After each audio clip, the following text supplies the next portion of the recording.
Hi Breadstick. Hey Dark Chaos. Hi Cyril. How's it going, guys?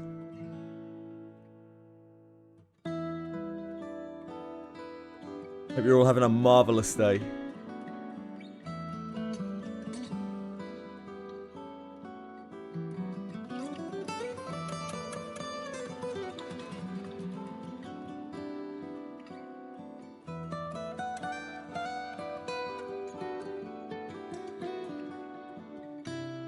I love to hear that, Cyril.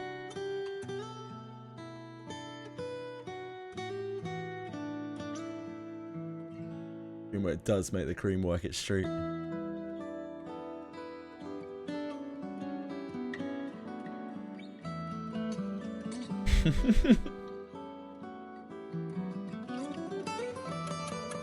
Hi gang, we're back. We're on that story grind. Let's get to it. We've got a lot of story to get through.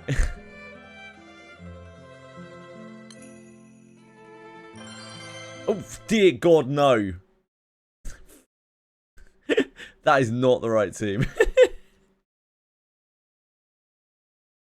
was showing off my Dark to Senna last night with its 3-weapon grid. Guess that's what we're rolling with right now.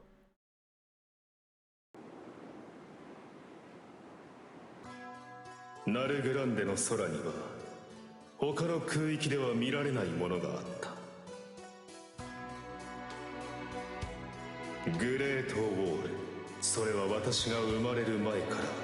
think this is the first time in the story we actually get to learn about the Great Wall.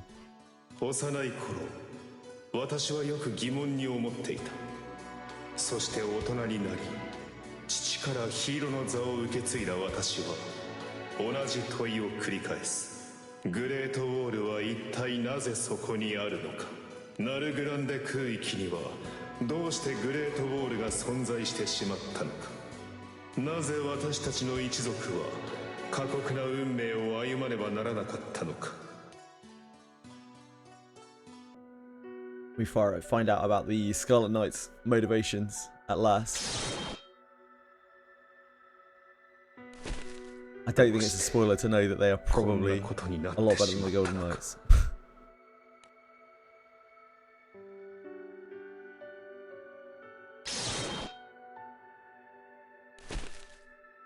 Some bear hope, while others entrusted away. Then there are those who you know not but fear. None of Barragona's kin resist as they stand before the scarlet blade that will sever the connection to the world. Yeah, so it seems like his entire clan, like, organized this, orchestrated this, like, let themselves be killed in order to preserve one of the lower descendants. One by one, they fall without a fight. Such was the agreement reached among the royal family, led by Barragona's father as the king of Torhid.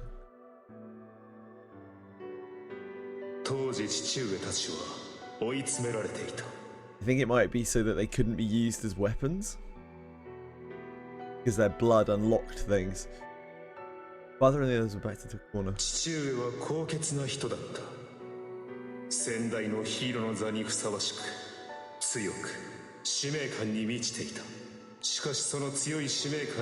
Which I'm guessing is why he hates primal beasts so much. Hates the astrals so much. Maybe it's astrals that he hates. In the days before the divine retribution occurrence, the royal family of Torhid Kingdom came to a decision. No matter how many dog demands to activate the Great Wall from the true king come, no matter how many victims it may claim, the Great Wall will never be yielded to the true king.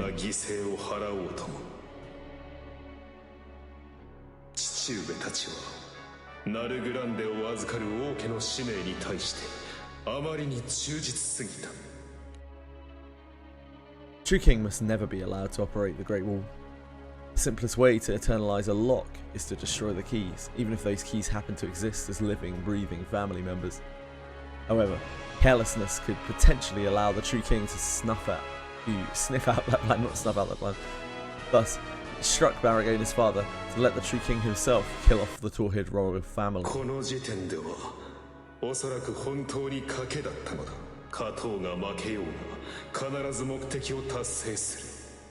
狂気と執念に満ちた賭け。 He stopped at like 19th in line to the throne or something. Maybe the blood is thin enough that it doesn't work anymore. Torhid's king and queen tried to use the Great Wall against the true king. But the true king and the White Knight put an end to that, thus the royal couple became sacrifices to the divine retribution.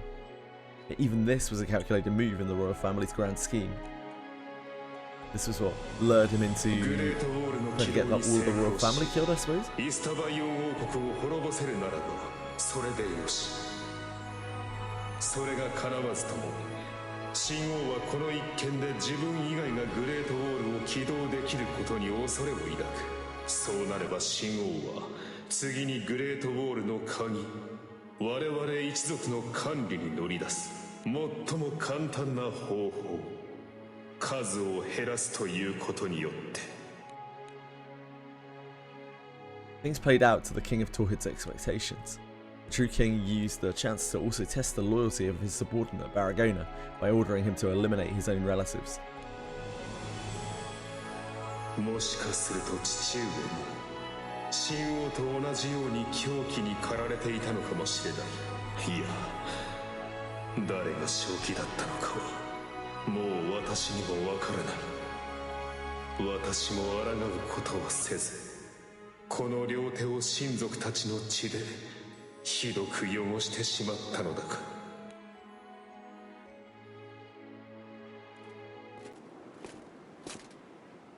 Baragona easily cleaves through the list of targets, arriving at last to the final heir to the throne. His name is Halvarda, a boy whose parents perished from illness when he was very young. However, Halvarda is not alone, for he's also under the guardianship of a Torhid kingdom soldier. バラゴナ王子、どうなさったんですか？わざわざこんな辺境に。と、辺境って言ったら殿下に悪いか。ああ、そうか。殿下に会いに来てくださったんですね。すぐお連れしますね。This is going to be how Abel ties into everything. お食事が終わったところですから。Abel motions to a servant in the room. 殿下、最近よく食べるんですよ。やっぱりドラフの男の子ですね。体も丈夫に育つだろうし、いつかは王子みたいな立派。私はあなたと話をしに来たのではありません。ハルバーダを出してください。あの子で最後ですから。王子、まさか。Abel immediately snaps to attention, but it's too late. The servant reappears, carrying a small child. アベル様、ハルバーダ殿下をお連れし、逃げろ。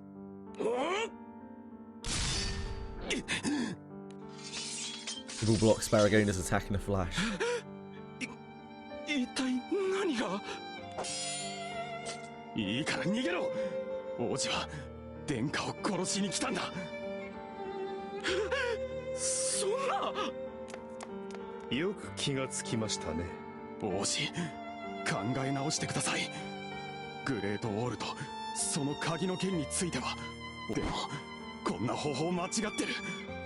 王子だってそう思うでしょう。ではどうするのが正しかったというのですか。相手はあのイスタバイオン王国の神王です。そして我が一族にはこのナルグランデ空域を守る責任がある。あんな幼い子供を犠牲にして何を守ろうと言うんですか。空を守ろうと誰かを犠牲にして、それでその空には誰が残るんですか。トリッド王国がナルグランデの名手として本当に守らなきゃいけないものは。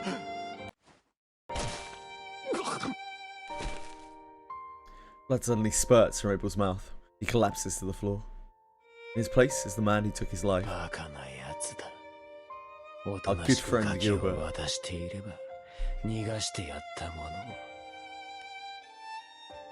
Behind Gilbert, the servant no longer draws breath. Gilbert looks down at the child in his arms, his face eerily twisted. すぐに人が集まってくる。バラゴナ、始末を。これはお前がやる命令だからな。Gilbert thrusts the child at Baragona. ええ The draft takes a step back, readying his sword. Sensing something off, he peers down to see Abel clutching at his leg. アベル Aragorn waits mercifully as Abel struggles to speak.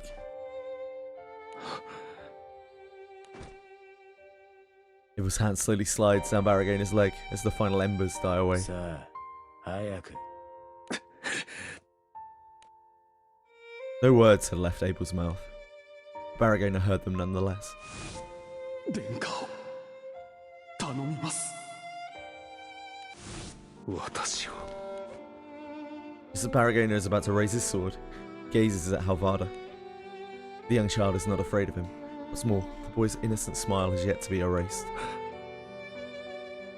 私は何をこの時私は決めたのです。せめてハルバーダだけでもこの先何があろうと守ってゆこうと。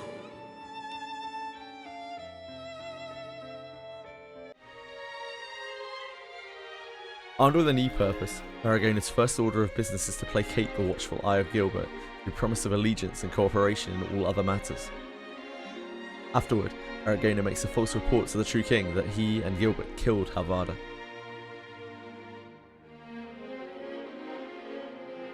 Halvarda is then sent away to Silverwind's Stretch, and with what few servants remain. しかしそれでも根本的な脅威は変わらない。グレートウォールを処分しなければいずれまたハルバーダは狙わ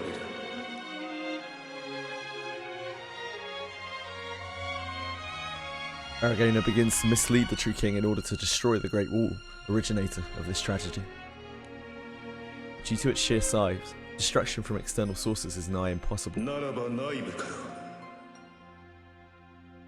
炉に燃料を入れられた後のグレートウォールを内側から崩壊させるしかない。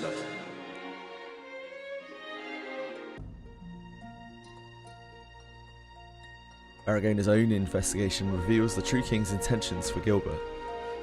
The true king plans to fuel Gilbert with power from a gate connected to the other world.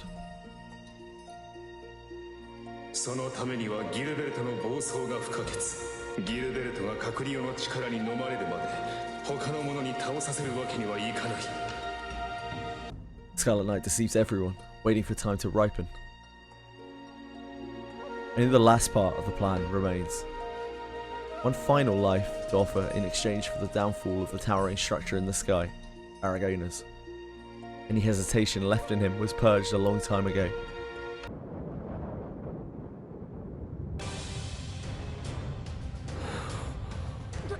どうなってんだヒーローの騎士のやつグレートウォールに意識が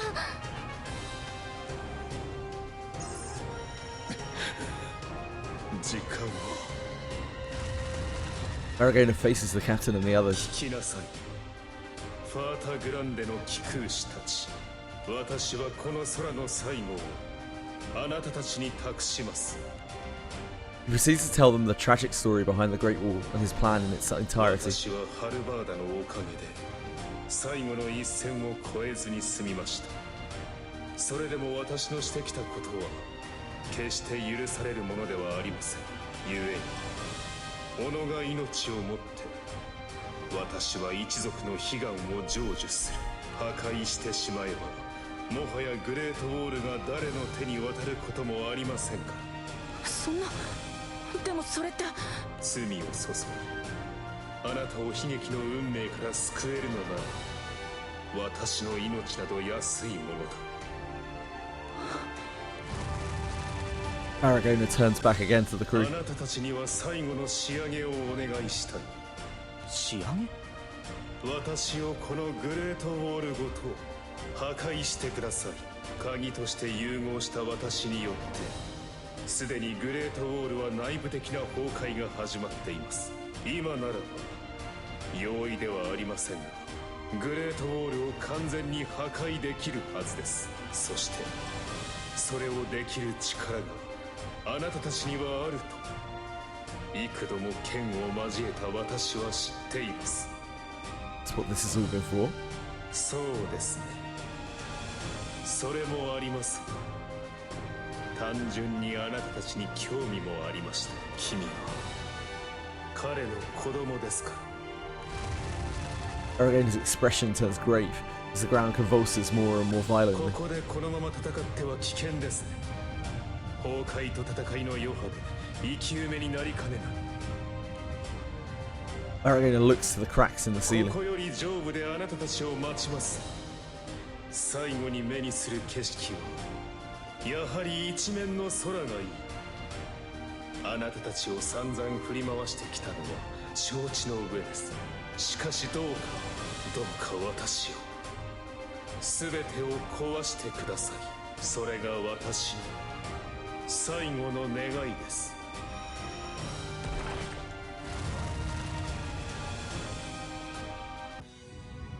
Scarlet Knight melts into the wall and disappears.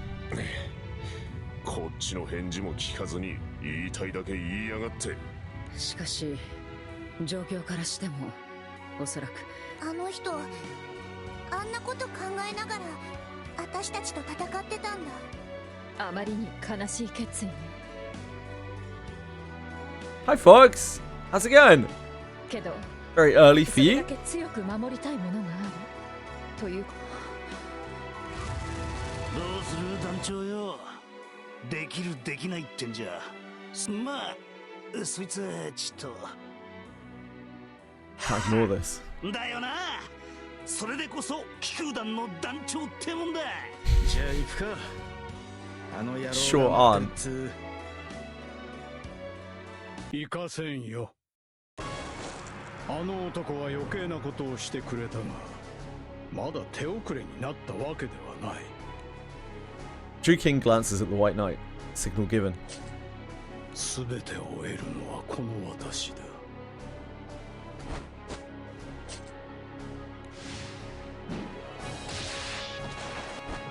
行けお前ら。ここは私が抑える。 Exactly it. だからその名で私を呼ぶな。とにかく行け。長くは抑えられん。 How are you today, folks? Hey, Akaben. The final nods earlier. The crew dashes for the top of the Great Wall. 驚いたな。お前は自分が何をやっているか分かっているのか。お許しを陛下。グレートウォールはあまりに危険な異物。この場を彼らに Beat 任せて back that YouTube fox. 私は後 Damn 悔していませ poser. ん。 Hi, Capiso. What's up?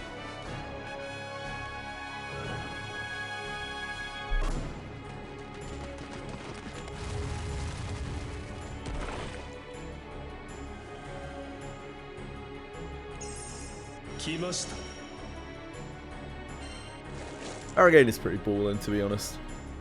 Baragona, who is assimilated with the Great Wall, greets the crew. パラゴナさん、本当にもうありません。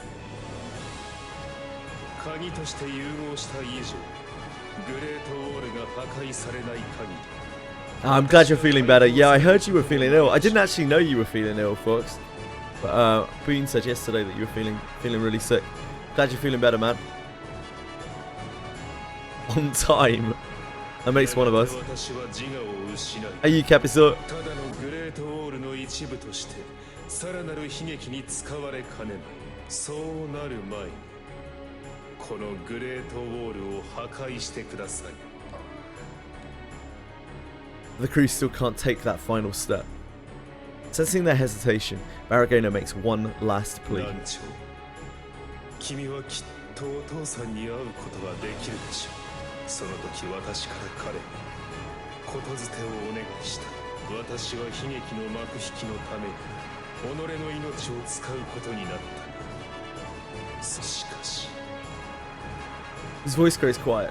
Memories of the past flooding his しか mind. し私の生の中で最も輝かしかった時間はどうかそうお伝えください。 No. そうさな。言いたいことがあるってんならそいつは自 We 分 don't kill people around here. Baragona, you might have killed all your family, but yeah, we don't do that. ちげえね。 We only save people and convert people. Some might say brainwash people, but you know that is Finish some stuff today, you have more free time. Awesome, man. I'm very happy to hear that. その方が向こうも喜ぶに決まってる。伝えたくても伝えられなかった言葉もこの世界に溢れてるの。でもまだ生きているのならなんで諦めちゃうのよ。最後の最後までどうなるかなんてわかんないじゃない。その通りだ。私たちは貴殿を救うために。つくづく無茶苦茶だけど、これが団長たちのやり方なんだよな。 Yeah, we're どうせ戦う not ん smart. だ。締めっぽいよりかはこの方がやりやすいだろう。悪いけど最後のこと捨てなんて聞いてやれねえぜ。私たちは絶対にパラゴナさんを助けるんです。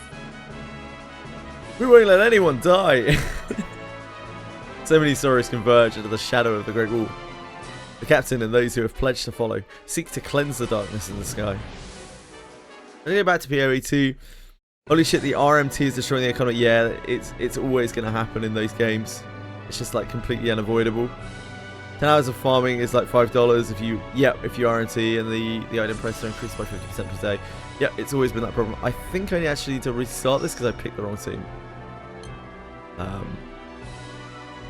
Which is slightly annoying, but I'm pretty sure we're going to die.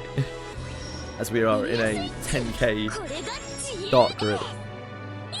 いっぱいカプカプしちゃうよ。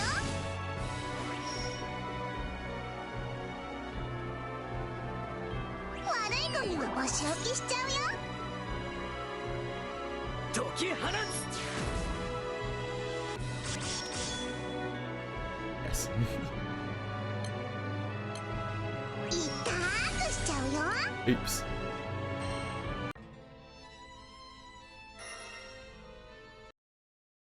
At least we get a 100% attack and HP buff for trying it again.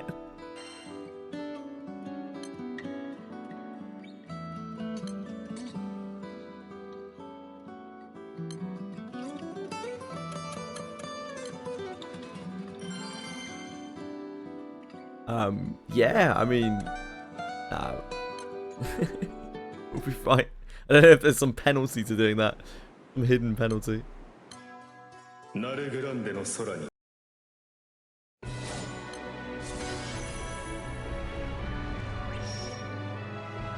My experiences in PoE 1, I don't remember RT being a big deal. It definitely was a big deal in PoE 1 as well. 神戸を垂れる。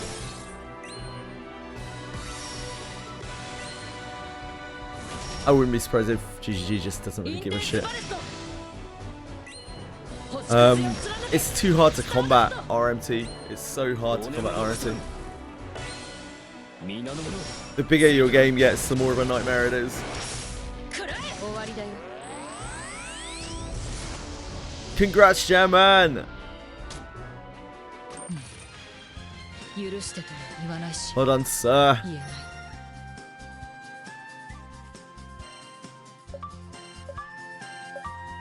Boom, boom, boom. Yay! Yay! Oh, we should probably do that. Yay!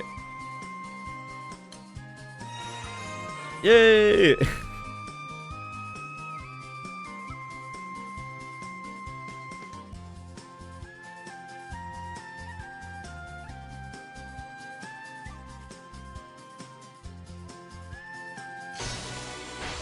I have not touched Dark. Dark is a later problem for me.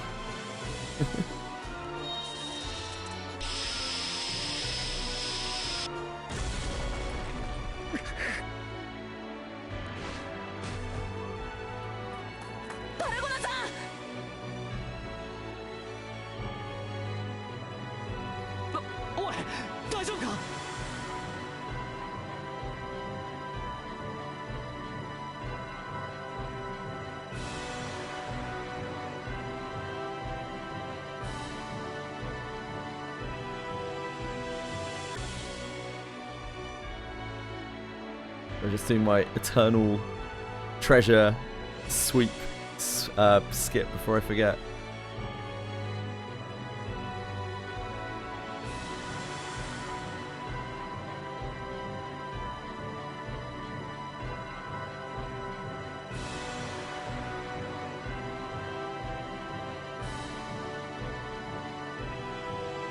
Get out of this. Oh, just loads of the shitty mats. Very important to do. The shitty mats are, well, I mean, they're very shitty.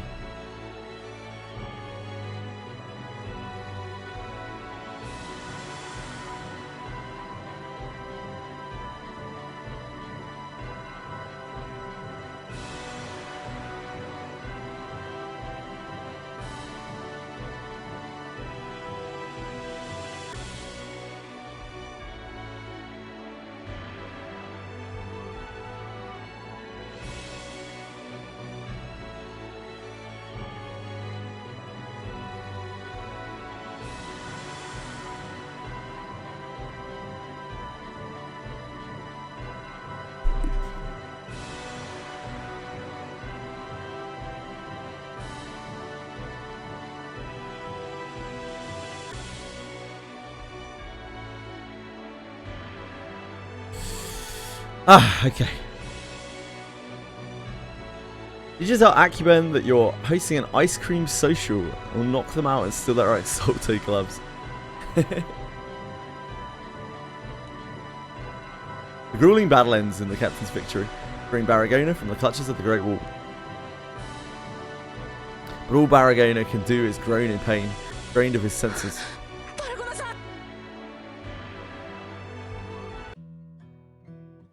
Inside the draft's head, Baragona is adrift in a sea of recollections. These memories extend past the day his father made the fateful decision on Torhid's future. Back to the day when Baragona first met Abel. Baragona, first in line to succeed the throne, bears witness to Halvarda's birth. Unfortunately, the strain is too much for the infant's ill mother to bear, and one life leaves as another enters. The boy's father had already passed on, and so this burgeoning soul is brought into the world without ever knowing his parents. Abel, now appointed as Halvarda's guardian, can't hide the remorse for Halvarda's circumstance, and that's when they hear it. 泣いた？なんで泣いてるんだ？腹でも空いたのか？ああ、多分それは。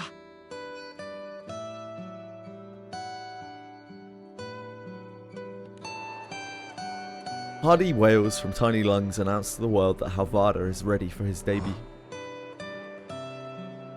As a prince, Baragona isn't prone to inaction, but all he can do this time is to watch absent-mindedly.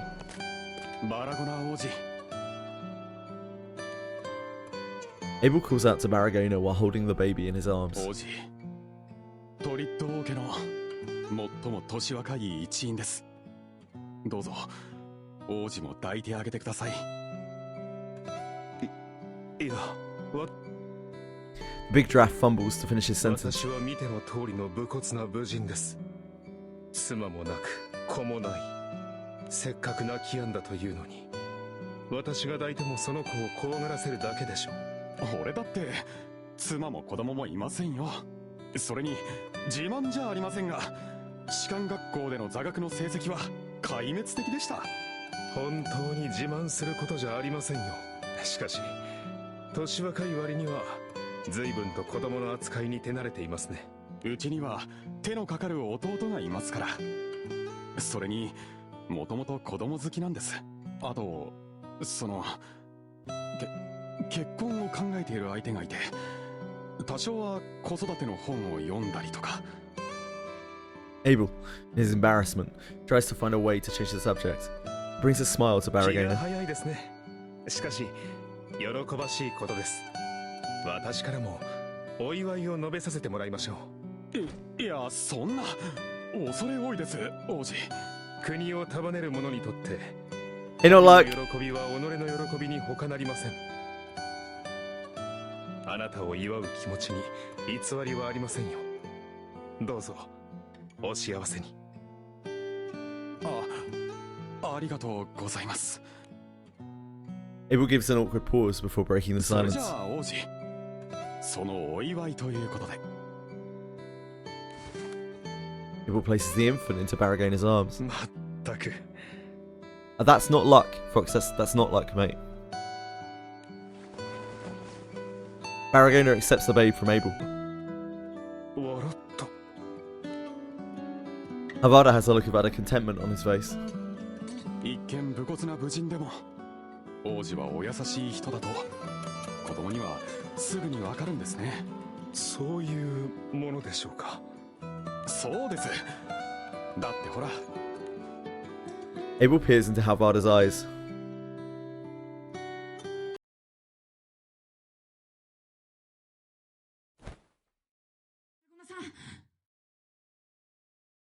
目を覚ましてください、パラゴナさ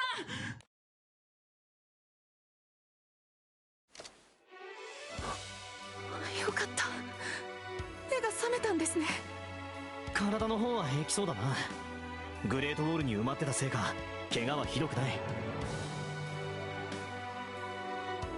Wait, no, that can't be right, Fox. That can't be right. Not luck. You're not luck, right? I mean, your name is literally not luck. 皆が笑っている。 You wouldn't try to bamboozle us like that, 今 surely. でもこの場に私の居場所はあるのだろうか。 I don't know, Jamman. I think it might be a time thing. Like after a certain amount of time, the cost gets reduced or something. Barrigaina, still dazed, feels a gentle squeeze on his 帰り hand. ましょう、パラゴナさん。もう全部終わったんです。団長さんが全部終わらせてくれたんです。そう。 Barrigaina looks at the captain with a mixture of relief and awe. ありがとう。やはりあなたにはかないませんね。 The draft's appreciation toward the captain is sincere, but a trace of the tragic demon driven by ruthless volition remains. 揺れがひどくなってるぜ。早く脱出しないと。もう崩壊が始まってるな。足場もないし、まだ油断するんじゃねえぞ。 Less than 3 players in and 3 minutes pass. Ah, so it's both. It's both number of players and time. Thanks, Misako. Those feelings of relief are fleeting. The captain and the others support Barrigaina as they escape from the crumbling structure. I noticed that you see it a lot more when there are more instances of the raid. Because obviously there are more choices for people to join. Using the teleportation circle, the captain and the others head back down to the ruins of Stark Island. 神王たちの姿はすでにないな。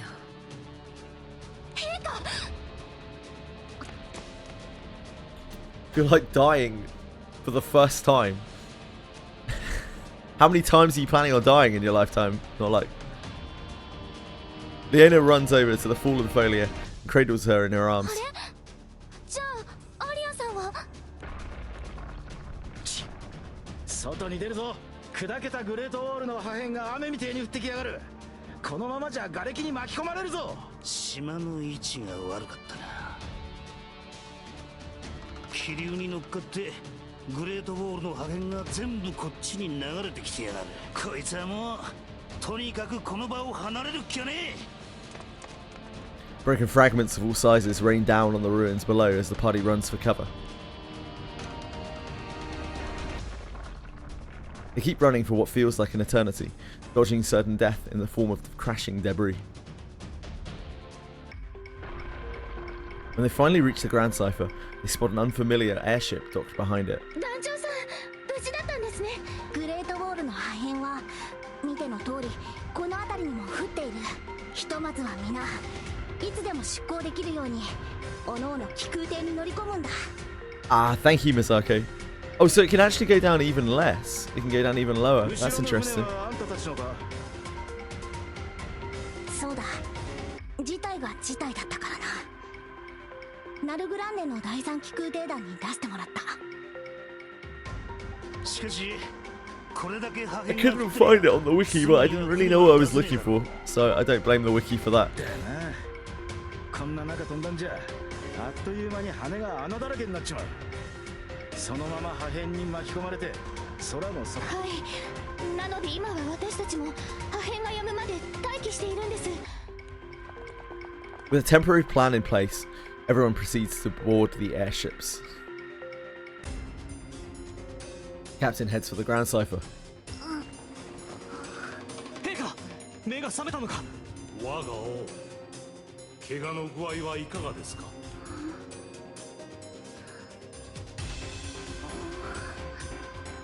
Amelia rubs her eyes, looking around as if she's lost something. アリアはどこへ行ったのじゃ。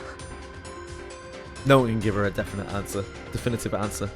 神王や白騎士、イスタバイオンの人たちと一緒にあの場を立ち去ったんじゃ。 I'm still waiting for Alia to be cool. She has been lame そういえばあいつ for so long. 土壇場で神王に逆らってたぜ。あれじゃ何事もなかったように神王の元へ戻るのは難しいかもしれない。となるとまだグレートウォールに残ってるってのか。 For Alia to be cool. Alia suddenly ups and dashes away in the middle of the conversation. Yeah, Golden Knight. Alia's sharp eyes spotted among the falling debris field a glimmer of gold.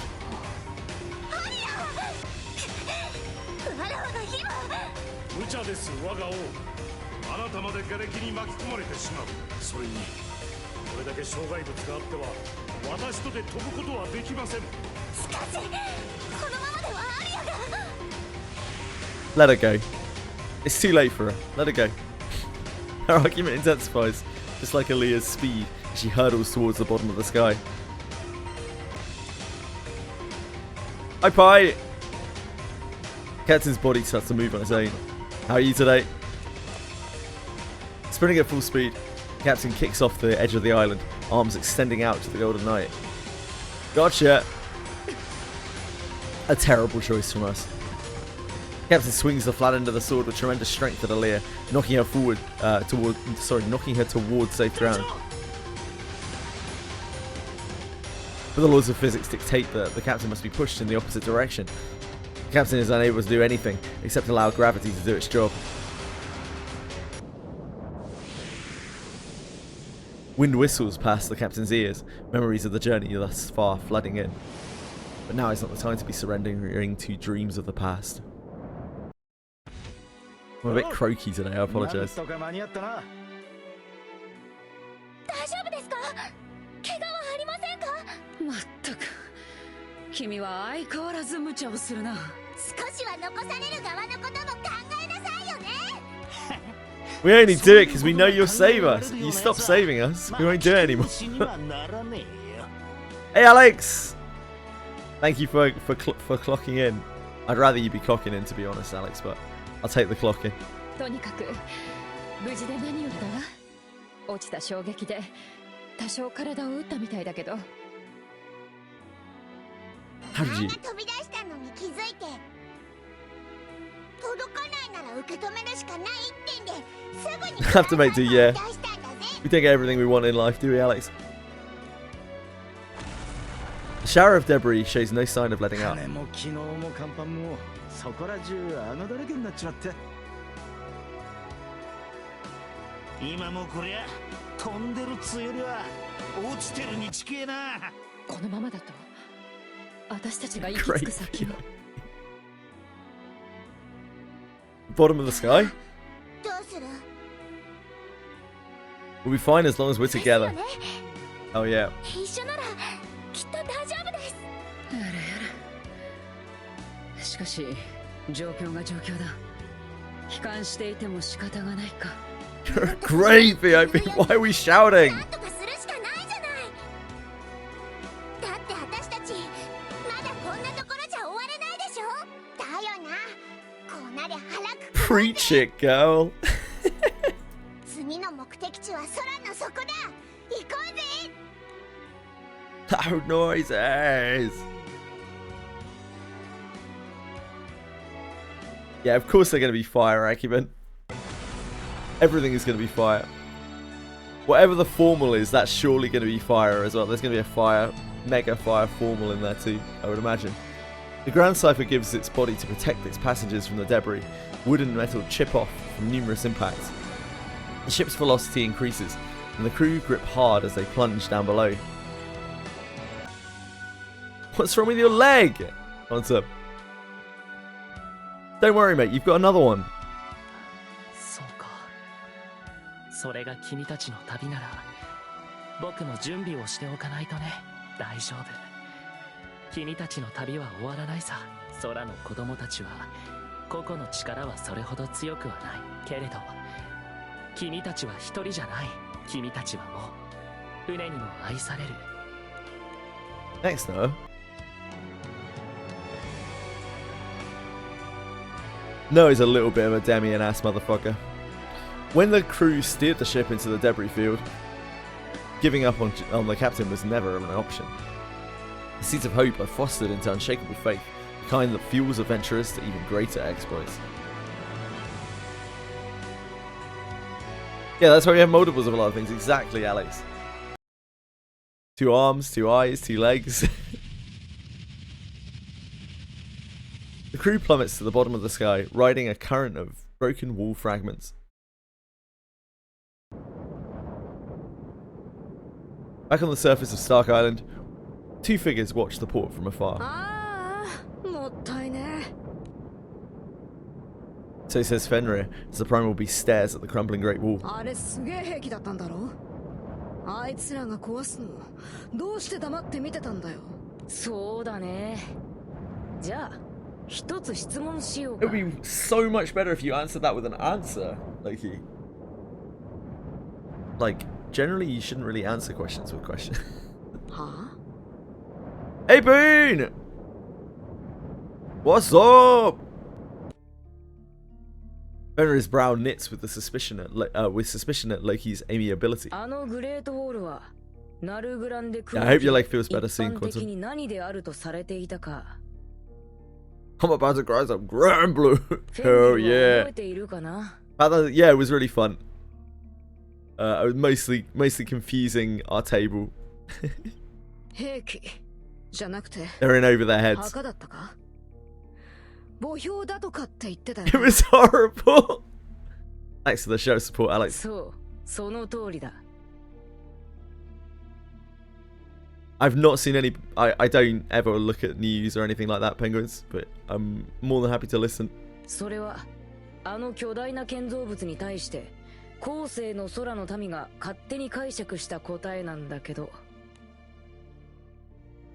Loki's face contorts with pure joy. その解釈はあながち間違っていなかったんだ。 Seems like a war zone. Burnout buildings everywhere. Fucking hell, man. His lecture continues as he points at the wall. 当たり前だけど、グレートウォールは自然に発生したものじゃない。 It's in Northern Ireland, Quantum. あれは兵器だ。当然、誰かが何かと戦うために作った。誰かって。 誰だよ。星の民さ。グレートウォールはナルグランデ空域を統治していた。 No way we will get out of this ever worsening situation alive. Somebody will fall, if not more. Alex, have you heard of the Northern Ireland stuff that's going on? I am. Everyone else got the day off except you. Well, yeah, people still need their fucking dildos, mate.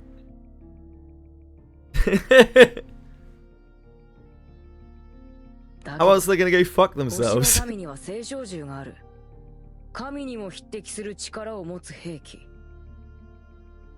Penguins knows a lot more than I do. I don't follow news about anything. それを持っていた星の民がどうしてあんなものを作ったのか。 Belfast knife attacks. That's awful. Find out who stole their lucky charms. I think, considering the graveness of the situation, that is a pretty unacceptable comment, Jam Man. Gotta pick your time for your comedy hour.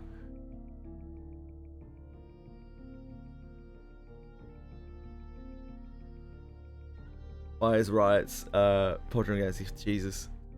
Sounds fucking terrible. The The rioters consider themselves British. It's always the fucking British that are the problem, isn't it? All we do is cause riots. Even when we're playing football, all we do is cause riots. ましてや、あれが作られたのは星の民による空の世界の征服以後だ。当然、空の民と戦うために用意されたものでもない。Their inaction showed their lack of teeth. Tonight will be worse. God, that's horrific. じゃあ、グレートオールを作 Do っ you た have 星の Do you 民 have a lot は of family up なん there? であんなもの作ったんだよ。Penguins. I hope you and family will be okay. Not really much else I can wish for, but yeah, I just hope you guys are safe.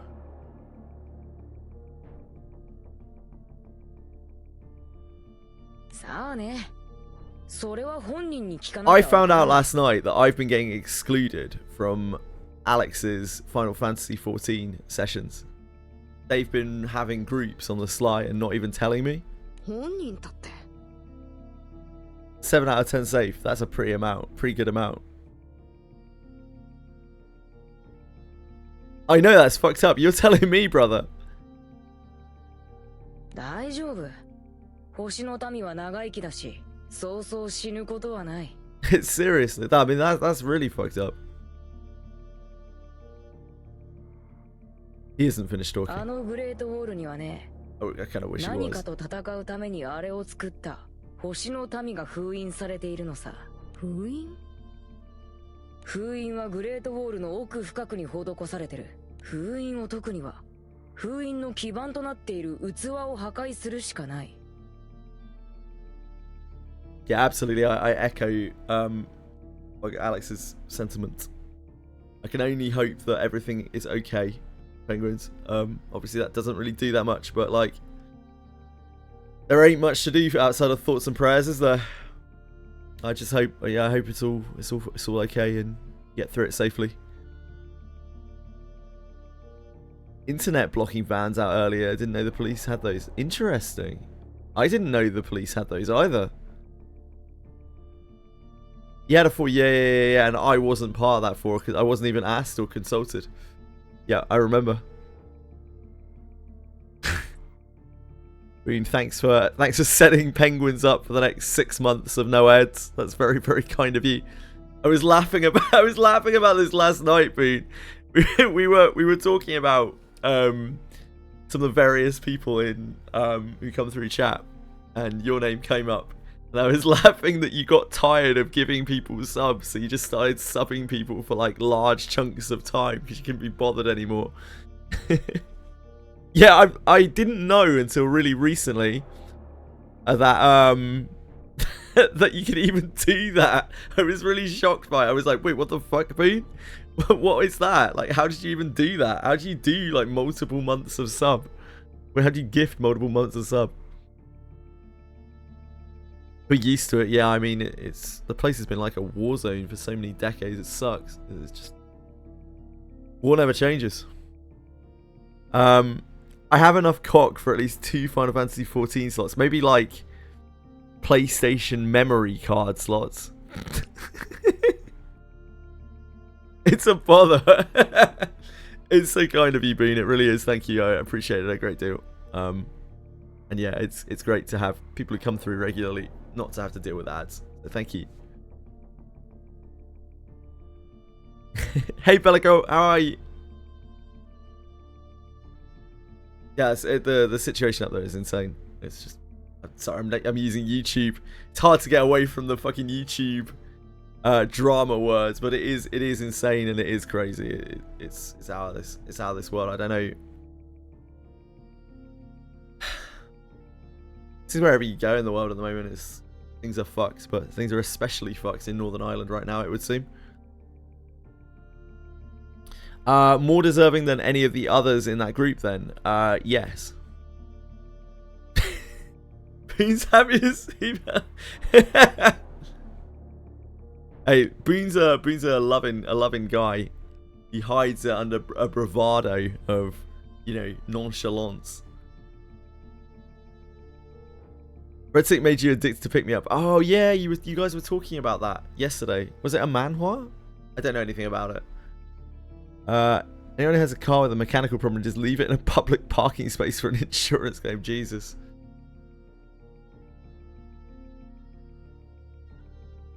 I can't believe you have to wait another 2 months to transfer off that server, B.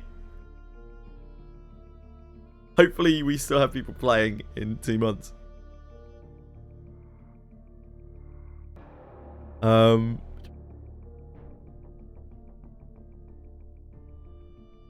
Japanese companies and their darn bureaucracy, indeed. So there's a big bad held inside the wall.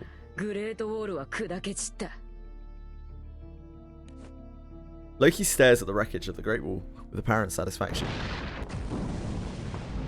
In that moment, a glint of light among the rubble falls toward the sky's bottom like a shooting star.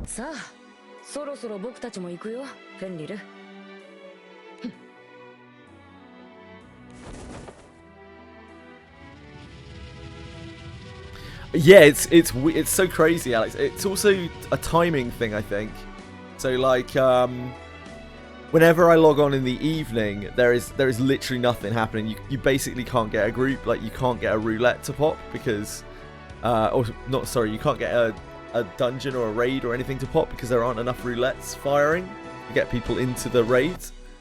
I've never seen the servers like that. Only in like the very early morning on EU. So I guess it's the same kind of thing.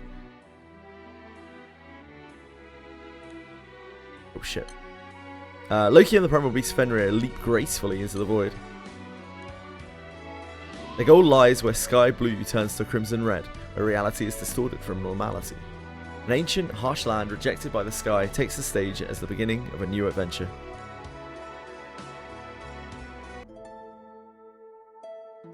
Ooh. What's this?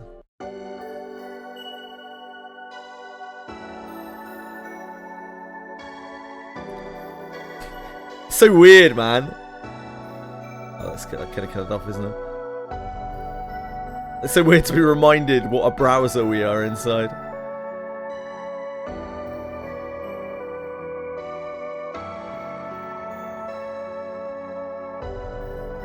That's so cool.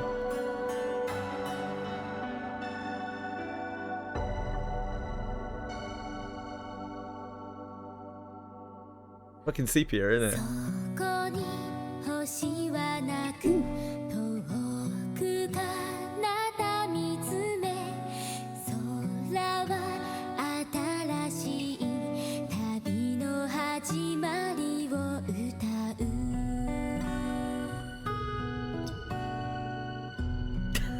It's okay, it's okay. That's an okay quantum.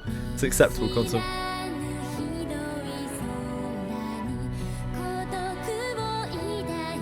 Is this not something they do anymore?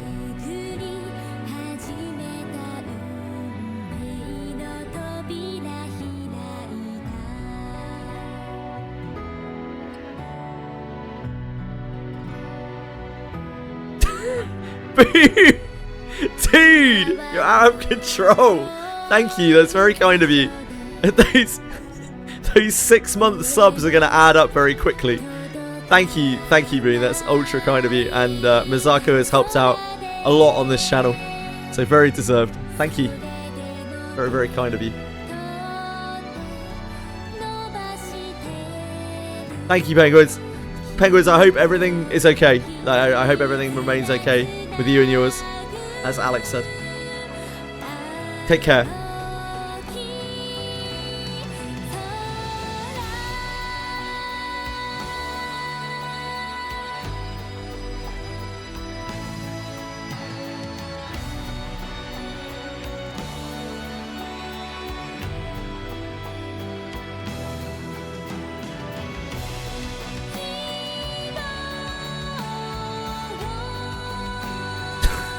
Six months subs are so stupid.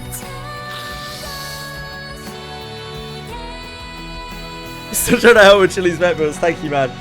We actually got the insurance on the big one, so that don't worry too much.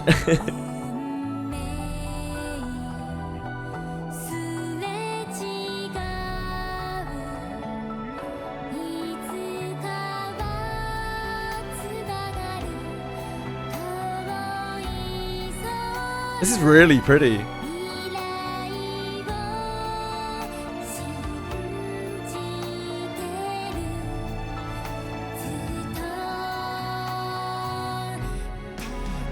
Mommies.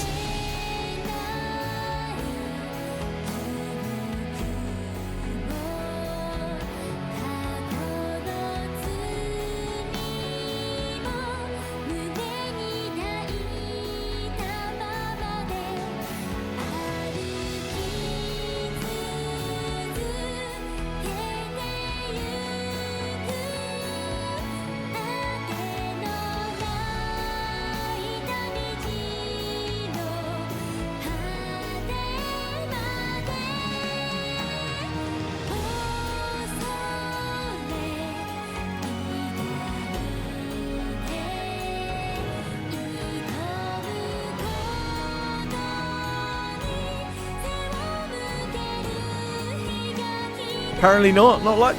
Same as Arke said.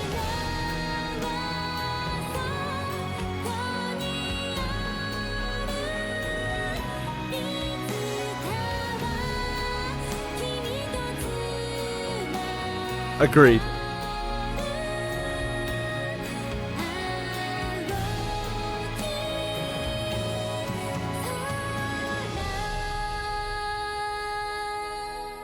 What else does he voice? I really like the Scarlet Knight in this this arc. I was pretty neutral to the Scarlet Knight before, but he has a really cool story.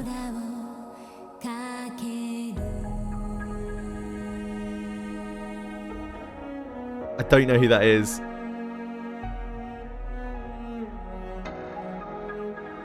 I also don't know who that is. I will take your word for it. Ugh, Aaliyah. Ugh. I don't know who that is either, Boone. Sorry.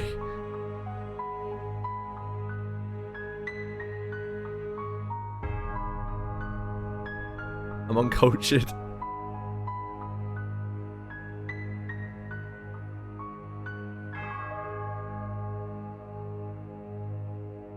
That was really well put together. I love that.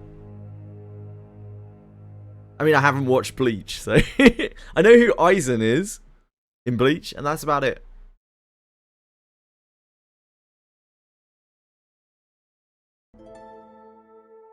That was really well put together. I really like that. I'm sad to hear that they don't do those anymore.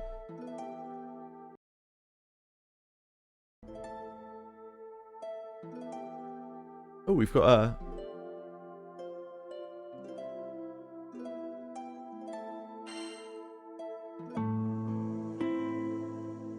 Right. We need to probably look back at the 110. It's probably going to unlock something, right? Here? Here. Stark Island. Stark Island. Oh no, this is right. Oh, I'm stupid. I'm a moron. Once found, is this a 10? No, that isn't like a class unlock quest. I don't know what this is. Just some random free quest.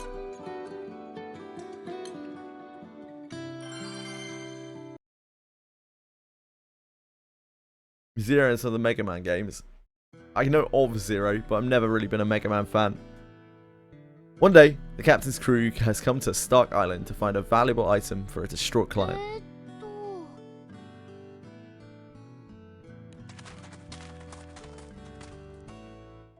Okay, who would I recognize? Like all the structures on the island, the client's house is in shambles. The ruins stand as both memorial and warning to the day Stark was made subject to divine retribution. Ledin, Leon Landius, Mage Landius in Langris and Mobile. Yeah, that does actually make more sense. Thank you. Remember watching Bleach as a kid? Aizen stopped the MC theme mid-song and one-shot him. Aizen is a very iconic, like, even though I've never watched Bleach, Aizen is a very iconic villain. Voices Lancelot from Fate.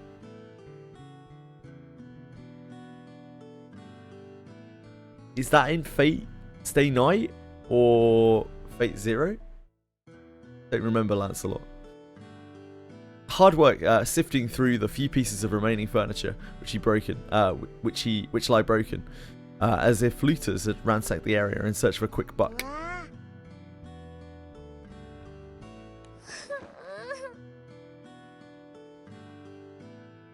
I've watched Dragon Ball Z, Naruto. I mean, I've watched a lot of anime, but yeah, those are like the mainline ones. I haven't watched any JoJo, haven't watched any One Piece, haven't watched like not really a feasible amount. No Bleach.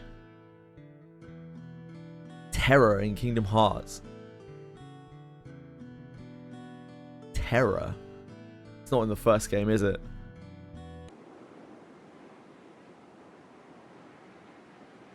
Name 5 Straw Hats. What's a Straw Hat? Is that one of his crew? Luffy, Nami, Sanji. The guy with a fucking slingshot nose. And the chef dude.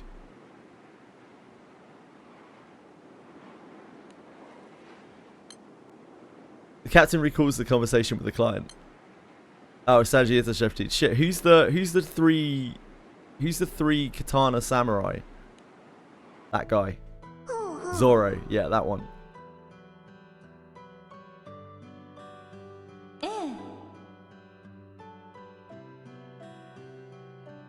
Oh, it's Marshmallow. I didn't realise. Sorry, Marshmallow. I've already seen Kingdom.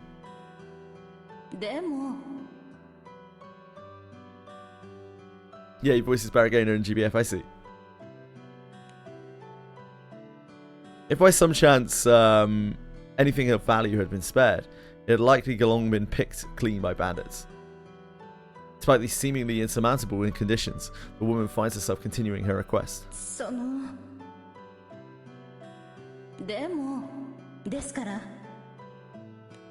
Okay, we'll do your toil, ma'am. The captain, no stranger to struggle, nods in silent agreement.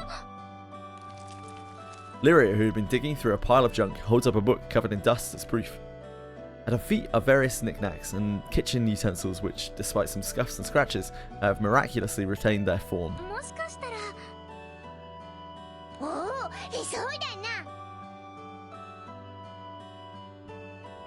Usopp, that's the nose dude, right? Slingshot nose man. 3 head off to investigate different mountains of debris.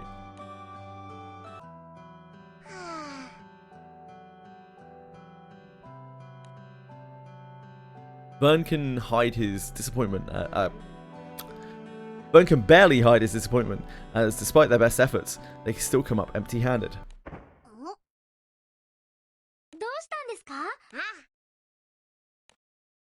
Vern points to an area they initially skipped over due to the degree of its damage. Quietly, the trio sneaks over to try and get a peek at what could have made the noise. Lyra squeaks at the side of a squirming beast, but she quickly regains her composure.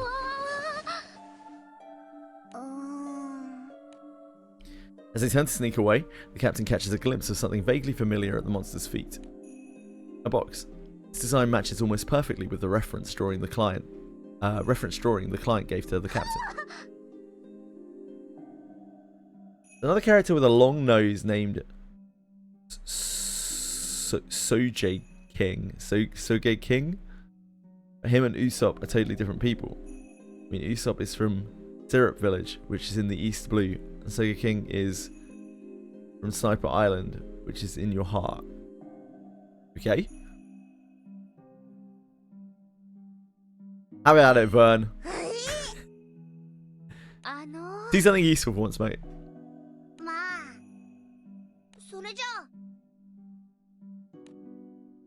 Nerves heightened. The wee not a lizard bites his lip. The wee not a lizard bites his lip and floats slowly toward the monster. Captain and Lyria hold their breath as he drifts ever closer. As he approaches, the beast turns over and curls into a ball. Not one to miss a chance like this, Vern makes a deft swoop and swipe. Great job, Vern. Filled with joy at Vern's success, Lyria is unable to suppress a muffled yelp of encouragement. Vern turns to smile back at her. In that moment, Vern realizes that he's brushed the monster's face with the tip of his tail. Just the tip.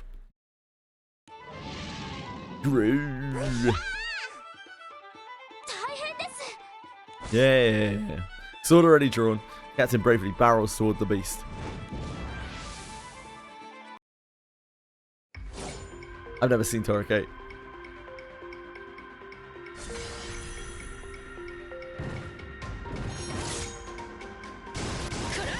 Oh, this is HP.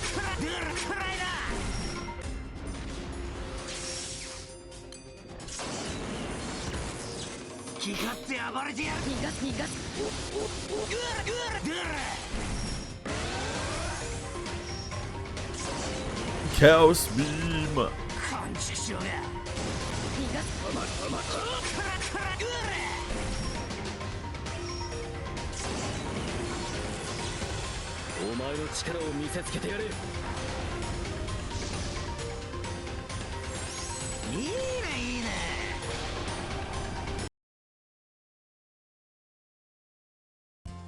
I think that was a wonder quest.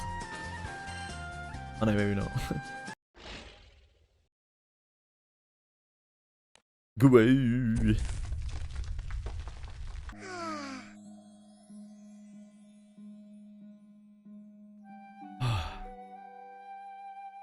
Kerry! My favourite femboy other than Kiraha. How are you? What are you up to today? Thanks for coming in, guys. We're playing through some big Granblue for story. Right now, I'm on a free story. The pinnacle of content.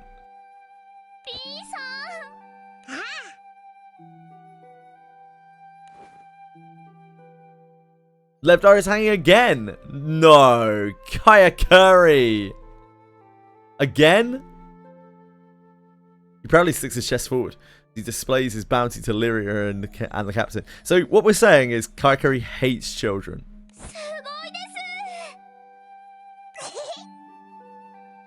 He doesn't have an empathetic bone in his body. You cut her eyesight. You're in front of the boss. Alright. He hates orphans. The captain agrees, opening the lid of the dusty vessel. Inside are the smashed pieces of 2 matching teacup and saucer sets. Upon a closer investigation, names seem to have been engraved on the well of each saucer. One of the names matches the gloomy woman's name, and the other, her partner, proving that this box is indeed the object of the client's request.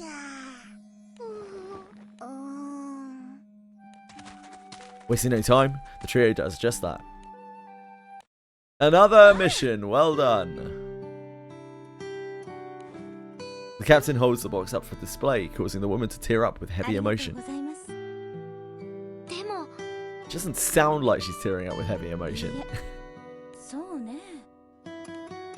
Lovingly, the woman drops her gaze to focus on the broken teacups. As the words escape her lips, the woman's gloomy expression descends into downright melancholy. Unable to offer her any comfort, Skyfarers exchange a solemn glance. The glance doesn't go unnoticed by the woman, who turns her head and attempts to smile.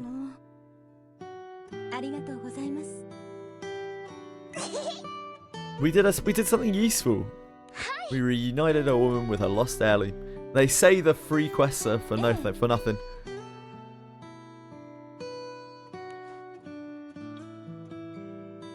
Warmed by the woman's shift from gloom to gratitude, the captain's own forlorn expression curves into a meaningful smile. We did a good thing. We're good people.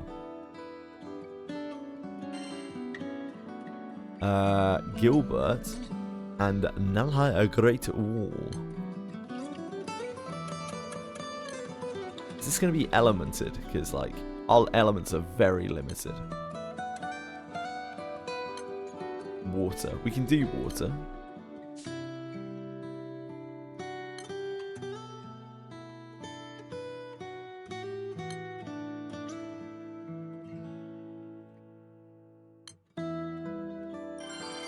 We can do water.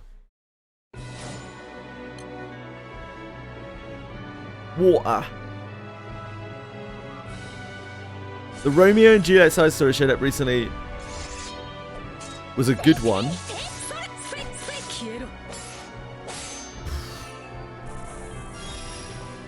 The Romeo and Juliet side stories were fucking dross.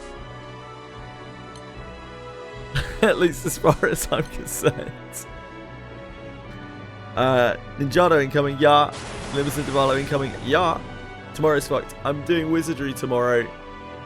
And then Limbus on Friday. I've decided, like, I decided to always leave Limbus for a day so that people can play through it for themselves, because, like, otherwise people just get spoiled by me playing through the Limbus story.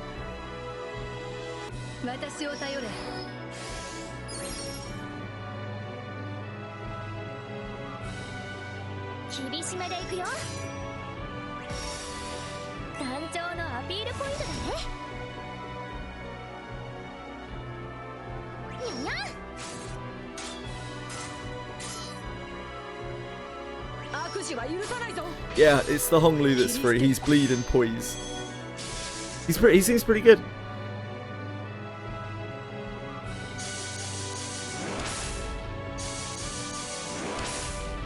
One 10 ball and a dream.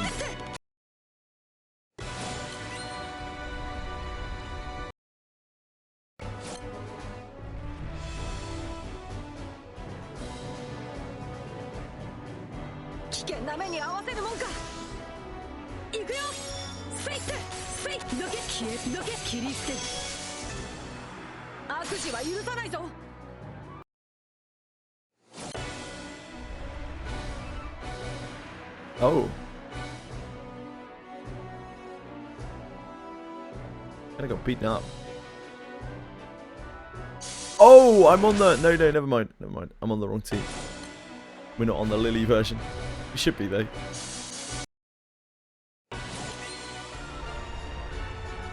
And this doesn't seem too hard.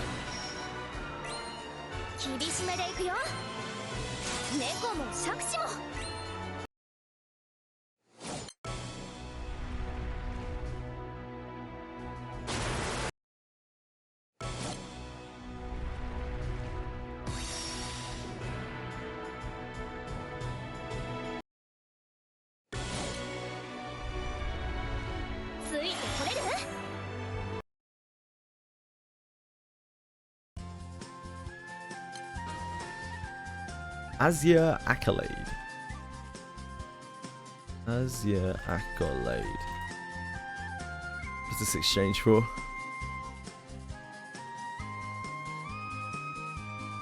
Ginormous cloud commendation. Ah, okay, so you can trade that for a cloud commendation, which then trades for a sunstone. I mean, that seems quite important.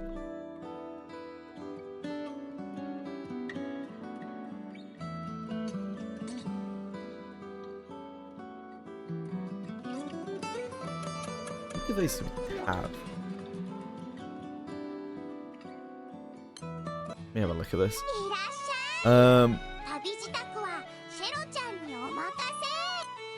Somewhere in here, isn't it? Exclusive treasure, that's the one. I think? No, maybe not.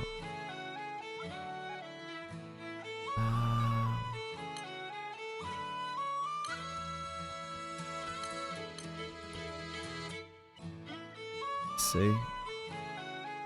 Pride of the Ascendant shop? Is that it? Pride of the Ascendant? Oh yeah, there we have Azure Accolades. Need to trade for cloud commendation. Oh, I see, you need 3 of these to trade for a cloud commendation. Right, I got you.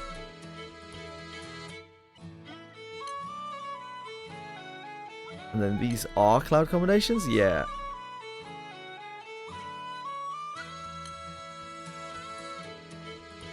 Right, so you need a bunch of these to trade for sunlight stones. Okay, I see. I understand.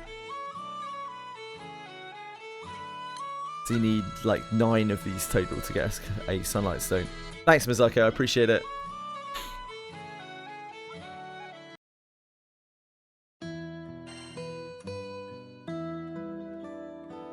I assume that I probably want to save those for sunlight stones because sunlight stones are so unbelievably rare.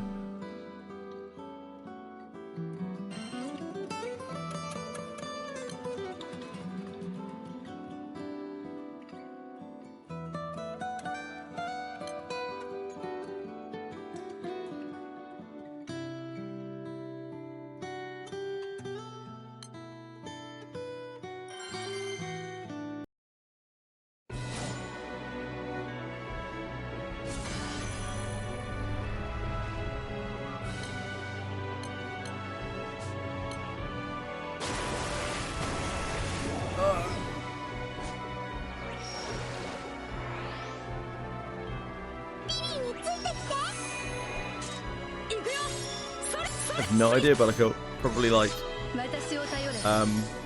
the new reissue or something.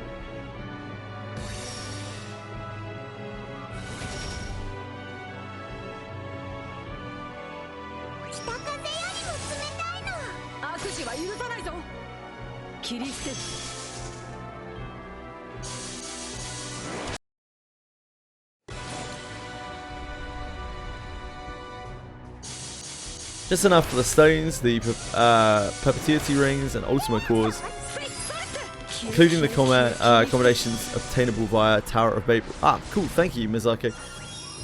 Are the Ultima cores worth getting?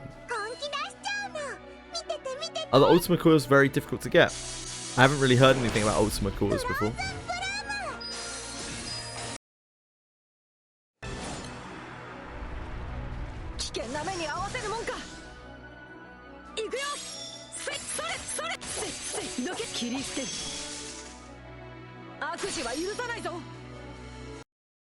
Let you craft an ultimate weapon.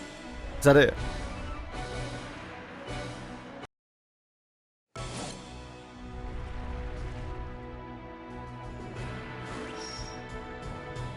An ultimate core is required to make an ultima.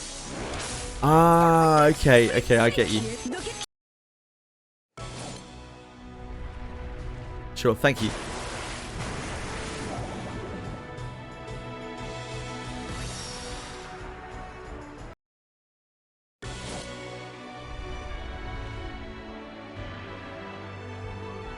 Ah, you can reduce an ultimate with recover core and make another. Got you, thank you.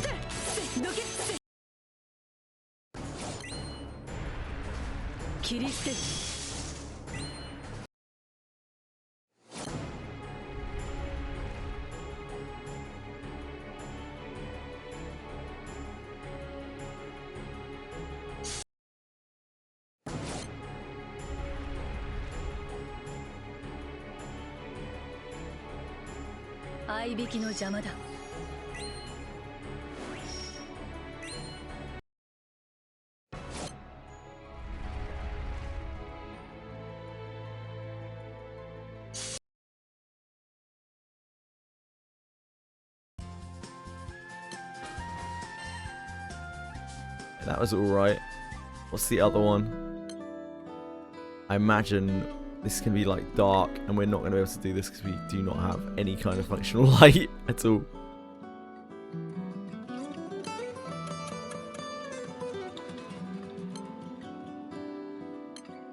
Yeah, we can try. Yeah, I think this might be a bit of a push, because I think their damage reduction is quite high here. It was kind of tricky to, yeah, I imagine we won't be able to do this one. I'll let them try to full order it so I can have a look at the fight at least.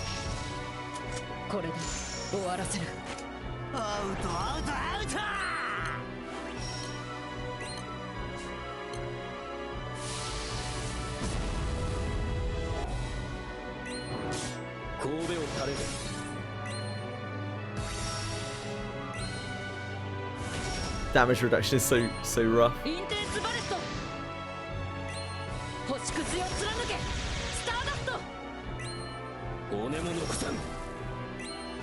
I tried to do one of the other ones of these, I think the Golden Knight off element, and it did not seem very possible to where I'm at least.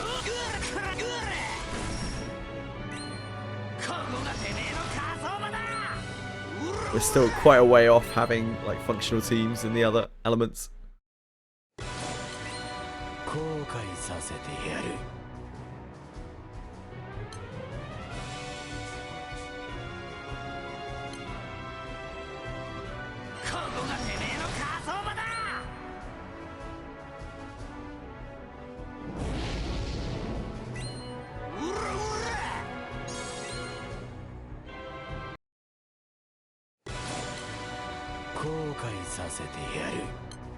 ちょっと本気ですね。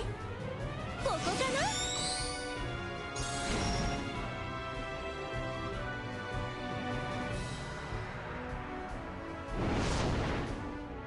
これで折れるかな？私に任せて。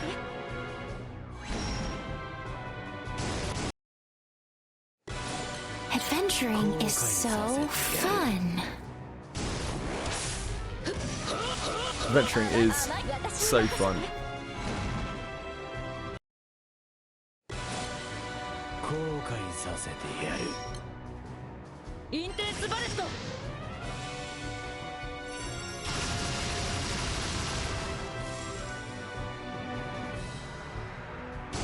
Ready for the super boss tomorrow? No. I haven't been able to do a single piece of like super boss content for the last, I don't know how long. They probably not know.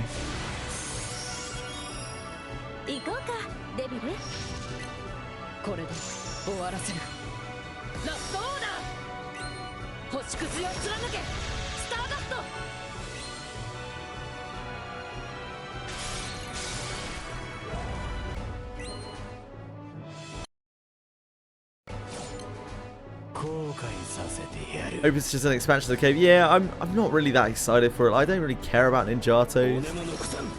The cave's gonna be full of like just high action speed ninjas or some bullshit, isn't it? Yeah.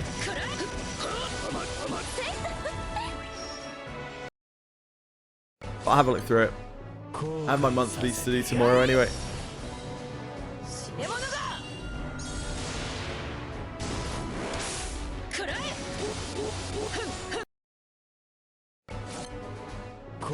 Yeah, that's what I figured.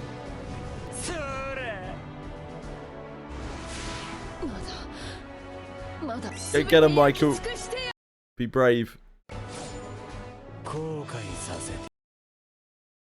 I'll have to wait until we have functional stuff for that. Oh, Cherub. What's this?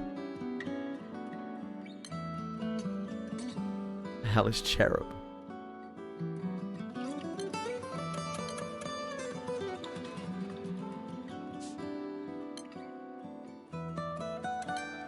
Water.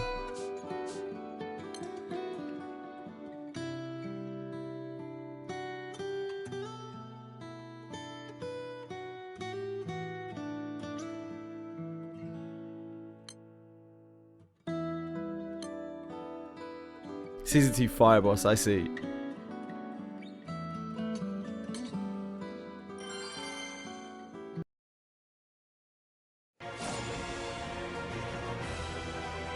Season 2 is one step harder, okay. Oh, what am I watching?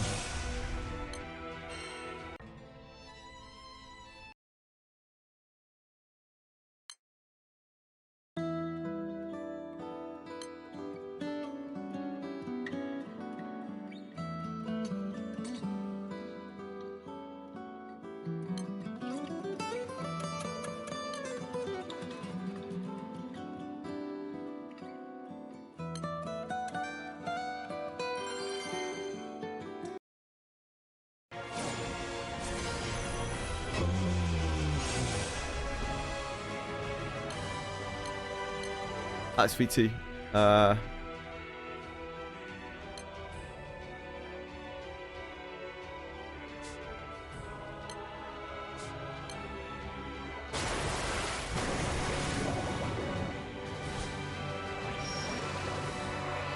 This might well be beyond us. Our water is not that strong.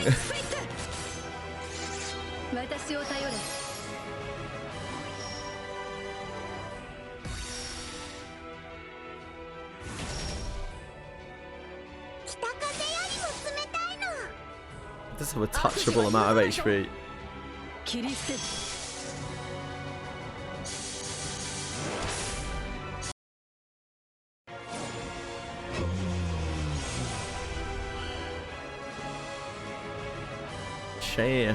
Charge attack damage. Oh, I don't know about that.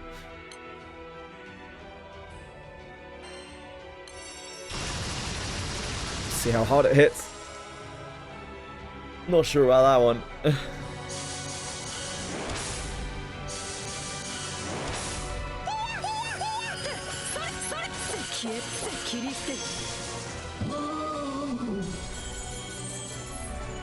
That's alright.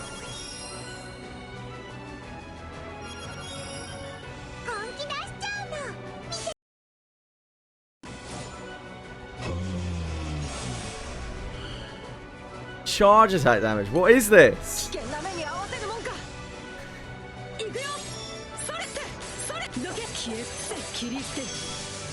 This is a water team. Maybe not the water team, but it is a water team.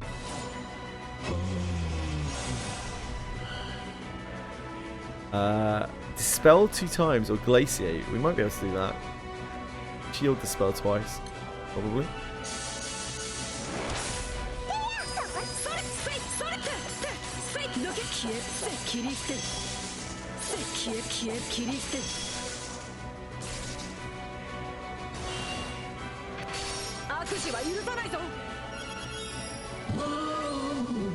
Debuff 8 times.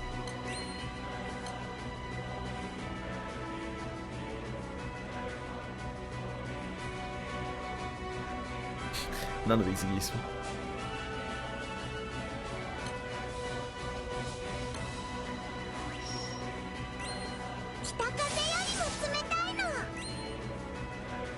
This might be a boss. To hold glaciate, to hold wind on. Oh, we debuff through that. And this?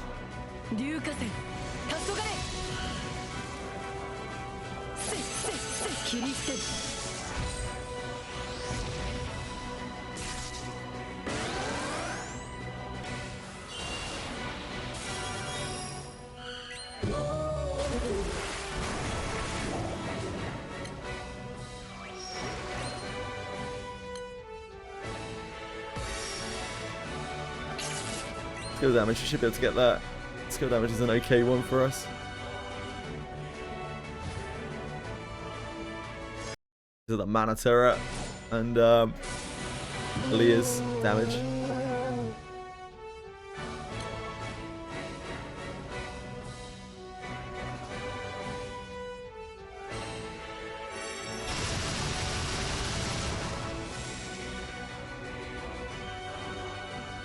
She had a revive.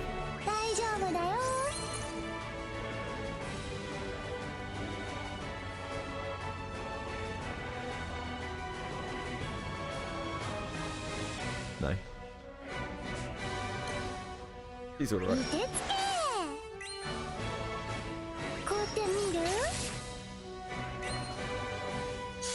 She'll need a revive at 10%. Okay.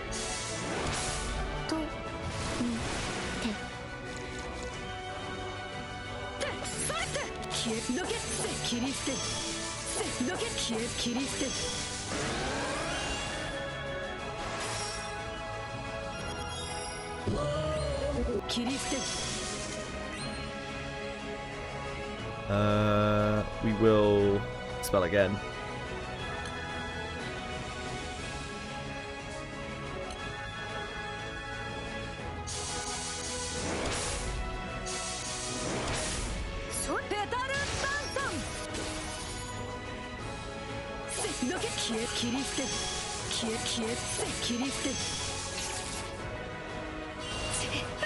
Whoa! That was some meteor damage. Unfortunately, that did pop a revive. Debuff 7 times. We are not going to be able to do that.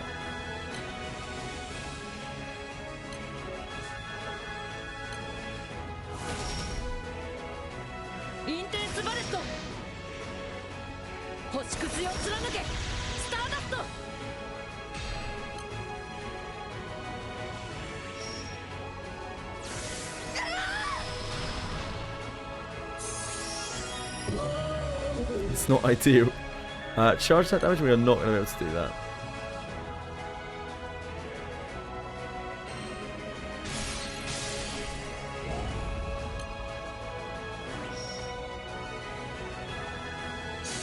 Much less than ideal. Unfortunately, she did get popped as well.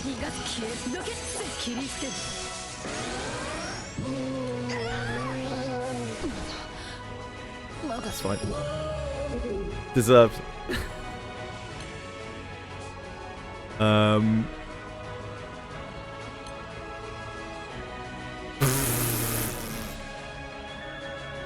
That's not great for us. It could be better.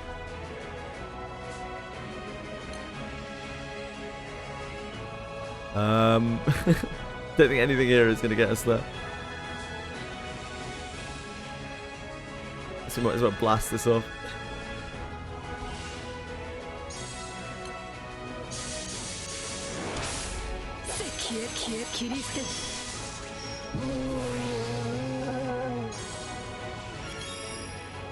Well, that wasn't so bad. I thought that was going to kill me a lot more.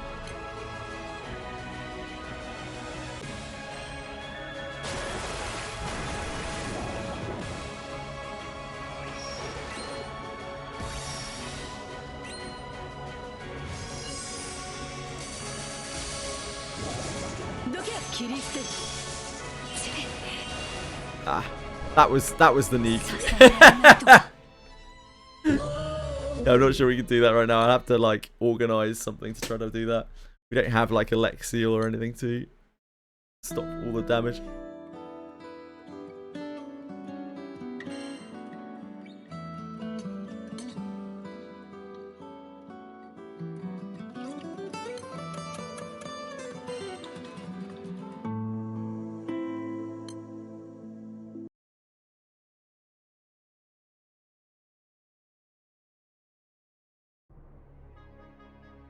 The glorious All Grand Skydom, a massive skydom controlled by the Estavian kingdom. There, safely behind his palace walls, a monarch is lost in his thoughts.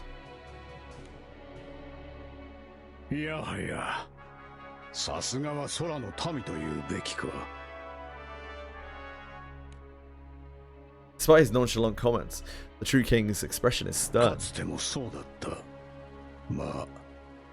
それゆえに救われたが、しかし今度は事情が異なる。今のままではかつてのように勝利することはできん。He stares at the large map of the Skydoms hanging on the wall. この空に支配を、調和を、統一をもたらさなければ、ファータグランデ。ナルグランデだけではない。あらゆる空域、その総力を結集せねば。Pulling his gaze away from the map, the True King sighs, exhausted. I'm sure at some point we're going to hear some of this guy's motivations. Yeah, I've seen Naruto. Ah, it's Madara. I see.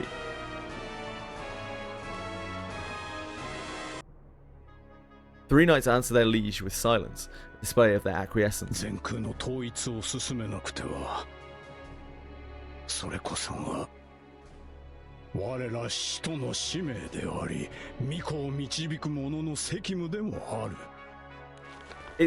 I'm sure it's like quite a large part of their budget, right? Because like the game is a browser. It must be very, very cheap to make.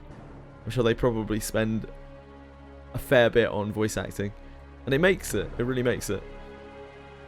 Absorbed in the sanctimony of his own mandate, True King clenches his fists tightly.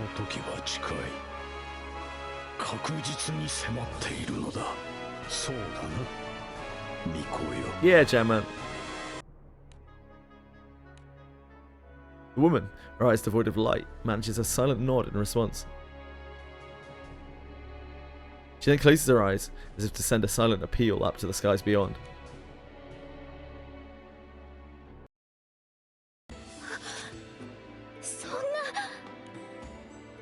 Alicia stands aboard the Granblue, flagship of the 4th Fleet of the Crew of Enforcers. Clutched tightly in her fingers is a report detailing some grave news. どんな時も冷静さを失うな。モニカさん、でもその様子からするに調査の結果は、はい。Unable to control her frustration, Alicia thrusts the report at Monica. 当該の気空弾について、ファータグランデ空域、ナルグランデ空域ともに墜落時の状況からも浮力消失高度以下へ落ちたことは疑いようがないか。Monica's expression sours as she finishes reading the document. 予想はしていたが、こうもはっきり言葉にされると、団長さんたちは本当に。 Captain and the crew destroyed the Great Wall, saving the now high ground Skydom. However, they were caught in the collapse of the mammoth structure. Now the whereabouts of both the crew and airship are unknown. I guess we're dead. Story over. Are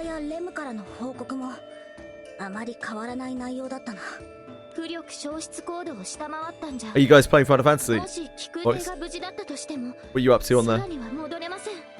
団長さんたちを助けるにはもう同じように空の底に向かって飛び込むしか。仮想の空には強い気流がある。あの気空艇グランサイファーも流されたと見るのが妥当だろうな。同じ場所から落ちたからといって団長たちと同じ場所にたどり着けるとは限らない。リーシャ、もう一度言う。冷静さを失うな。Although irritated by Monica's sharp admonition, Alicia holds her tongue. 状況は絶望的だ。だからこそ我々は揺らぐわけにはいかない。 Monica puts her hand on top of Alicia's before continuing. 信じよう、リーシャ。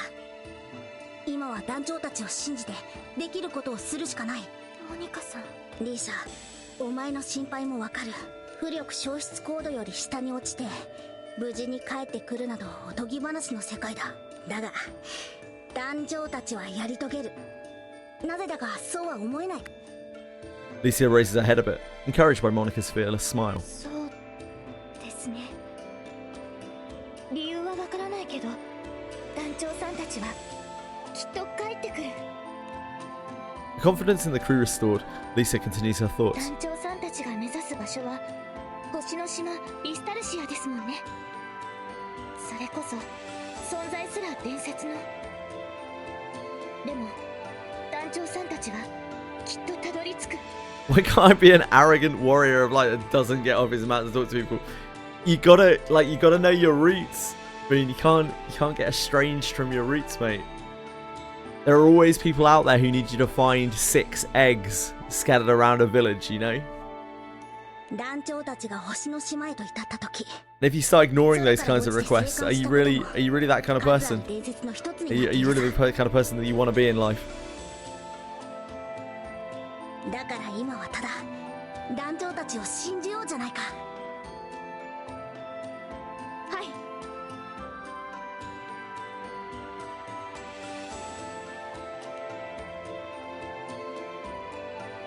I have no idea what you're saying, Gemma. Thanks to Monica's words of encouragement, Alicia's brewing anxiety transforms into steadfast faith. However, she raises a silent prayer to the skies, impatient for the crew's return. Thanks, Monica and Alicia. You guys are real ones. Captain and the crew hold on for dear life as the Grand Cypher plummets through the sky.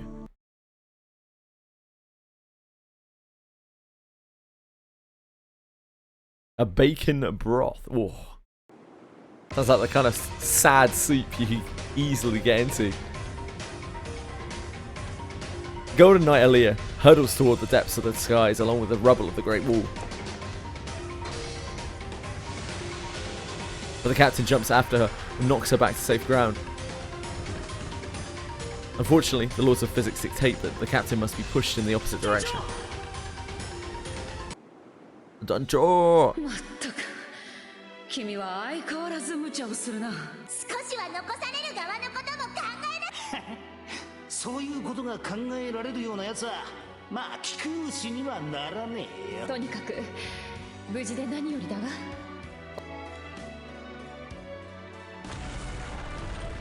羽も昨日も甲板もそこら中穴だらけになっちまった。今もこりゃ飛んでるつよりはこのままだと私たちが行き着く先は。あらやら。しかし状況が状況だ。悲観していても仕方がないか。なんとかなるっていうよりなんとかするしかないじゃない。だって私たちまだこんなところじゃ終われないでしょ。 I wish your journey would end right here, you know? こうなりゃ腹くくろうぜ。Oh no! Io fell off the ship. Someone save her. The Grand Cypher, its wings severely damaged, plunges through a thick cloud bank. Frantically, the members of the captain's crew rush across the deck, desperate to cling onto anything. Oh, won't anyone stop the little girl falling from the ship? Please, anyone.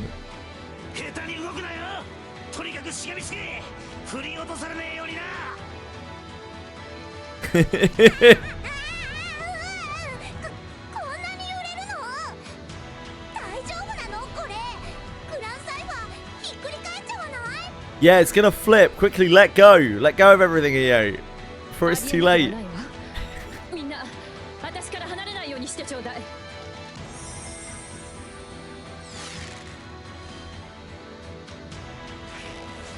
Wizardry unleashes her thorns, forming a protective barrier around the deck.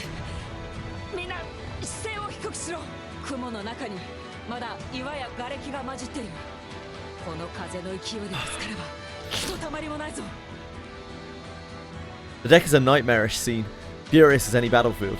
Lyria and Vern snuggle into the protection of the captain's embrace for comfort. Hang on, you two!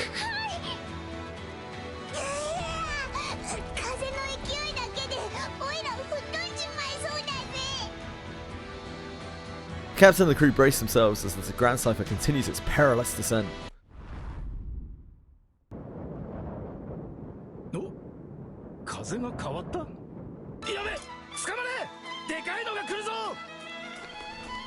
It's just me, Rackham. Spurred on by Rackham's warning, everyone prepares for the worst. Sure enough, moments later, a rising gust blasts the hull of the Grand Cypher. Not the G-Scythe.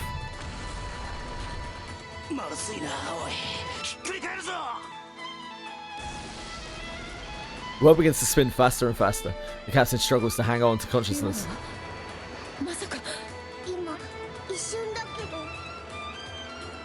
While everyone else is wrapped in chaos, only Vern, Rosetta, and the captain take notice of the gust itself.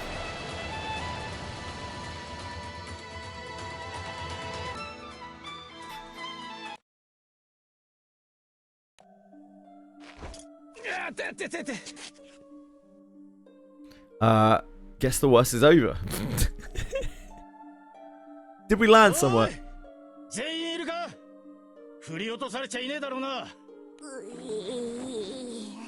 Love tempting fate. Oh, well, that's the worst of it over.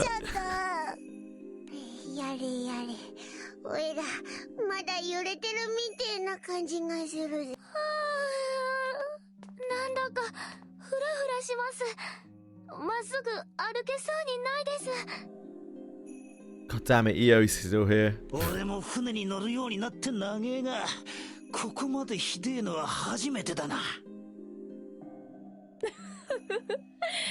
いくつになっても空は未知で溢れているものよ。さて、ひとまずはぐれた者はいないようだな。Yeah, thank goodness everyone's safe. With no exceptions. しかしまあ。He sighs, gingerly patting the Grand Cypher's railing.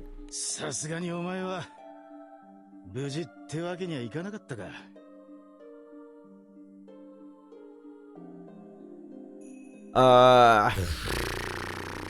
I'm so sorry. おいおいおい。ったく何言ってんだ。いいか。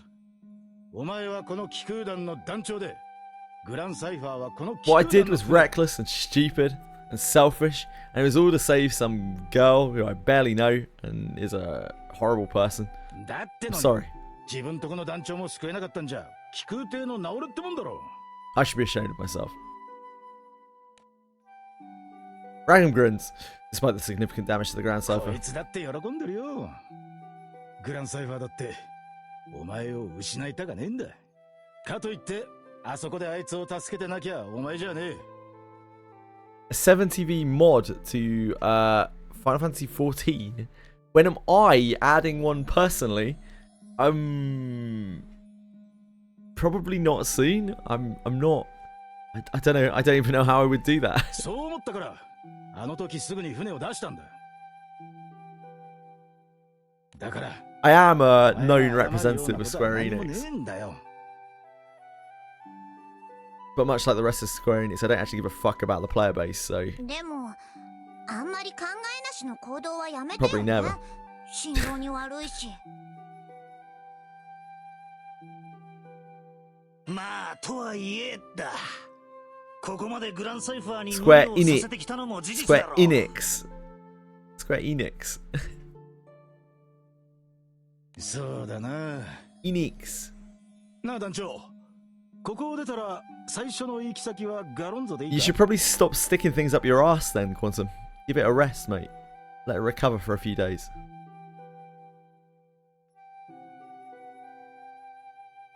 You bet. となると問題はここが一体どこなのかということね。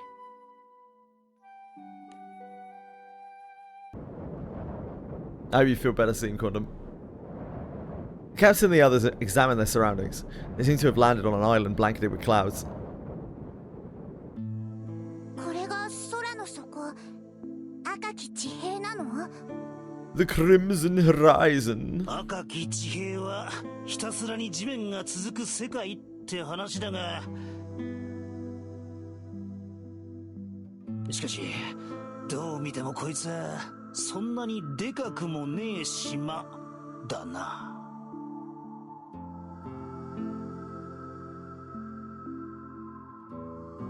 It's hard to tell a piston-driven sex toy to be more gentle, Bean.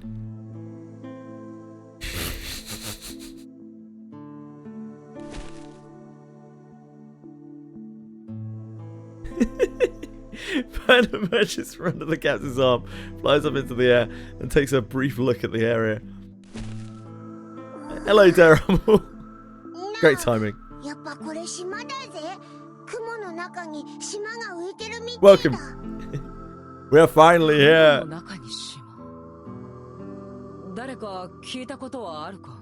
いや、それにここは浮力消失コードの下のはずだと思うんだが。 What are you trying to do, Bean? 下回ると島だろうがなんだろうが落ちちまうんだよな。ああ、そうだ。雲の中に青少獣が住んでるってのは聞いたことがあるな。まあ、よくある伝説なんだが、どこで聞いたんだったか。となると、この島がその青少獣と契約を結んでいる可能性はある。何しろ雲海の下なんだ。普通の島とは何か異なる力が働いている。 Just going through the main quest, story quest dungeons. You might actually be able to do the main story quest dungeons with 3 people. They're not that hard. Depends which one you're on.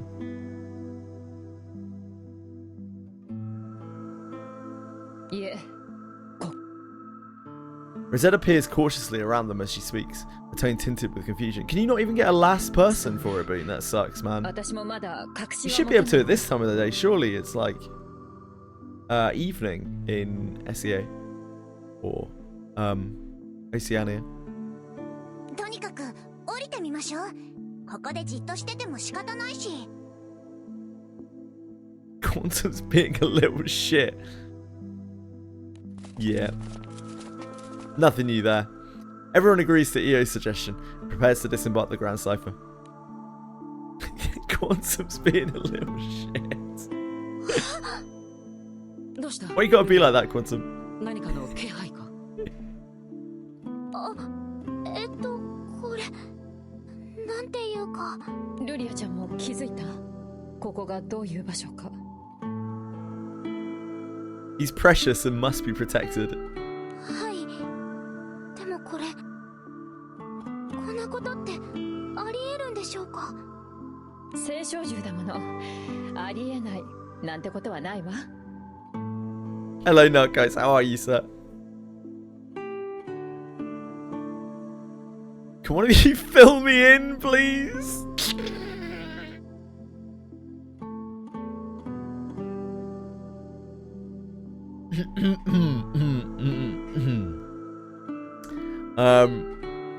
Who would we like to get to fill us in? This is a difficult one.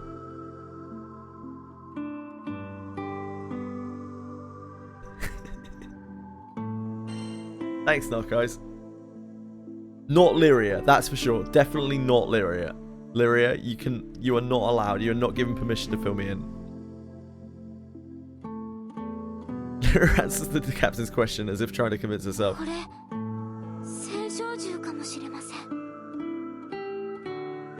Please, ma'am, to me next. Fuck's sake, guys.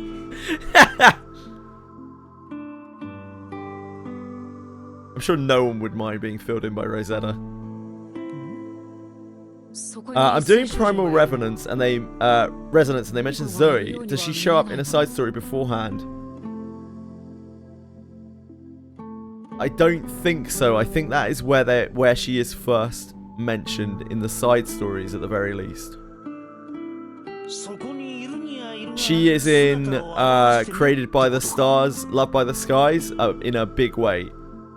But that's after Primal Resonance. Yeah, they do that a lot. They have like fake flashbacks to where you like met the person, but you didn't actually meet them in a lot of cases. I don't know if that means that the content is somewhere that I just haven't been able to see it, but I've done most of the story content in the game up until this point, and I never saw anything like that anywhere else. Maybe in an event that hasn't been no, that doesn't make any sense. It would have been rerun by now. Yeah, I'm not sure. Maybe it's it could well be a flashback to a fate. Sometimes they do that, but I haven't seen too many of the fates. Only the ones of the characters that I've got. Ah, there you go. Thank you. Old Lang Syne and Old Langxiety. Thank you, thank you. Yeah, I haven't played those. They're one of the few side stories I haven't played yet. Yeah, sometimes they also do flashbacks to fates. Like they do that with Loaine, for instance. They do flashbacks to like fates, and the only way you would have seen them is if you've played the fates, which is, I guess, is part of the reason why they do the flashbacks. Event version of Zoe, thank you.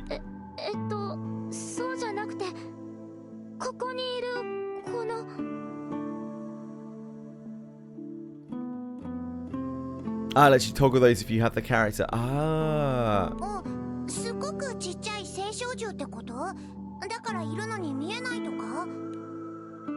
Seeing Lyria struggle to convey her thoughts accurately, Rosetta steps in to help her.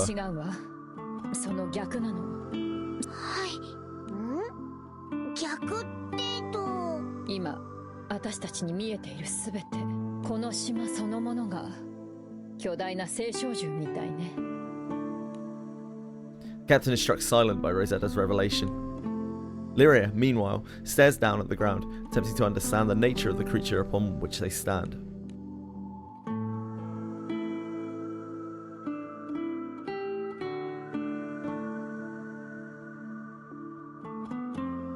Lyria and Rosetta sense that the crew has somehow landed atop a primal beast.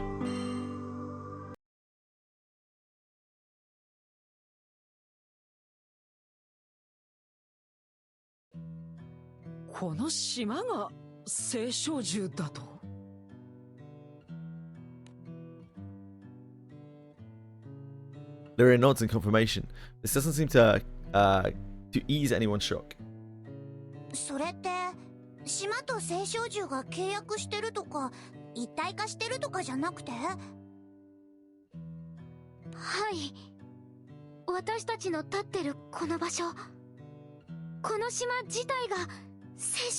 Dun dun dun.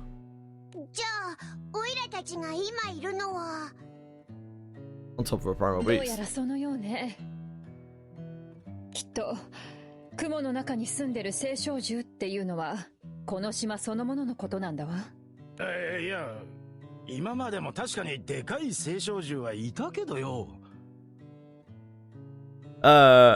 Maybe, Jam Man, yeah. It sounds like she's Zoe's introduced there, so wouldn't be the worst idea, I imagine.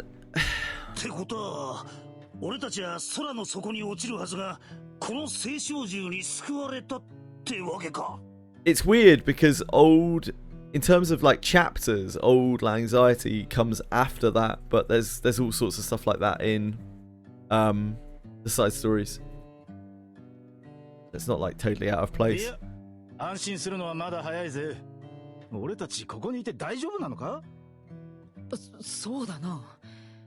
今はほとんど動いていないみたいだが、もしこんな状況でこの青少獣に暴れられでもしたら。 We're actually within like throwing distance of completing all the side stories. この子 Which is pretty wild. すごく穏やかで落ち着いてて、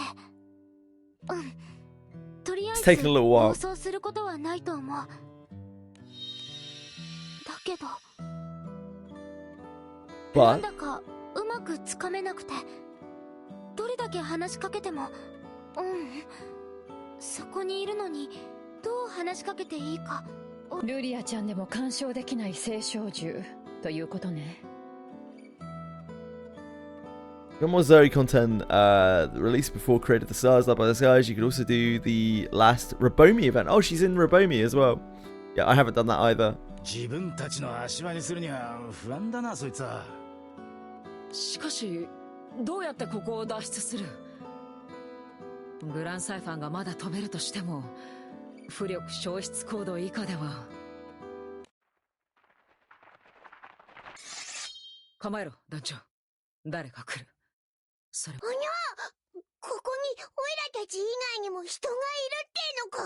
グランサイファーを動かせない以上、逃げも隠れもできねえ。迎え撃つしかないってことね。Crews steel themselves as the owners of the footsteps come into view. These chumps. あなたたちは空と星、どちらに組みするものかな。空と星？君、その顔は他人の空にか。いや、それにしては偶然が過ぎる。必然。これも運命か。やはりここには運命が集う。ということは、君たちの訪れも導きによるものか。ならば私たちは君たちを歓迎しよう。 The Edgelands. ここは教会の地。 I've been in the Edgelands for a long time, my man. 彼によく似る君の訪れも福音の一つと呼べるだろう。それでは聞かせてくれないか。君たちを導いた運命の旋律を。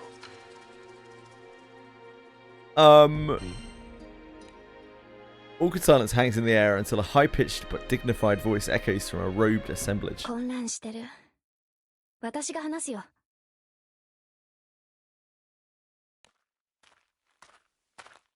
A young girl emerges from a gap in the group. こんにちは。私は一人。この人たちと一緒に近くの村に住んでる。あなたたちは誰？ここに来たのはどうして？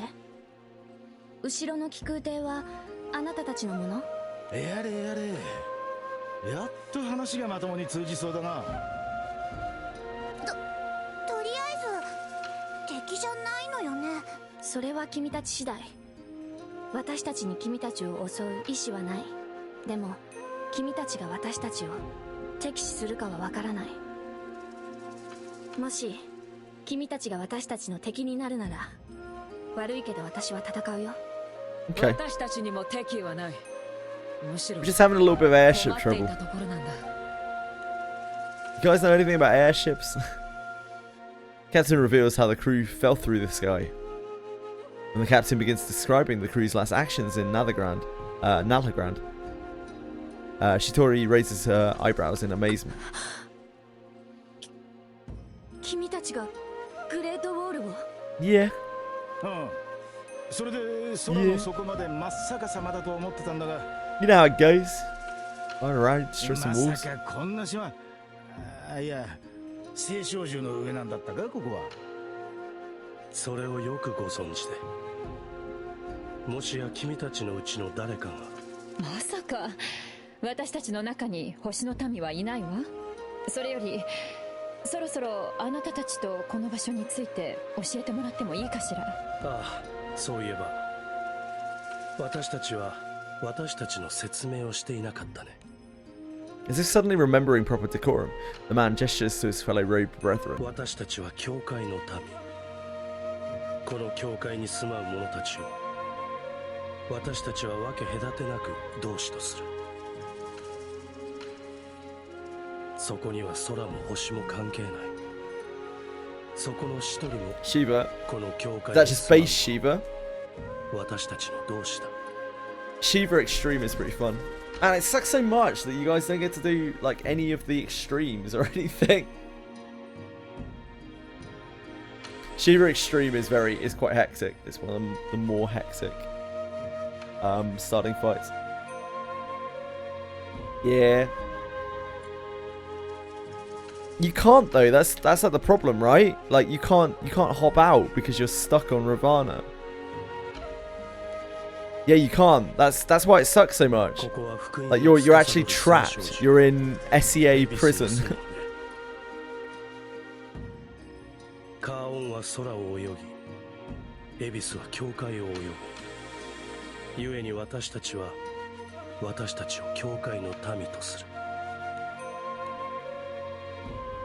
私たちは君たちを歓迎しよう。君たちも早々に私たちの同志として。待ってください。私たちここにずっといるつもりはなくて。I think Fox's character is actually originally on EU. For whatever reason. そうだぜ。なんだってオイラたちの目的地は。ああ、いや、違う。そういう意味じゃないんだ。So if they ever process your transfer, Boone, if they ever let you actually transfer, then you can at least play with Fox.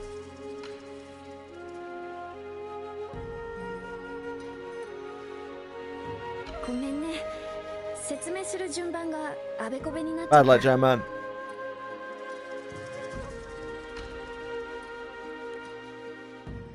Chitori continues where the others left off.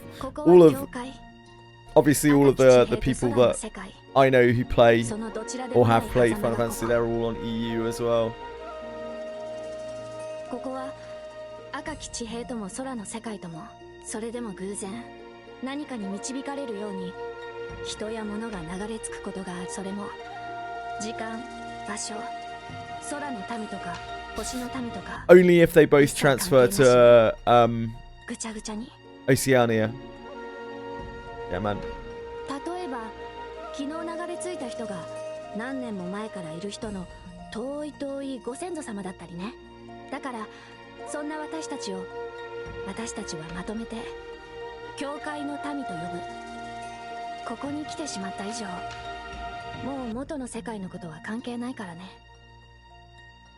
The only way you can really do it is to server hop to Oceania, because anyone can jump to there, as it's a lower pop area. But you can't hop from NA to EU and vice versa. You can do a paid character transfer to completely transfer to another region. That's about it. それじゃあ時間的にも空間的にもここからはどこにも進めない。ここは吹き溜まり、世界の隙間。ここより先はなく戻る道もない。残念だけどここに流れ着いた以上元の世界に戻るのは無理だと思ってほしい。 Captain and the others can only stand stunned with mouths agape at the shocking news. But unbeknownst to the crew, somewhere else atop the primal, where the fated fall and collide, other familiar powers work to see their own needs met. Maybe like evil people wanting to rule the world and or destroy it. While the captain and the others try to make heads or tails of the situation, a sinister figure moves in the shadows. Not a sinister figure. Oh no. In the shadow of the crew's descent, one particular astral plunges through the sky, intent on completing its goal.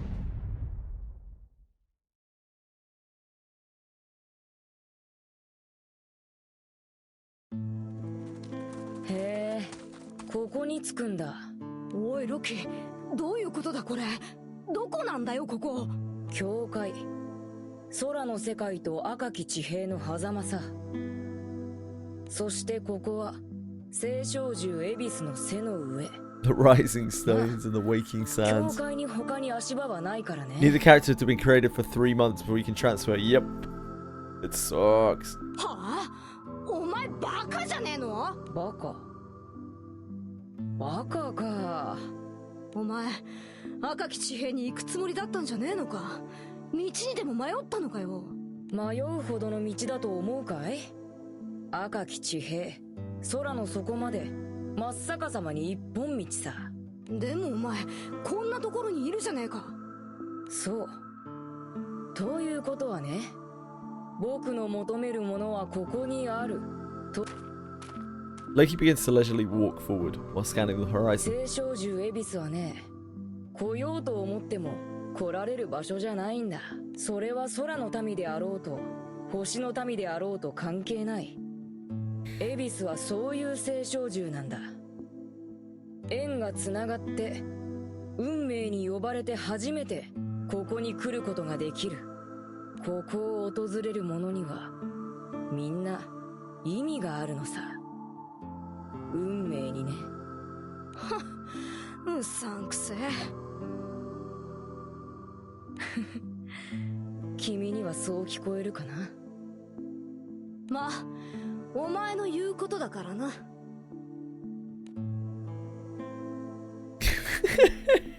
Somehow Quantum has failed to type The astral stops and smiles at the primal, unaffected by her ズ jeers. レはあったみたいだけど、僕の探している大罪人もここに落ちたのは間違いないんだ。ああ、あのグレートウォールに封印されてたってやつか。 It's been a while since I've had time. Okay. そう。同時にグレートウォールを作った張本人でもある。け、ずいぶんとそいつにご執心だな。少し考えがあってね。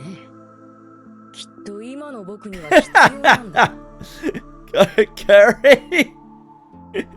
フェンリル、探すのを手伝ってくれるね。おま、さて、どうするかな。They continue walking along the surface of Ebisu, engaging in petty banter. Eventually, they spot a group of robed figures in the お distance. や、あれは。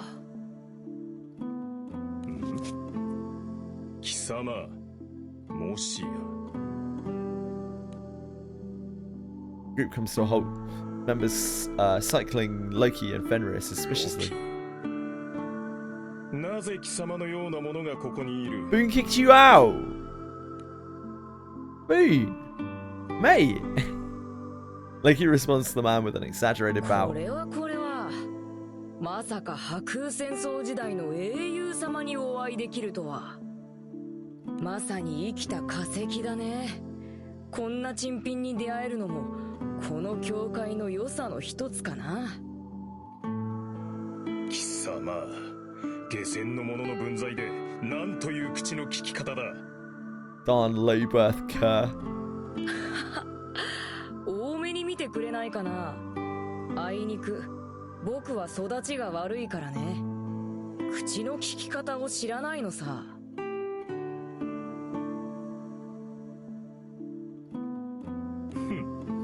まあいい。今貴様に構っている暇はないからな。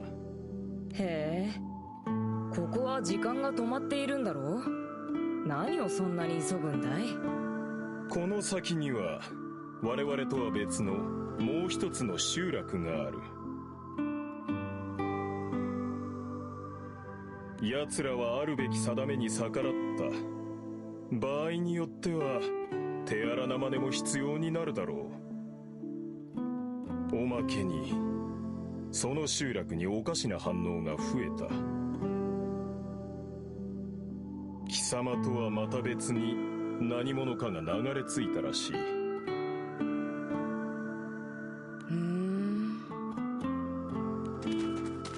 Oh dear, Jamman.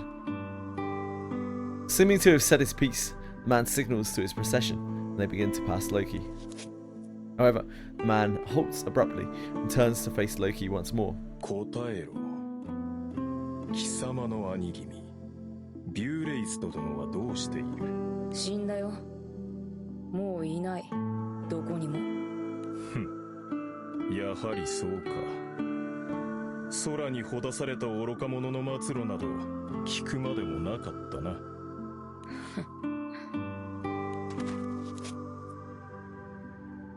Again, the road ones begin to leave. Their leader remains unsatisfied. 貴様、まさかそのためにこの教会に来たのではあるまいな。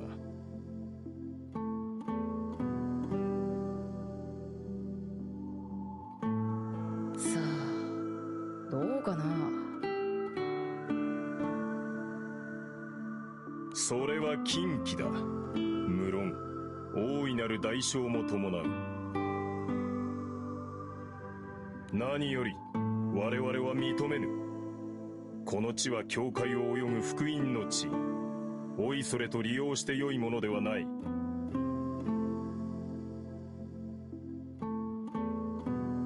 分かったらおかしな気を起こすなよ。貴様ごときが世界の趨勢に手出しをしてはならん。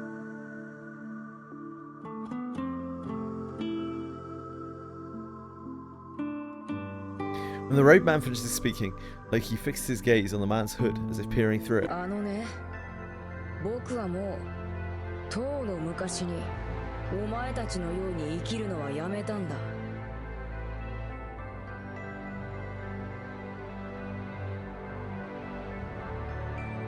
空も星も運命さえも関係ない。誰にも僕の邪魔はさせない。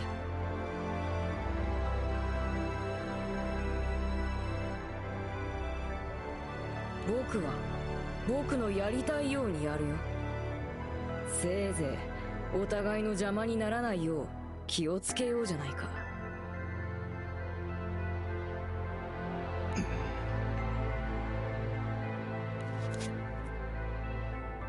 Loki composes himself and turns his back to the road group. 行こう。ぼんやりしてると置いてくよ、フェンリル。あ、てめえ待って。いつもぼんやりしてんのはてめえの方じゃねえか。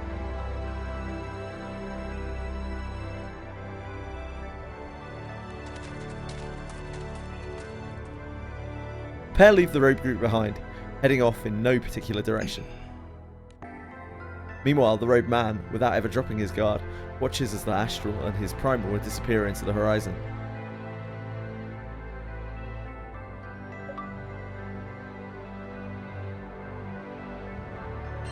We've reached the end of the Edgelands.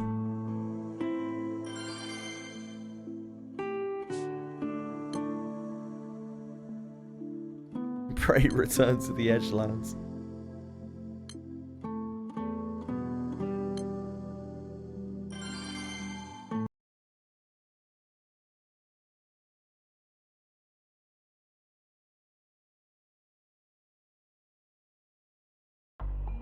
Oi, oi, oi.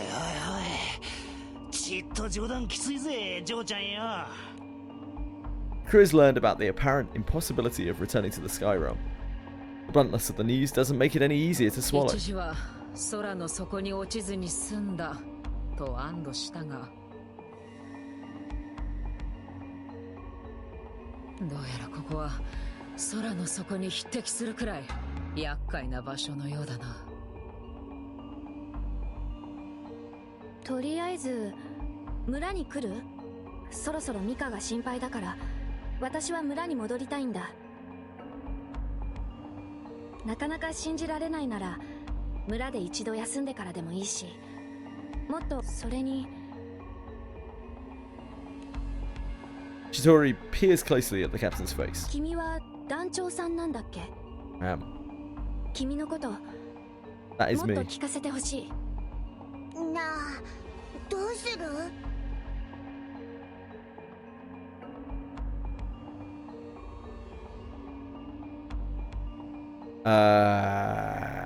？We need to hear more about this そうね。 place. もっと詳しい話を聞けば何か打開策を見つけられるかもしれないわ。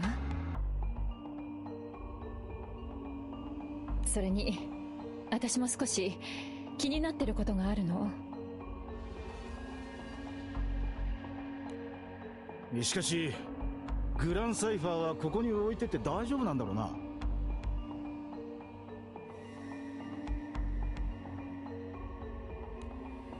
盗まれる心配ってこと？そもそもここじゃ気空艇は飛ばせないから。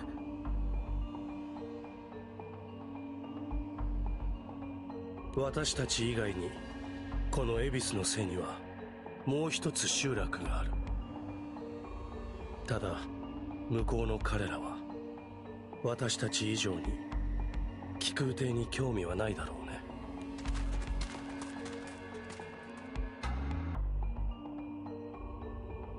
Captain and the others decide that Shitori and the road people are worth trusting and follow them to their village.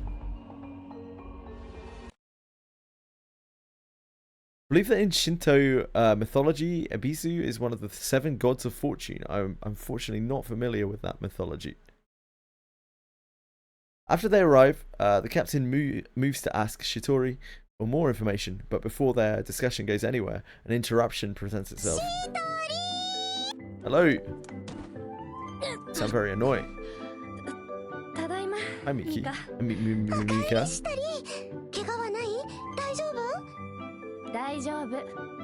一人にしてごめんね、ミカ。平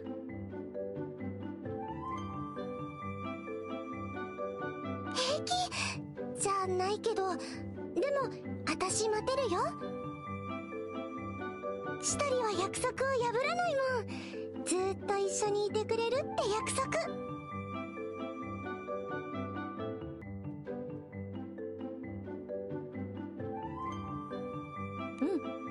約束。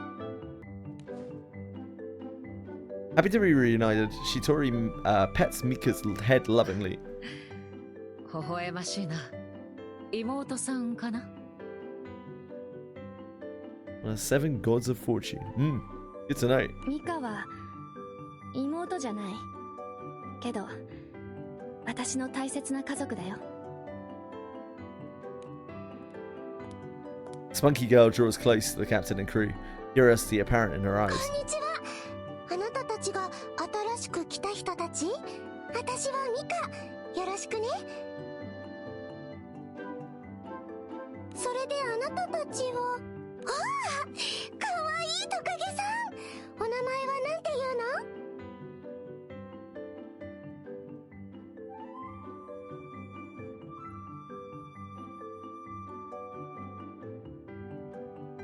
の？おいらはトカゲじゃねえっての。His name is Vern. He is a lovely, lovely lizard. かわいい名前だね。それであなたのお名前を。Mika turns to address the next person, but she cuts off when she catches sight of the captain's face. 嘘。あれ。でも。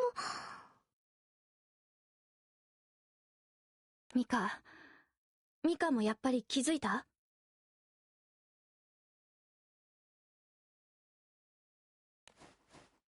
Mika nods her head up and down. 2人が言うのなら間違いはないね。何せ一番懐いていたのは君たちだ。懐いてない。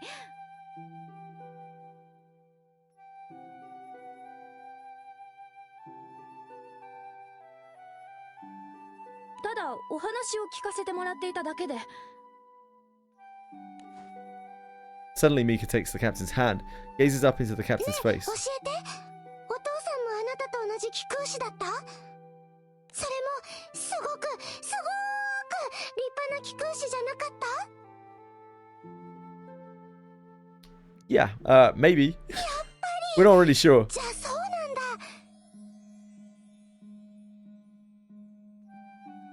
シトリ、この人だよ。この人がおじさんの子供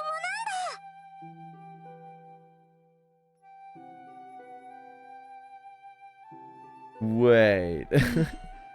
そのまさか私たちはあなたのお父さんと会ったことがある。 It's the deadbeat parent, yeah, indeed.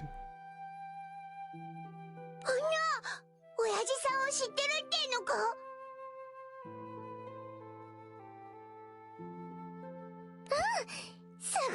しかった。いっぱい遊んでくれたし、たくさんお話も聞かせてくれたよ。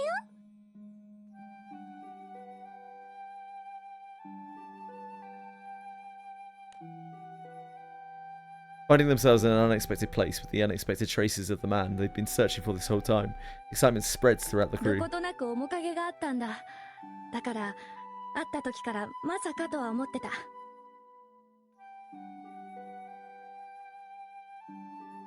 どことなくどころか Just our dad being useless as per usual. 私は今度は子供時代の彼が迷い込んだのかと思ったくらいだ。まあ、彼から子供の頃の Why 話 has を聞 everyone か in せ this てもらってい world た met my dad except me? すぐに違うと気づいたが。It doesn't seem right. ちょっと待ってちょうだい。あなた今なんて？今度はと言ったな。親父さんもここに来たことがあるってのか？それだけじゃないはずよ。あなたたちの言うように。You think our dad has got around, Narcos? Could be. いるの？ここに Our dad. あの人。 Whose expectations are heightened as Rosetta asks the question. The edge dweller dashes their hope when he shakes his head. No. 今はもういない。彼は言ってしまったんだ。でもさっき元の世界に戻るのは無理だって。I believe it, Narcos. 待って。足音が聞こえる。Chidori!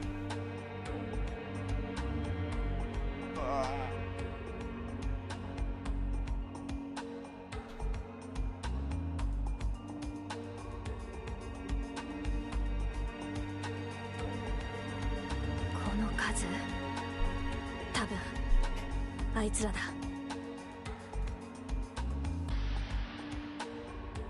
Copy Cassius, bro. I mean, Charles in the Sky is pretty cool. So, allow them. Saying nothing more, Shuri dashes off with a nervous expression on her face. 申し訳ないが、彼の話は後回しだ。いや、これも彼にまつわる事態ではあるが、とにかく面倒なことになった。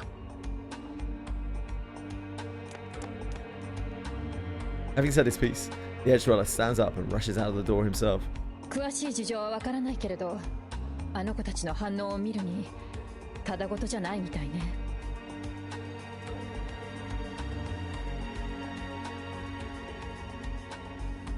Let's check it out.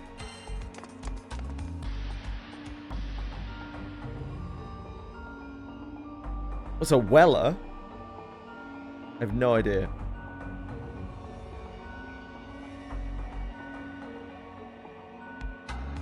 Someone who goes down wells? Ah, an edged weller. I see, I see. Crew leaves the house to see Shitori and Mika confronting a group of robed figures. 我々がどうしてここにやってきたか、それは分かっているな。同じ格好じゃねえか。あいつらはあんたたちの仲間じゃねえのか？話した通りだ。青少獣恵比寿の背にはここと向こうの2つの集落がある。彼らと私たちは考え方の違いから対立をしていてね。だから住む場所を分けていたんだ。選ばれし福音の民。彼らは自分たちのことをそう名乗っている。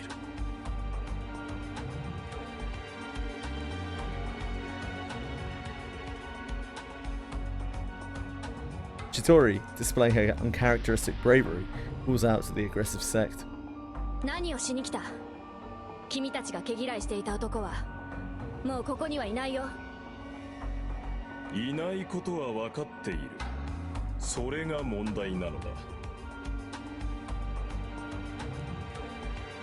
Although his voice is quiet, rage in the man's voice is distinct. 貴様ら、進化をあの男に使わせたな。The eruption? 我々は勇敢なるありようを評され、福音の聖少獣に導かれた特別な存在だ。故にこの導きに反する行いは運命そのものへの冒涜に等し、あってはならぬことだ。それが貴様らにはまだわからないのか。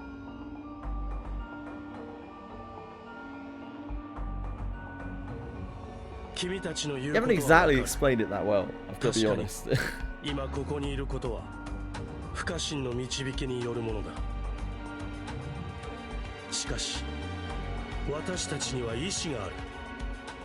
考えることができる。思うことができる。これは誰にも奪うことはできないはずだ。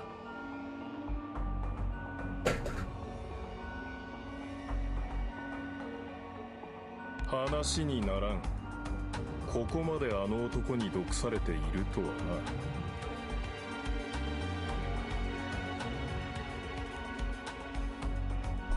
な。Man turns to the captain and crew. 貴様らは新たにこの地に流れ着いた者たちだな。歓迎するぞ同志よ。ここは運命が招いた選ばれし者たちの世界だ。よもや貴様らは元の世界に戻りたいなどとは言うまいな。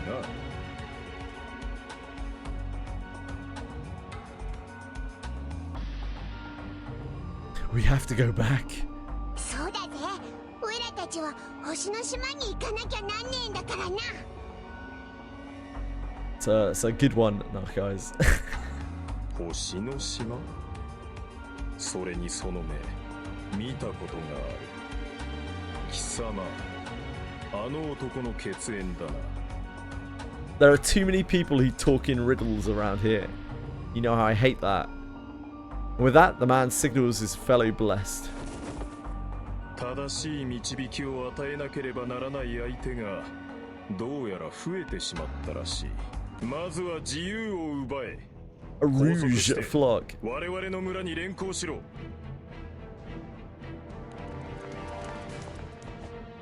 I'm not sure these are the good guys. The other blessed respond to the command instantaneously, moving as one. ごめん、巻き込んだ。戦える？ Yeah. そりゃこっちのセリフだぜ。まあ聞くうちにとっちゃこういうのは日常。 We basically just go around causing trouble, causing disturbances. That's pretty much what we do. 相手が私たちだったことを後悔させてあげる。 You're not gonna do anything, EA. でも気をつけて。中には星の民もいるから。油断は禁物だよ、団長。 You'll do nothing. You can't do anything.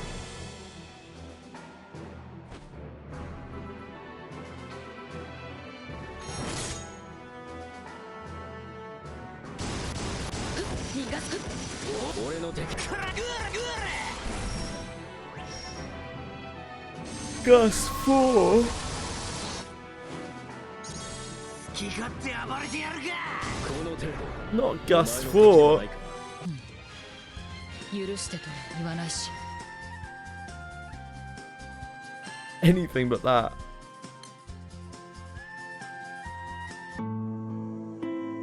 Captain and the others clash with the blessed, who seem to be more fixated on 2 crew members than winning the bout.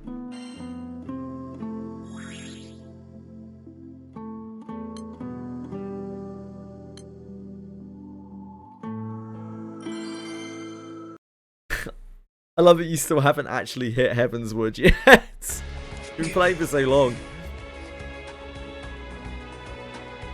True, Narcos. Midgard Sorma. That fight is interesting. That fight is very, very losable. I have to obey the mechanics. That's understandable, Boone. Fight with the Blessed is furious. During the fracas, something catches their attention. Oh shit. That time. Hold on, I need to go and check on the cats. My bad. Right, back in a sec. Sorry, everyone.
Alright, folks, sorry.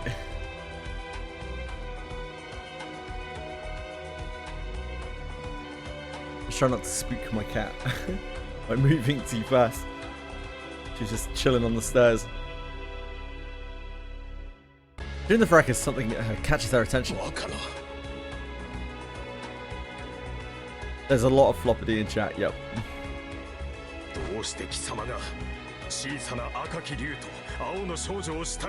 There's so many of the growths. So many growth pictures for that radius. There always are now, aren't there? Sudden realization comes over the edge dweller.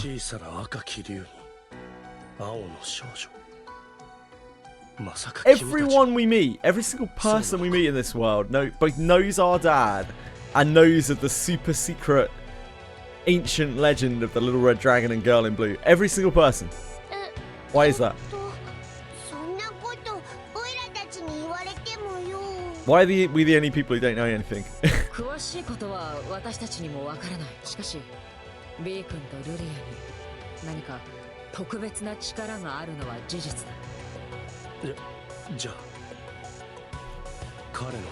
Oh yeah, you just know that we're a singularity as well. Of course you do.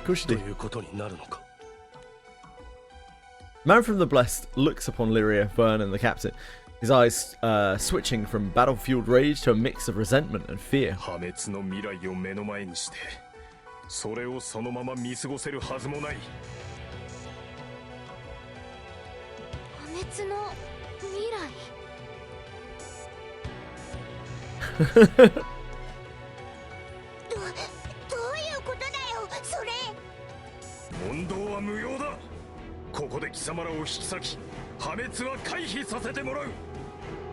Now you sound like Cosmos. A fighting spirit reignited by righteous indignation, the Blessed launched themselves at the crew.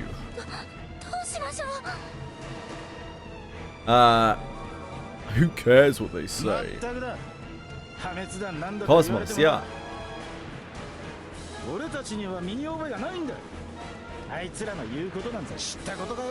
I don't know anything about Xenosaga, unfortunately.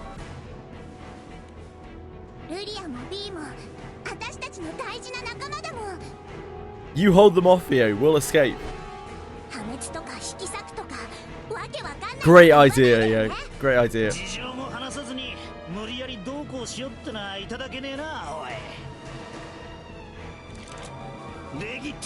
It's all right, Organ. This is what EO wants.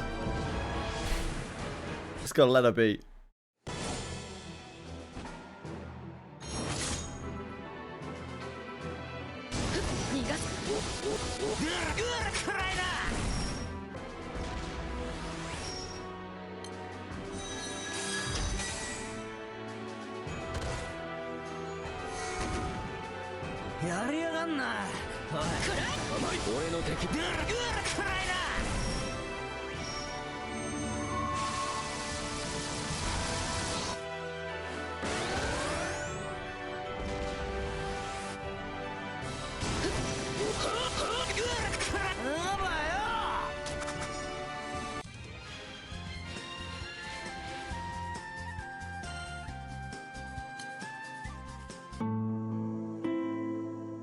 After rebuffing the Blessed, the crew takes the lull in action to talk once more with the Edge Dwellers. Oh, Edge Dwellers, regale us with your wisdom. Tell us what it means to be on edge for your entire lives.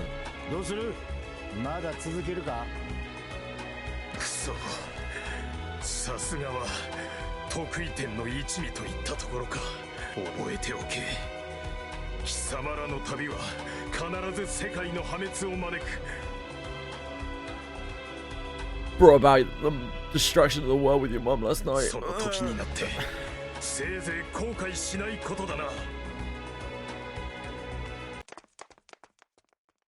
The man signals to the other Blessed, and they take that lead.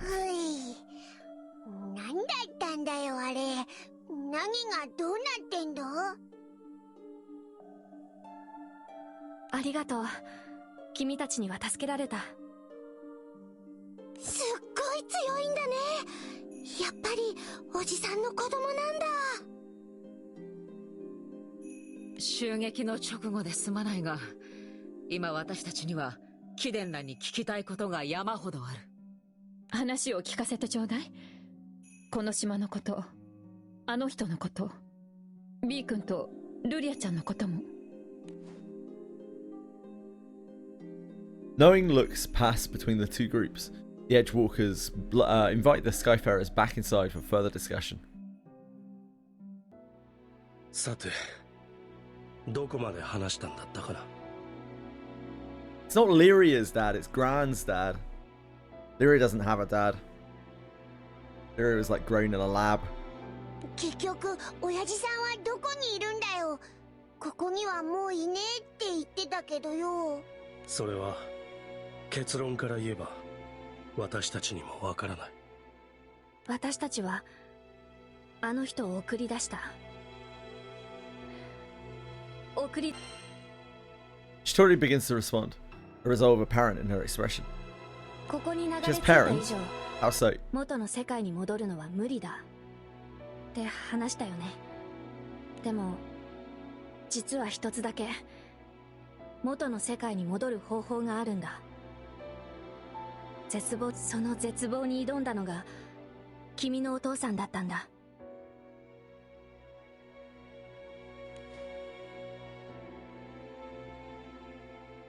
He's not loyal. あの火山。 Shitori points out the window. Yeah, I see the volcano. Oh, you're going to show me it. Thank you very much.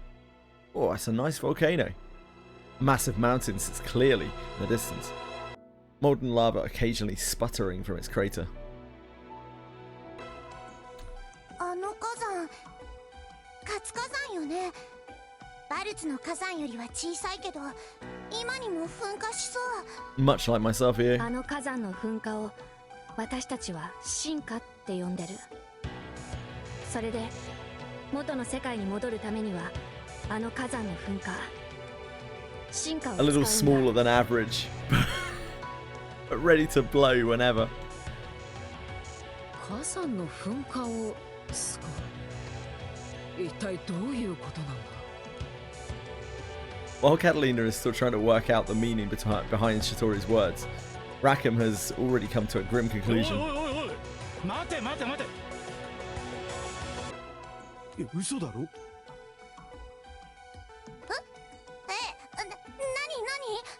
でそんなおっかない顔してるのよ。当たり前だ。 Imagine getting physical copies in modern age. Heavens.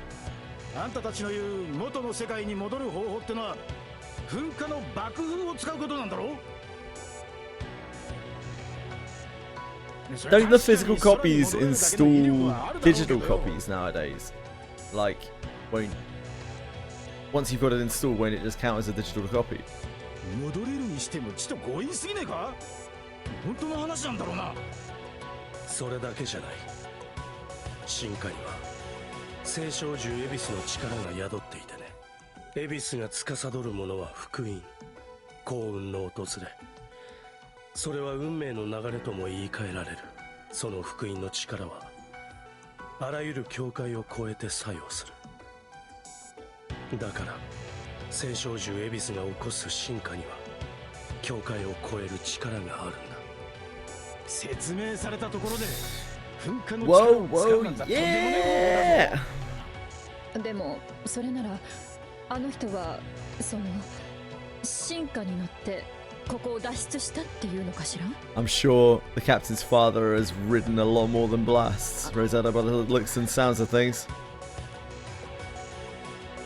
After a brief pause, Shitori nods to Rosetta. すごかったよ。ドカーンって。 Dokan! マジかよ。親父さん、とんでもねえことするな。そうね、相変わらずだわ。申し訳ない。本当に彼の子供である君にはなんて謝ったらいいか。Why are you apologizing? The Astrologer begins an embarrassed explanation. 確かに進化にはこの境界を脱出する力がある。 Okay. しかしそれだけだ。想像して、この境界は空の世界よりもかなり下なんだ。そこから突き上げる力に乗って空の世界へ行けばどうなるか。 I try to imagine these things, Shitori. どうなるって普通に空の上に出て終わりじゃないの？ Sleep well, Marsh! Take care, man. I hope you're keeping well. Hope the computer fund is coming along well. それは運が良かった場合に限るな。最悪の場合、島の底や他の気空艇に下から激突することになる。それだけじゃねえ。潮流域に放り投げられちまうってのも考えられるな。じゃあ空の世界に戻れたとしても運が悪ければ。 Shitori looks down at the ground, dejected. 私たちにはあの人の無謀を止められなかった。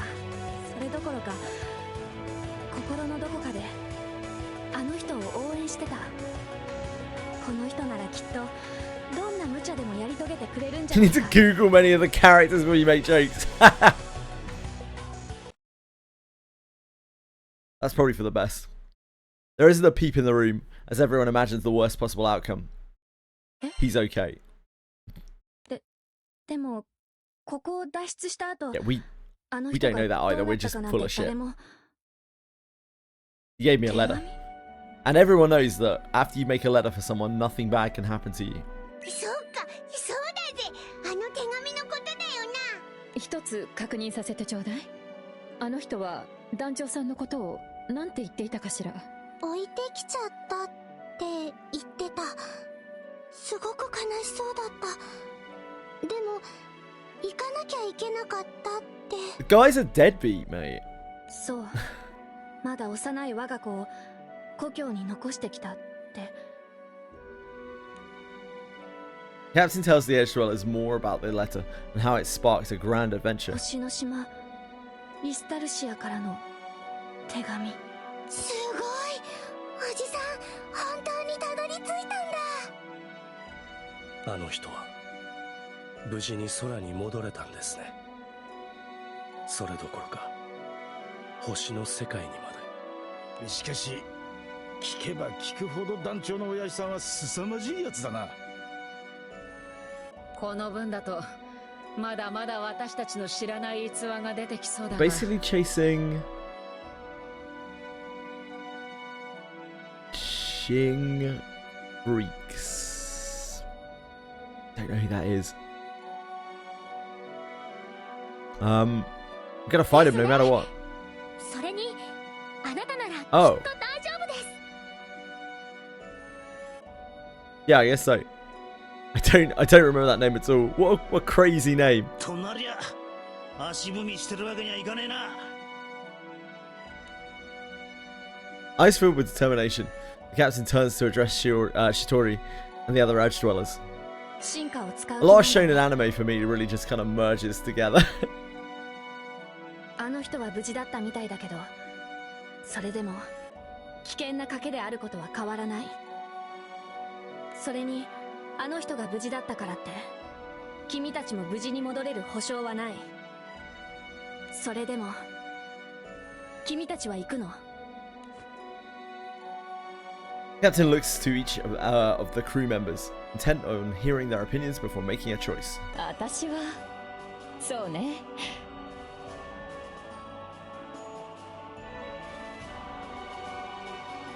A lot of Trails packs in my playlist. Yeah, Cassius Bright, I do know of. 団長さんならもっとドキドキさせてくれるって We 信 actually じてるわ。 played Trails in the Sky first chapter, the remake, very recently, so it's quite fresh in my mind as well. 正 But 直 particularly Trails 1 and Trails 2, Trails in the Sky 1, sorry, Sky 1 and Sky 2. I remember quite well. 方法があるならやってみない理由なんてない。 Those were the days, Narc Eyes. まあ気空士なんてな常に危険と隣り合わせ I だ。 mean, nowadays it's like pretty much just Granblue because this is eaten up. 面白い方に舵を切るしかねえよな。はい。 Let's have a look. like about 1,300 hours of playtime so far as we've tried to progress. こんなもん聞くまでもねえだろ。ここじゃ気空艇は飛ばせねえ。なもん俺にとっちゃ死んじまってるのと同じだ。だったら命をかけてでもグランサイファーが飛べる空に戻るしかねえだろ。ま、船に無理させない方法で戻れりゃ言うことねえんだけどな。私はルリアと君と共に行くと決めている。その決意はもう、だからあとは君たちの判断に任せよう。 This game has a story piece of Theory Restart. I might ask, what are you talking about? Theory Restart had a great story. I just, it's just weird. Like, every time it came up, just skipped it, like by accident. It really needs to reposition where the button was. You realise that the UK uses miles, right, Narcos? as its primary form of measuring distance. Lyria nods to her protector before turning to the captain to speak. あなたは最初から言ってましたよね。星の島イースタルシアに行くって。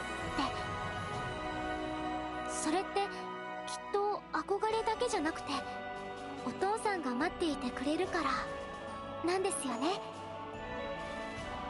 Mm-hmm. Yeah, it sure is. All of our road signs are in miles.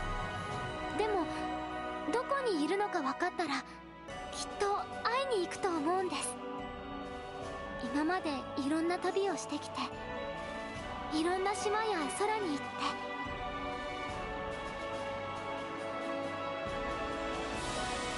それで今よ。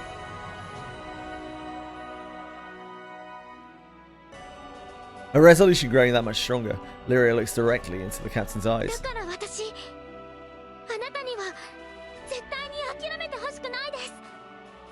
Speaking of great deeds, distances, and stupidity, did I tell you my son has managed to find his way back to Michigan again? Why? No, you didn't tell me.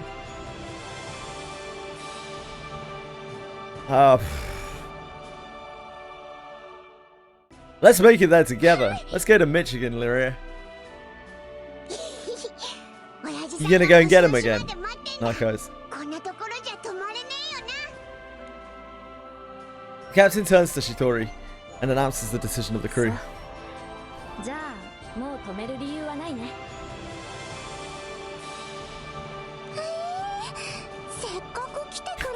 But I just got here!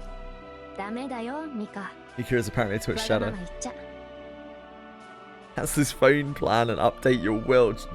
That's fair, considering, I would say. 私たちも力を貸そう。何より君たちには恩返しをさせてほしい。私たち。ああ、いや、違うんだ。正しくは君のお父さんに受けた恩を返させ。今は星の島にいるのなら直接恩を返すのは難しそうだからね。Thank you. 当然のことだ。何しろ私たちは君のお父さんから希望だ。生きるためのね。君たちもそうだと思うが、私たちは皆死を覚悟した末に死んだと思ったが生きていた。 Hi, Coffee Loki. 元の世界に戻れない。 How are you? 生きているとも言い難い。そんな半端な状況ゆえに私たちは今の自分たちに理由と意味を与えた。 If you want a real game, Narcos, tune in next Wednesday. Next Wednesday. Oh baby, what a treat we have in store. The edge Dweller's tone takes on a self-deriding note as he continues. ここを襲った連中がいただろう。私たちも Don't be like that, Bean. It's gonna be great, mate. We're gonna have a great time. 変わることを諦め、今を肯定することに執着した。 Next Wednesday is the Steam release of Zenless Zone Zero. そんな日々を壊してくれたのが That's right. 君のお父さんなんだ。 I know. Don't forget to breathe. I understand the excitement can be quite overwhelming. He pauses for a moment, as if to reminisce about brighter あの times. 人に頼まれて進化の研究を始めてね。無意に過ごしていた日々が忙しい毎日に変わった。あとはあっという間さ。何か急ぐ理由があったようでね。お礼を言う暇もなかった。Hey! It's a good one. I've never heard that one before. まあ、礼を言われるようなことだとは彼は思ってなかったかもしれないが。Turning to face the captain, the edge dweller brings his tale to a close. すまない。長くなってしまったね。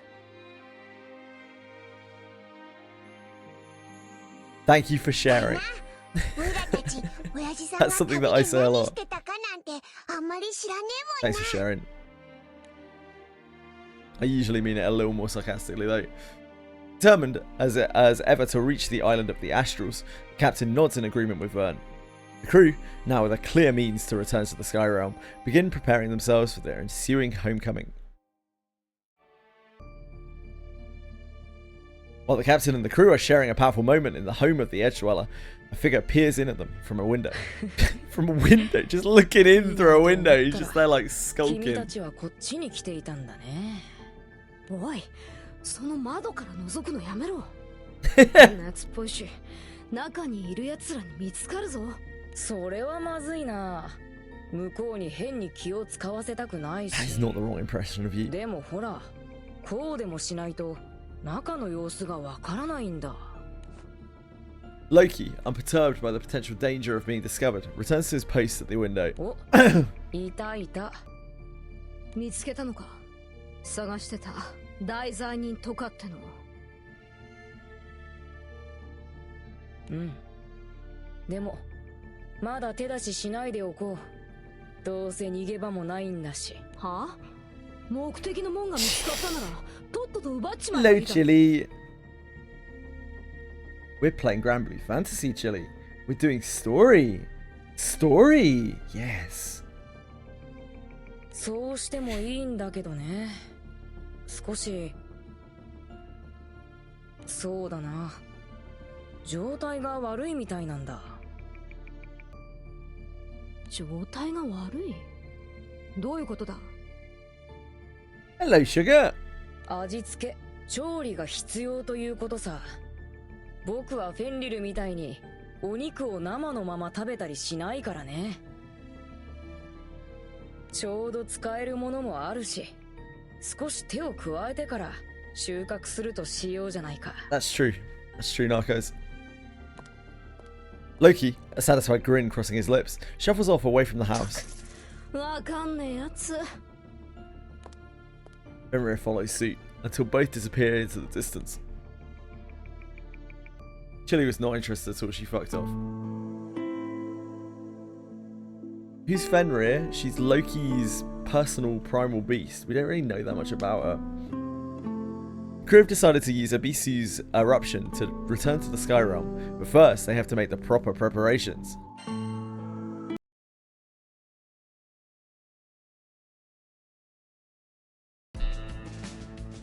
The captain and the crew have decided to risk their lives and use the volcano's eruption to return to the Sky Realm. They toil away at the Grand Cypher's repairs, just one of the many things they need to do before making their attempt at a homecoming.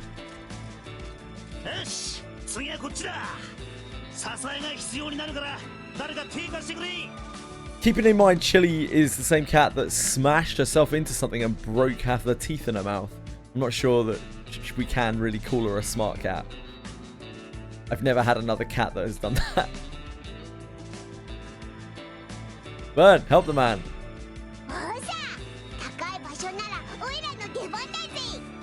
Hop to it. ちょっと継ぎはぎだけど、だいぶ綺麗になったんじゃない？外はな。だが中はさすがに手が回らねえ。ガロンゾにいるような職人じゃねえと手が出せねえ部分も多いしな。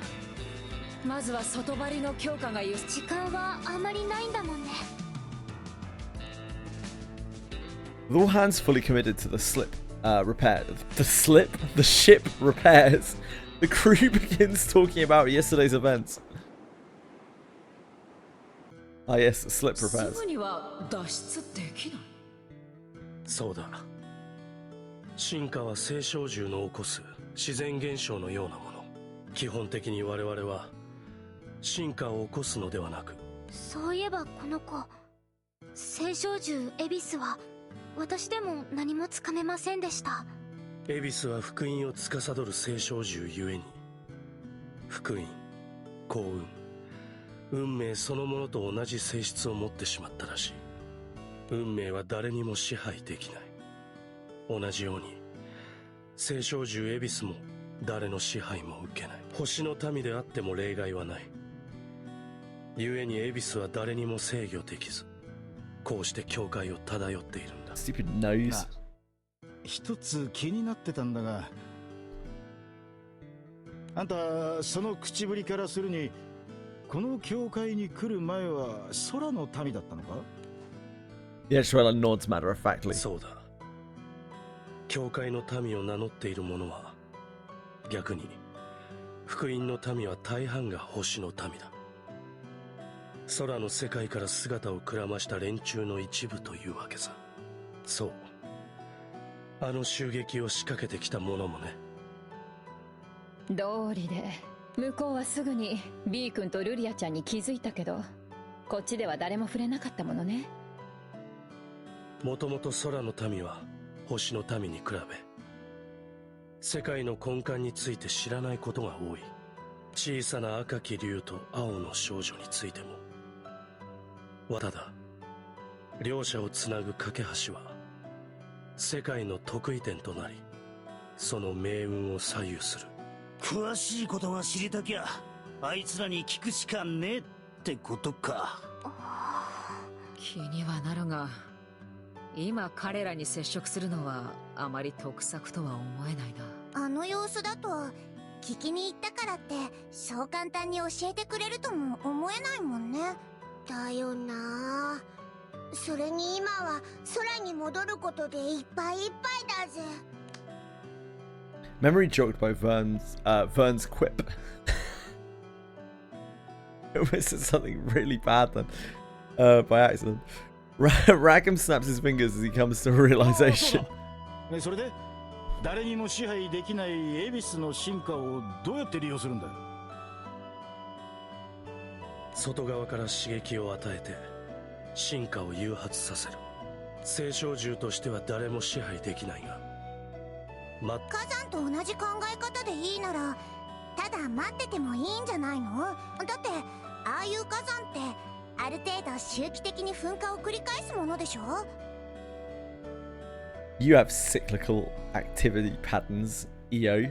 お前詳しいな。バルツな女を舐めないでよね。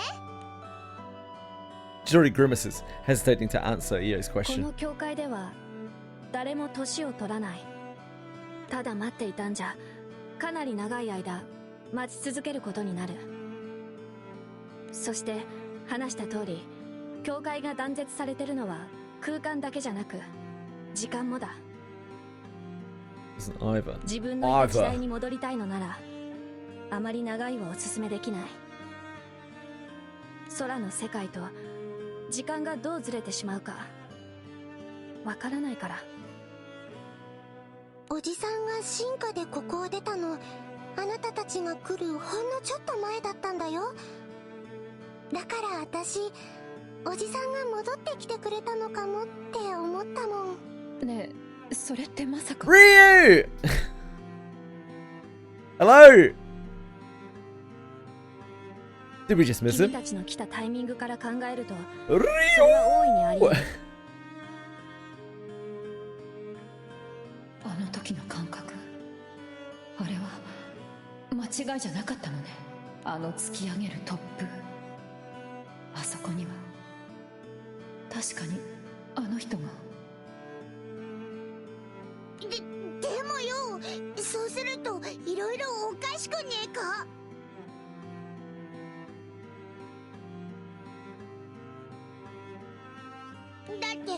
I'm not sure why you would tell Ryu that. I'm here all day, baby.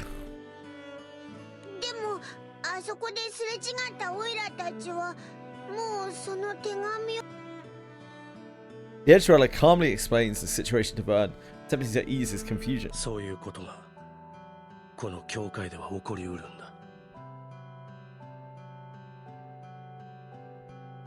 Ah, yeah, that's understandable. So quite often on my Tuesdays are half days. That's been a thing for a very long time. Also at the moment we've been doing Clock Tower, generally once a week on the weekends, and I don't know when that day is going to be for a little while until towards the end of the week, usually Friday, Saturday or Sunday. This week specifically, I also have Edie's birthday on Saturday, which is obviously something that I can't really mitigate. So there is a good chance I will have three half streams this week. We already had one yesterday. But the others will be normal.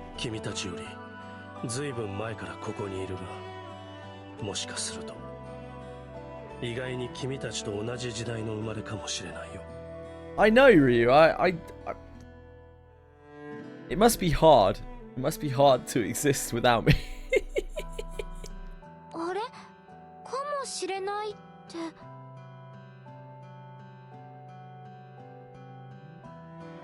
私とミカには教会に来るより前の記憶がないんだ。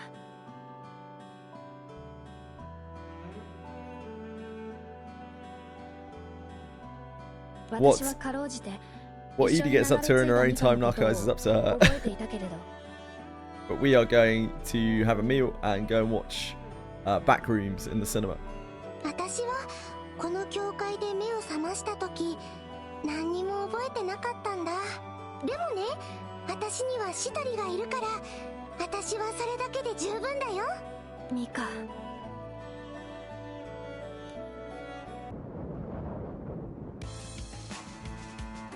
But Chili on camera, she would not sit in one place. She, like, I'm pretty sure she has some kind of cat ADHD. She's just constantly, like, skittering around all over the place. She never sits still for more than 5 seconds. While waiting for the eventual eruption, the crew spends their time continuing to reinforce the Grand Cipher.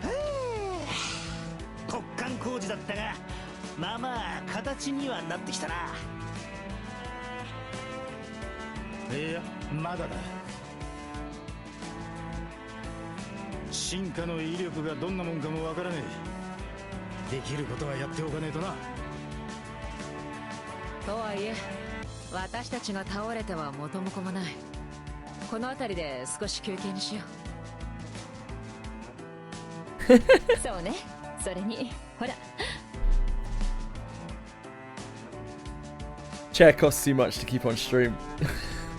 I don't think I'm allowed to. I don't think I'm allowed to leave stream unattended for that amount of time. I'm sure it's against the TOS. You can like sleep on stream. Rosetta points at a pair of figures running toward the crew. It's Shitori and Mika. 口に合うかわからないけど、もしよかったら。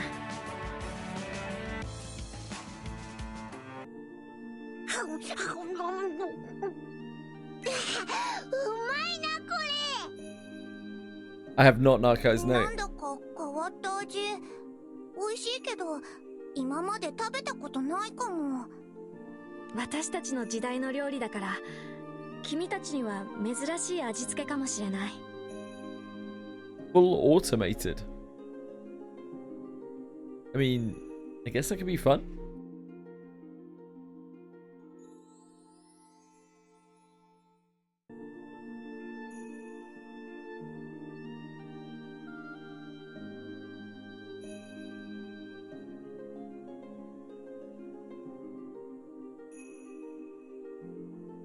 Ah, I see. So it's like Final Fantasy Tactics. And they like auto against each other. And you place bets. It's like a betting stream.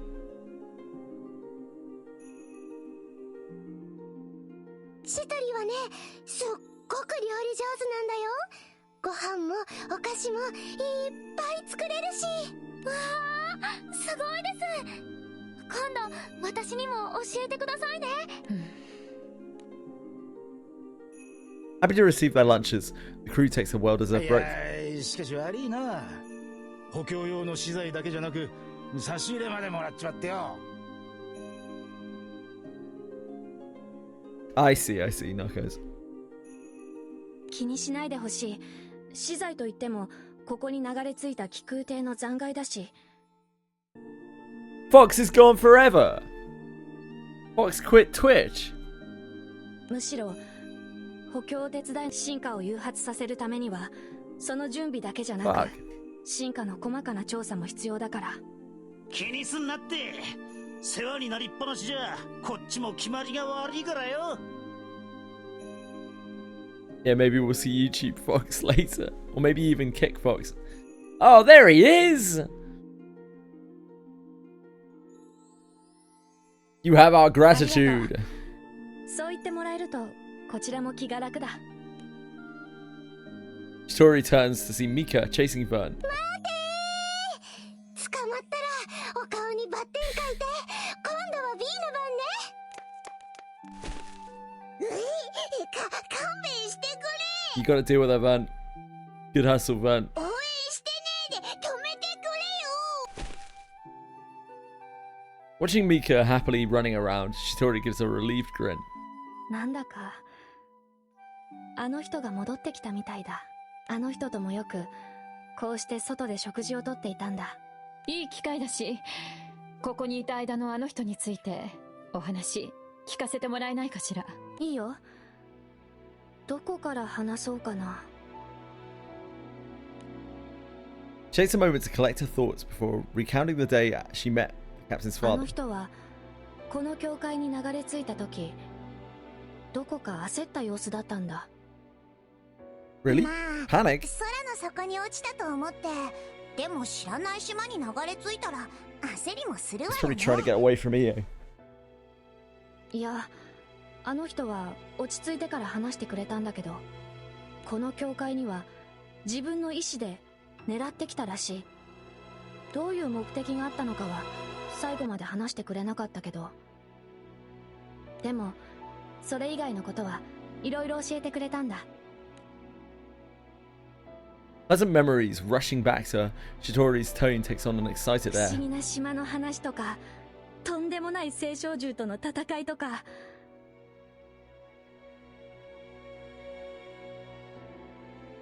楽しかったな。まるで Balacote was here 本 earlier. 物のお父さんみたいだったんだ。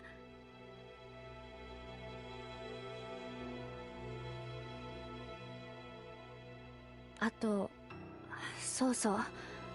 悪い奴らの話もしてくれた I've っ been on て。 the Woglind in years. Which game is that?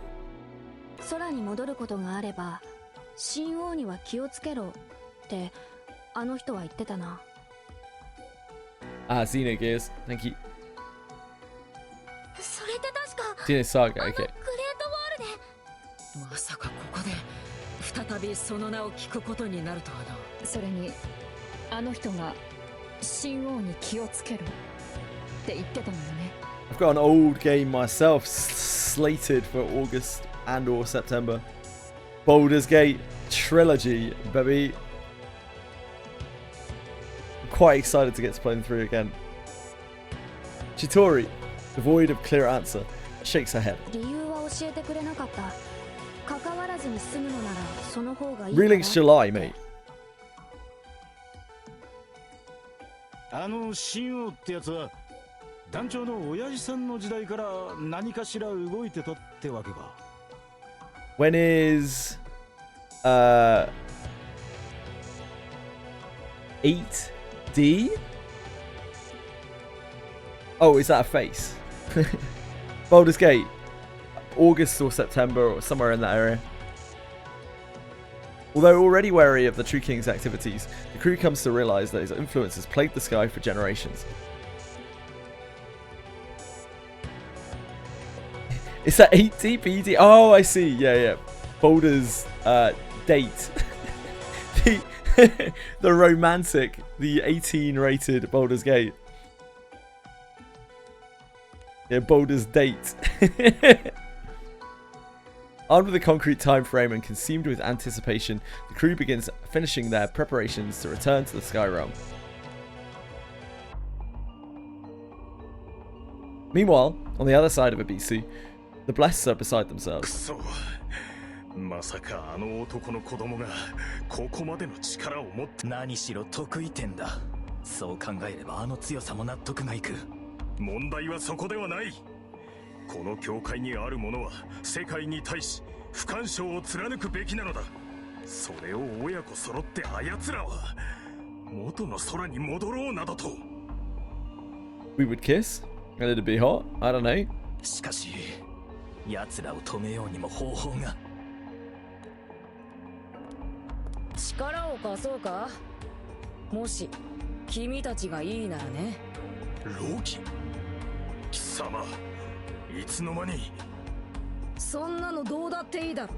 それよりさっさと聞かれたことに答えろ。ダメだよフェンリル。僕たちは脅しに来たわけじゃないんだから。ああ、はいはい。相変わらずまどろっこしい。 With a sarcastic shrug of their shoulders, as if to say, it's all yours then, Fenrir walks behind Loki. 何の用だ貴様。何をしに来た。交渉。君たち困ってるんだろ。君たちが取引に応じるなら僕があの気空団を排除してあげるよ。何をバカな。我々が手を焼く連中を貴様が排除するだと。交渉に応じるには信用できる要素に欠けているように思うが。 The wry smile on Loki's lips remains unchanged, despite the man's rebuttal. フェンリル。 Never again what, Fox? What's the issue? The issue, brother?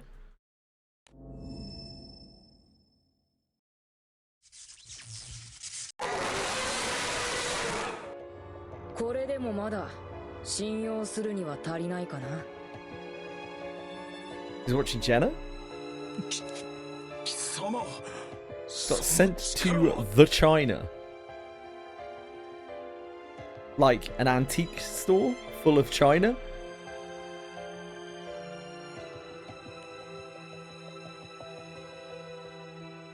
Such is the force of Loki's display that the Blessed can't help but cower in fear. 君たちにはね、向こうの集落からある子供をさらってきてほしいんだ。 Saying Tone was watching Chinese drama. Oh. それだ Never け floats で his boat. それだけで君たちはもう頭を悩ませることはなくなるんだ。簡単なお使いさ。できるよね。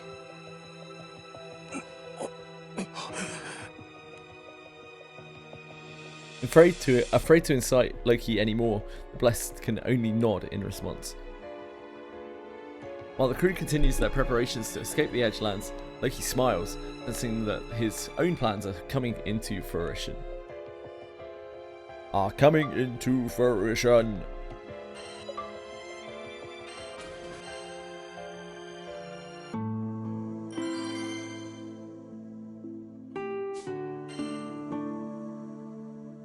Here is qualifications. Is this something?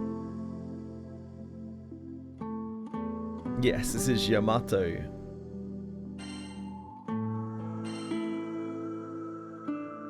And or on my OG. Oh no, it's Yamato, right? I think.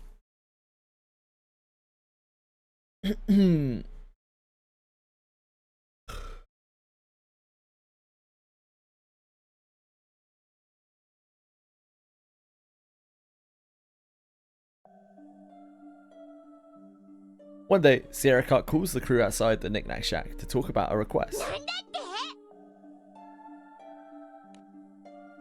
The sight of Vern and Lyria quaking in fear in each other's arms while bathing in the gentle warmth of the sun rays provides quite the juxtaposition.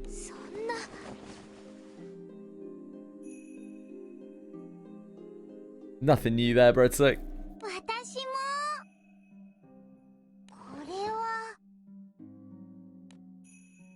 Rumours speak of a child-eating monster that has surfaced relatively close to a remote village.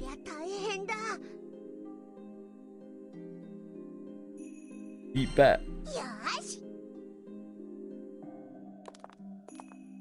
With a map from Sierra Cart in hand, the crew makes for the village in question.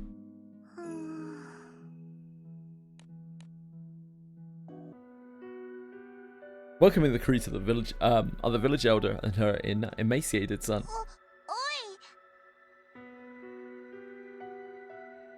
I can imagine that. Yeah, I can imagine that, Quantum. I'd feel pretty bad about it. Hi,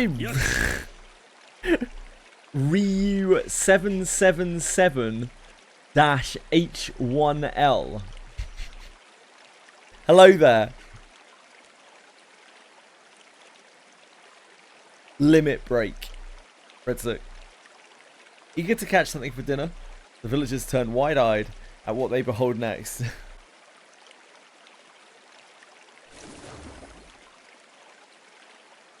No!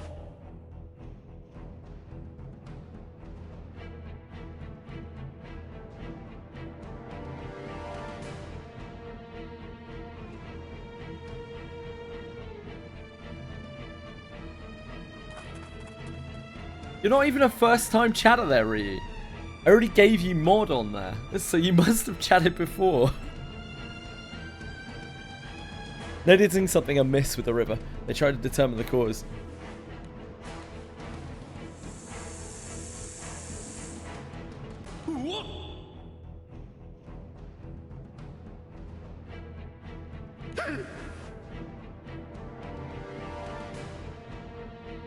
Yeah, same, Fox.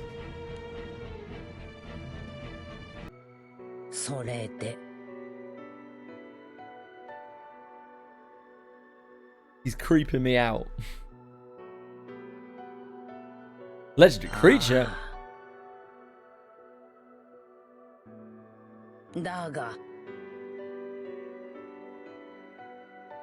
しかし、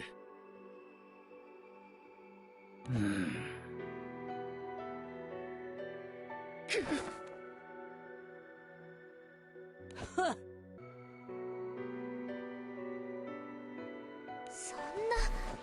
すみません。それで。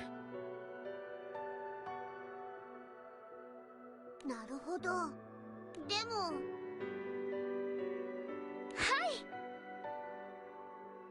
You can say that again. ほほう。この。Glad to hear it, Breadstick.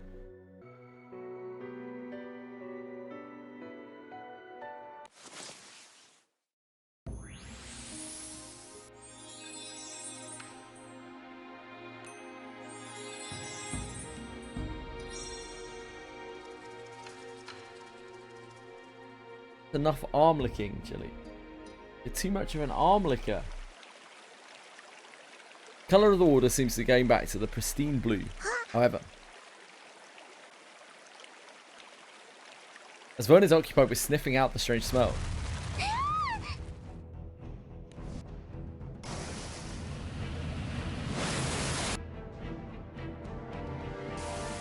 while they're focused on the trembling of the ground, a spurt of water rains down on them from overhead.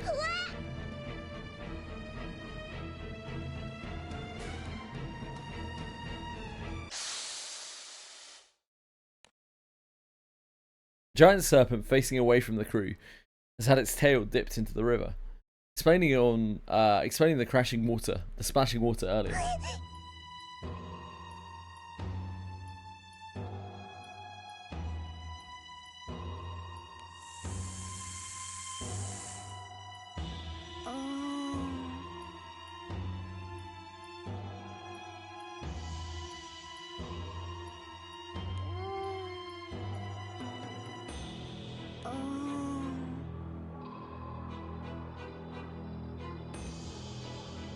Preemptive attack on Orochi would certainly make things easier.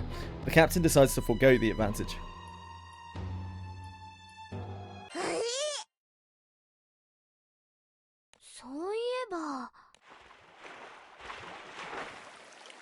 Sensing some intelligence in Orochi, the captain attempts to speak to it. Look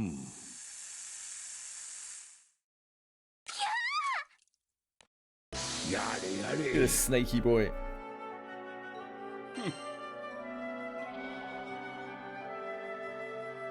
今は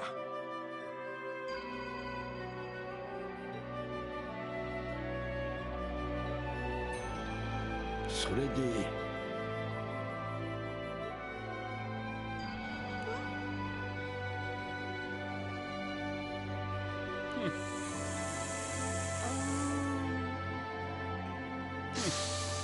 やれやれ Captain finds it difficult to determine the truth of Orochi's words. However,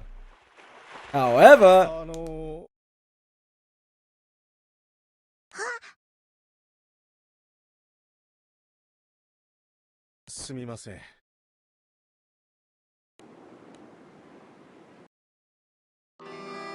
the truth the man speaks of is a difficult one to swallow. Orochi had once settled in this land and agreed to not destroy the village in exchange for an offering of children. Ah, of course.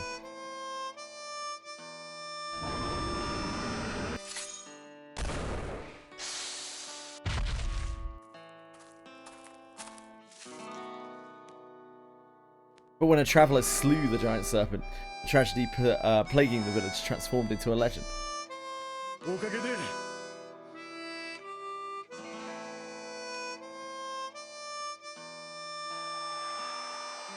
A statue of the Orochi slaying hero was erected. Shops selling memorabilia and other local goods popped up left and right.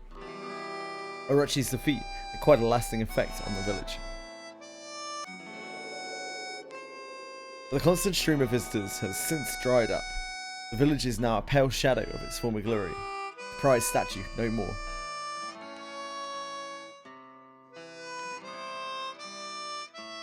That's when an idea to revitalise the village came about, the return of Orochi.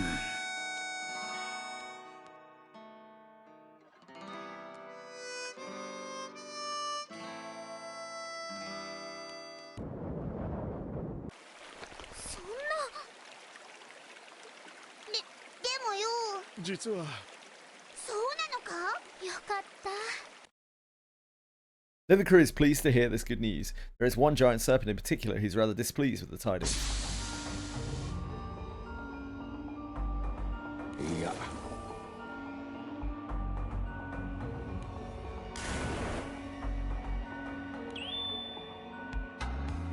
Orochi awakens its long slumbering body, vicious eyes glaring in the direction of the village.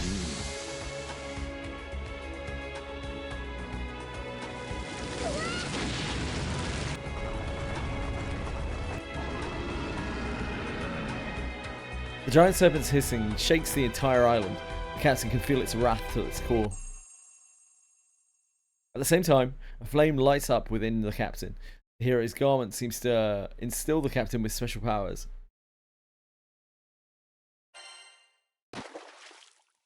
Love a good offering of children. Who doesn't, right?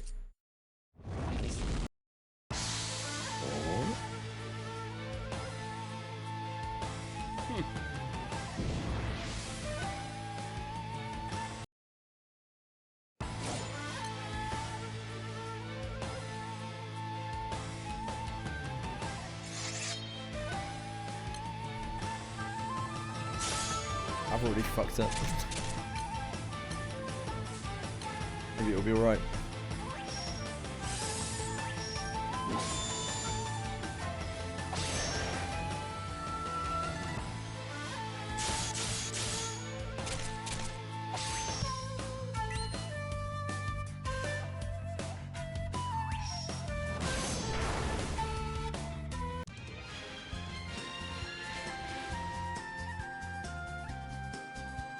Keep Ben.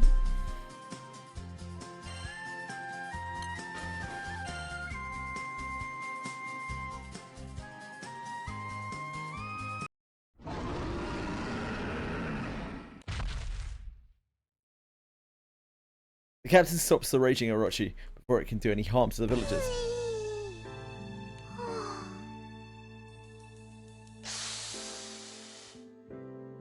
Having come out the losing end of a grueling battle against the captain, Orochi bares its fangs no longer.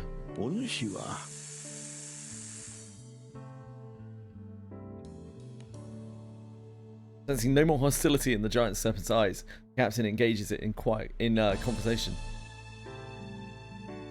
What do you mean by promise?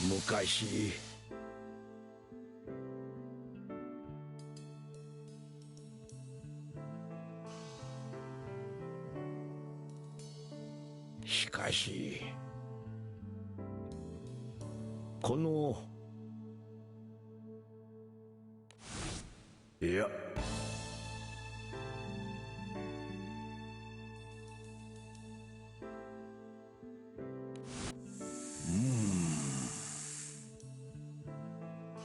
しかしだが Orochi blows in the captain's direction. Faint light envelops the captain before fading away. Thank you. よかったですね。 Village elder's son, with a bevy of children behind him, can be seen in the distance.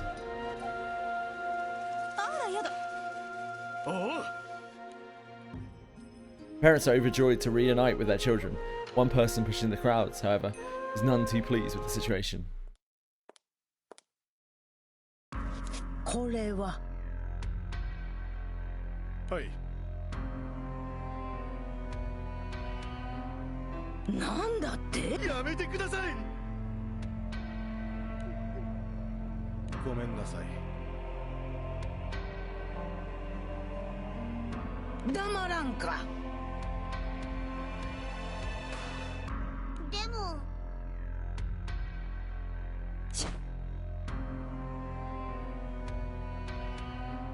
まったく。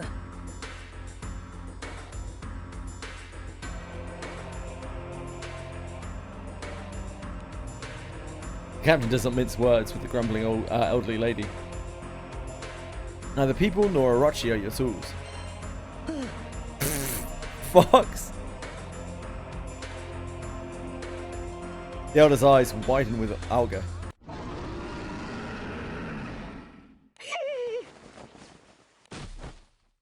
Scared out of her wits, the elderly lady trembles with every fibre of her being. Her son stands firm beside her.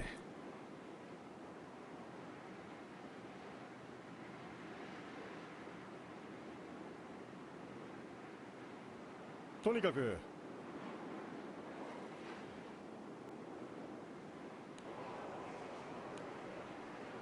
Though none of the villagers object, their expressions are clouded with gloom.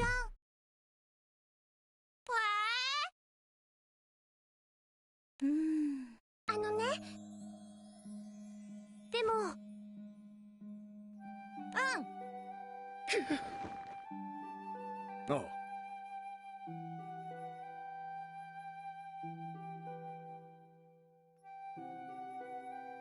ありがとうございます。うん。すまねえ。ねえねえ。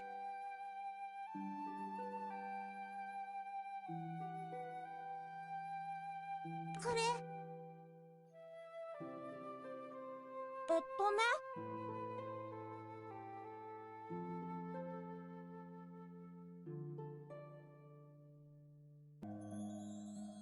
I can't wait to see what Ryu's got to ask here.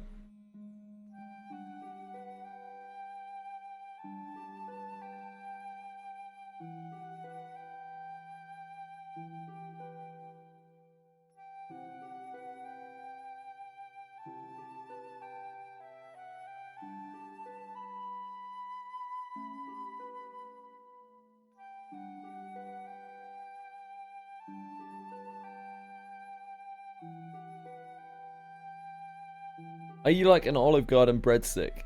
Or like a fancy Michelin star restaurant, a breadstick? Yeah, I doubt breadstick will know what Olive Garden is.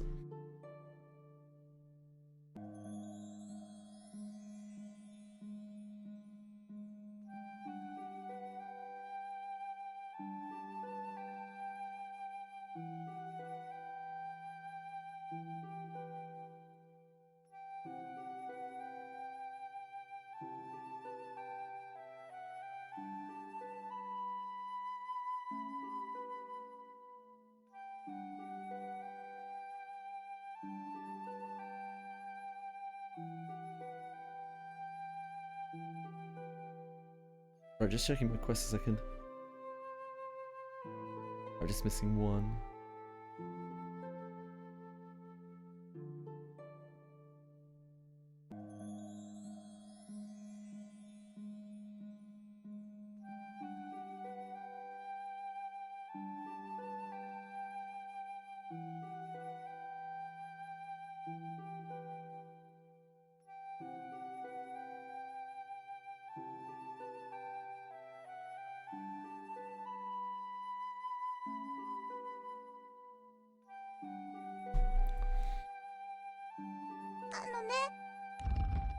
The innocent voices of the children lessen with tension in the air. With a sigh, Orochi lifts itself up. The boy points to the giant serpent's mouth.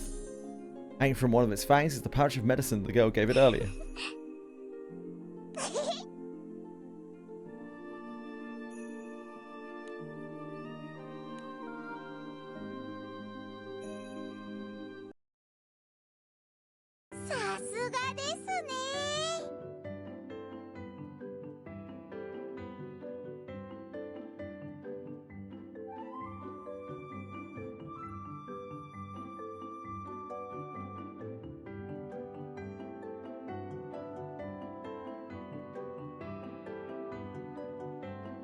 So just neatening up my document.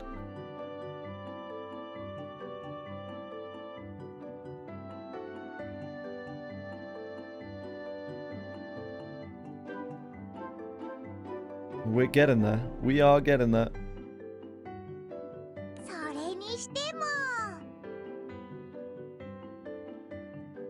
That's an excellent joke, Sierra Cut.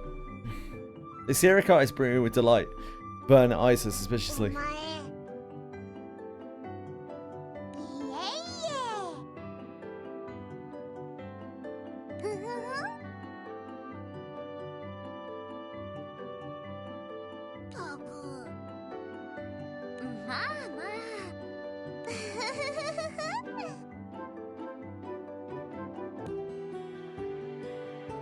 The new power that the captain has been instilled with will surely be a boon for the journey ahead. The captain can't help but smile, basking in the sunny mood.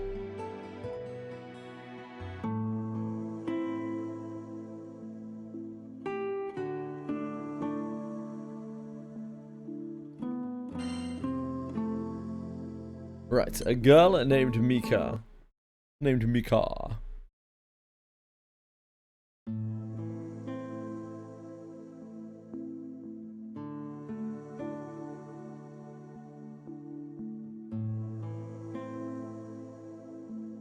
Thanks to the cooperation of the Edge Dwellers, Captain and company learn that the volcano is showing signs of eruption.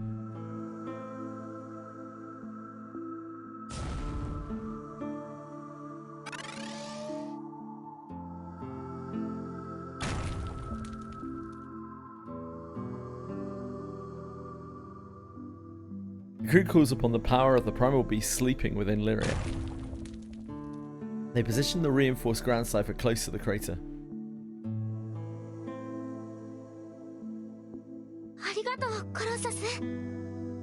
Why am I closing my eyelids? A lack of sleep, I think. I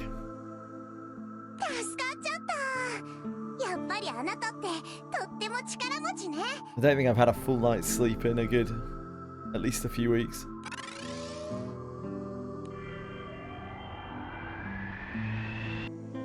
This society? No. これであとは進化が起きるのを待つだけか。ここまでは思いのほか順調だな。このまま何も問題が起こらなければいいけど。Standing by the crew is a little girl who looks up at the ground cipher as if to offer a prayer for its safe escape.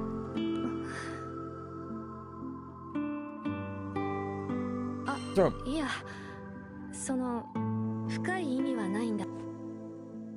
Tori looks up at the airship again, while speaking softly. あっという間だったね。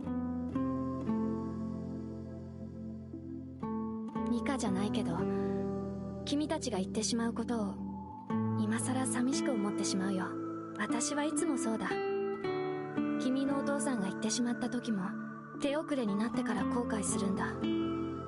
もっと気持ちを伝えておけばよかった。あの時だってそうだった。 Wanna come with us? それはありがとう。 I don't know why Colossus is there. 気持ちは嬉しいけど、私とミカはここは離れられない。離れちゃう。 The captain has no words for Shitori's melancholic reflections. 教えてほしい。君たちがグレートウォールを破壊したというのは本当なの？ We already have Colossus. Oh, it's true, it's true. やっぱりあの人の子供がグレートウォールを。ここはつくづく Yeah, we have a Colossus. 運命が絡み合う場所だ。 This is definitely a place where destinies intertwine. Yeah, get in there, Akiben. Slowly chugging along. 団長、君に聞いてほしいことが。シートリー。どうしたのミカ？もう晩ご飯の準備できたよ。ほら、あなたも早く早く。待ってミカ、服はダメだよ。引っ張ったら伸びちゃうから。 That doesn't stop Mika from dragging Shiori away. With their heads full of questions, but stomachs running on empty, the crew members find seats for dinner.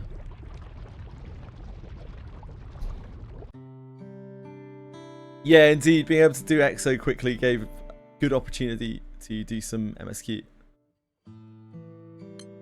A while later, the crew retire to the lodgings to pack for departure. しかし進化か。相変わらずグランサイファーには無茶させることになるな。グレートウォールからこっち。グレートウォール。だからな。大ドロイドベルト。空に戻ったらグランサイファーの修理中のんびりするのも悪くねえな。そうね。そうしたいのは山々だけど、私嫌な予感がするわ。嫌な予感って？神王についてよ。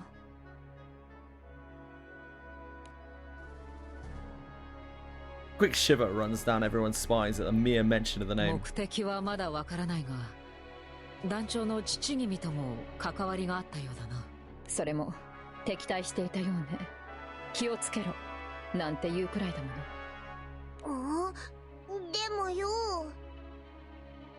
あの神王ってやつ、お前のことをミコって呼んでなかったか？それに随分かしこまった感じだった気がするぜ。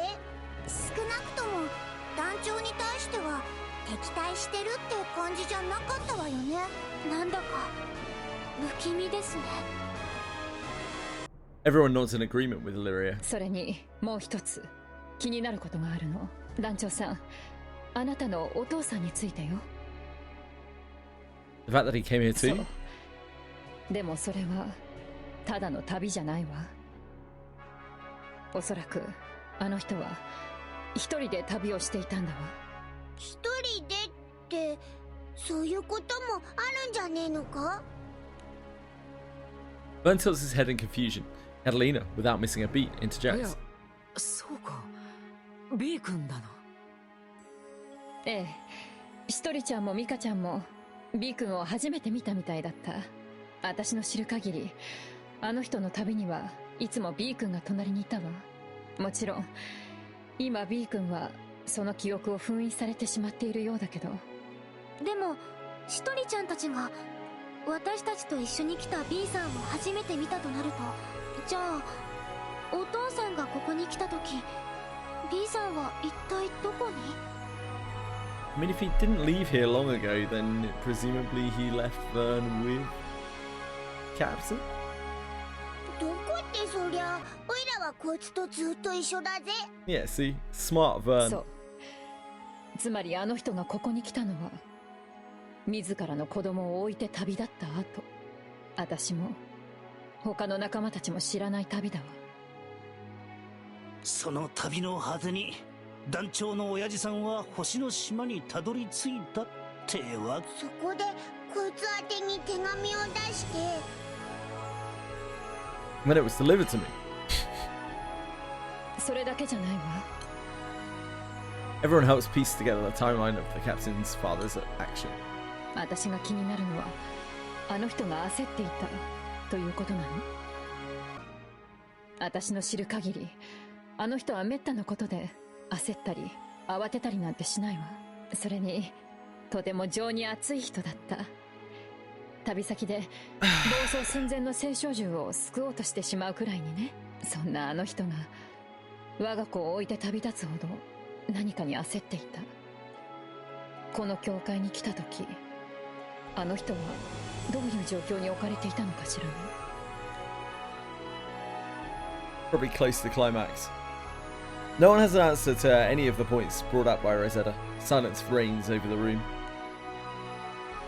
Finally, Rackham offers his take in an effort to break the oppressive stillness. その鍵を握るのが神王ってわけか。あの人から冷静さを奪い子供を置いてまで旅立たせた。そんな旅先で神王に気をつけるよう話していた。単純に点と点をつなぐなら父君が焦っていた理由は神王にあると見るのが妥当か。ただの王様ってわけじゃねえのか。一体何者なんだよ。でもよ、手紙には確かに星の島イスタルシアに着いたって。となりゃ話は簡単だ。全ての答えはイスタルシアにある。そういうことなんでしょうか。 We'll do whatever it takes to get there. Captain's declaration garners an affirmative reaction from the other crew members. Their resolve to reach the island of the Astrals burns brighter than before. 全ての答えはイスタルシアにある。 While the crew reaffirm their goal, a small figure eavesdrops outside the crew's lodgings. It's Shitori, who seems to be grappling with indecision. 団長さんたちはやっぱり星の島へ行くんだ。それなら私がそれを邪魔しちゃいけない。団長さんたちには団長さんたちの旅がある。それなら私は。一人ここにいたのか。どうしたの、そんなに慌てて。ミカがさらわれた。さらったのは福音の it's 神の fine. 連中だ。They're like some kind of religious cult or something. Religious cults never do anything bad to children, so it'll be alright. Shitori is dumbstruck by this information. The gears of reality continue to turn with no regard for the convictions of the captain and company.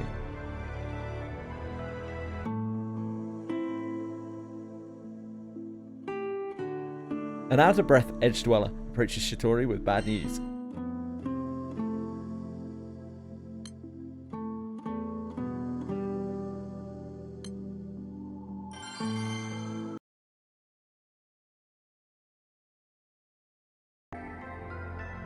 Chest heaving, the messenger explains the situation to Shitori while trying to catch his breath. 落ち着いて聞いてほしい。ミカがさらわれた。さらったのはおそらく福音の民だ。待て、どうするつもりだ。助けに行く、それ以外にない。 And nothing else matters. 一人で行くのは危険だ。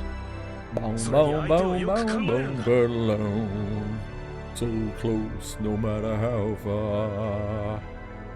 ここは団長さんたち Couldn't に be 助けを much 求めて。 more from the heart. Forever trust who we are. And nothing あの else 人たちにはあの matters. 人たちの運命がある。これ以上私たちの問題に巻き込むわけにはいかない。進化だってもういつこれを逃せばいつ空に戻れるかもわからない。それにミカは私の家族だ。だから私が助けなくちゃいけないんだ。 That said, Shitori dashes for the settlement of the blessed. 一人どうしたってんだ。なんか騒がしいけど。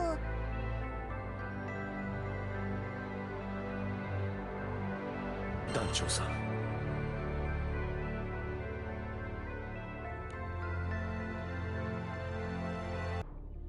そんなミカちゃんが。目的や要求はわからないが、さらっていったのは福音の民だった。去り際を見つけたんだが、私ではどうすることも。子供をさらっていくとは、なんて卑劣な連中だ。団長、すぐに私たちも助けに向かおう。しかしまずいな。しとりちゃんが言ったことももっともだ。下手に首突っ込んで進化を逃したんじゃ元も子もねえ。Let's go get Mika. ま、うちの団長さんならそう言うと思ってたぜ。The Edgerol bows deeply to the captain.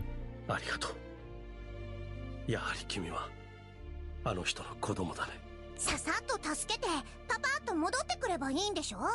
悩むことなんてないじゃない。そうね、すごく菊牛らしい答えだわ。簡単に言ってくれる。あの福音の民ってのは一応ほとんどが星の民なんだよな。ま、油断できねえ相手ってのはいつも通りじゃねえか。急ごう団長、今はとにかく時間がない。進化については任せてほしい。少しでも兆候があればすぐに知らせよ。行きましょう。早くしとりちゃんに追いつかないと。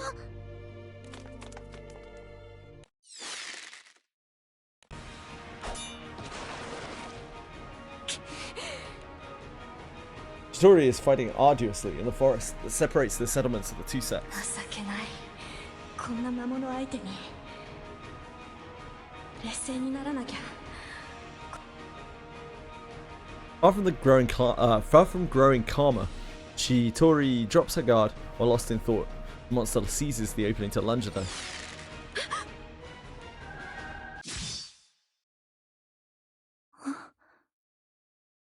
You alright? 君はどうして追ってきたんだ。君たちは進化を逃すわけには。悪いがその話は後だ。今は魔物をなんとかしねえとな。やっちまえ。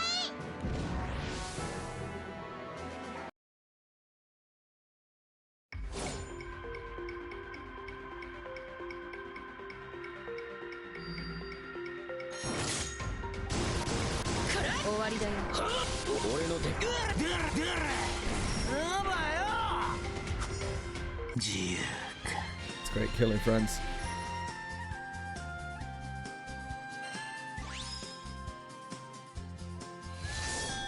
俺の王道を阻むよこしまな心をことごとく消し済みにしてくれる。 Shidori is surprised when the crew members save her from forest monsters and demand to know why they came back, and she demands to know why they came back for her.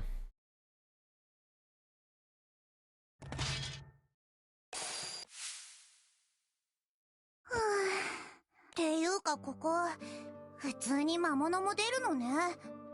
まあ確かに出ねえとは言われなかったよな。Vanillaware is releasing a game on PC. Vanillaware are... 大丈夫？しとりちゃん。怪我はないかしら？ Oh, Unicorn Overlord does. Oh, wow. It must be kind of standalone from Nintendo, I would guess. Otherwise, they wouldn't do it. Taking Rosetta's outstretched hand, Shidori wobbles to her feet. ありがとう。助けがなかったら危なかったかもしれない。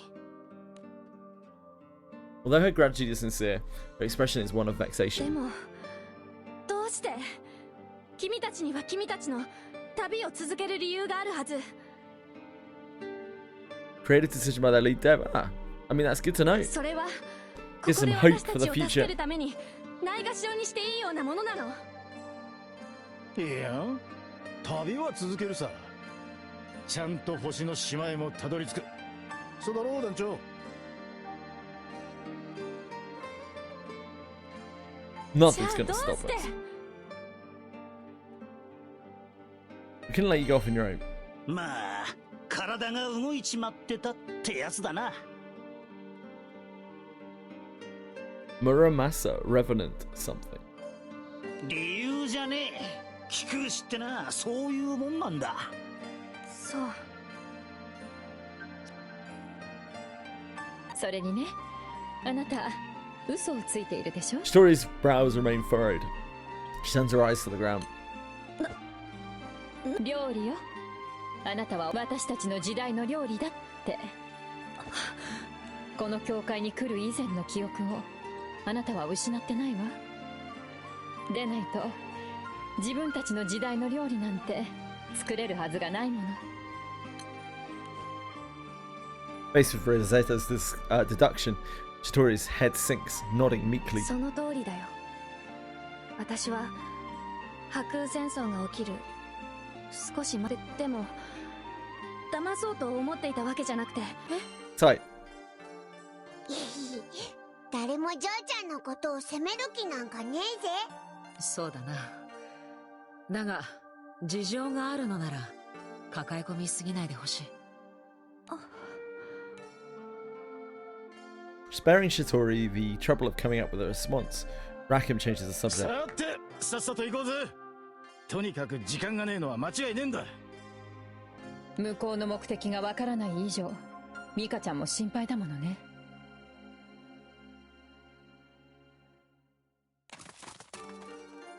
Now that the crew have picked up Shitori, they all start walking again in the direction of the settlement of the Blessed. あれ、そういえば破空戦争の少し前に生まれたってことは、一人は空の民なの？うん。この教会ではあんまり関係ないけどね。それじゃあミカも空の民で、二人は空でも友達だったとかIo doesn't realize what her innocent question entails. Shitori shakes her head with ミ sadness. カは私と違って本当に全ての記憶を失っていた。それにミカは Oh. 星の民なんだ。 The crew doesn't have time to dig deeper into Shitori's revelation. Do focus on how to rescue Mika from the clutches of the Blessed.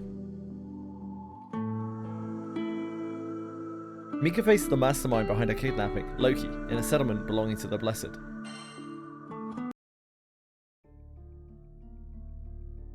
Mika is being held in a room somewhere in the settlement of the Blessed. いやー、そんなに睨まないでくれると嬉しいな。Facing her is Loki, who appears to be in a jovial mood. 僕はね、実は君にお願いがあって、こうして連れてきてもらったんだ。お願い？そう。ちょっと君にしか頼めないことがあってね。それに、僕のお願いを聞いてくれたら、今度は僕が君の願いを叶えてあげよう。私のお願い？あの少女、一人を彼女の母親に会わせてあげたいとは思わないかい？どうしてそれ？身に覚えがあるんだろう。Mika speaks slowly, as if pressed by Loki's word. 私見た。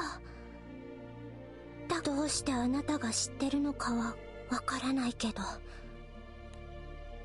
Mika recalls the events of a certain night, struggling through the pain of their memories. シトリは泣いてた。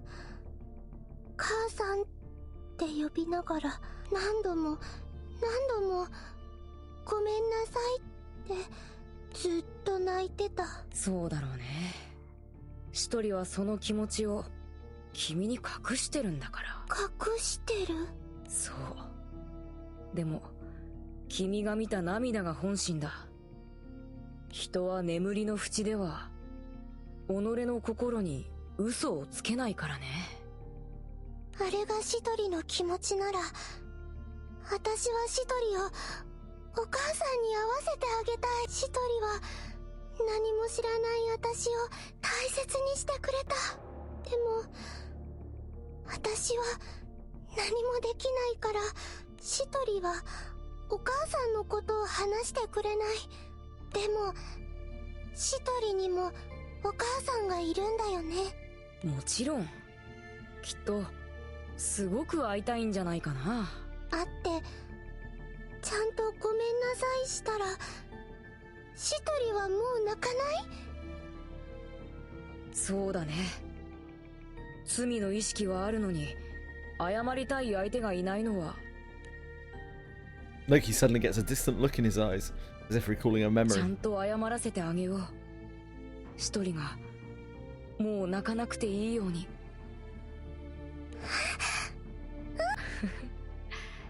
じゃあ交渉成立だ。With a satisfied smile, Loki reaches out a hand to Mika. Fate marches on mercilessly, tragedy looming in the not-so-distant future.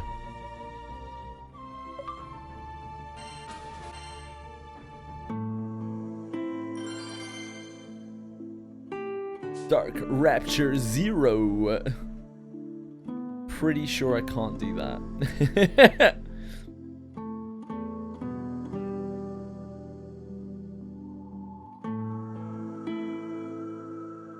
I don't think these are for me right now.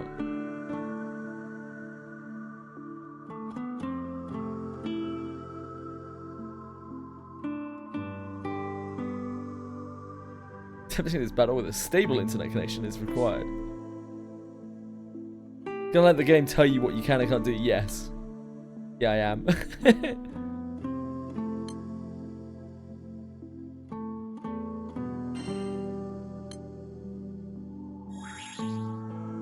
What's the difference between these two things? This is regular and this is impossible? This is a 47-starer.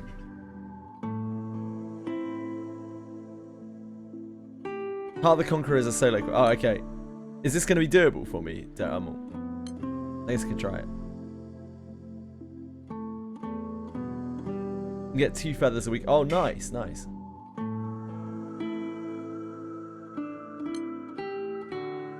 You can try it. Okay. I'll give it a go. 2 blue potions!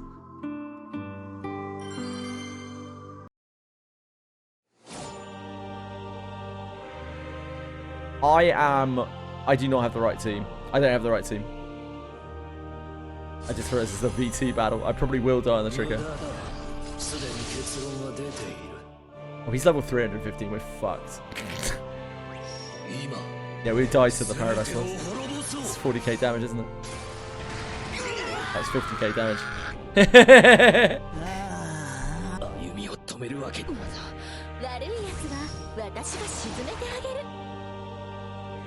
The end. I don't think we can do this somehow.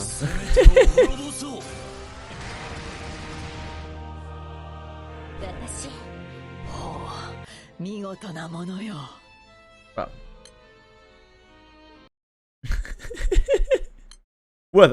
Weather crack. Level 325 is probably a little bit beyond us right now.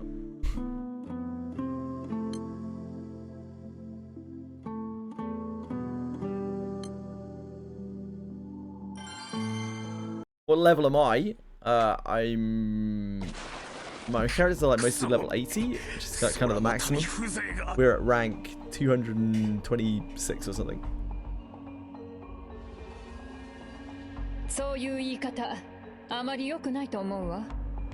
Yeah, close enough. 星の民も聖少獣もそうやって破空戦争に負けたんだもの。空も星も関係ないわよ。いいからミカちゃんを返しなさいよね。Crew and Shitori have arrived at the settlement of the Blessed. Mika's captors aren't about to release her, so her would-be rescuers have begun to engage in saber rattling. 私たちの村と同じで建物の数は多くない。さらわれて拘束されてるならミカの居場所は。早くロキを呼んでこい。奴が持つ力ならばこいつらにも対抗できるはずだ。え？今ロキって言ったか？ちょっと待って。あいつもここにいるの？何？貴様らロキを知っているのか？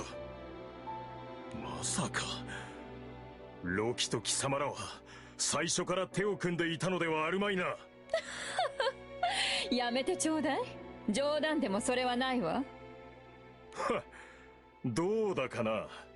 やはり道家は道 Who, 家 me? か。 We would never. We're too stupid to mislead people. Chidori addresses the distrustful villager with desperation in her ロキ voice. という人を私は知らない。とにかくミカを返して。こうなればもはやあんな小娘などどうでもよい。しかし貴様らにはここでおとなしくなってもらう。元の世界に戻ることも得意点の存在も我々は認めはしないのでな。言ってくれ。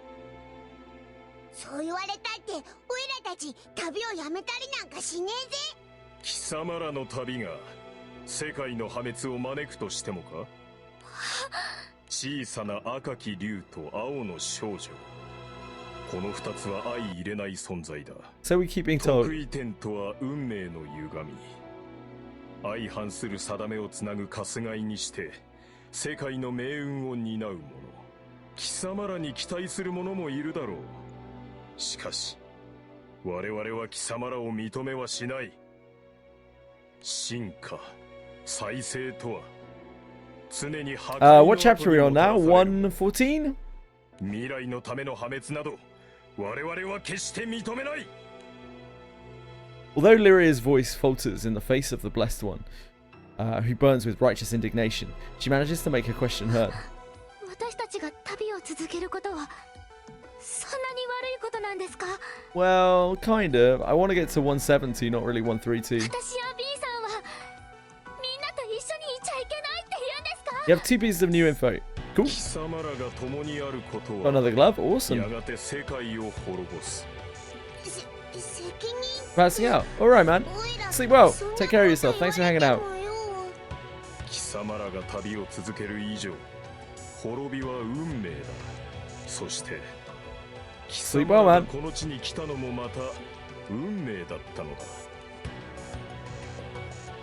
Even as he continues to spew zealotry, the Blessed One thoroughly examines the captain. 幸いこの福音の地はあらゆる世界と断絶している。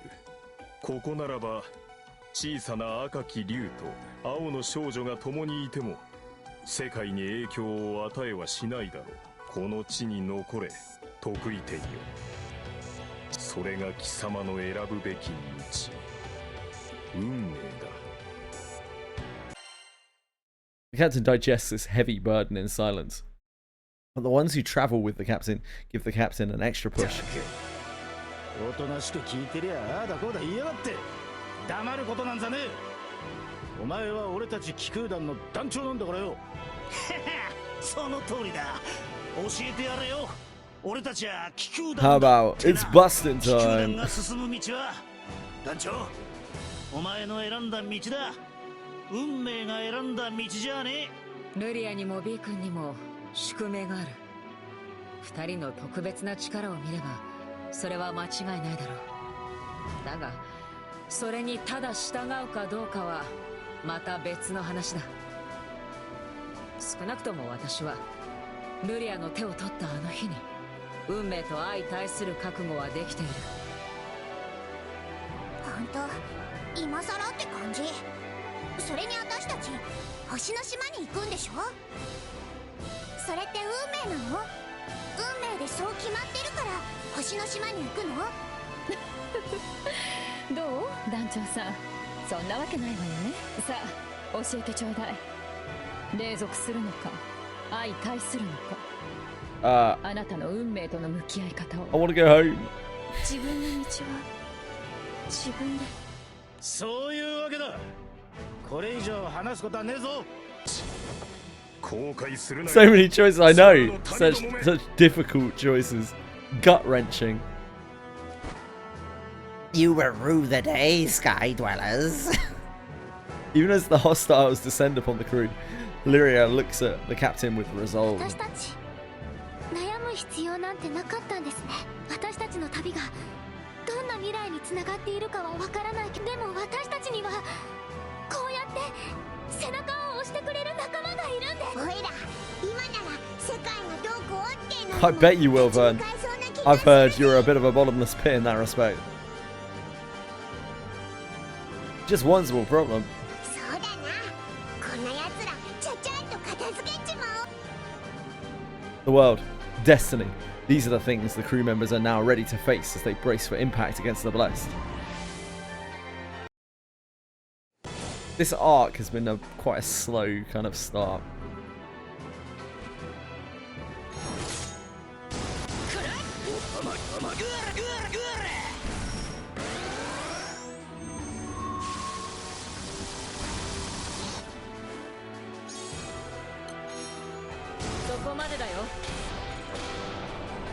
Pew pew pew.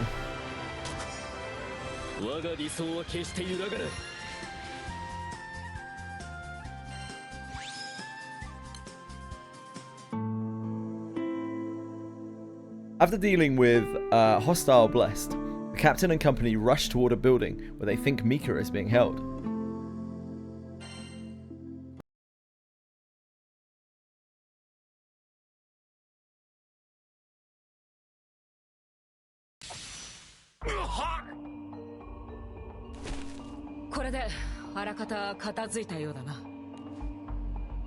Catalina looks around to make sure all of the hostile Blessed have been knocked unconscious. ミカちゃんが囚われている場所に目星はついてるかしら？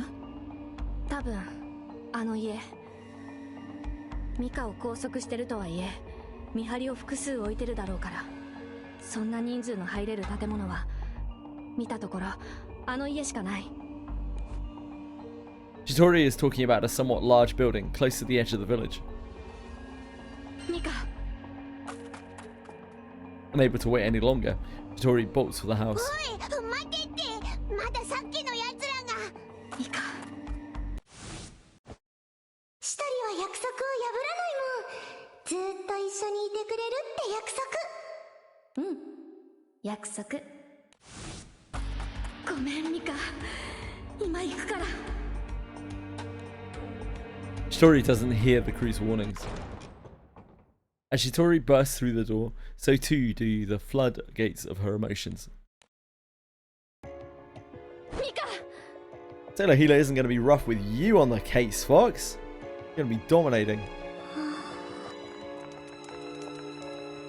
Captain and company arrive behind Shitori a little later. They witness a scene that stops them dead in their tracks, goosebumps rising off of everyone's skin.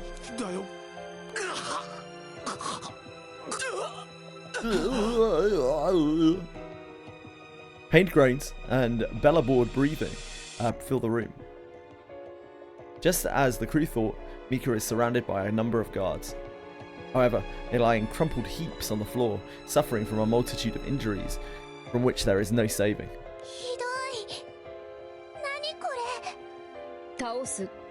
These guys could use some healing as well, Fox, when you're done. そうだね。目の前で見ていたけど、それはひどいものだったよ。こりゃてめえの仕業か？いや、聞くまでもねえかもしれねえが。 As Eugen silently unholsters his gun, Loki makes a big show of shrugging his shoulders. やだな。勘違いだよ、それは。僕はフェンリルに命じて扉を封じていただけさ。Fenrir appears from somewhere, scanning the room with disgust. 俺とロキは手を出してね。第一、俺がやるならこんな半端なことはしねえ。こんなわざわざとどめを刺さないような悪趣味な真似はな。The room goes quiet. No one dares to speak from fear of confirming any suspicions. Yet all eyes are focused on the lone figure still standing in the middle of the room. 私やったのはだってそいつら星の民だから。 The monotony in Mika's voice causes Shitori to lose heart and drop her head. Amid the scene of disaster, a vivid memory surfaces in Shitori's mind. It's a memory of a priceless time she once spent with a cherished person up in the clouds. 私は血のつながった自分の親を知らない。破空戦争の少し前、当時のナルグランデ空域では血統主義が根強く残っていた。貴族は貴族を生み、貧民は貧民を生む。口減らしなんて当たり前。私もそうやって捨てられた子供の一人だった。破空戦争が近づき荒廃した町、その片隅で私も一生を終えるはずだった。そんな何もできない赤ん坊の私を拾ったのは一人の星の民だった。気まぐれに赤ん坊を拾った星の民は haven't seen baby rage in a very long time. 一人拾った星の民自身の名前と何かつながりがあるらしいが、気まぐれな星の民が赤ん坊を育て始め、いくつかの季節が過ぎた。How new to the platform you're yes, Spoon. Very new.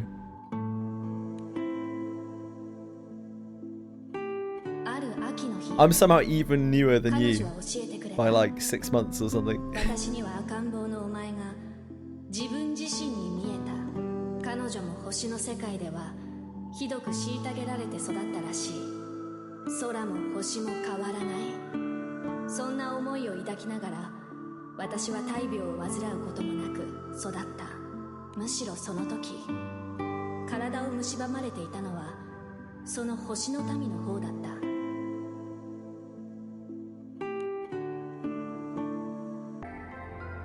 彼女は復讐がしたかったのだ。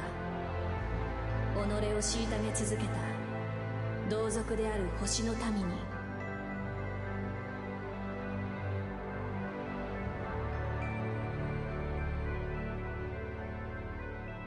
Yeah, 7 months.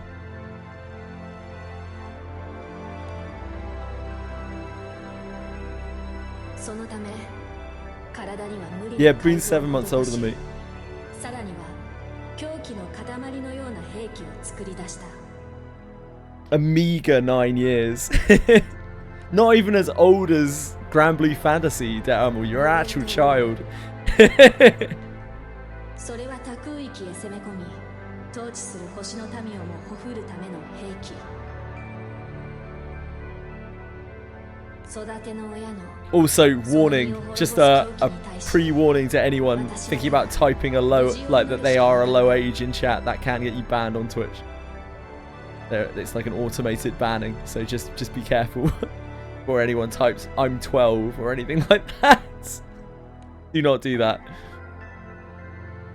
そんな私に一つの転機が訪れる。破空戦争が始まろうかという最中、 Rio is fine, it's true. 私は空の民から彼女を封印するために力を貸してほしいと。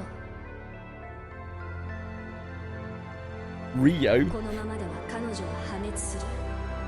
そう直感していた Her 私は name was Rio. 空の民に手を貸すことを決める。私は空の民と協力し、彼女を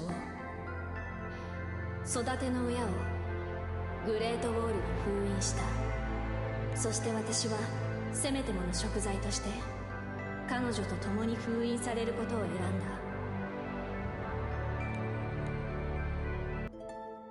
そんな私にとって唯一家族と母と呼べる存在、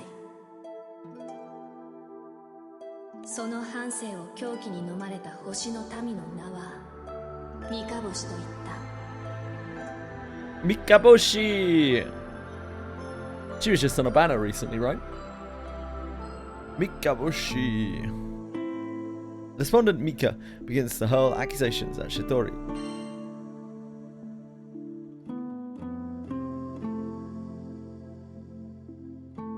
Mikaboshi.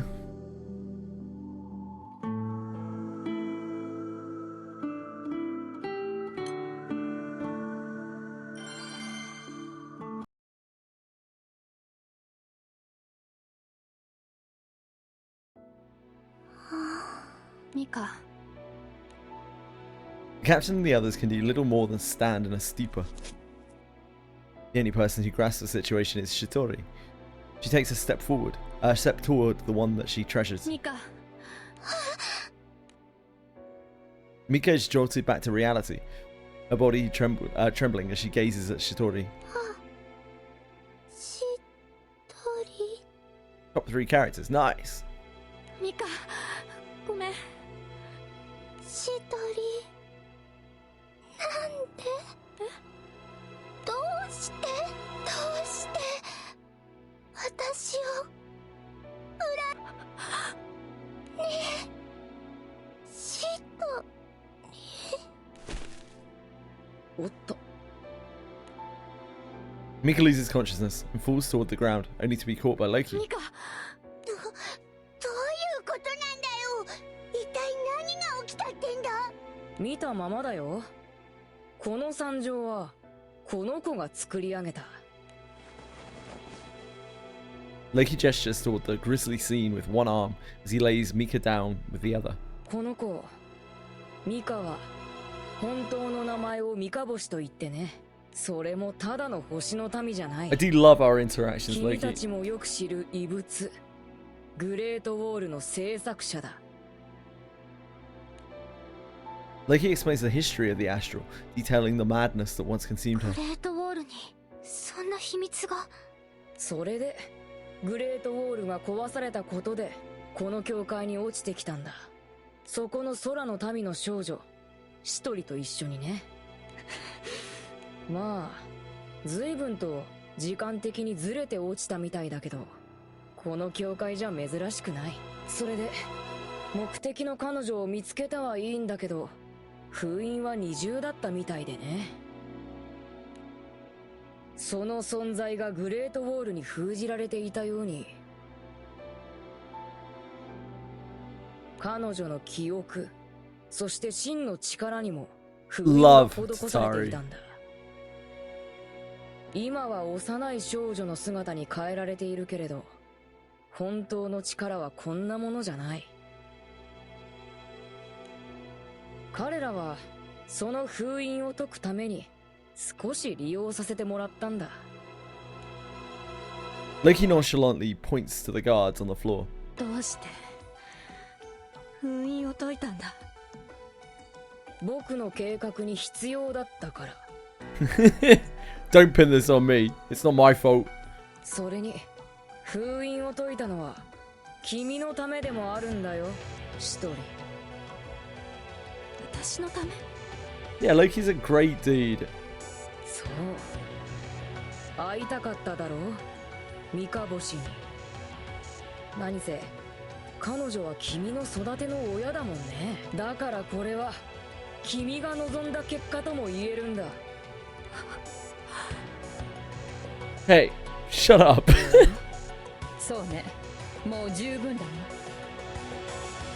な。Captain and crew have moved in front of Shitori, performing a protective wall around her. 状況はおおむね理解できた。貴様がどれだけ非道であるかもな。ここじゃ手狭だ。表に出な。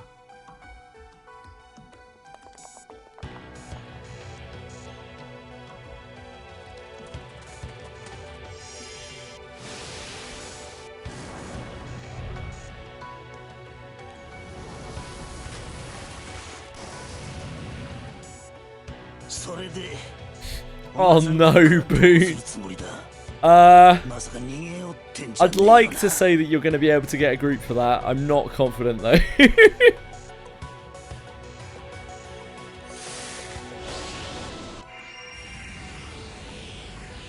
逃がさないわよ。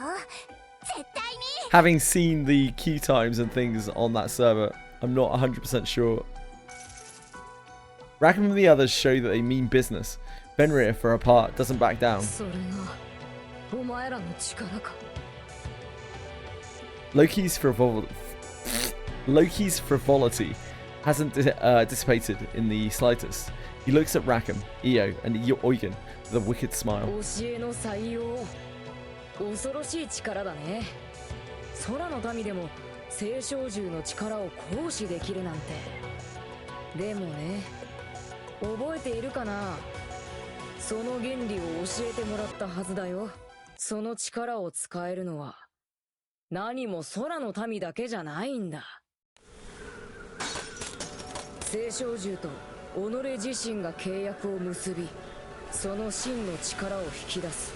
しかしそうは言っても空の民の器じゃ引き出せる力には限界がある。だけどね、星の民ならその青少獣の性能以上の力を引き出すことができるんだ。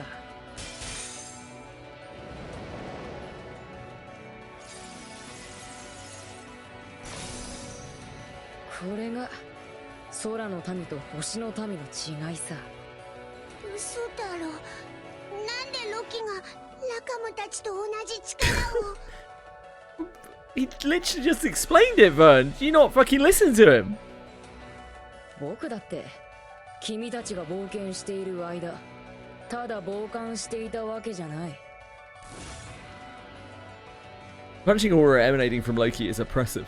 He takes a single step forward, and already his malice is staggering. この力、僕でもちょっと加減が難しいんだ。だから壊れちゃわないように全力で抵抗してほしいな。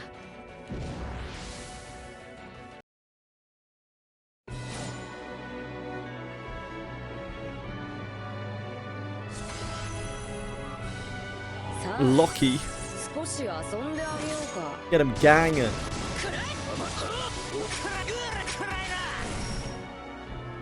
どうかな。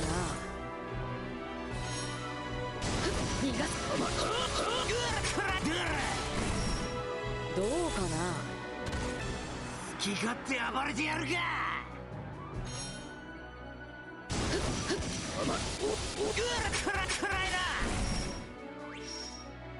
粉々になっちまえ。団長、準備はいい？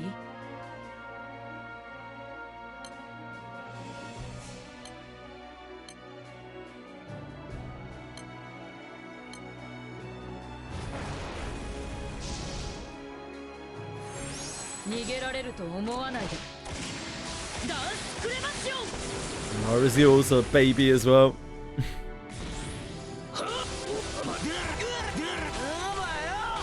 今日はここまでにしようか。命拾いしたな。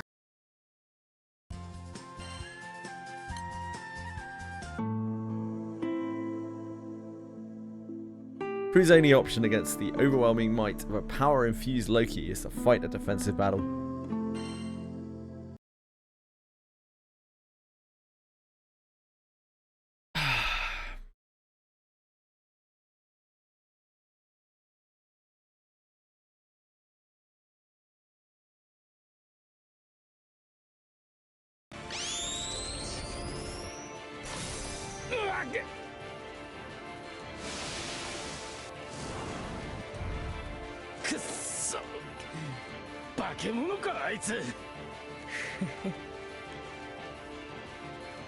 The crew has no choice but to go on the defensive before the might of Loki, who is able to utilize a primal's power beyond its own capabilities. Wow! Fox barely even born. とどめを刺そうとは思わないよ。君たちの旅はまだ続く。そして You might be the youngest person in all of Twitch, Fox. 苦しそうだけど。あなた、どうしてそんな無茶してまで。 And never mind, Breadstick's the youngest person in all of Twitch.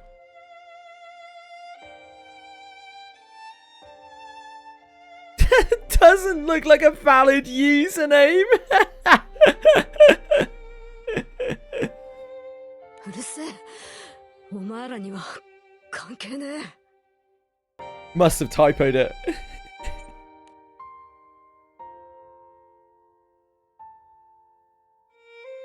君たちを見ていてね、僕も仲間が欲しくなったのさ。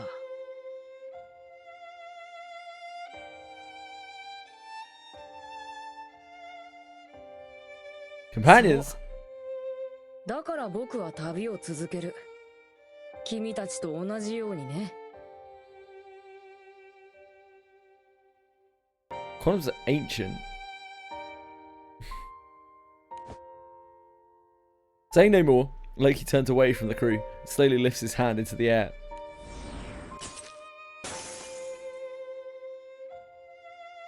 Traces an outline onto an empty space, and just like that, a rift appears. Really pretty old as well. 星の力によるものみたいです。でも、聖少獣じゃない。腐っても星の民ってところか。Before anyone can do anything, Loki has picked up Miko in his arms. He turns to the crew one time. Oh shit! He turns to the crew one last time. I gotta get a door. Apologies. Back in a sec. Sorry.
Sorry guys, package.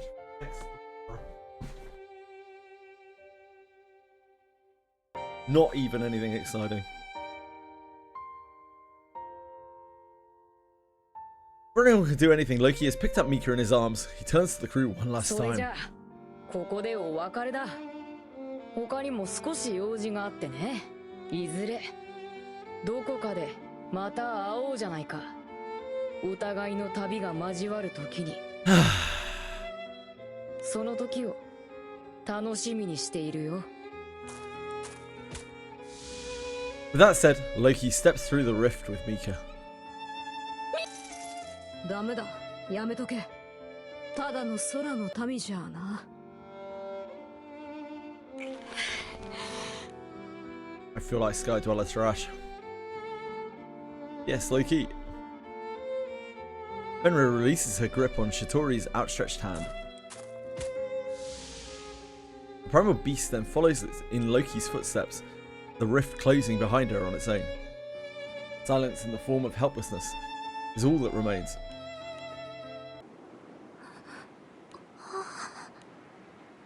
No one can muster the strength to break that silence, but no one needs to. The sound of approaching footsteps does it for them. 一人。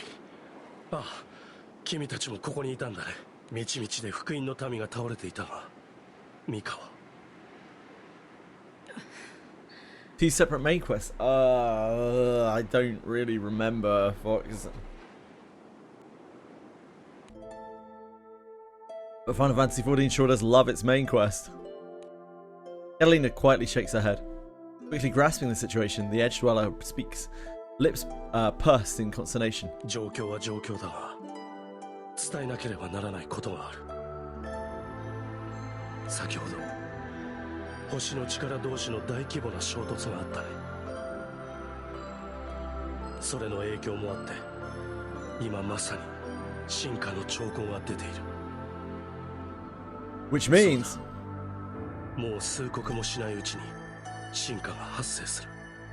君たちはすぐに気空艇に乗り込むんだ。Now is not the time for the crew to be chasing after Loki. At the Edge Dweller's urging, they board the Grand Cipher.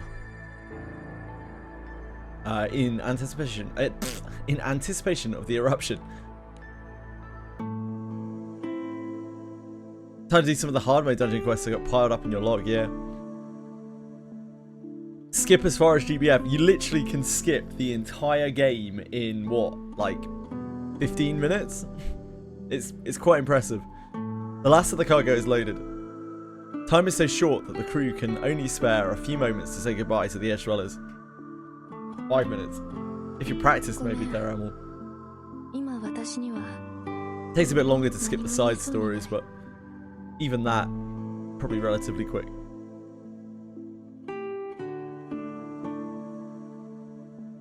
We're the ones who are sorry. Agreed. 母さんのこと結局何も振り切れてなくて私はずっと後悔してた。それしか方法がなかったとはいえ、だってどんな人でもミカは私の母さんだから。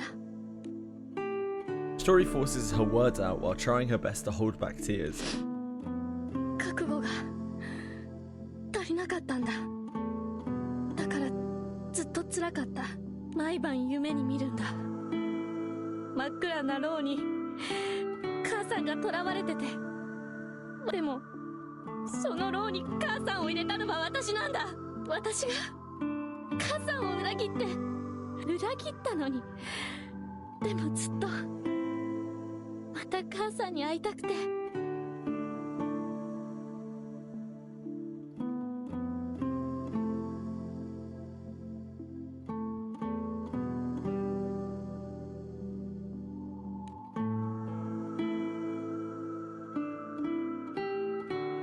She turns to the captain with a sad 君 smile. は得意点。空と星をつなぐ存在なんだって聞いた。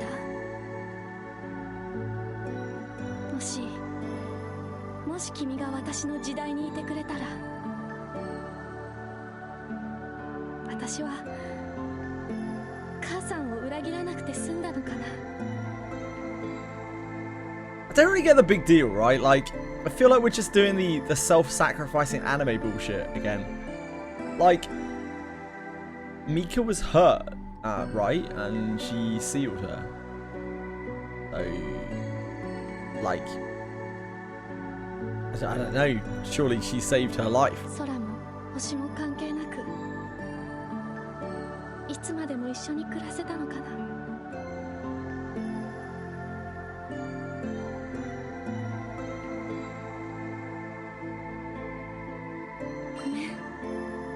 ごめんね。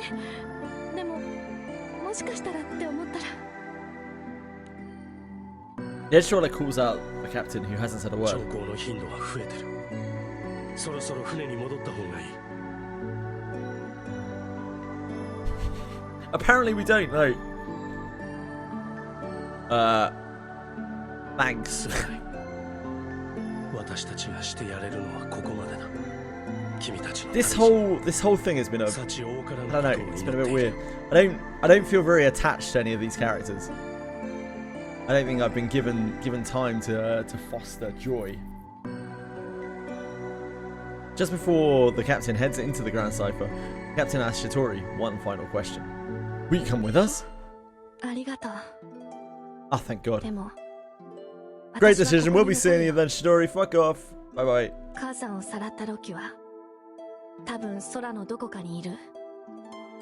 だから君たちについていきたい気持ちはあるよ。でもきっとダメなんだ。今の私じゃただ君たちの足手まといになる。それだけじゃない。私はまだ気持ちに整理がついていないから。 She has no event story. Good. 母さんを前にしたら This whole like little mini arc here, I'm not enthused 邪魔を about. してしまうかもしれない。私は君たちに感謝してる。だからそんなのは絶対に嫌だ。 The girl straightens a little, the beginnings of a glimmer appearing in her eyes. 強くなって会いに行くよ。君たちにも Yeah, jog on 母 out. さんにも。もう Had 封印 enough は of your 解か yap. れてしまったから、次に母さんに会う時には強く自分の力で母さんを止められるくらい。幸い空の民でも星の民と渡り合う方法は君たちが見せてくれたから必ず強くなるよ。そして会いに行く。だからその時また誘ってくれると嬉しいな。 Yeah, we'll table that story. Yep. So be seeing you. We'll be あり waiting. がとう。約束だよ。 After a brief exchange of smiles, the captain returns to the ship. Yeah, we'll be waiting. I'm not going to say where, but we'll be waiting somewhere. The other crew members are waiting for the captain up on the deck. もう行けるのか。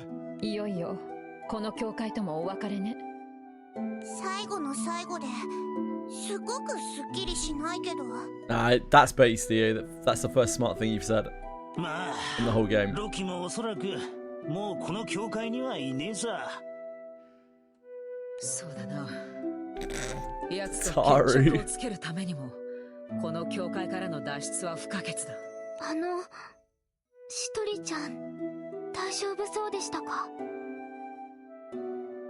You don't need to worry. それならあとは私たちが頑張らなきゃ。信用だとかロキだとか不安なことはまだいっぱいあるけどよ。でもオイラたちちゃんと親父さんに星の島に近づいてんだ。だから行こうぜ。ここがオイラたちの旅の新たな始まりだぜ。 This quest is when I found out the Limbus Arcane Guild has a basement floor because the Pipsqueak was their training year. The captain raises a triumphant roar.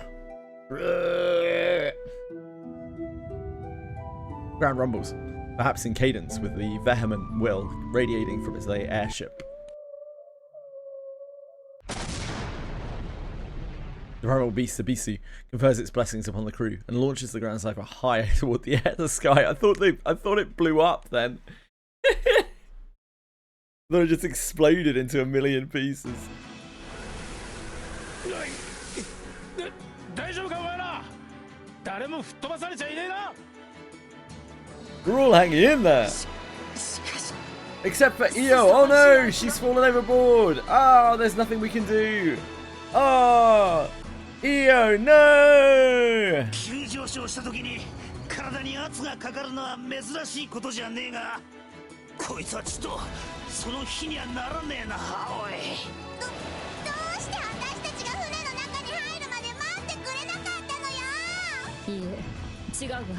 いや、おそらくエビスは私たちが甲板にいるうちに送り出したかったんだわ。きっとこのために。 Who knows? Anyway.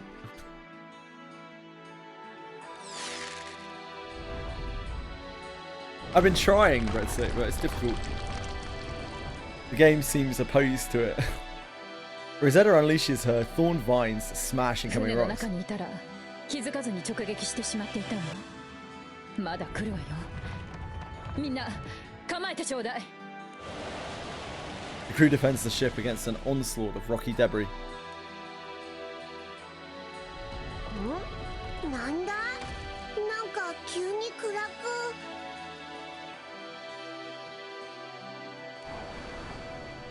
Sensing something amiss, they all look up. An island? The Grand Cipher is on a collision course with the landmass that, gigantic as it is, they couldn't have foreseen at launch. They're being welcomed by the underbelly of an island. このままでは島の底部に直撃だ。でも島なんて壊せないわよ。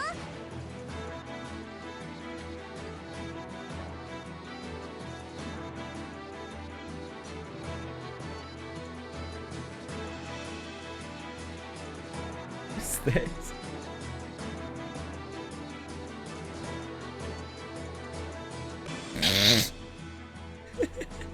I'm an idiot. 避けようにも価値が全く効かねえ。今グランサイファー It was pretty triumphant 下から though. 打ち上げられた弾丸みてえな状態だ。どうすれば。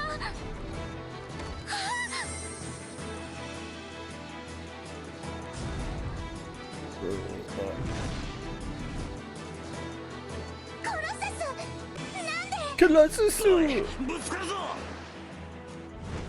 The Grand Cipher is about to make contact with the island's underside. Colossus takes up a firm position on the deck, swings the sword at the island with all its might. 軌道が変わった。待て、今度は島の沿岸にぶつかるぞ。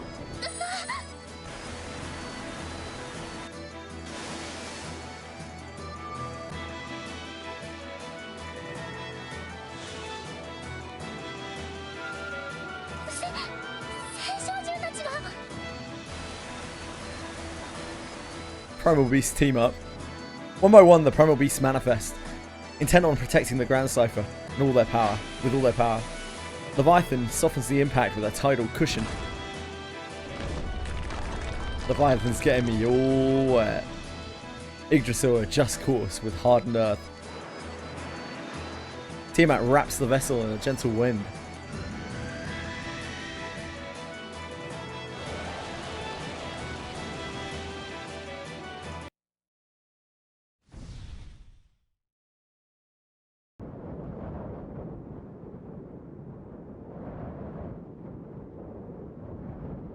The captain and company open their eyes, saved from a series of nightmares by primal beasts performing miraculous feats. Shaking stopped.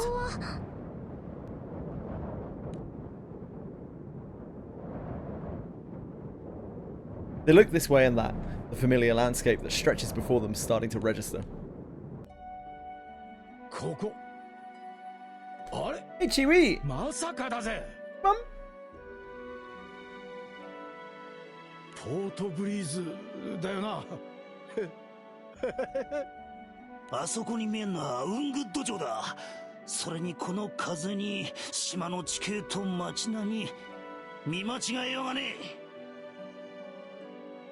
え。ナルグランデ区域からファータグランデ区域へ移動してしまったようだが、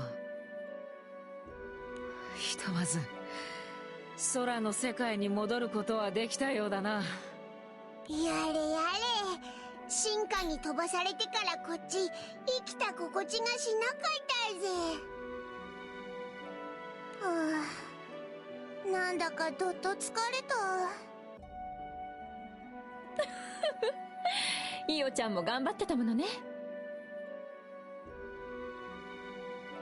Well done, everybody, except Io. みんなお疲れ様です。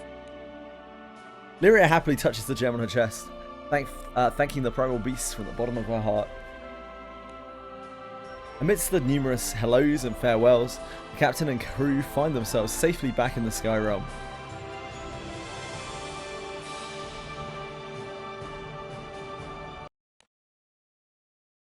先ほどポートブリーズ群島の近辺で異様な気流が確認されました。さらにその直後、エインガナ島郊外で不審な気空艇を見かけたという情報も入ってきました。いかがなさいますか？ A figure listens to the soldier's report, their face unflinchingly morose, their lips sealed. Waiting behind the figure is a girl, doll-like in demeanour, whose mouth dares not to open. Not long have the crew returned back to the skies when an unforeseen menace is already on the move.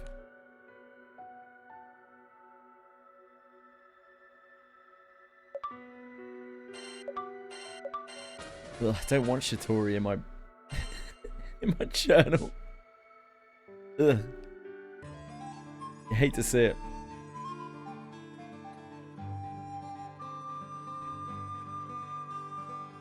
Oh, we're back in Port Brezzy!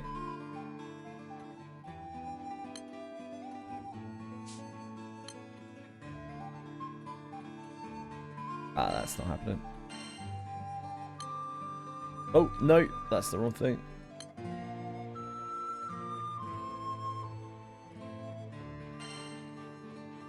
Oh, this is going to be the same, isn't it? Yeah. Right, crack on. Oh, wait, let's go and have a look at Chapter 140. Nope, that's Arcarum. Close. Don't be like that.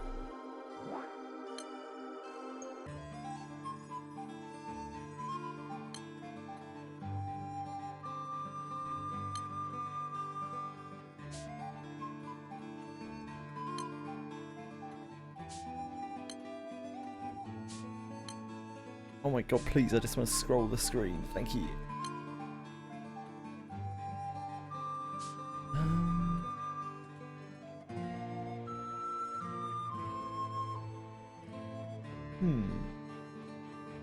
How do we go back to the ground? The edge.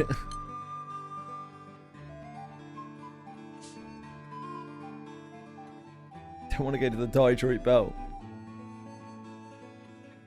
Oh, thank you, thank you.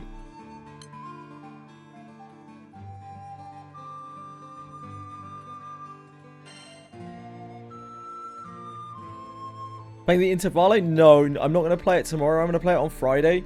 I've learnt with Limbus Intervallos that people actually seem to prefer it if I let them just play through it on the day and then I play it the day after myself.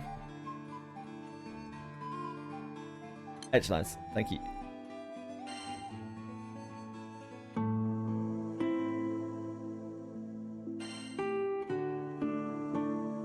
Dark Rupture. We have unlocked the Dark Rupture. I don't think we can... Oh, maybe we can. This is 150. Maybe we can deal with this. Lucilius. Yeah, this Dark Rapture we should be able to do.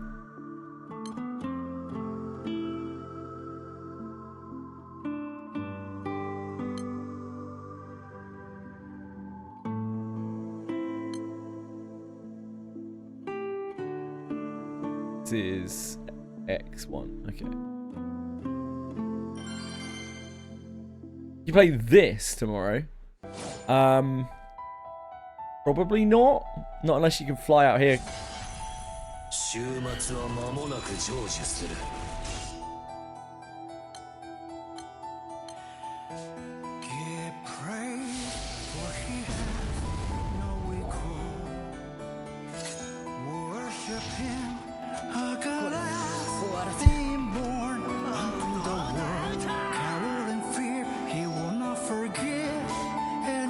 I don't know what it's called, but it's the Dark Rapture theme. 0. Thank you.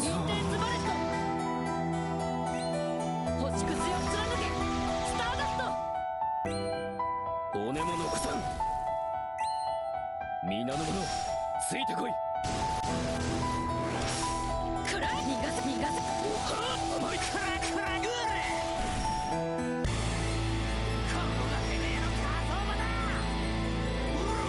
It has a few absolute bangers, yeah.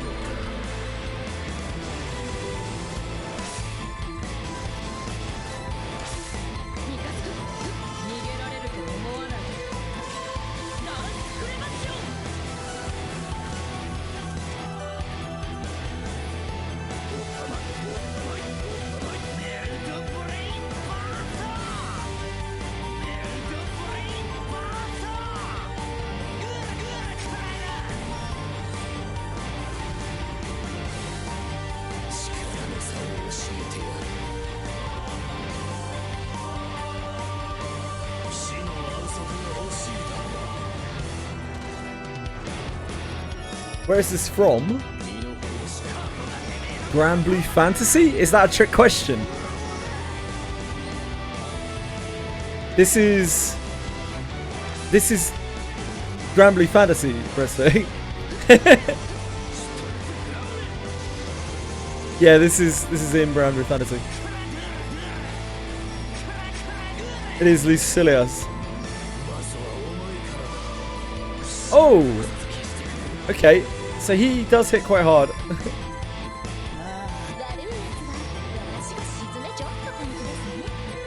It's probably the worst person he could have hit.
That's so much more damage from main character dying.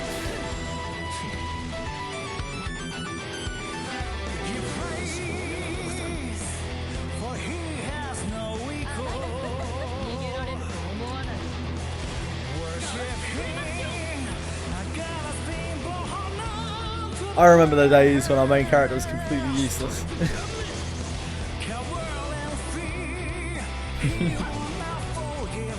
This is just a regular Lucilius. I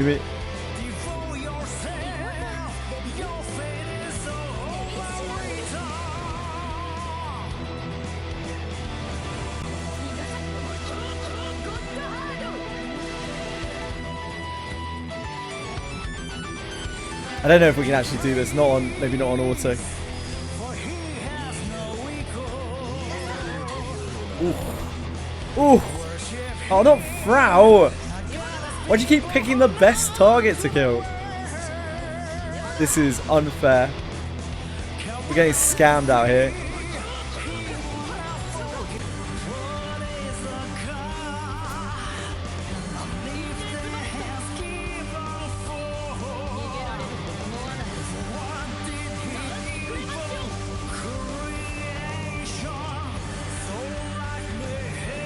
Yeah, I imagine. Probably have to work around whatever the big sword slashes are. Yeah, it just hits so hard. I don't have a lot of like mitigation tools. Ooh. Okay, that's good to know. At least we got to rock out to the track a little bit. Oh, we could get someone in here, can't we?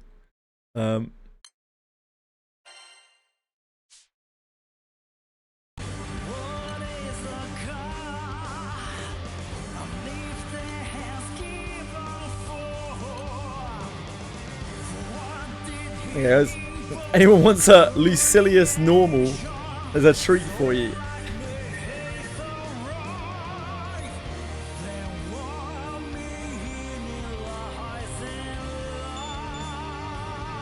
Deploy the Umi. Full damage on both is death. Ah, I see. So you need to delay them down.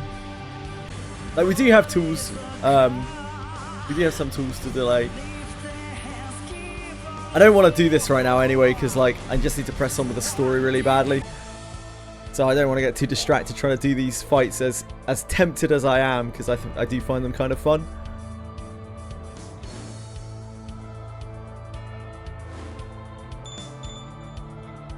But we need to press through the story. Emergency weapon, yeah. Deploy the Umi. It's airdropping Umi. That Umul's here. He's going to destroy this in a few seconds, I imagine. Especially with my my attack boost that I gave on my death, of course. Because I was contributing, of course.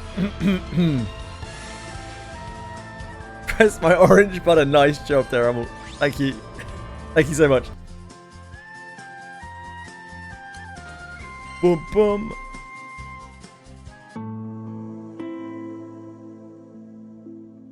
Right. Oh, that has unlocked this too. I guess we should do that. I'm not messing with that. This I will die on entry, I believe.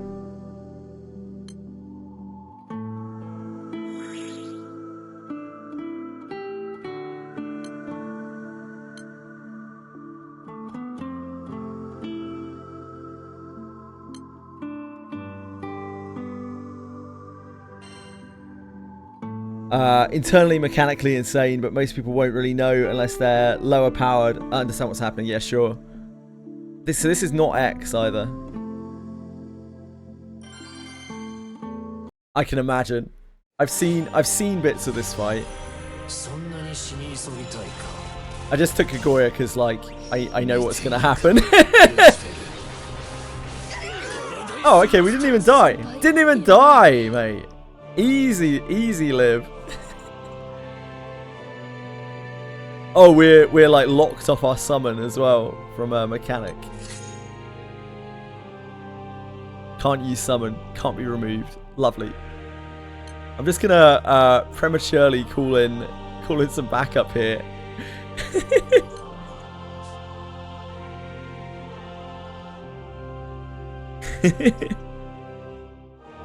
Right, guys, I believe in you. Hold on a second. Let me hit it. Let me give it a little whack.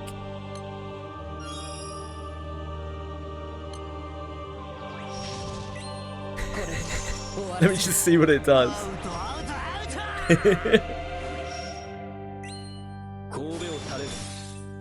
Oh yeah, we get to grovel it for a turn. That's easy peasy.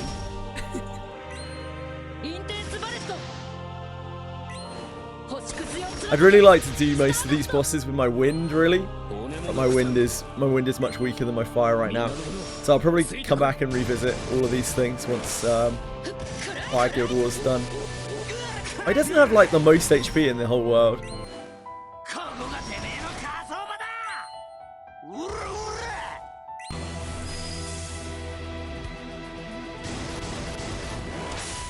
He's gonna blow me up instantly, isn't he? He's actually grovelled right now, so he's fine. We get to DPS him a little bit.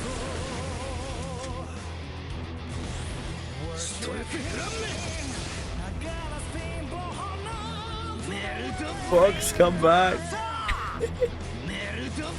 Meanwhile, Umi and Umul have like melted this. 死の安息が欲しいだろう。歩みを止めるわけには。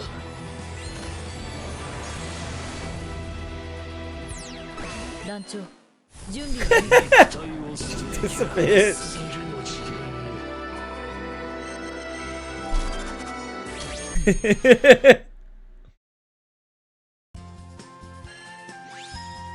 Thanks, guys.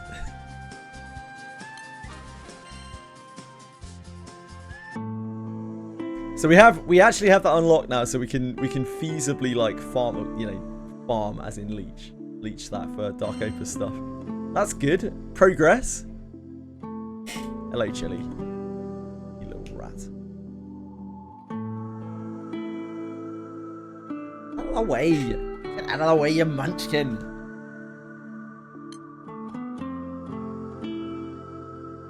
It's here with a cat ass in my face.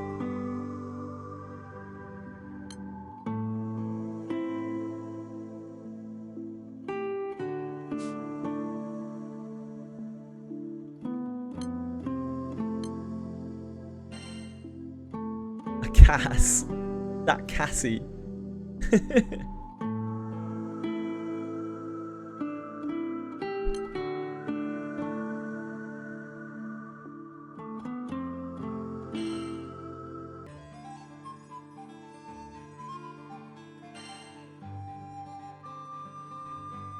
The holiest empire.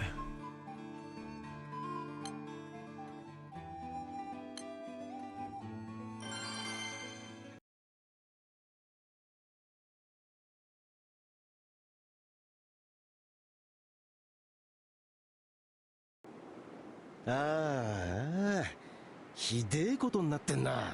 骨はやられてねえようだが、ま、不幸中の幸いってとこだな。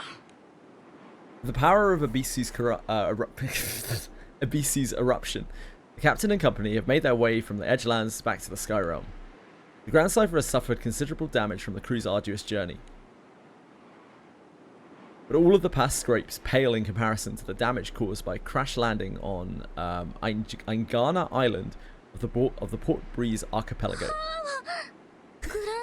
This game is a real test in reading comprehension, because every like description has so many like names and terms in it. I'm just like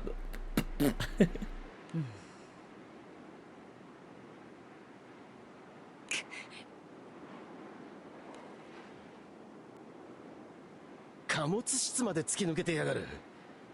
水やら食料や。 Catalina's lines weren't voiced there. I guess Catalina's voice actor was not available for this or something.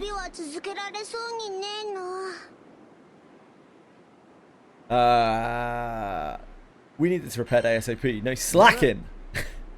All hands on deck. ガロンゾでも時間がかかるだろうが。ま、その間は休憩だ。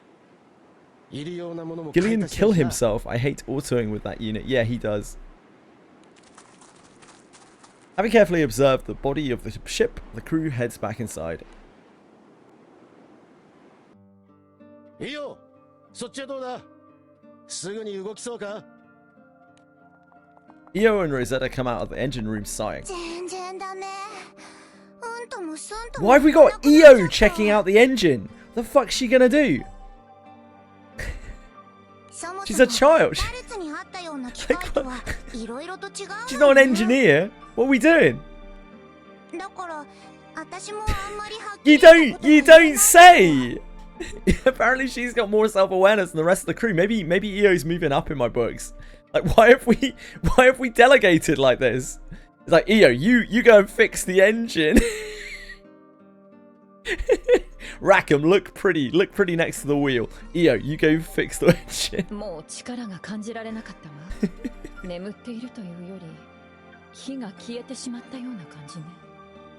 こうなると、やっぱり専門家に見てもらうしかないんじゃないかしら。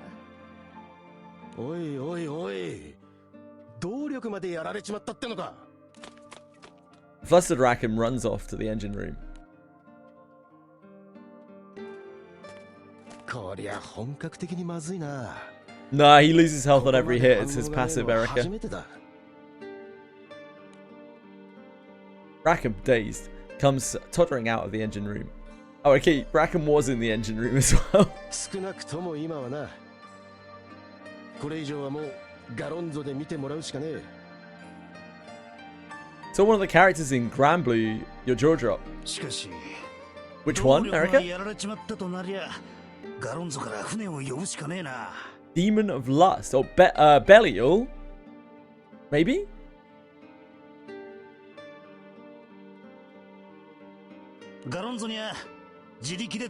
He's a great character. He's actually one of the coolest characters in the game, in my opinion.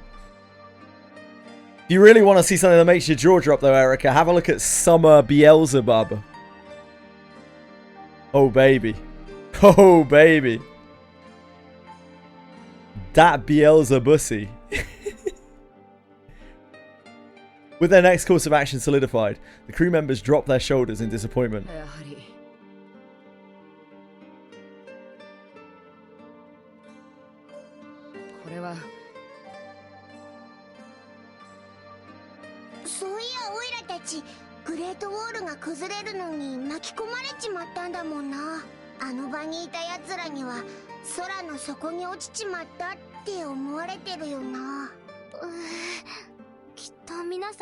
Yeah, I think Catalina's voice actor wasn't available for this or something.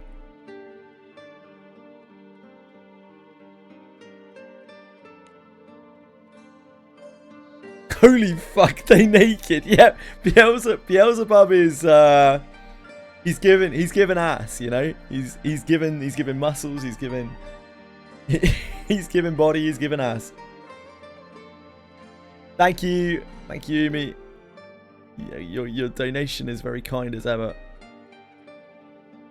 So let me lay that up for my bonus.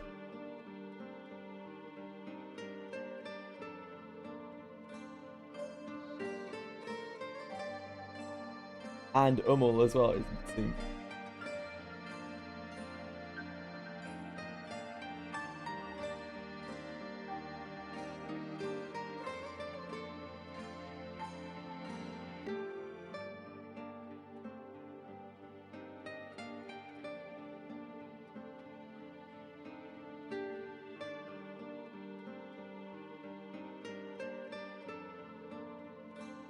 Thanks, guys.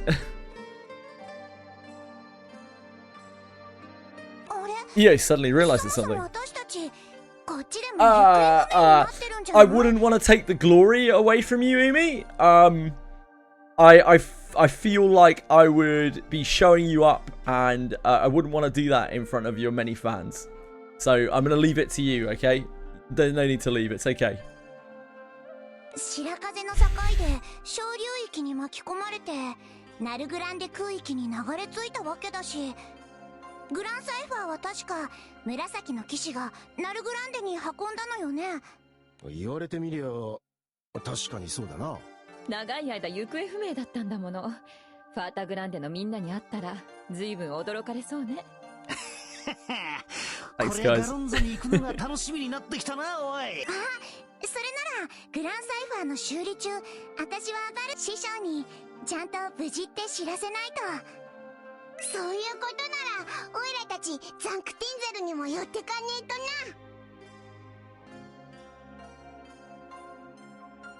I remember when I was like struggling for champions merits not that long ago. What are we doing later this month? On the 17th, I will attempt to play Xenosaga 0. I would expect that to last.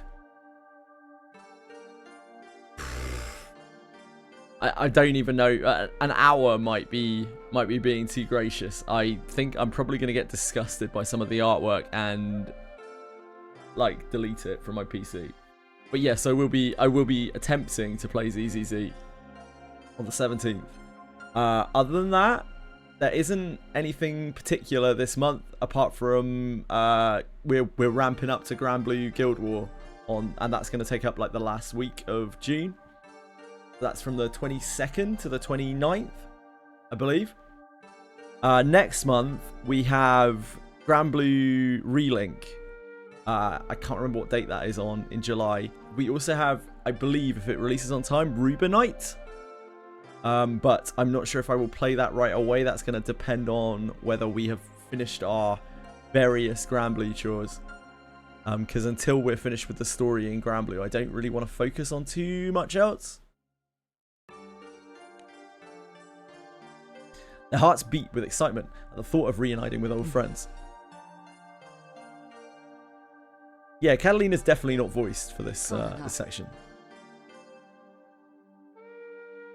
Do you think Fox will play with you in Relink? Absolutely not, Umakin. Like, Fox has already shown that he has no desire to play with anyone in any game. Do you remember that time he wouldn't play with you in Woo? I do. Unbelievable.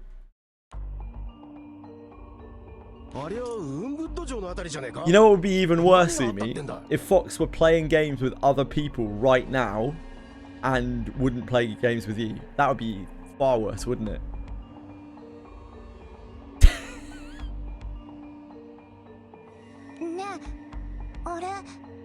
Thank goodness that that's not the case right now.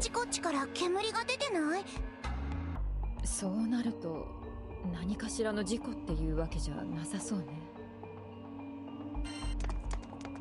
The crew makes haste to the main town of Port Breeze.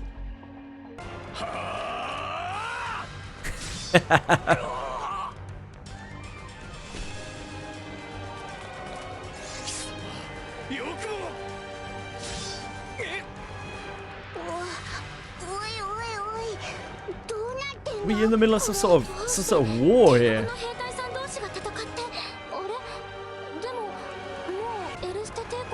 So help me God, if fucking Furious shows back up, I'm hitting the skip button.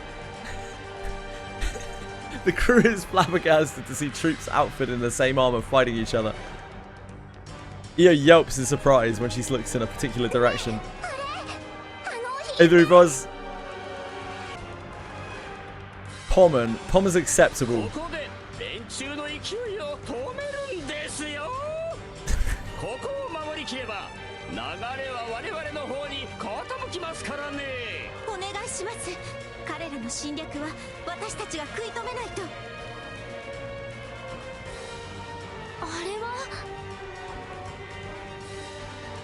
Pommer?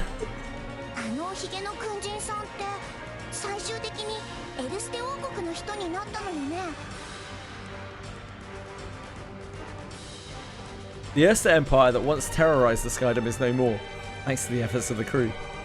Ever since then, Erster has been rebuilding itself as a kingdom that works to further the prosperity of Fantagranda, with Queen Orcus at its lead.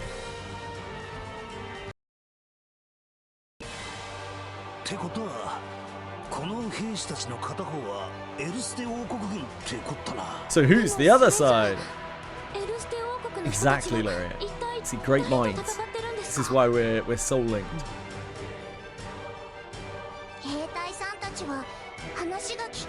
You don't fucking say it. You don't fucking say.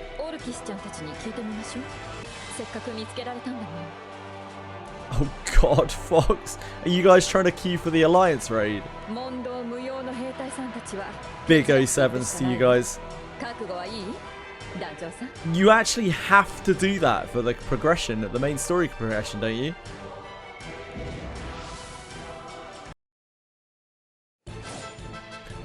Well, Fox can transfer back to Europe and get his done, but I don't know about you, Boo.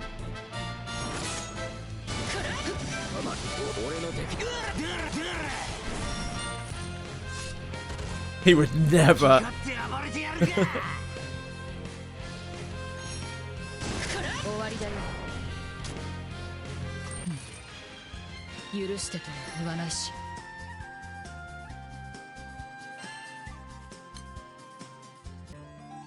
I guess we'll restart. We'll reconvene on Final Fantasy XIV in 2 months when Boone can transfer off of server Limbo.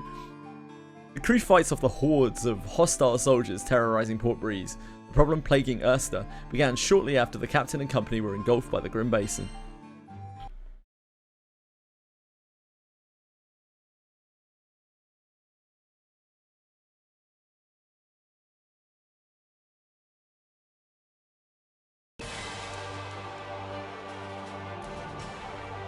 While pushing back the enemy soldiers, the crew make their way to Orcus and Pommer.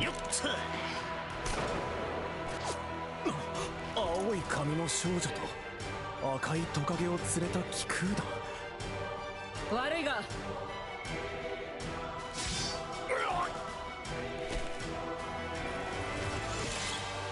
くそ、数が多いな。俺たちがいない間に一体何が起きたってんだ。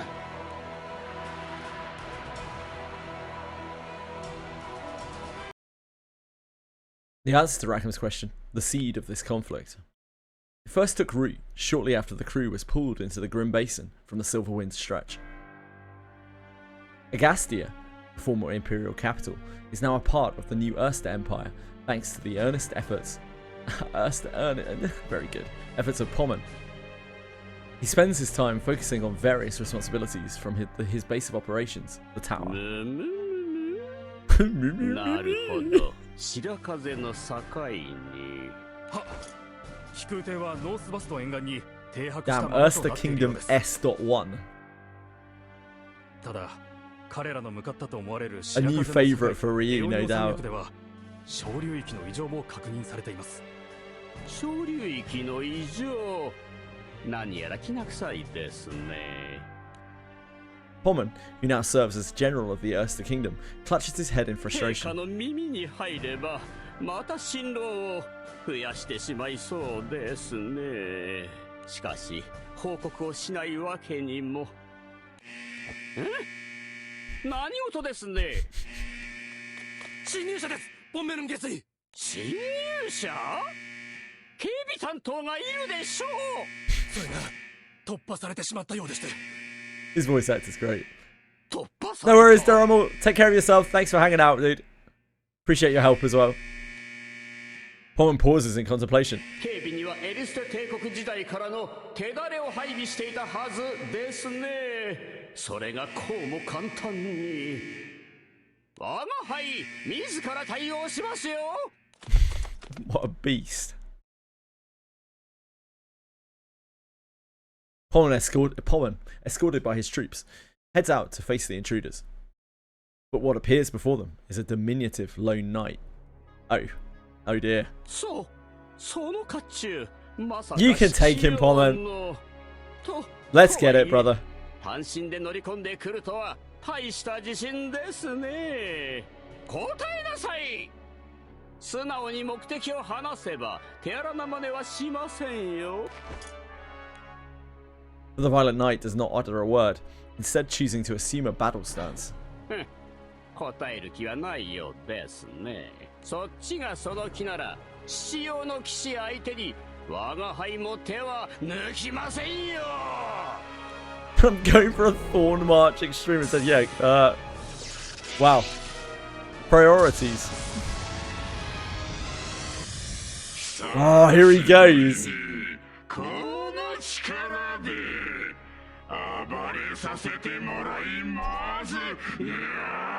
I'm gonna guess what's gonna happen here, what's gonna shake down is exactly the same as every other time Pommern uses this form. He's gonna get instantly pounded into the ground. Pommern musters all of his strength, yet the battle concludes in but an instant.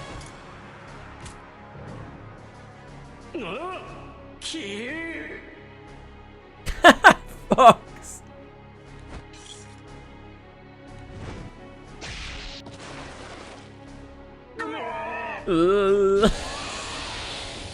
You almost had him, Pommern. It was so close, brother. The soldiers rushed to Pommern's aid as he sits hunched over, coughing up blood. Worthy adversary! He fucking one-shot you, mate.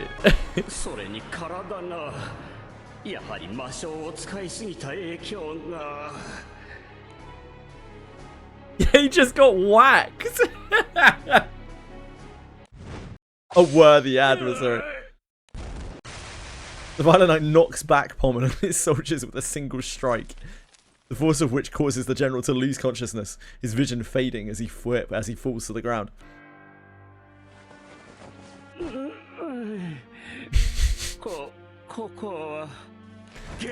Well, that went predictably. A few days have passed since the Violet Knight's assault. Pommel finds himself in the sick bay of the tower.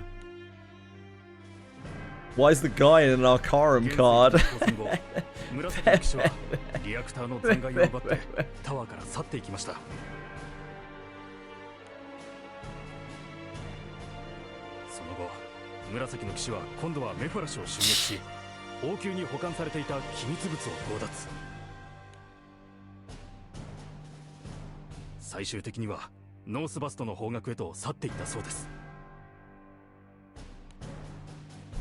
Pommel knits his brows at the soldier's report. リアクターの残骸。パワーの被害はそれだけですか？はい。交戦した兵士たちも皆軽傷で、他に盗まれたものもありません。リアクターの残骸を。リアクターに使われていた聖少獣は機密の少女によってすでに回収されたはずですよ。事実、あの残骸も廃棄予定だったわけで。メフォラシで強奪された機密物も廃棄してしまう予定のものだったそうです。そうですか。価値のないものばかり。紫の騎士は一体何をPommel puzzles over the true intentions of the intruder. 何か嫌な予感がしますね。He utters the words as if to relieve himself of some of the crushing anxiousness. This inexplicable series of events fills Pommel's heart with a morbid dread. It's so close, yeah, so close. You're basically edging right now, guys. Days after the Violet Knight's attack on Agastia, Orcus receives a report of the Luminary Knight's actions.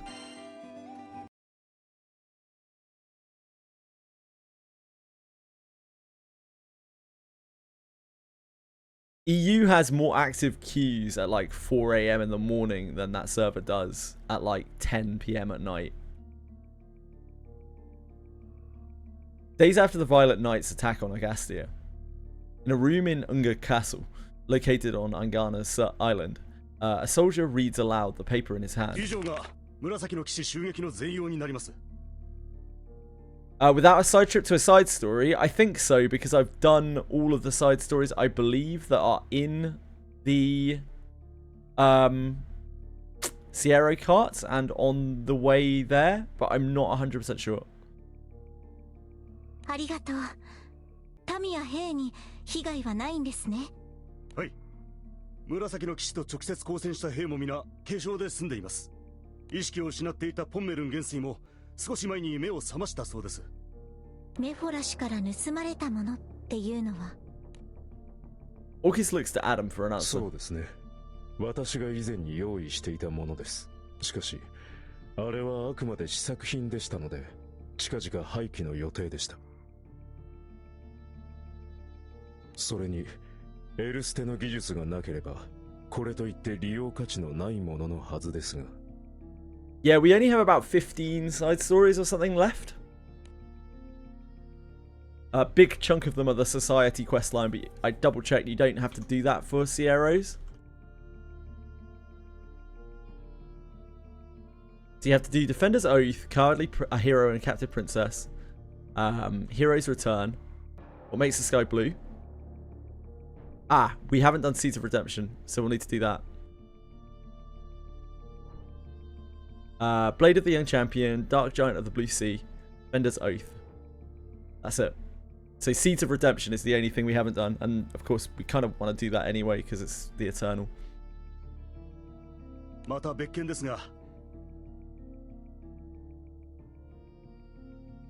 Still on your way to head mod. 週間中のフリーシアが数日前に目を覚ましたそうです。そっか。よかった。Orcus's expression softens at the good news. 報告ありがとうございます。もう下がってもらって大丈夫ですよ。I kind of actually need to do Seeds of Redemption anyway, because I need to unlock 5th so that I can farm staff shards, so that I can upgrade my Bahamut. Oh no, Ultima staff.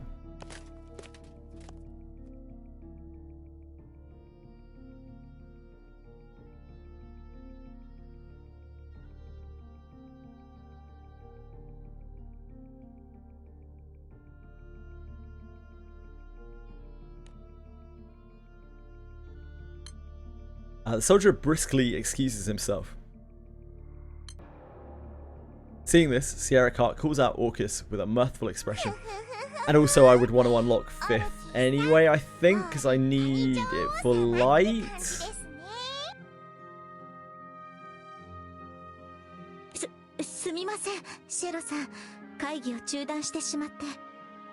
Fifth's also on the next record of the 10. If they rerun it in order, right? I could wait until then, but the problem is there's not going to be a record of the 10 before the Guild War in which I need the staff, so probably not.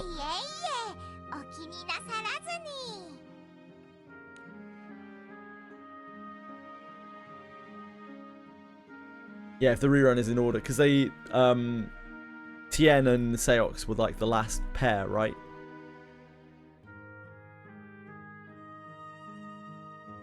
Sierra Cart waves both hands in her usual cheery manner. Even if that does run next time, I mean, it will have the mats to upgrade them, so it's not really that big of a deal.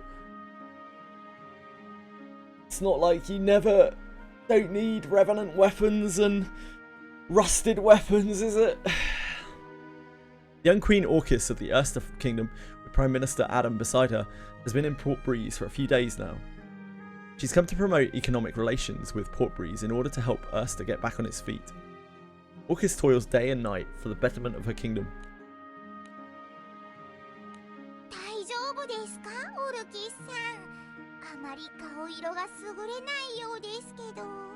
You need more revenant weapons for their transcendence, and then more revenant weapons for whatever the other upgrade process is, which name I always forget.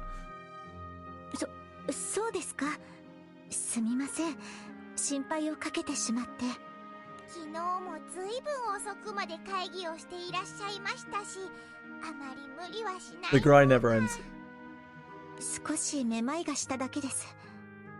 さあ、シェロさん、会議の続きを。それに、まだまだやることがあるし、この程度でへばってなんて。But I have like nothing in light, so I mean Sandalphon is probably the most standout thing that I have in light. So there's a good chance that I'll probably need to use like level 100 Iowa and 5th. Need red weapons to save gold bars and gems. Yep, if you're not planning on doing it the bar expensive way, you'll need a load of revenant weapons to just level up your dudes. Adam is quick to prop Orcus up just as she collapses toward the ground. お怪我はありませんか？どこかを打ちつけていたりは。ありがとう。大丈夫。Ooh, Akiben. どこもぶつけてないよ。Unable to bear the sight of Orcus working herself to exhaustion any longer, Sierra Cart offers some candid advice. お気持ちはわかりますが、無理は禁物ですよ。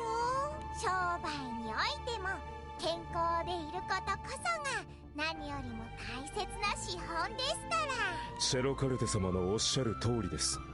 エルステのためと気が流行るのは仕方のないことだとは思いますが、しかし陛下はおよそ10年もの間精神が体から離れていたのです。今は大丈夫でもこの先どんな One person has joined the queue. 私でも予想ができません。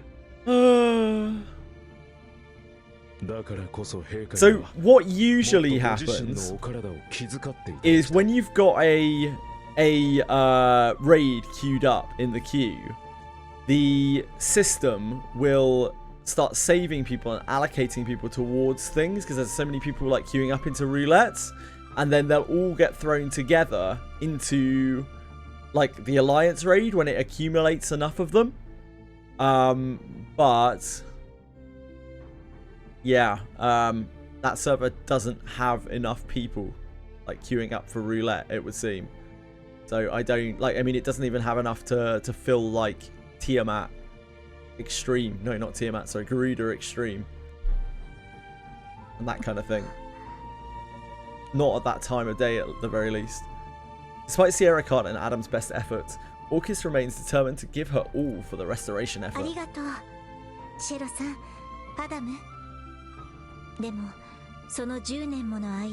Tiamat Extreme, yeah, wrong one, wrong game. Wrong wind spirit. 私は今のエルステの王としてこれ以上民に負担を強いることはできません。陛下。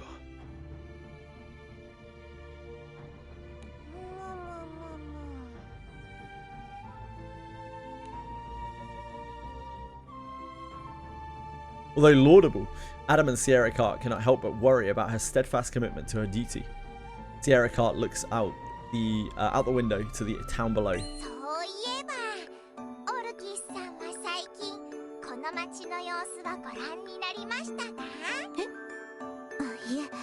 今回の会議にはウングッド城の港から来ましたから、それからは会議続きでほとんどお城にこもりきりだし。では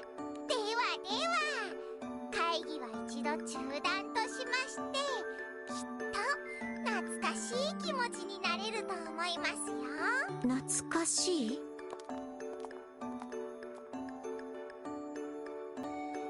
さあ来い、悪しき帝国め。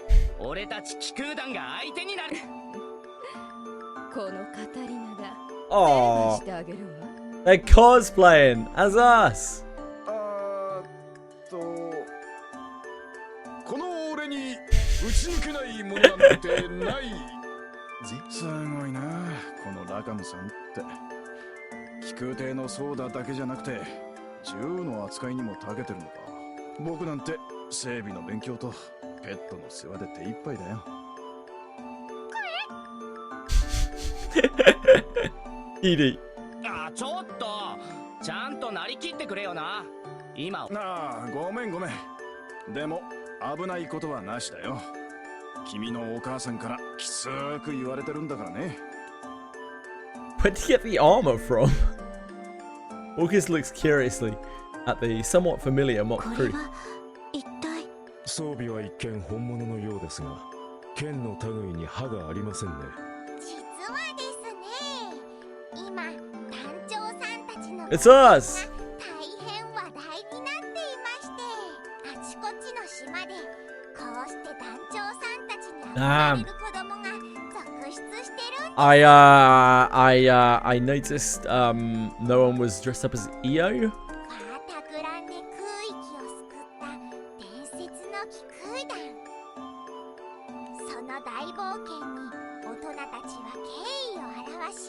子供たちは憧れを抱く。団長さんたちはまさにこのバータグランデ空域の英雄となったわけです。団長さん。Orcus reminisces on the warm smiles everyone in the captain's crew wore when they last departed the Skydom. 団長さんたちもアポロもオーキスも That is quite valuable boon. この空のために必死に戦ったんだ。だからこそ私ももっと頑張らなきゃ。 Where is Apollina in all this? Surely Apollina's going to be dropping some bombs to protect her kingdom.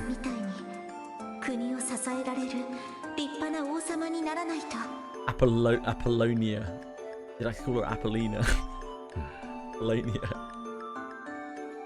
Children's voices sound out in the distance, breaking Orcus's train of thought.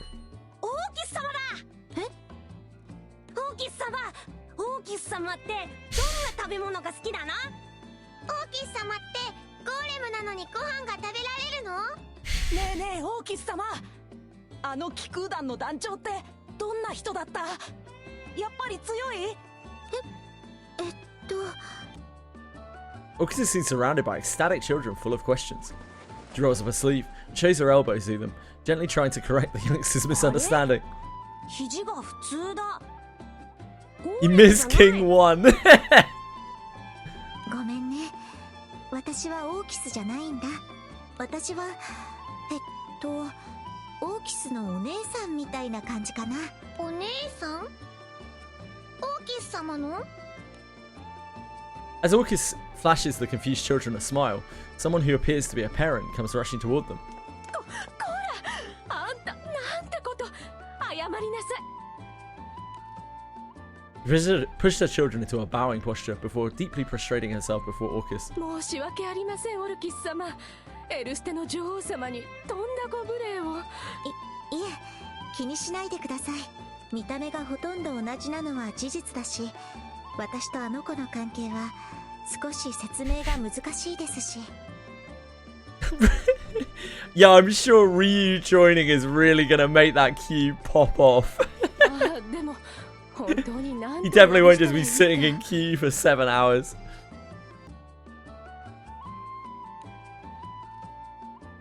Orcus responds to the flustered mother with a question. それよりどうしてオーキスのことをご存知なんですか？それにこの子オーキスのことをThey have to for the MSQ, Ryu. Having regained her composure, the mother answers with pride. They literally can't continue with the MSQ until they've done that raid, and I don't even know how they're going to manage to get it done on that server. オルキス様とオーキス様のことは例の気空団と同じくらいこのポートブリーズでも有名ですよ。いくつもの奇跡の末に生まれたオーキス。言ってしまえばこのファータグランデ空域の平和の象徴のようなお方ですよね。Enamored with the story of Orchid's beginnings, the mother prattles away with gleam in her eyes. オーキスについて随分詳しく知ってる。内容にもほとんど間違いはないけど、そのお話は一体どなたから？あれ、そういえば。 The woman pauses in a hesitant consideration, but soon another local clears his throat and pipes up for her. オーキス様の話、俺は酒場の親父から聞いたぜ。あら、でもあの人に話したのは私だわ。私もどこかで誰かに聞いたはずなんだけど。I tried queuing on that server, like around somewhere between 8 and 10 p.m. their time, and it was still pretty dead. オーキス様の話なら私は兵隊さんから聞いたけど。そうなの？私向こうの通りでお店を出してる商人さんから教えてもらったけど。俺は馴染みの貴空士から聞いたな。そいつも誰かから聞いた風だったが。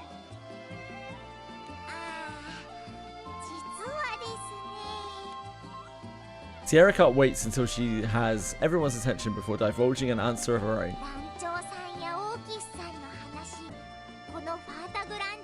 Yeah, that's right, folks.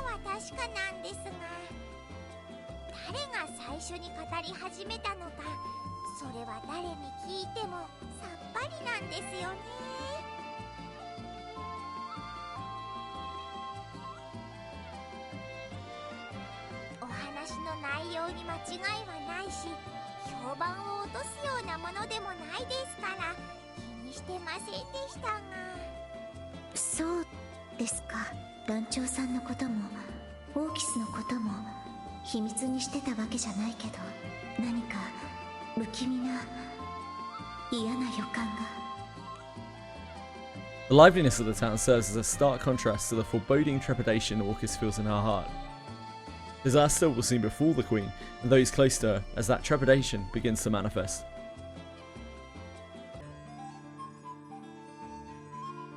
Apparently in Evercold, which is obviously a long way away, in like February or something, I don't know, maybe delayed, who even knows. Apparently they're implementing cross servers at that point for instances. Back in the Erster Kingdom's territory, Orcus is taking a walk with Adam when a panicked Sierra cart dashes to them with frightful news. January 2027, yeah. So something that I don't think a lot of people realize is over the course of Dawn Trail, Final Fantasy XIV has actually lost like over half of its population because Dawn Trail was such a disappointment to so many people. And it had a really bad knock-on effect of like being after COVID, so people started trailing off. The hype of like all of the streamers and whatnot streaming it all died off. And I don't think a lot of the servers, like they opened a lot of new servers around the huge spike in Final Fantasy, and so people are way more spread out than they used to be. So like the servers are in nowhere near as good of a state as they were 5 years ago, and they kind of need. I wouldn't be surprised if it. I know the SEA server is particularly bad for that stuff right now, but I wouldn't even be surprised if other servers are not in a super good place comparatively to how they were like 5 years ago. I know, it sucks. I don't know. I guess they just don't like money, Bean. I guess they just hate money. That's the only thing I can think of. Yeah, Square Enix really hates money, guys.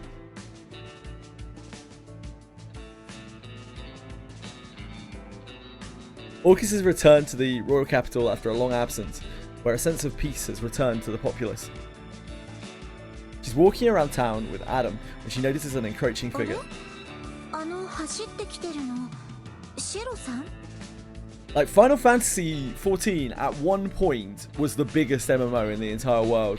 Back when there was all the WoW fiasco, followed by like all of the streamers checking out Final Fantasy, and like COVID was happening around the same time, and Final Fantasy spiked like crazy.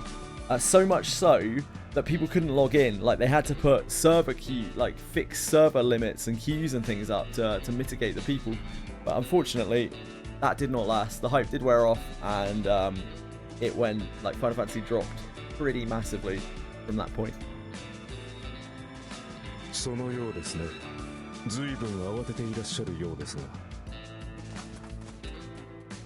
The two rush to Sierra Cart to meet her halfway.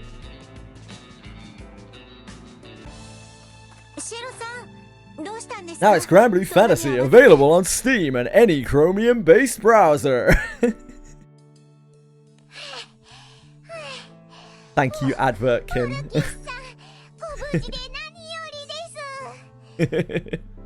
陛下がメフォラシュに戻って以降、こちらでは特に何も事件は起きていませんが。Man, I show a lot of armpit in that AI gif, don't I?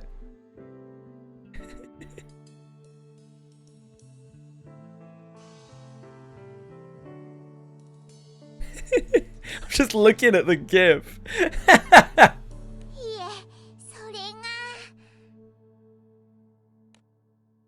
Sierra Cart surveys their surroundings, her expression one of urgency mixed with anxiety.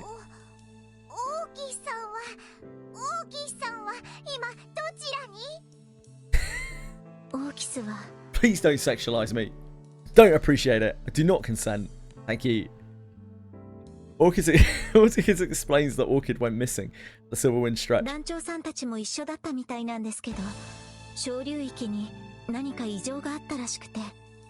I'm so glad we're back in the Skydom.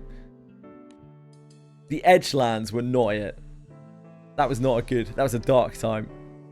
Sierra Cart's face darkens at Orcus's words.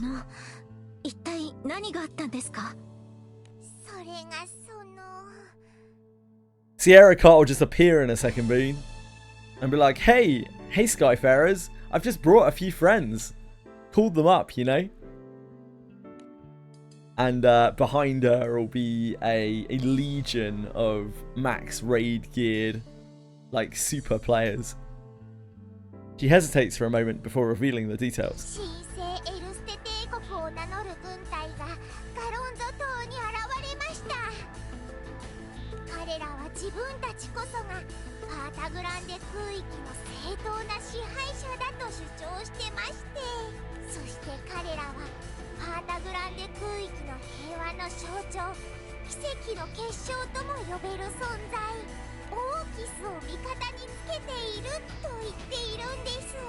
Oh.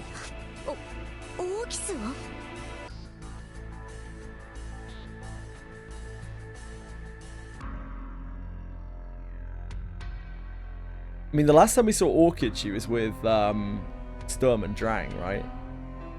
Meanwhile, on Galonzo Island, soldiers asserting affiliation with the Holy Erster Empire, subjugating the common people.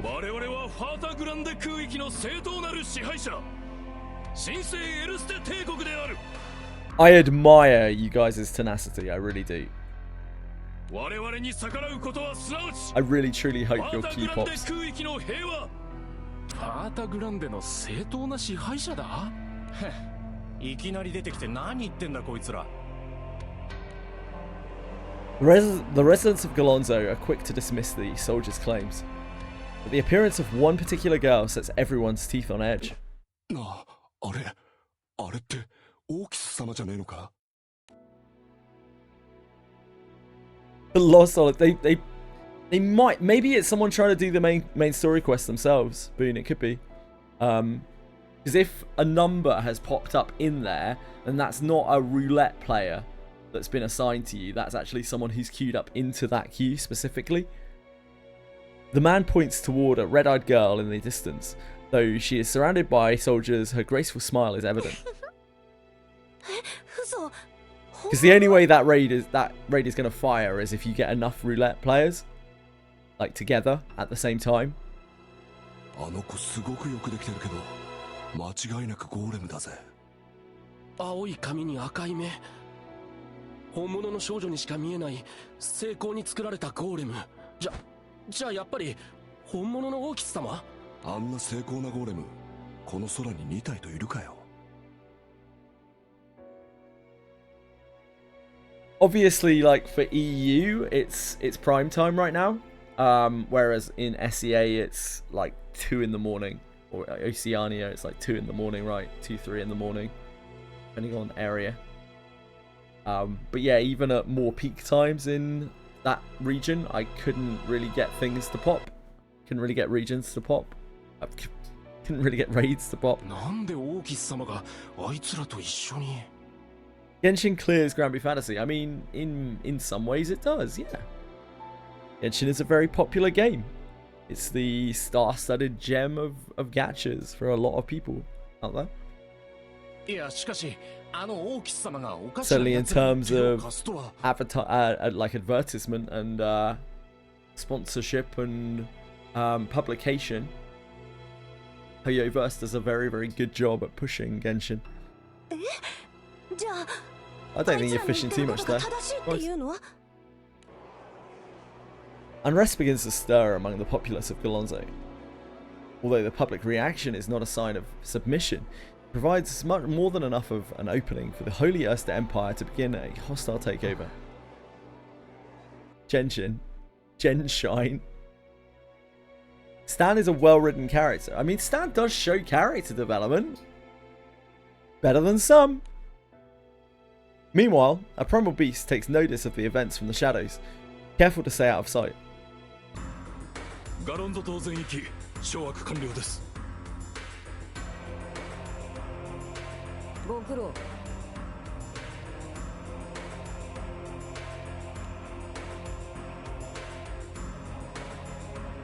Days Town proves to be an easy conquest for the Imperial Army. 特に職人や船大工は丁重に扱うんだ。彼らの協力なくしては僕たちの任務も遂行できないからな。それと中央選挙は使えるな。修理中の船はどけておけ。邪魔になる。The Harvin man watches as a massive piece of cargo is unloaded from the airship. Although it has the basic form of a person, it is altogether a far more sinister shape. これで工場は用意できたからね。次は鋼材の安定供給の確保。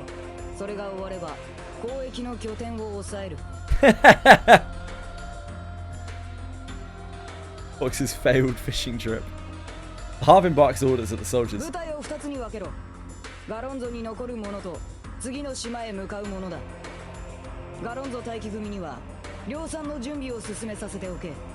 すぐに鋼材の供給は確保できる。次はバルツだ。ここからはスーツを実戦投入する。合わせて指揮系統を整理しておけ。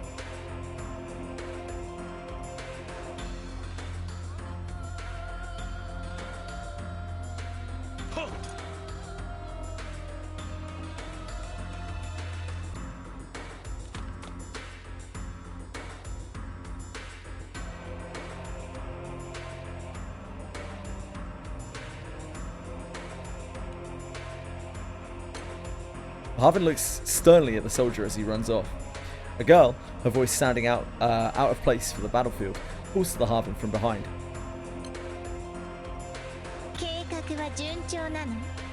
Hi. 今のところは次の段階に入るのも時間の問題だ。だからお前の出番も近い。気を抜くな。A visible rush of excitement passes through the golden girl's countenance. 私を見てオリジナルはどんな顔をするかな。What's this one going to be called?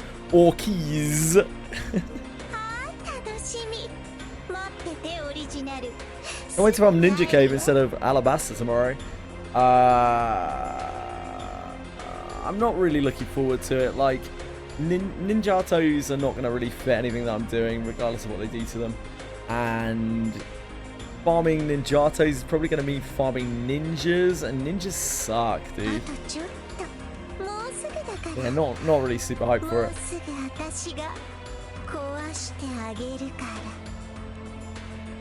She's got a nice smile. The crimson gaze does not appear to be focused on any one thing in particular. Instead, her mind is filled with thoughts of a fated encounter soon to come.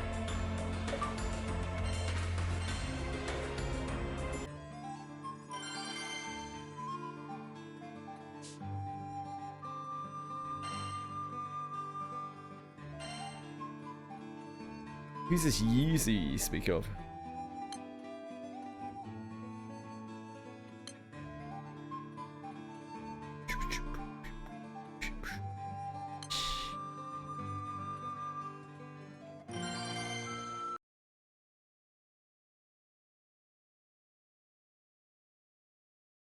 Yeah, I wouldn't be surprised if they put that stuff in there.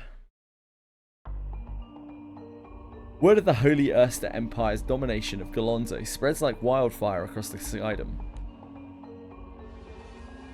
But because the previous large-scale conflict in Fantagrandor was not long ago, Skyfarers far and wide cannot contain their surprise at Orchid's sudden allegiance with the new empire. After claiming Galonzo, the Holy Erster Empire advances on the Valtz Duchy. Although the duchy resists, Valtz's grand arsenal falls to the Empire's new weaponry. The Empire makes headway into the Port Breeze archipelago next. There they encounter an allied force consisting mostly of the Erster Empire army. It becomes a clash of two sides that once flew the same banner. 隊を乱すんじゃありませんよ。複数で死角を補いながら戦いなさい。5番隊6番隊は東側地区の援軍に向かってくださいね。負傷者と民間人の避難が最優先であることを忘れるんじゃありませんよ。 You tell him, brother. The stamping of feet and the loud clangor of swords resonate across the battlefield. 陛下、我が輩のそばを離れないようにしてくださいよ。陛下を決して危険にさらすなとアダム宰相からきつく言われてますからね。ごめんなさい、無理を言ってついてきて。でもあの人たちがオーキスを連れてるって、それがどういうことなのか、それだけは私が自分の目で確かめないと。 Orcus anxiously looks past the thick dust clouds that envelop the battlefield. Pommon does the same, but his anxiety is of a different kind. しかし連中、とんでもない連度の兵士たちですよ。バルツで使ったという新兵器もまだ隠し持ってるようですし。団長さんたちに憧れて一緒に戦ってくれてる人たちもいますけど。正直そっちにあまり期待はできませんね。ほとんどが子供や民間人ですからね。むしろ早く避難してくれた方が。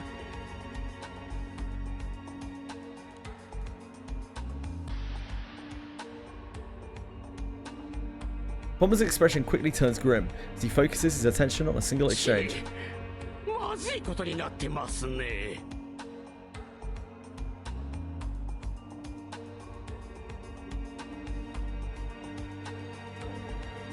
The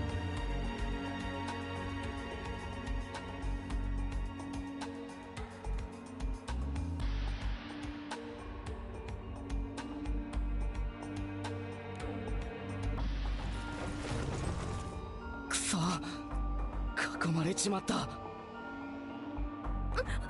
う無理。そもそも私騎士じゃなくて役者だから。あの気空団の話が舞台になるって聞いたから練習してただけなのに。抵抗の意志がないことを見せれば命だけは助けてもらえるんじゃないかな。 Quit. Hello, you. What do you want? Edie's here. He says hello. Your curry. Ugh. Ugh. Happy birthday. Happy birthday to you. Happy birthday to you. Happy birthday, dear rat face. Happy birthday to you. Queen says happy birthday. Alex says hi, Edie. He did not wish you happy birthday. Boone also said that he hopes that you're having a wonderful Wednesday. Fox said happy birthday, and then Boone donated 10 subs. That's like $50 to Twitch, $25 to me. Apparently Edie's gonna invoice me. Yeah, Boone Craving's given 757 subs on this channel. That means that he's sent like what? He sent like going on $4,000 to Twitch. Yeah, well, presumably, yeah. No, I think it's as a celebration. Sorry. Thank you, Boone. That's very kind of you. That's very, very kind of you. Thank you so much.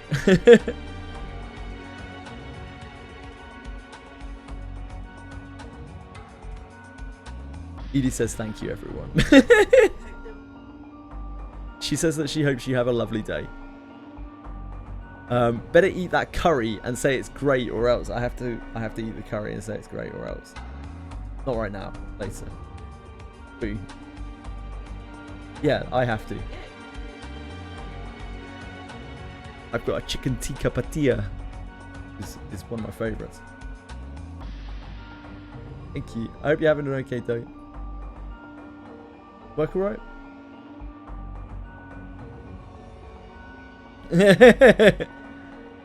She's home. That's all that matters. Love you. Thank you, Boone. That was really nice of you. You don't need to do that. You know that. Thank you. I appreciate it a lot.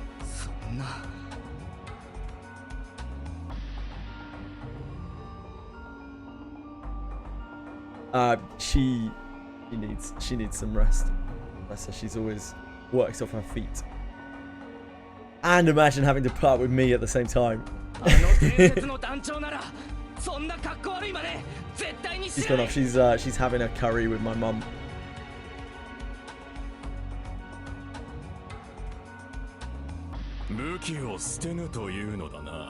But she said thank you and bye.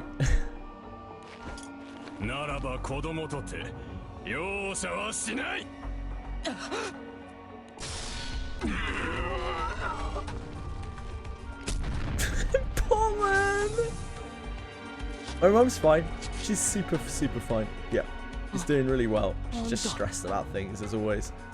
All I can do is assuage those fears and just help her out in the normal ways that I help my mum out. Come and transform for all of half a second.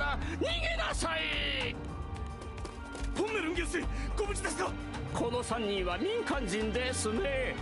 安全な場所へ連れて行きなさい。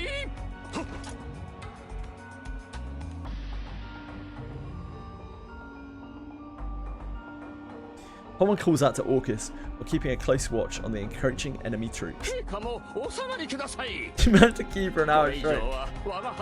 I have had keys that last for that long in EU, but they were for obscure raids that nobody ever wanted to do, not for main story quest things.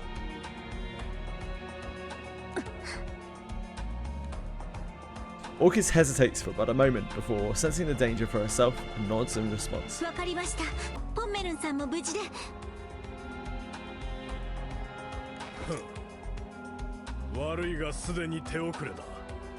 These guys have pretty snazzy armor.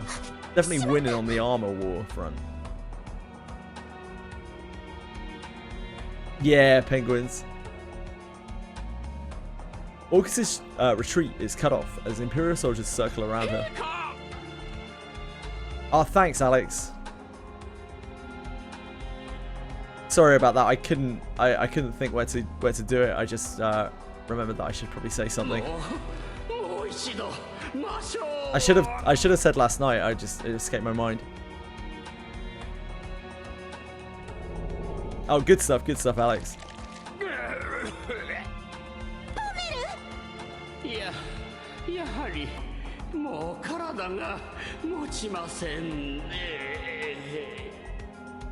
One marching string. Yeah, good luck with that. One soldier points his weapon at the two. そしてエルステ王国元帥トンメルンだな。ファータグランデの正当な支配者、神聖エルステ帝国にあだなす逆賊として。 The glimmer of hope in Orcus's eyes never fades as she continues to stare daggers at the enemy. あなたたちは一体何者？どうしてエルステを名乗るの？エルステは私たちです。私たちがエルステを託されたんです。その名でこの空を脅かすことを私は絶対に許しません。 You tell him, Orcus. 団長さんたちが長い戦い。 Where's Apollonia? Where's the hero? だから私たちは何があってもこの空を守らなきゃいけないんです。小賢しいガキめ。命乞いの一つでもできないの。私は母さん、偉大な女王ビオラの娘だから。 Lofty aspirations, unwavering commitment to her duty, and noble pride all burn bright within Orcus's downcast eyes. まだ私は王様としては何もできてないし、何の力もない。でも、だからこそ絶対に折れるつもりはない。それが今の私に果たせる唯一。哀れな上にバカなガキだ。 Ooh, young. Orcus involuntarily flinches as a sword comes swinging down at her. The clanging of swords resonates. There is no harm done to Orcus. She anxiously opens her eyes. あれ? Are you okay? なんだこのガキ。 Another scamp to deal with. Apparently this holy Erster imp S.2 is the only person in the whole of the world who has not heard of us at this point. Yeah, but he hasn't got the memo. He's not an avid newspaper reader. He's a conspiracy theorist in his spare time, doesn't read the news, etc., you know.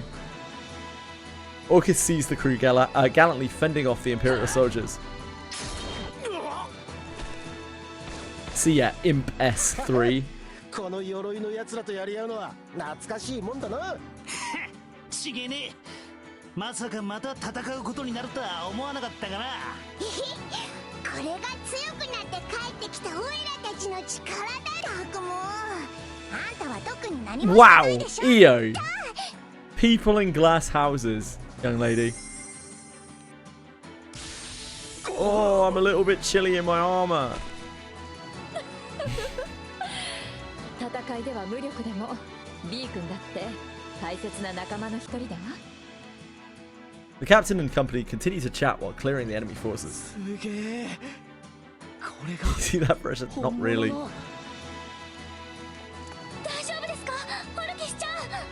He's important to the story, Boone. Both of these are a little bit demeaning, really, aren't they? You're safe now. 来るのが遅いんですよ。よかった。団長さん、無事だったんですね。白風の境で小流域に飲まれたかもしれないって聞いてたからずっと不安で。We can talk about that later. そっか。まずはこの場をなんとかしないと。力を貸してください、団長さん。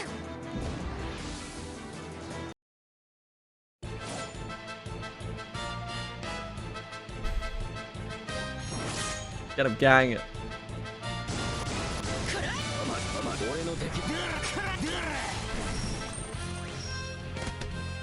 Frow's in the back line. Boom. It's not her time.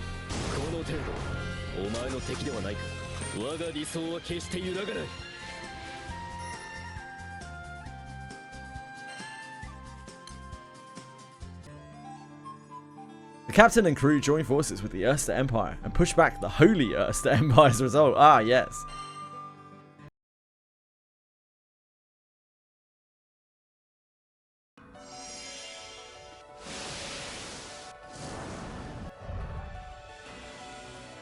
さて、次に的になりてえのはドイツだ。なんて奴らだ。もう俺たちだけじゃ抑えきれんぞ。あの力。人数から見て It must be that famed crew. 例の気空団だ。皇帝陛下にご報告しろ。奴らが標的の気空団だ。来たか。Who is this furious ass looking motherfucker? What's his deal? At the Holy Erster Empire's main camp, a Harvin man is being briefed on the situation. In marked contrast to the panicking soldier, he calmly speaks to the girl beside him.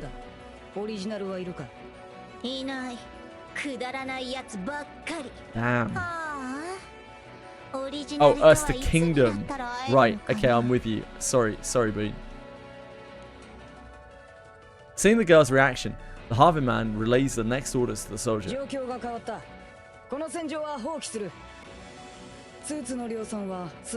always important to pull out when the situation changes. This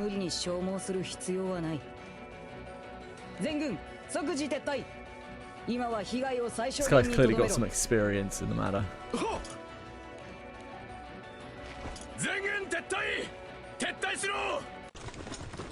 The appearance of the captain and company has altered the situation of the battlefield.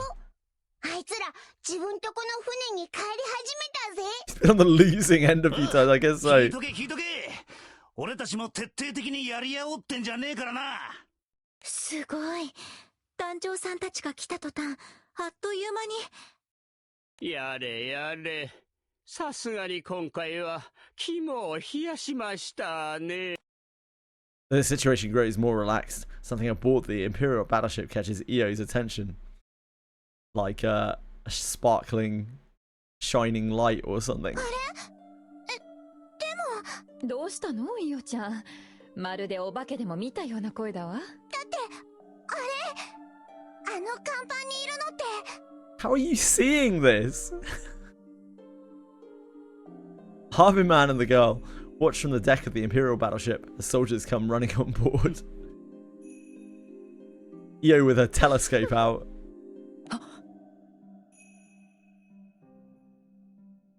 Furious? 青い髪に赤い瞳のあの子はオーキスちゃん。髪や目の色は一緒だし、お顔も似てるけど、でも雰囲気が。Queen Orchis also looks on puzzledly at the sight in the distance. あれが神聖エルステ帝国が味方につけているというオーキス。確かに似てる。けどあれはオーキスじゃない。でもそれじゃあの子は一体。 Where are the heroes of our tale? Where's Apollonia? Where are Storm, Drang, and Orchid? Come on. Stop holding out on me here. Give me what I want. Although it occurred as a natural progression of events, the crew ended up joining with the royal forces and successfully fought off the Holy Erster Empire. They rejoice in their victory and catch up on everything that's come to pass. そっか。ナルグランデ区域でそんなことがあったんだ。はぐれちゃったオーキスたちのことも心配だけど、ひとまずお帰りなさい、団長さん。それに皆さんも無事で本当に良かった。Anyway, you seem to be doing well. Things seem to be going well around here, apart from, you know, the war and everything. 今はエルステのために少しでもみんなの役に立てるよういろいろ頑張ってるんだ。アダム宰相からは陛下の体調にも気を配るよう言われているんですがね。なんでもこの間の会議の途中で突然倒れそうになったとか。それはまあそうなんだけど、でも元気だよ。へばってなんていられないし、王様はいつだって元気。 The crew requests details concerning the earlier battle. さて、そうだな。エルステの鎧を着てたよな。一体何なんだあいつら。オルキスたちが襲われてたからとっさに助けちゃったけど、もしかしてあれもエルステの人だったの？それにあの戦艦に乗ってたのって。それが実はまだわからないことも多くて。これまでのことについては我が輩から説明させてもらいますよ。The captain and company learn all of the available information about the Holy Erster Empire. というわけですね。おいおいおい、嘘だろ。確かにさっきの連中は随分手だれが揃っちゃいたが、簡単に占領されるもんか。バルツだって、バルツには師匠もいるのに。 You should really go back and check on him, Io. That's a great idea. Why don't you go back there and make sure everything's fine? We'll handle stuff here. Don't worry about it. Don't stretch yourself thin. You go and sort that out. Common expands upon the grim news. オーキスを名乗るゴーレムの少女、その存在が大きかったようですね。ファータグランデ空域にはあなたたちの冒険、英雄譚が広まっているんですよ。 We'll miss her, but she's got to get her priorities straight. 悪の帝国と戦う正義の貴空士たち、その冒険の果てに生まれた奇跡のゴーレム。オーキスは今やファータグランデ空域にとって正義の象徴のような存在ですね。そのオーキスが神聖エルステ帝国に味方しているとなれば、 More like the Holy Worcester Empire, am I right? にも混乱が生じたことは想像に難くないですよ。そんな。でもあの船に乗っていた子って。 It's time to call it quits. Why? What's going on, Quantum? Oh, the raid. You're still queued for the raid. Wait, you think it's not going to fire, Quantum? Are you sure? オーキスちゃんじゃないですよね。姿は似てましたけど。 I don't know, brother. I don't know. I think maybe you just need a little more faith. オーキスと実際に会ったことがある人はほんの一部だから。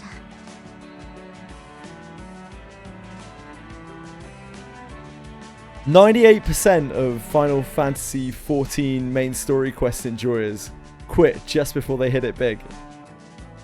それ以外の人には青い髪、赤い瞳を持つゴーレムの少女としか。確かにその特徴だけならあの船にいたやつも一致してたよな。でも実はわからないこともあるんだよね。オーキスやアダムみたいな限りなく人に近い精巧なゴーレムはそう簡単には作れない。その技術はそれこそ私たちエルステにしか伝わってないはずなんだけど。 Orcus, too, finds the Holy Erster Empire's sudden appearance rather disturbing. 私たちはエルステ王国としてエルステを名乗る彼らと戦わなくちゃいけない。だからメホラシュをアダムに任せてポートブリーズの火星に来てたんだ。 If you saw the state of that server, Penguins, there are not a lot of people hanging around in the towns. そこへ教会の世界から戻った私たちが合流したというわけね。オイラたちがファータグランデを出た後、 Especially not at what? なってたんだな。Like 3 a.m. in the morning. とにかく今は早くバルツとガロンゾを取り戻さ Wow. なきゃ。selfish much, EO. First thing we should do is take back Valts, is it? Wow.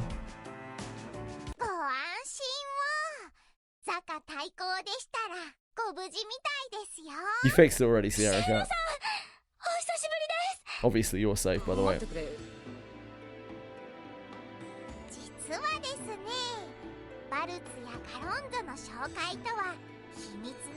Oh, I bet there is, Sierra Cat. I bet you're at the heart of it as well. The grapevine, huh?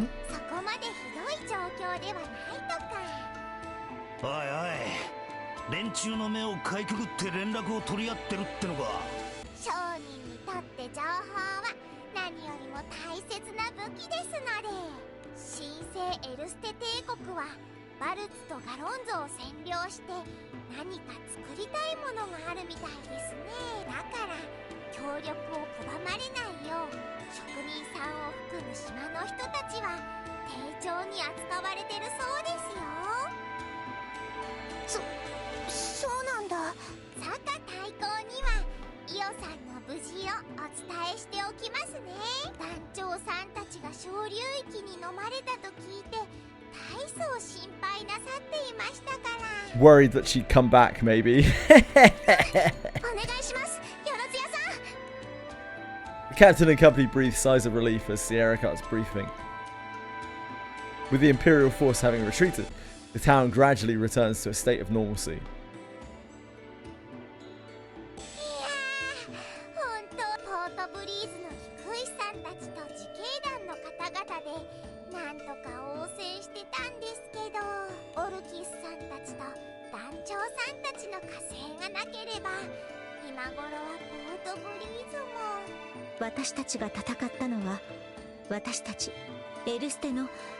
For the honor of Ursta. でも結局団長さんに助けられちゃいました。我が輩がいながら力及ばず。そうじゃなくて、私何の力にも慣れてないなって。 The crew has no words for the despondent Orcus, but Eugen quickly switches the topic with a quick comment. しかし参ったなこいつはよ。ガロンゾが占領されちまったってことはグランサイファーを直すにはまずガロンゾを取り戻さなきゃなんねえか。 You've been scoffing, haven't you, G?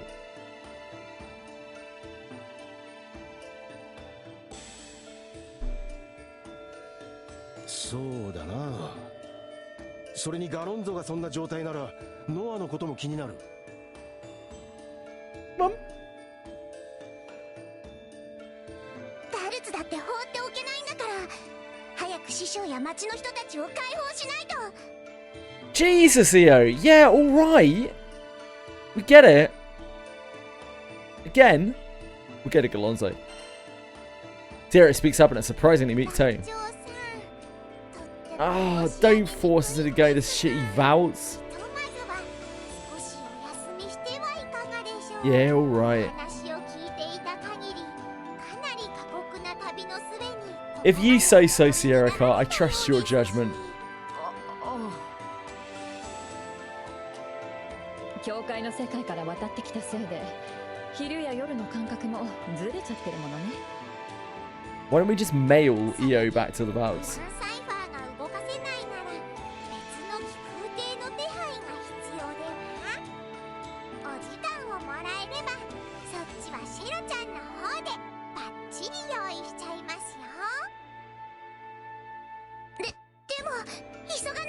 Shut the fuck up, EO! We get it!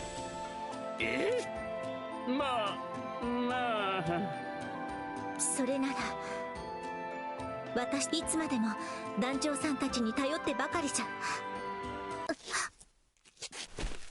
陛下！ The Queen, suddenly feeling faint, goes weak at the knees, but catches herself before crumpling over. 大丈夫だよ。最近たまにあるんだ、こういうの。だから大丈夫。 Kind of thing happens to me every time I think of Kurt.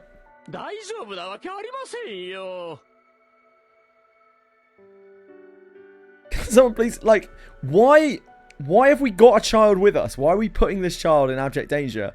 Like, if we didn't have anime plot armor, she would be dead like 16 times.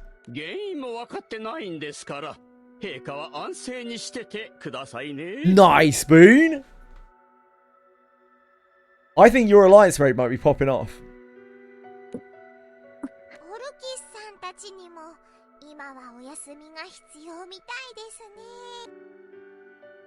Things finally come to a calm as everyone decides to settle in until preparations for the next move are complete. Yet an indescribable uneasiness continues to stir in their hearts. Any second now, guys. Any second now. After the Holy Erster Empire's assault concludes, a peaceful night falls over Port Breeze. In the nearby Angad's highlands, a traveller addresses his faithful companion.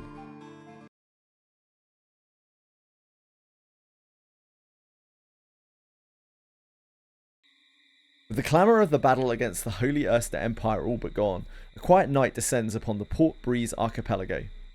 The crew is resting up in anticipation of a difficult battle ahead at Galonzo and Vouts.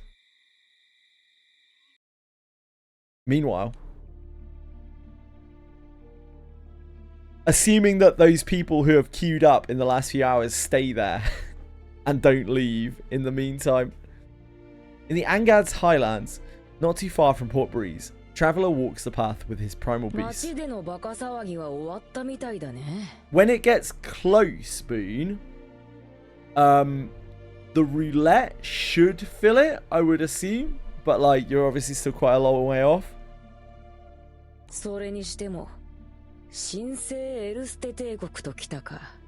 何やら懐かしい影もあったし、後で挨拶にでも行こうか。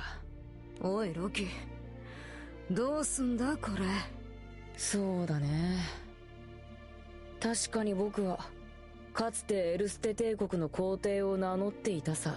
でもだから今さらエルステの皇帝は僕だなんて言うつもりは。そうじゃねえっていうか、それ分かっててやってんだろ。俺はいつまでこいつの子守をすりゃいいんだって聞いてんだよ。 Clutching her paw is the hand of a dazed Mikaboshi. 大丈夫。分かってるよ、フェンリル。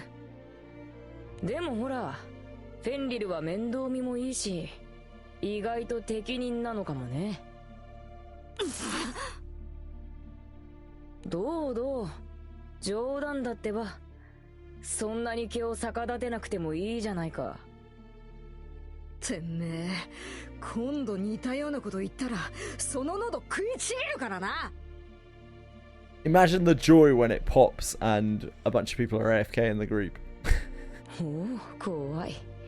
それじゃせいぜい気をつけるとしようかな。たく。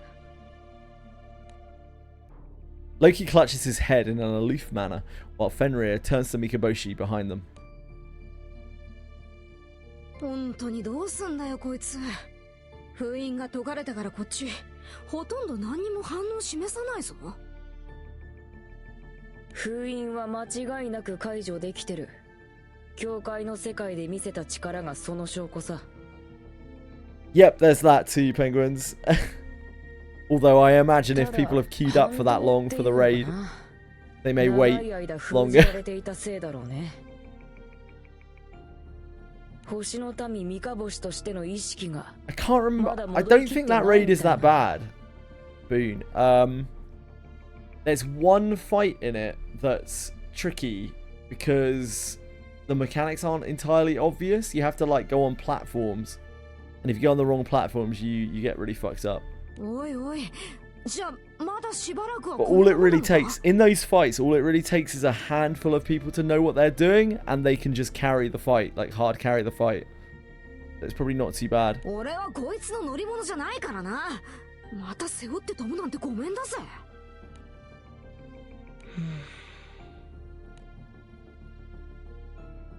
Loki speaks gently while looking into Mikaboshi's empty eyes. そろそろ僕たちにも気空艇が必要なのかもしれないね。空を渡る術であり、時に拠り所、家ともなる。民をこれからのことを考えれば。Loki stares ahead at the shipwrecked Garen Cypher. Fenrir, however, is still focused on the astral girl. なあ、こいつを三日星を拾ってきたのは善意。同じ星の民として本懐を遂げさせてあげたかったんだ。そうなったらこいつはお前を殺すぞ。こいつは星の民を滅ぼすことが目的だったんだろう。そうだね。面白いじゃないか。刺激的な旅が遅れそうだ。Loki remains as carefree as ever, while Fenrir lets out an exasperated sigh. な、分かってないなら何度でも言うぞ。俺はお前を裏切らない。お前がどんな道を選ぼうとついていく。お前が俺をどうしようとついていく。こっちはもうとうの昔にそう決めてんだ。だからいい加減話せよ。お前は何をするつもりなんだ。まるで中堅だね。うるせえ。Loki sets his sights on the Grand Cypher once again, before peering further into the 欲 distance. しいものがある。僕はね、仲間が欲しいんだ。仲間？僕なりにね、考えたんだ。あの気空団と兄さんのことさ。僕には彼らが理解できない。Oh no, Bean. That's dangerous. Run! Run! 空と生きることを選んだ兄さんもそれはそれで構わないと思っていた。僕には必要のない理解だとね。でも Loki looks down to his tightly clenched fists. でもね、気になるんだ。気になってしょうがない。彼らを理解することなんて僕には全く必要ない。でも必要がなくても求めてしまっている。その理解を欲してしまっているんだ。僕は彼らを理解したい。どうしてあの気空団は旅を続けるのか。どうして兄さんは死んでしまったのか。Regret, confusion, denial, hatred, envy. All sorts of emotions well up within Loki. 彼らを理解するために必要なもの。彼らにあって僕にないもの。それがきっと仲間なんだ。あの気空団にも兄さんの周りにもいつもたくさんの仲間がいた。仲間がいればきっと僕も彼らと同じ視点が持てる。彼らを理解することができる。兄さんが死んだ意味がわかる。あの気空団が旅を続ける意味がわかる。だから僕は仲間を作ることにしたんだ。Friends. Fenrir appears unimpressed. 仲間。それでわざわざ教会の世界まで行ってこうして三日星を連れてきたってわけか。そういうこと。The other DPS had enough. Oh no. 増やすつもりだよ。僕が彼らを理解できるまでね。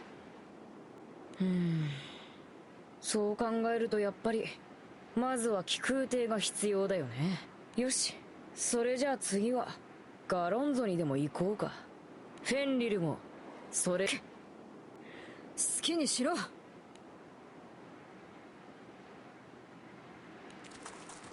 Fenrir, still holding hands with Mikaboshi, begins to walk off. あ、待って待って、フェンリル。先に行かないでよ。フェンリル、君もしかして機嫌が悪いのかな。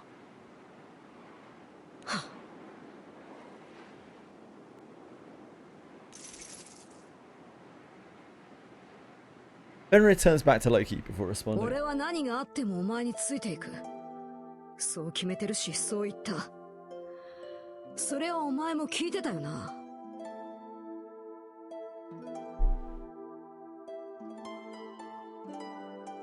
そうだね。しっかり聞いた。さっきのことだし、忘れてもいないよ。じゃあ俺はやっぱいい。さっさと行くぞ。そうじゃあ行こうか。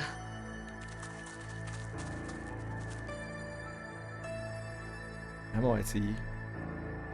Loki's newfound desire for friends begets a fundamental question in Fenrir. She ultimately decides to keep any concerns to herself for the time being.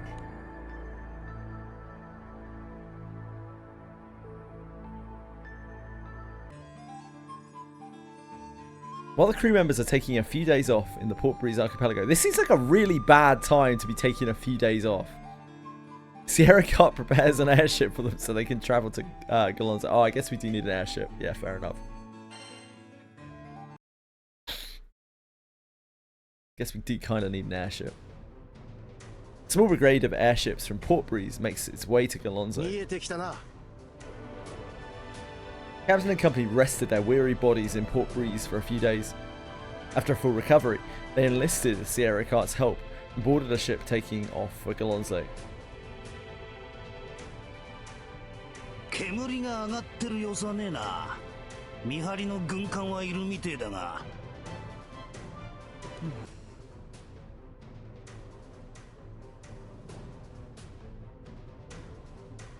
確かに。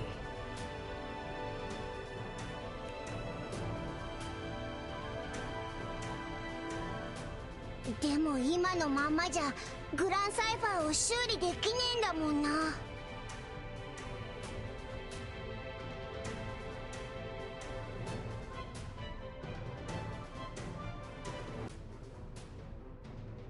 あんなやつらさっさとぶっ飛ばしてガロンゾを取り戻さねえと。 You're a little arm licker.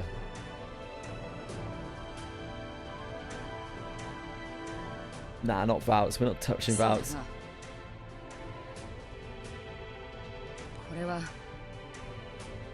Anything EO wants, EO doesn't get. While most of the crew is tense over what might happen in Galonzo, EO anxiously grips the letter in her hand. イオちゃん、それ太鼓さんからの手紙ね。うん、元気でやってるって書いてるし、大丈夫だと思うんだけど。While the crew was resting, Sierra Cart used her business connections to establish contact with Valz. After learning of the crew's situation and EO's safety, Darker the Great immediately got to writing a letter. Albeit Valz is currently occupied, there is no threat to anyone, as everyone complies with the Empire's orders, the letter details. 師匠には監視がついてるけど、それほど不自由はしてないって。帝国はガロンゾと同じように職人さんの力を借りてるから、国の人たちにひどいことはできないみたい。The letter also recommends striking back against Galonzo first, due to its strategic value. Hey, Wobbaby! And that is how the crew decided Galonzo would be their next destination. 師匠もね、早くグランサイファーを直した方がいいって。だけど、どうしても気になっちゃって。仕方のないことだな。相手の元気な姿を自分の目で見るまで安心はできないわ。それにどうしても気になっちゃうのはむしろイオちゃんらしいと思うわ。 Which one? Wobbaby? EO? Yeah, it's EO again. 今は太閤さんに会えないけれど She's hard to shake, she's like a cockroach. イオちゃんには太閤さんに教えてもらったことがたくさんあるんじゃないかしら。教えてもらったこと。 I don't know. そう。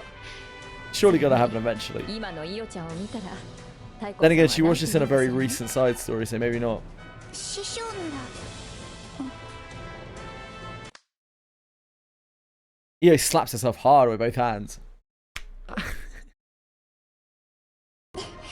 悩んでる場合じゃなかった。私の今やるべきことをやらないと。 Like staying on the ship and twiddling your thumbs. その通りだわ、イオちゃん。でもレディはあんまり自分の顔を叩いたりしちゃダメよ。師匠が大丈夫って言ったんだから、私は師匠のことを信じる。でもやっぱり師匠が心配だから、早くガロンゾを解放してバルツの師匠に会いに行く。これが今の私のやるべきことよね。Rosetta is relieved to see Io back to her usual gutsy self. Just then, a military man sporting a magnificently coiffed goatee approaches.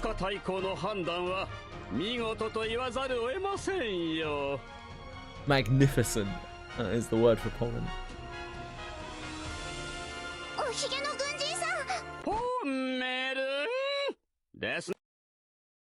Pommon lets out a cough before continuing.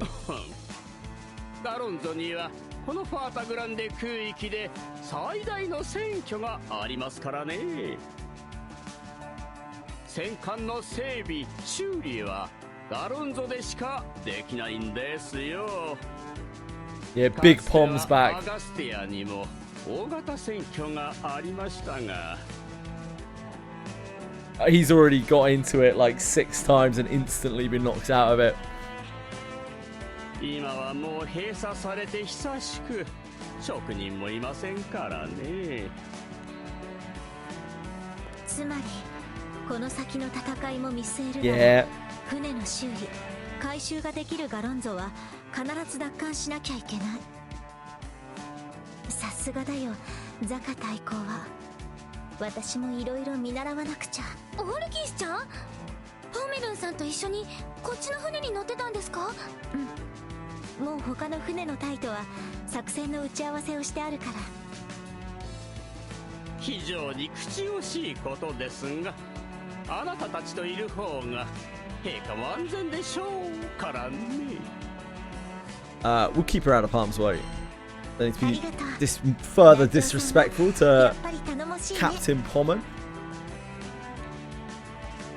Following Rackham's example, Pommon looks forebodingly at the sight of Galonzo before them. まったく神聖エルステ帝国とは不届きな連中ですよ。神聖でもなければエルステでもない。ましてや領土もないなら帝国でもないでしょうに。True, Pommon. そういや、あいつらの本拠地はどこなんだ？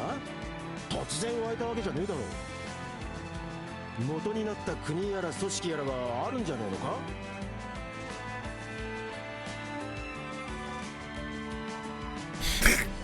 ？Maybe, because Orcus furrows her brows with the question. それが突然湧いたんです。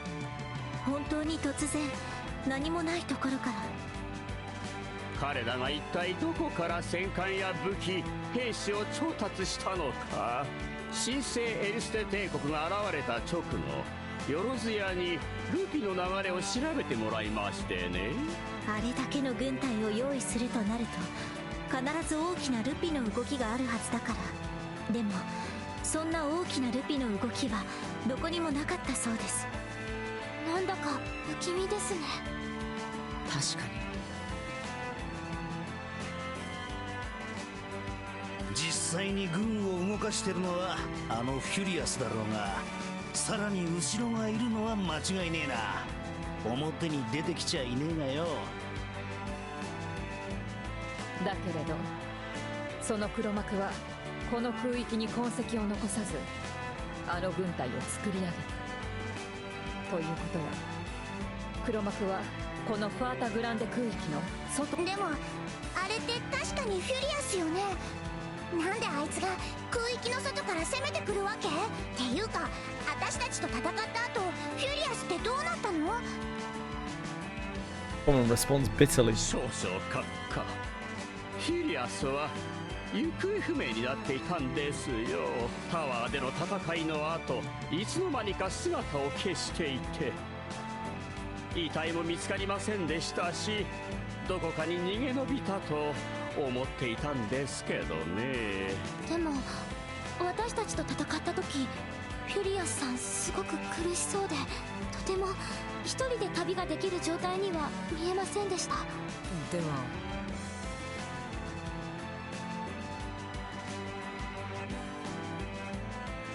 なあなあ、空域を越えられていろいろちょっかいかけてくるやつって。Oh no. Oh no.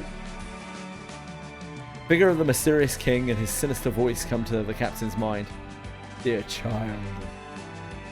Captain is now more determined than ever to take back Galonzo in order to uncover the truth. Bum, bum.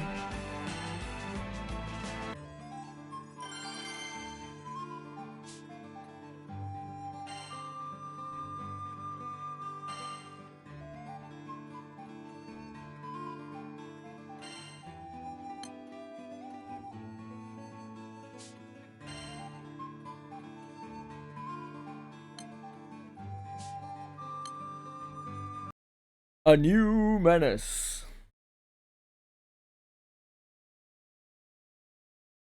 Crew is set off for Galonzo, but the captain and the others weren't the only group on the move.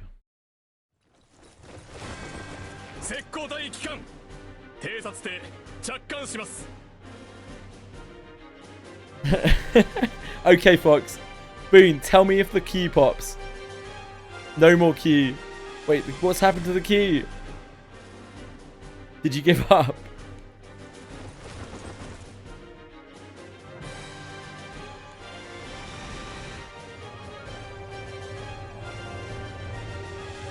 I don't think you gave it long enough, mate. A few troops disembark and report to a small-statured commander. No, that's the problem with you, Boone. No dedication, mate. I can't believe it. You've really let yourself down.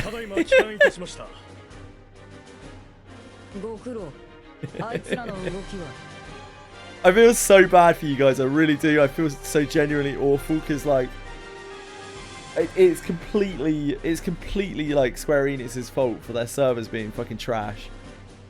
Their server setup being trash.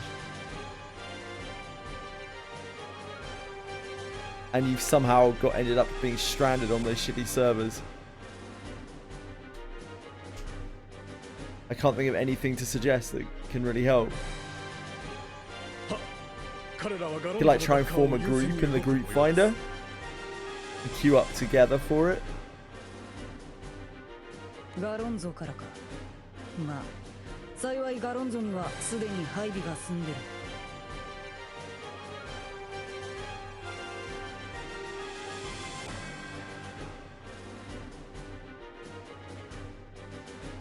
You could do it unsync, but the thing is they're not strong enough, so they would need someone, at least one person. I don't know how many people you need for it. Because, like, you need to do, because it's an alliance raid, you need 3 different groups, right? Because otherwise you literally can't do it. And each group has to be able to carry it. 情報は広く拡散させたいしな。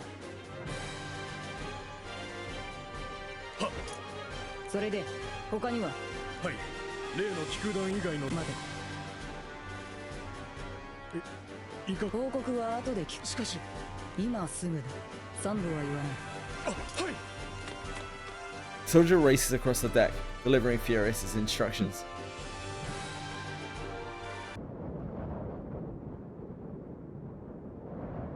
After confirming that none of his men are in sight, Furious finally opens his mouth.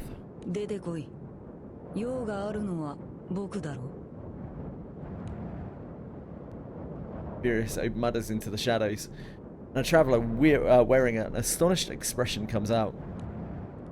あれあれあれ、もしかして僕が来たこと分かったのか。いいや、ただ何かが来たのが分かっただけだ。何かね。何の用だ。何をしに来た。Furious speaks plainly, not showing the slightest hint of alarm.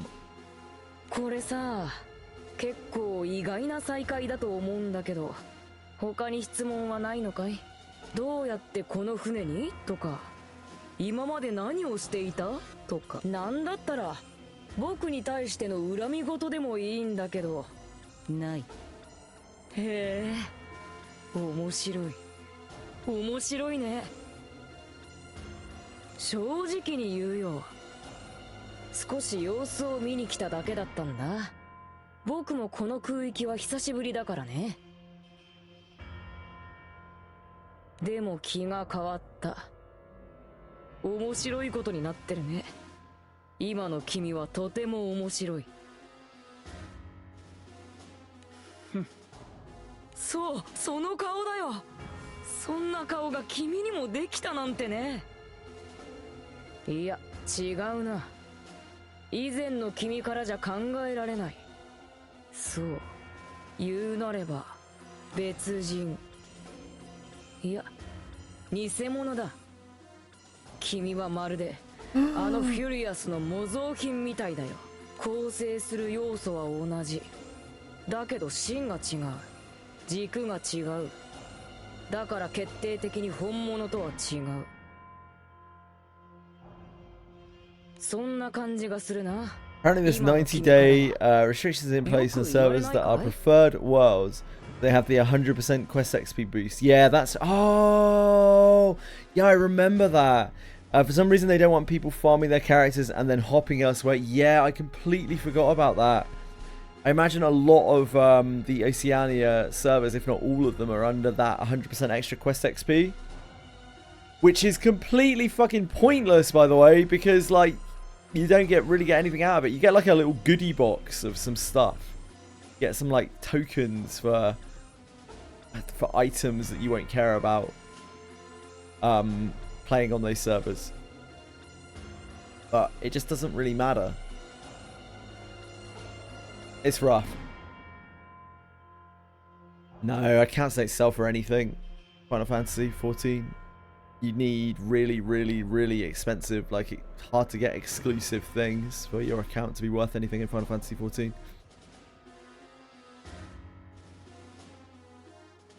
It's literally just to stop people like rolling there to level up and then jumping off. But it is really pointless all the same, because like you're always gated by main story quests, not by level. I guess it just lets you level lots of characters, lots of classes.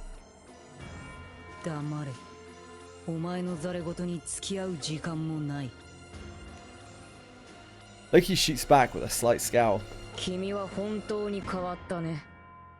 僕がどういう存在かも忘れてしまったのかい？少しは口に気をつけようよ。君は変わった。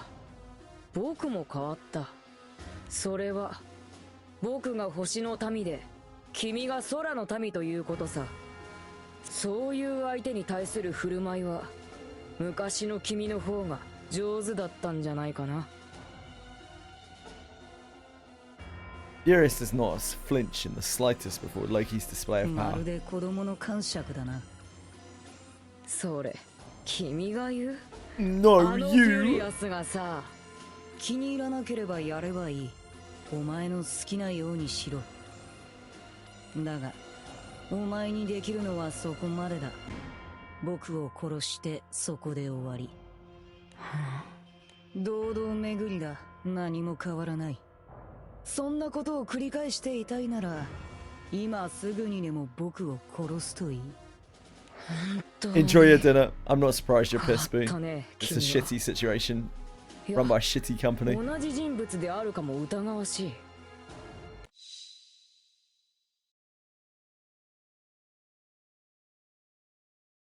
Surprised and all placid on his face, Loki allows his power to fade.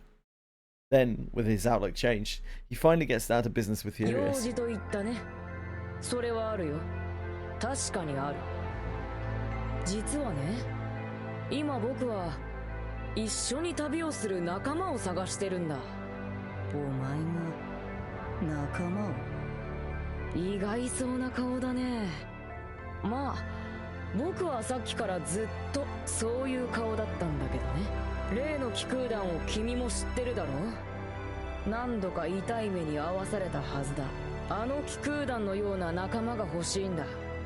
一緒に旅をして僕に新たな視点をくれるような仲間が。それでさ、君はどうだい？僕と一緒に来る気はないかな？ Eurus retorts with a cold glare. その話に僕が乗ると思ってるのか？そういうのがわからないから僕は仲間を集めたいんだよ。うせろ。お前の干渉に付き合うほど暇じゃない。そう？まあしょうがないか。今の君とならうまくやれる気がしてたんだけどな。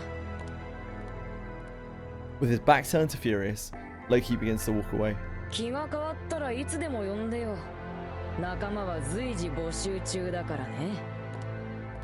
Loki then disappears as quietly as he appeared. Furious, instead of calling his subordinates back out, simply stares at his right hand. Those may be the only words the current Furious has uttered that ring true from his heart.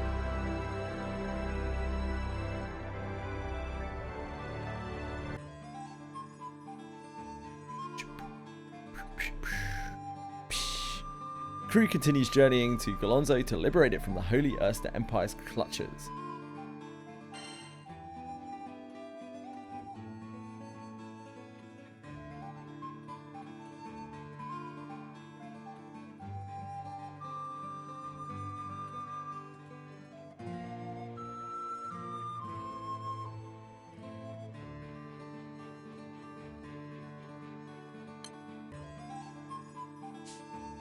Probably don't want Poseidon, don't I? Who can say?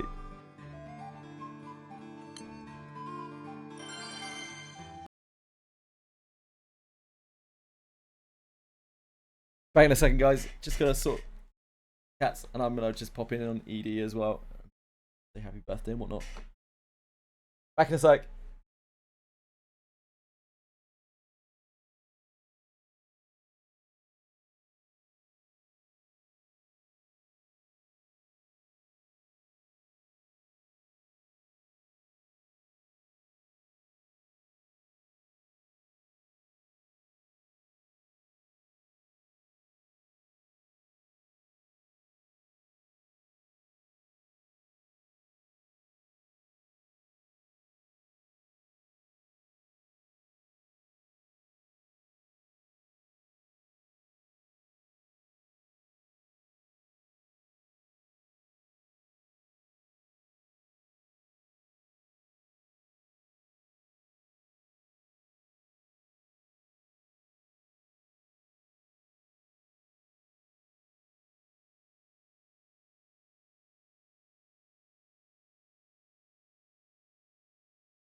Hello, gang. We're back.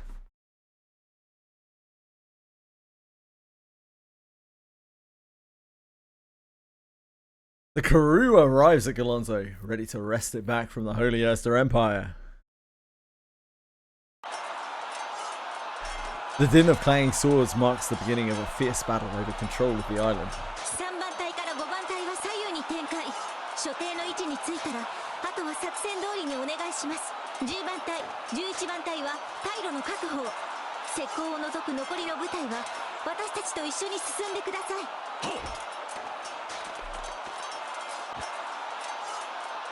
貴君主さんたちは遊撃隊として対応をお願いします。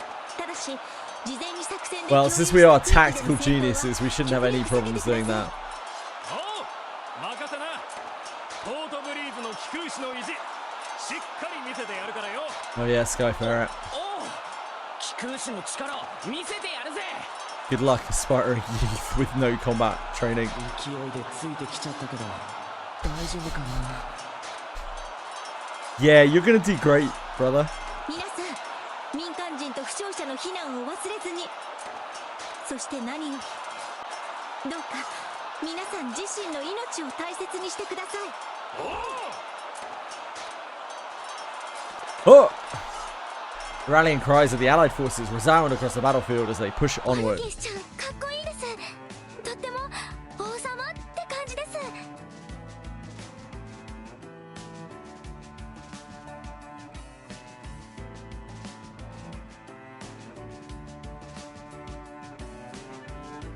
Oh, Penguins has got it on the DL. You were brilliant. This is incredibly patronizing. ありがとう。でも私なんてまだまだだよ。ほら、実はまだ戦場が少し怖くって。今はひとまず陛下はそれで十分。位の高い上官が危険を冒してまで同じ戦場に立ってくれている。それだけで兵士というものは少なからず士気が。そうなのかな。少しでもみんなの役に立ててるなら。 Level 100 warrior! Holy moly!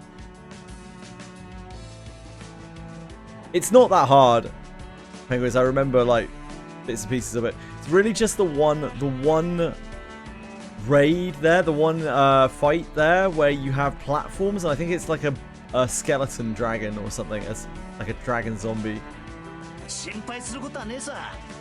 You have to be standing on the right platforms, but you might even be able to just solo it. I don't think you need different groups for that one either. 気持ちを盛り上げるのは想像以上に大切なことだわ。戦う前から気持ちで負けてたらどれだけ力の差があっても。よし。 The best bet for doing that is probably forming an unsynced group on the group, like the group maker tool, whatever it's called. Duty something or other.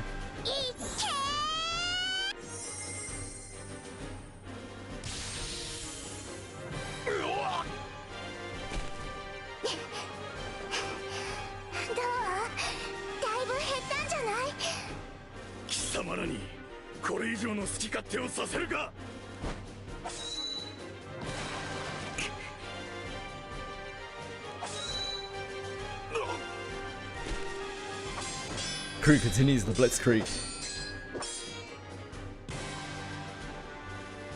They finally arrive at the central airship dock, the cornerstone of Golonzo, where a great number of enemy troops lie in wait.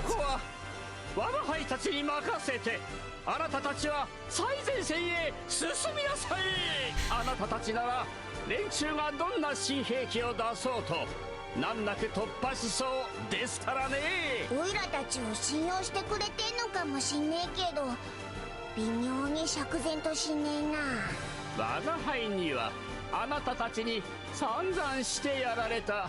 それにあなたたちは英雄ですからね。 逃げてくれ。早く。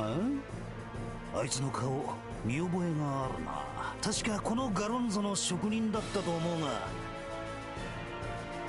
Panic-stricken man clings to the crew. What happened? 君たちもガロンゾを取り戻すために Yes. 駆けつけてくれたのか。おさん、あんな連中すぐに追っ払ってやるぜ。やめろ、やめるんだ。逆らわない方がいい。 No, we do. That's why we're here. どうしたんですか？この先に一体何が？俺たちはとんでもないものを作っちまった。でも仕方なかったんだ。俺たちも脅されていて、それに全容も使い道も俺たちには知らされてなかった。島の開拓にでも使うのかと思ってたさ。それはまさかあんな。 As if fearing what might come out of his own mouth, the man is unable to continue.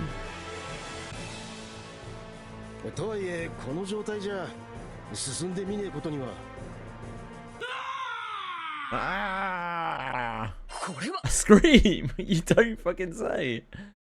It came from the front lines.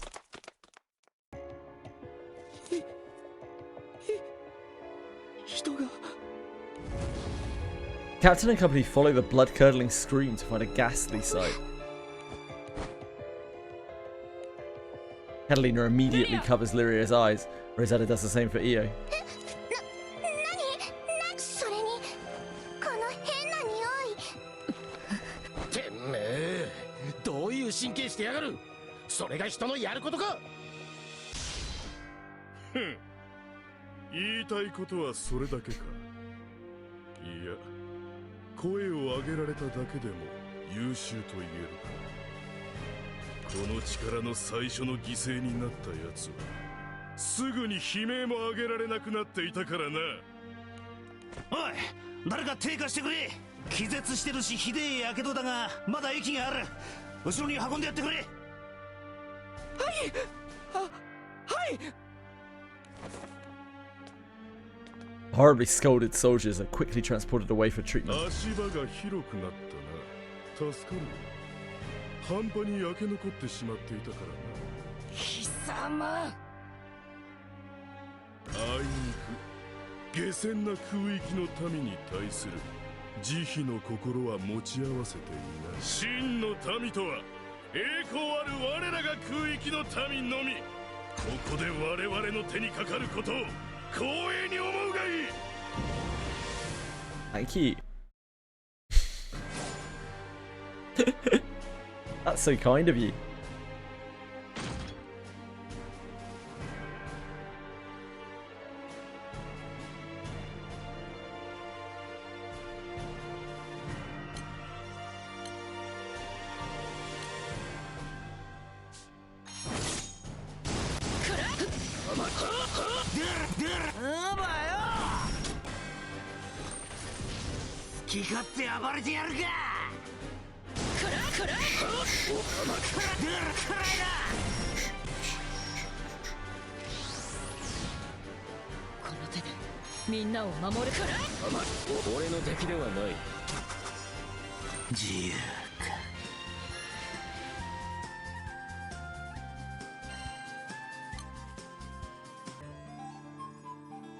Crew has a first-hand encounter with the Holy Earth's Empire's cutting-edge weapon, the Titan suit.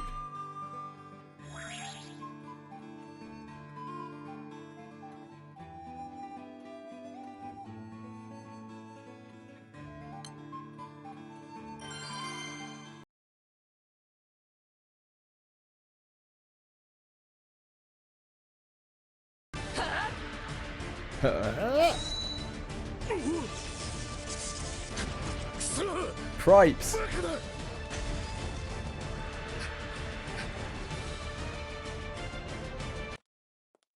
その通りだ。てめえらガロンゾであれを作らせてたのか。バルスを抑えたのはあれの素材にする鋼材の確保のためか。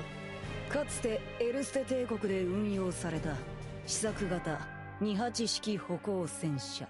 あれの実験データをもとにバルツの鋼材ガロンゾの職人を使い量産した新兵器、それが神聖エルステ帝国の主戦力となる装備タイタンスーツだ。け、何が主戦力だ。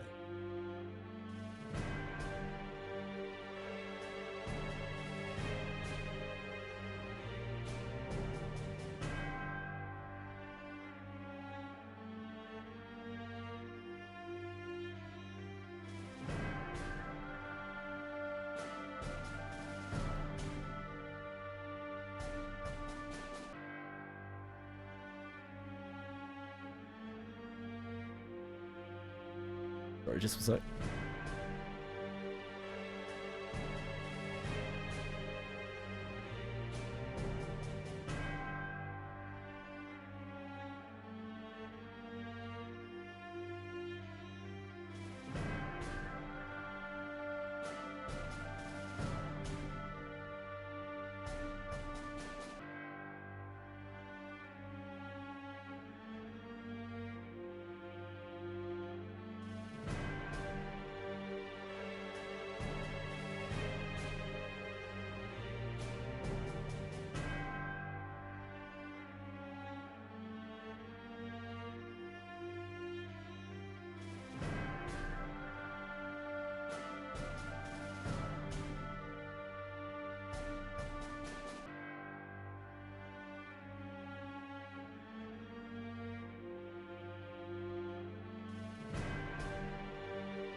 Apologies.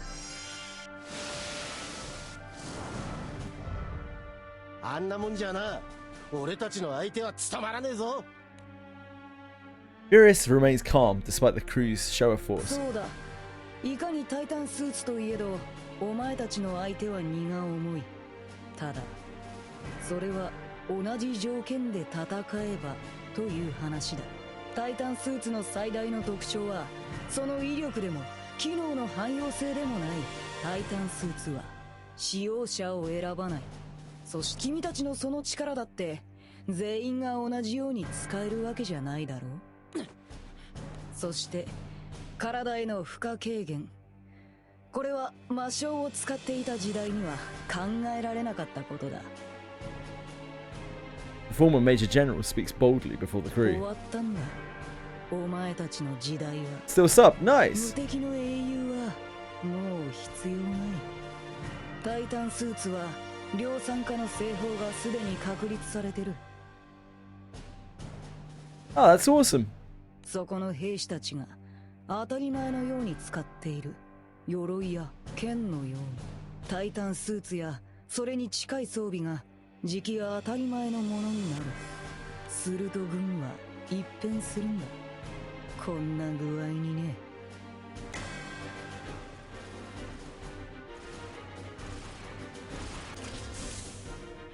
Furious snaps his fingers. The soldiers swarm behind him. Every one of them is donning a Titan suit. 一体でも結構手強かったけど、まだあんなにいっぱいいるの？戦争は変わる。もう君たちのような本物の強者の時代じゃない。僕たち偽物の時代なんだ。偽物が本物に勝る時が来たんだ。そのことを深く深くその身に。 Responding to Furious's words, the swarm of Titan suits comes rushing towards the crew. 15 people minimum, huh?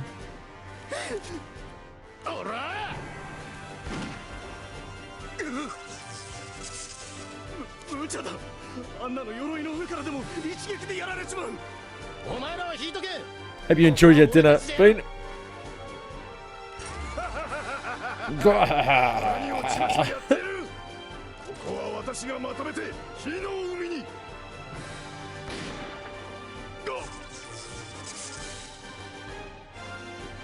たくそこかしこに火つけられちゃ選挙が使えなくなっちまうじゃねえか。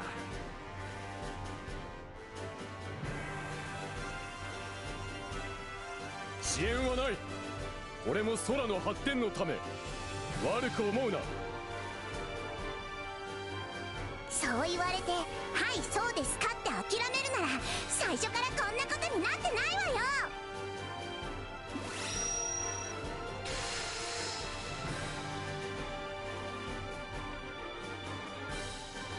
The captain and company unleash their full strength and fight back against the Titan suits.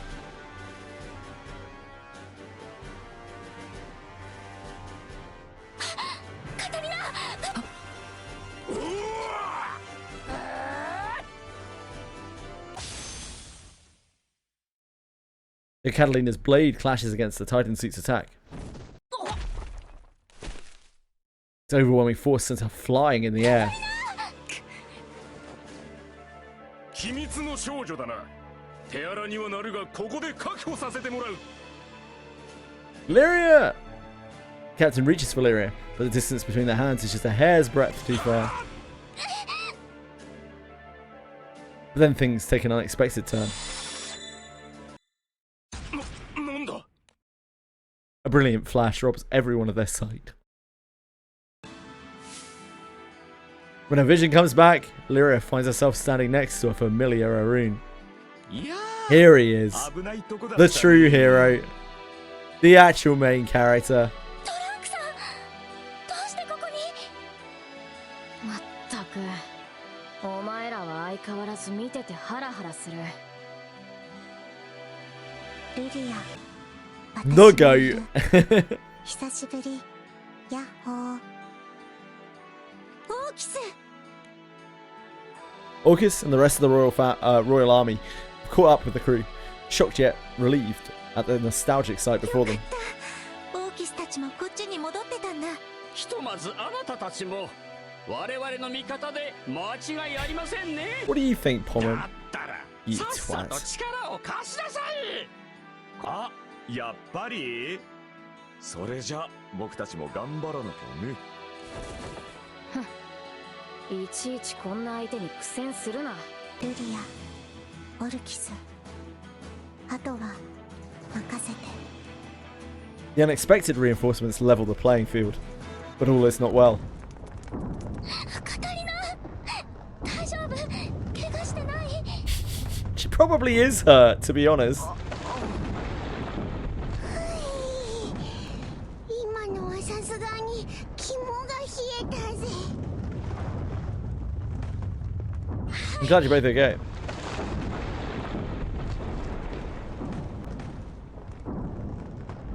Indeed, Shoki. でも気をつけなきゃいけませんね。Although Catalina's eyes are focused on Lyria, she can hear little more than the sound of her own thoughts. Well, let's not do this, Catalina. It's a shame that like Catalina has quite a bit of stuff going on in these chapters, and obviously the voice actor wasn't available, I'm guessing, for them.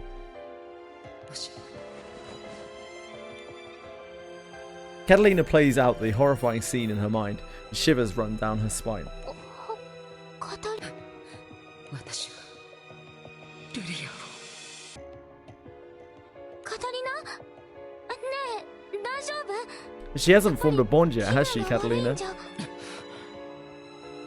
I don't know who Catalina's meant to form a bond with. We don't have her last uncap yet.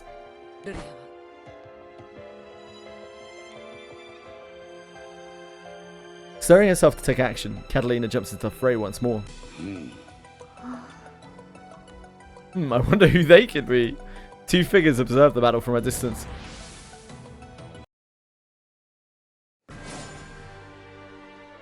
Catalina's uncap is 128, apparently. I have it noted down. So, she's not going to be popping off anytime soon. I haven't played either. Shoki.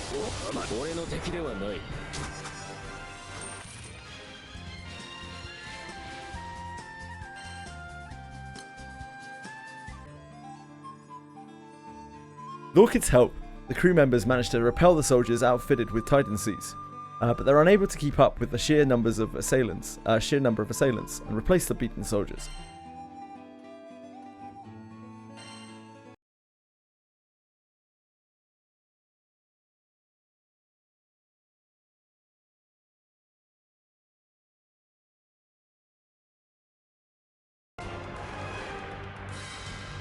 With the help of the newly arrived reinforcements, the crew fights off the squad of Titan suits. However, just as many appear and replace their fallen comrades.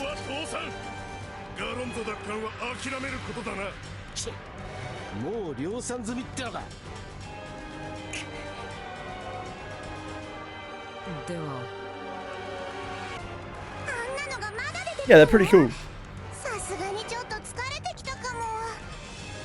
Oh no, Rio, if you have to bow out, I totally understand. You go and Do whatever the fuck you want to do. Somewhere far away from here. 教えの採用に及ぶほどじゃないけれど、やっぱり数が問題ね。正面からちまちまやる必要はねえ。中央管理室さえ抑えりゃ奴らの軍艦を港から叩き出せるはずだ。オッケーオッケー。だったら僕らの出番だよね。ほら団体行動とか苦手だし。突っ切る。一点突破だな。私たちの背中は預ける。でもあんまり危ないことは。まあその傭兵たちなら心配いらないでしょう。As Drang and friends prepare to move out, Vern raises an alert from above.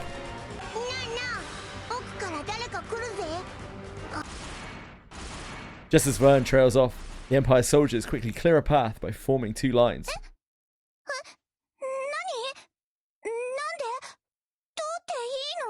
いや、これはどう考えててもそういうんじゃねえだろう。As equally perplexed as Io is, Rackham points his gun toward the end of the open path. Coming out with a graceful poise to her step is a red-eyed golem girl. ごきげんよう。今日はいいお天気ね。Yes. あなたは。Orchidception. Orchid takes a step forward, but Orchid keeps an arm out in front of the Queen, urging her to remain cautious. 危ない。迂闊に近づくべきじゃない。オーキス、その子は。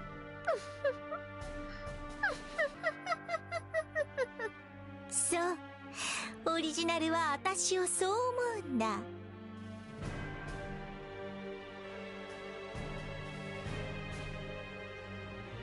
I know, Breadstick. It's wild. それだけ？そうじゃないでしょ。どう？ねえ、どう？私はどう？完璧でしょ。私の方が優れてる。私こそが最高傑作。あんたもそう思うでしょ。ねえ、You're great. オリジナルOriginalu? Orchid responds to the self-centered girl with a single question. あなたは誰？私はオーキス。オーキスは私。私だけがオーキス。だから私がオーキスになる。オリジナル。ロイド。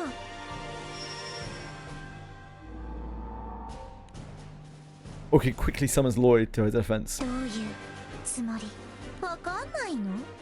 オリジナルってその程度？わかんないか。オリジナルに私の気持ちがわかるはずなんてない。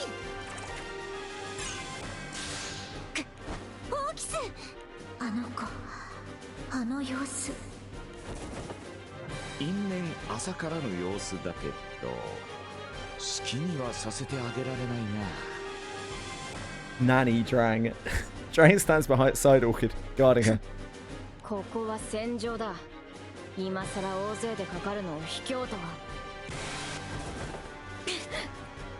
くそ、そうか。厄介なのがまだまだ残ってたな。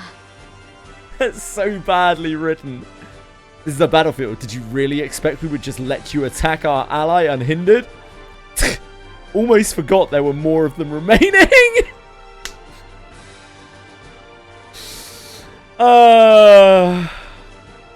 That is shocking writing. Poor Sturm got done dirty there.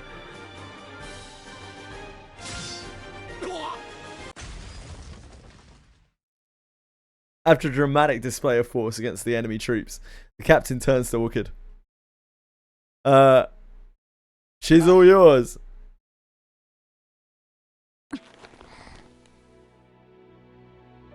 Drang, Sturm and Orchid continue facing off against the girl while the crew deals with the soldiers. 教えて。あなたは誰？私とあなたはどういう関係？あんた、それでもオーキス。人の心を宿したっていう究極至高のゴーレムなの？私がオーキスなのは間違いない。みんなの思いがあって、みんながたくさん頑張ってくれて、そうだからこの名前はあなたにあげられるような We don't know yet what we're still trying to figure that out. 違う。オーキスは私 Not sure what's going on with this one. 私がオーキスになるんだ。私は思考のゴーレムなんだ。エルステの技術の結晶でマスターの最高傑作なんだ。エルステの技術の結晶？マスターって？オリジナルを殺して私は本物になる。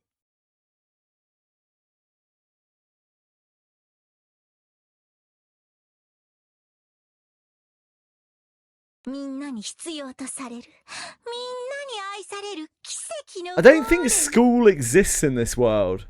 Like I haven't seen a single school anywhere. I don't know if they have schooling. 私は An academy for us, for Skyfarers, sure. オーキスになるんだ。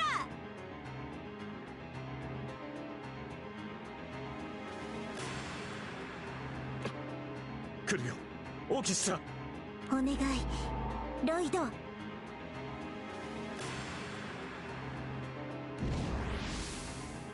Telling people to calm down always does calm them down. It's really, really impressive. I don't know why more people don't do it.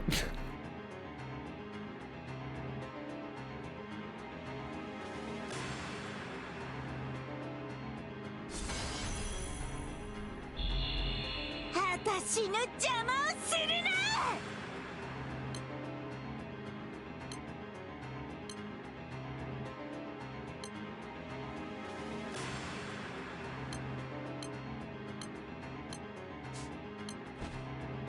Go get him, team. お願い、ロイド、ジュルリ。 Oh, Breadstick's upset.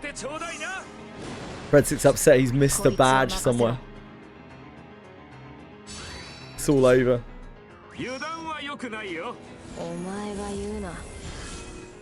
私は負けない。私はすごいでしょ。さてと、やりますか。邪魔。僕が言われた気分。行く。行け。ど邪魔だ。 Gotta watch 15 minutes of oh.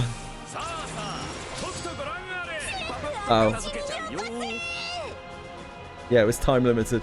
You had to watch some category for like 15 minutes. 4 days ago.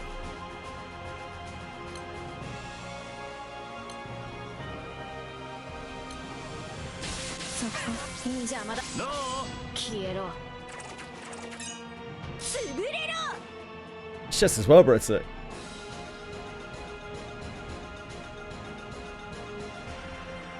To the paid ones, I see.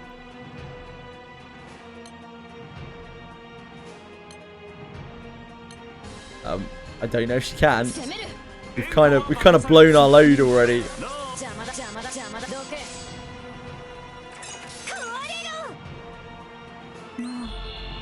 守られるだけの私じゃない。 1 or 3 are juiced up. I guess we should probably do that. Oh, it's a bit late now. Oh well. We'll see if the auto just gets that.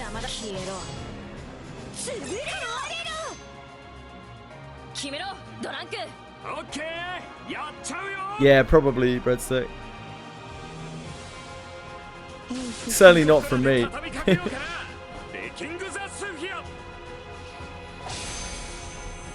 楽にしてやる。ザ・ウォーカ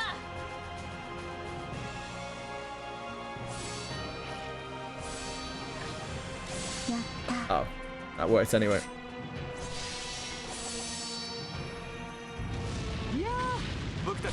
I'm a cube tuber.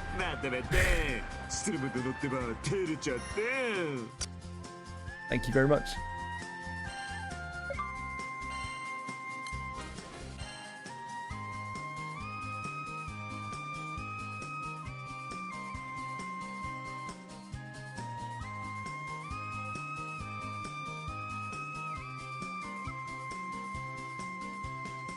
Good night, Cyril. Sorry. Sleep well, man. Take care. Thanks for being here. Fantastic display of teamwork between Drang, Sturm, and Orchid allows them to corner the Golem Girl.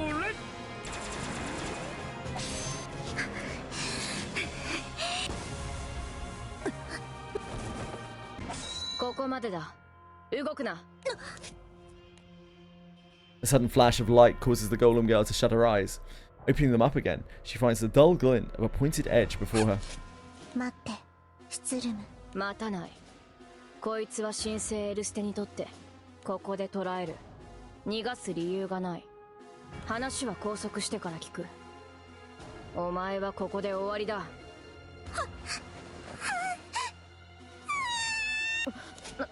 なんだ。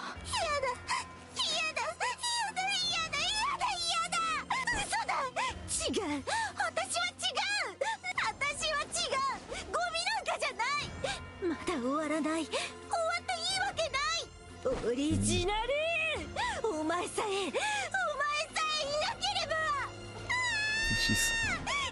She's gone. 違う、お前がいるから、お前のせいで。錯乱してるな。いっそ気絶でもさせて。 Great suggestion, Sturm.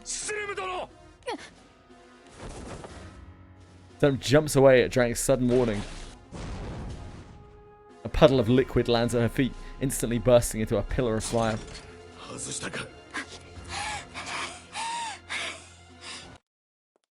悪いが、それはこちらで回収させてもらう。お前たちに No, actually, we're gonna take her prisoner. Here it is. We've decided to turn over a new leaf, and we're not gonna let villains get away anymore. So we're gonna take both you and her prisoner, possibly kill you. How do you feel about that? Furious. まさかここでその顔をまた見ることになるなんてね。 Yeah, Furious is back.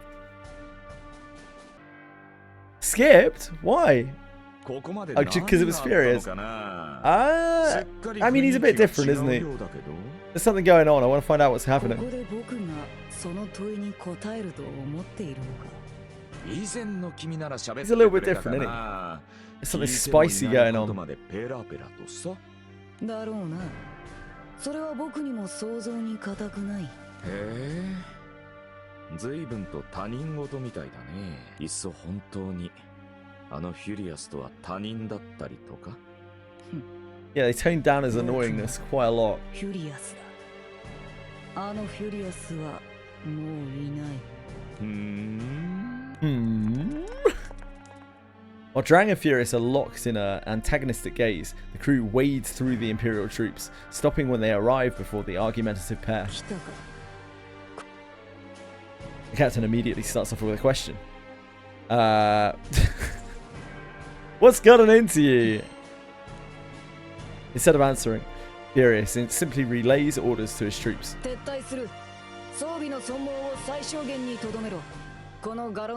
Since we're right in front of you, we're just going to take you. You're a small Harvin. We're going to pick you up and put you in a cell.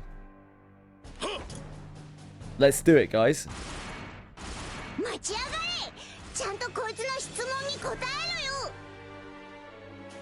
Drang, yeah. Drang, Drang attacks with like orbs, I think. He has all sorts of alchemy, weird alchemy shit. It's not really alchemy, it's like agency stuff. They're basically Team Rocket. They use lots of gadgets and things. Having secured the recovery of the Golem DL, Furious turns and gives a signal for the troops to retreat.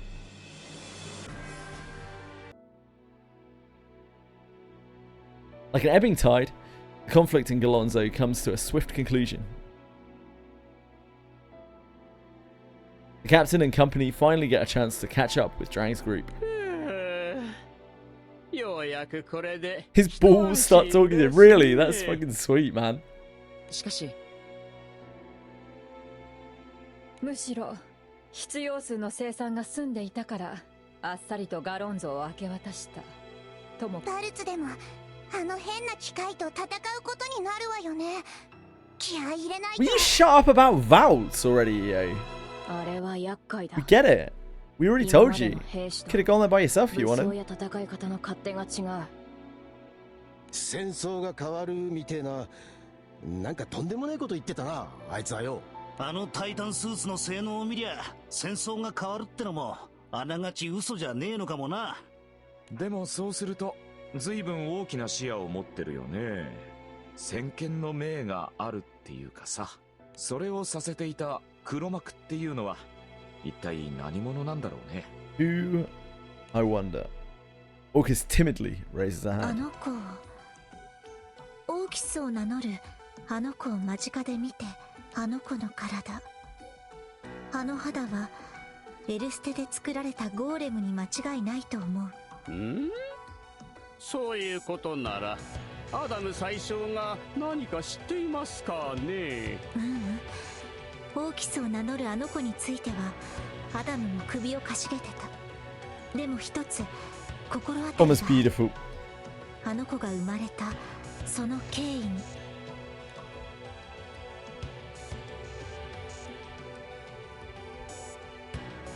Orcus recalls previous assaults on Agastia and Mepharash. そういえばそんなこともありましたね。強奪されたのがどれも廃棄予定のものだったと聞いたので、あまり深くは調査しませんでしたが。紫の騎士が最後ノースバストに向かったってのはあれだな。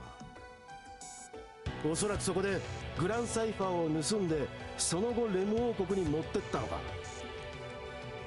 The discussion calls back memories for Rackham as あの well. 時メフォラシから盗まれたのは確かに廃棄予定のものでした。メフォラシの地、奥深くに封印された機密物。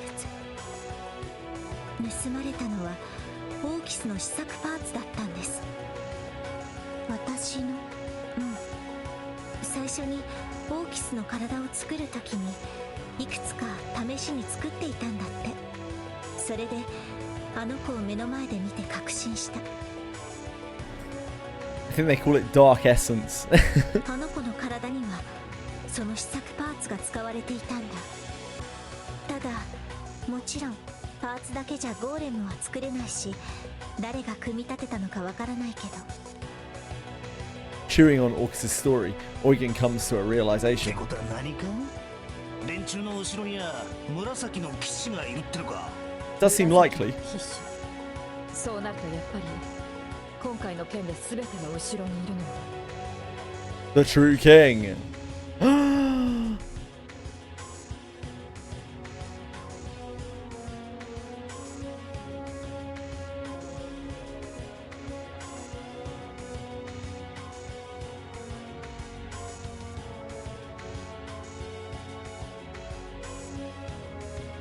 The captain and company shudder at the thought of the true king's possible involvement, his machinations akin to that of intricately woven spider webs. The crew finds itself being entangled in a plot with consequences that could transcend both time and place.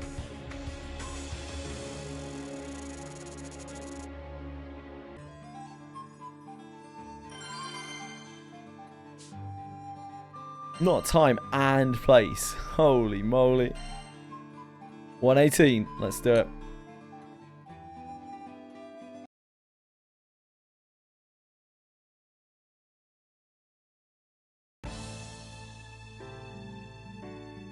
That's cool, Daramel. Though much remains shrouded in mystery, the crew is relieved to have recovered Galonzo.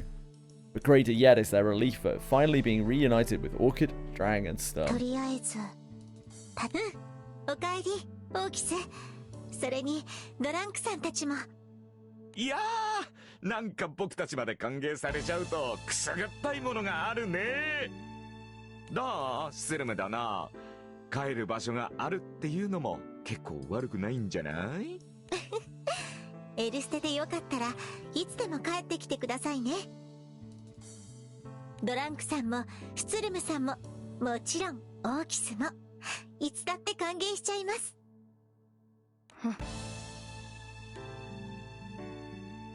Despite Sturm's cold response, Orchis puts in on a cheerful smile. Then she turns to Orchid. ナルグランデ空域で最終的に団長さんたちとははぐれちゃったって聞いてたから、その後オーキスたちがどうなったのか話を聞いてからずっと心配してたんだ。ありがとう。でもこの通り無事、怪我もない。ナルグランデでもいろいろ食べてたから元気。ナルグランデのグロース島名物美味しかった。すごく。ポルキスにも食べてみてほしい。きっと気に入る。食べてはみたいけどお隣の空域となるとな。小流域を越えての食べ歩きの旅なんてさすがに大変そうだし。 Just then, Orcus realizes something. あれ、そういえばオーキスたちはどうやって小流域を？ああ、それね。団長さんたちとはぐれた後、僕たちも途方に暮れててさ。そしたらちょっと意外な人が手を貸してくれたんだよね。意外な人？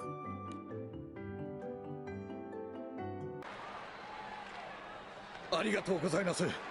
本当になんてお礼を言ったらいいか。まさか駆けつけてくださったのがあの伝説の気空団の方々だとは。あのタイタンスーツ相手に一歩も引かなかったもん。さすがファータグランデ空域の英雄だぜ。 Thank you. Thank you.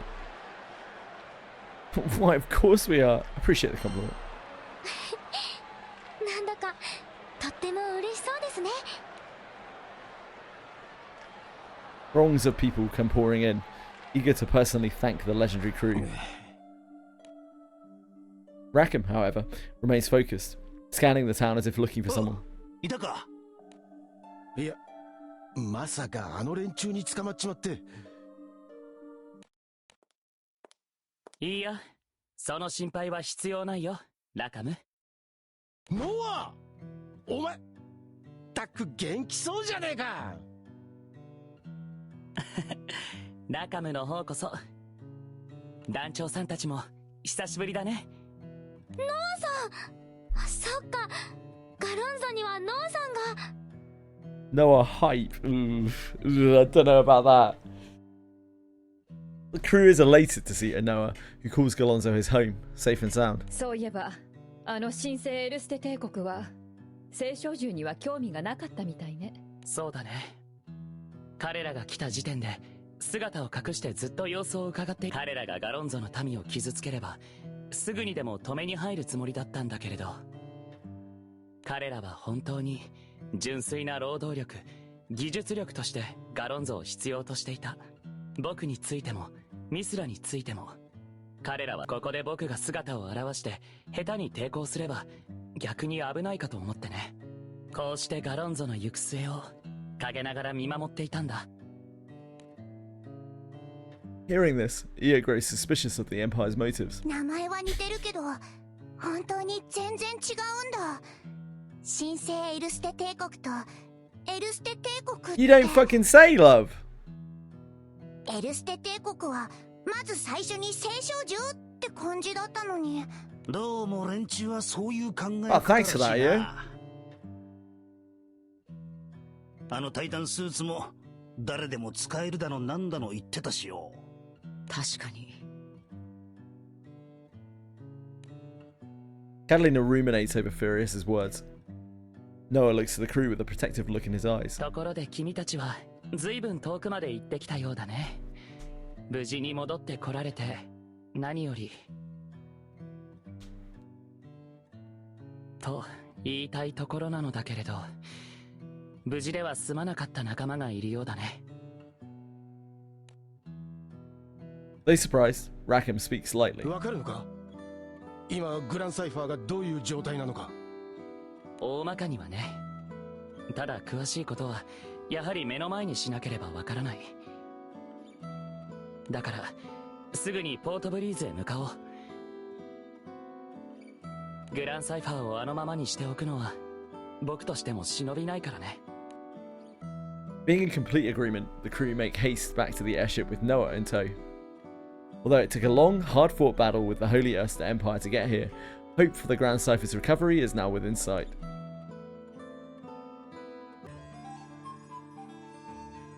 While the crew is heading back to Port Breeze with Noah in tow, the sound of destructive outbursts echo throughout the Holy Erster Empire battleship.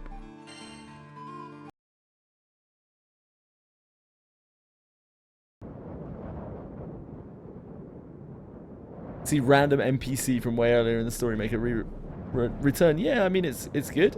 Continuity is fun. While the crew is traveling to Port Breeze with Noah,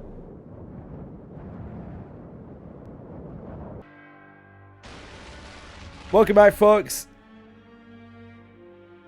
Sounds of wanton destruction echo throughout the Holy Erster Empire's battleship. Alright, Jesus Christ.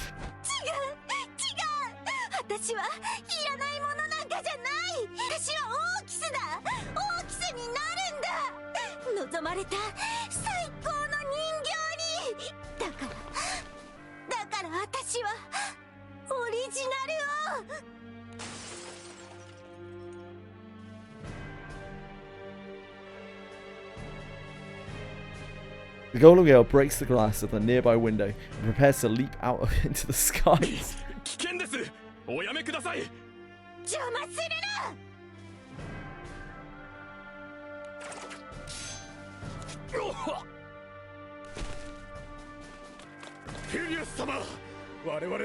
I might really be dead. スーツの使用を許可する。拘束したらおとなしくさせろ。鎮静、幻覚が使える術師にも準備させておけ。このまま自分で自分を始末しかねないから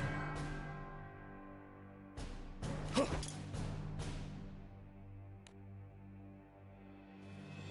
Hello, Bellacoot.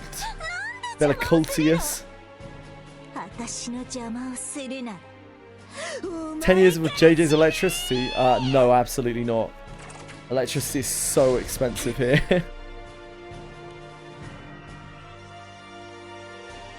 Here simply watches the struggle between the soldiers and the Golem Girl. But it sure helps. まさかここまで影響が強いとは。いや、予期しておくべきだったか。そうだ、僕にはわかる。だからこそ僕は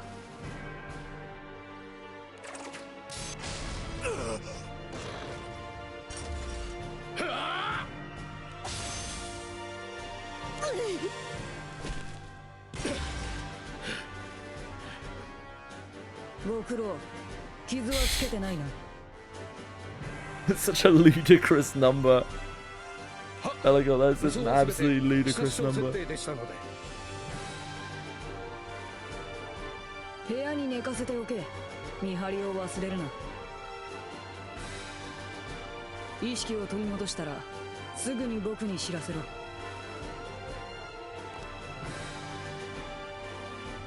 Leaving behind those instructions, Furious makes his way to the deck. いるんだろう。出てこい。 Although Furious calls out into the seemingly empty space, his words reach the ears of a seasoned traveler who responds in kind. やあやあやあ、これは驚きだね。そっちから用があるなんて呼び出すなんて予想外だったよ。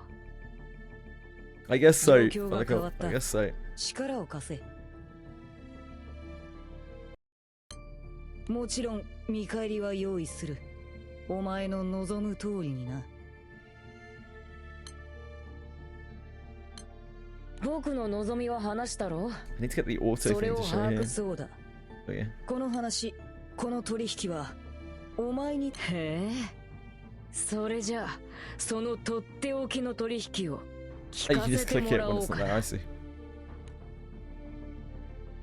Loki leans forward, showing a keen interest in what Furious has to say.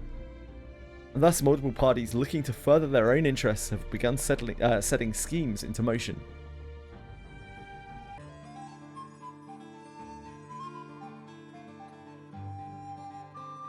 Noah carefully checks on the condition of the Grand Cipher.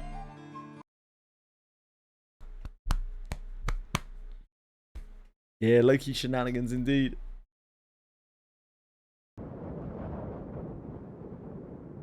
Crew has returned to Port Breeze, bringing along Noah from Galonzo to help repair the Grand Cipher.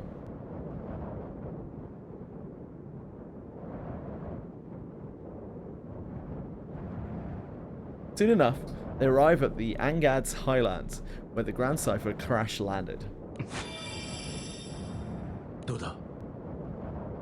うん、そうだね。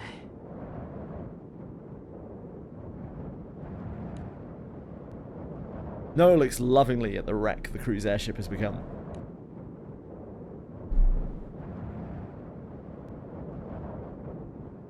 He checks every nook and cranny of the Grand Cipher to accurately confirm its condition.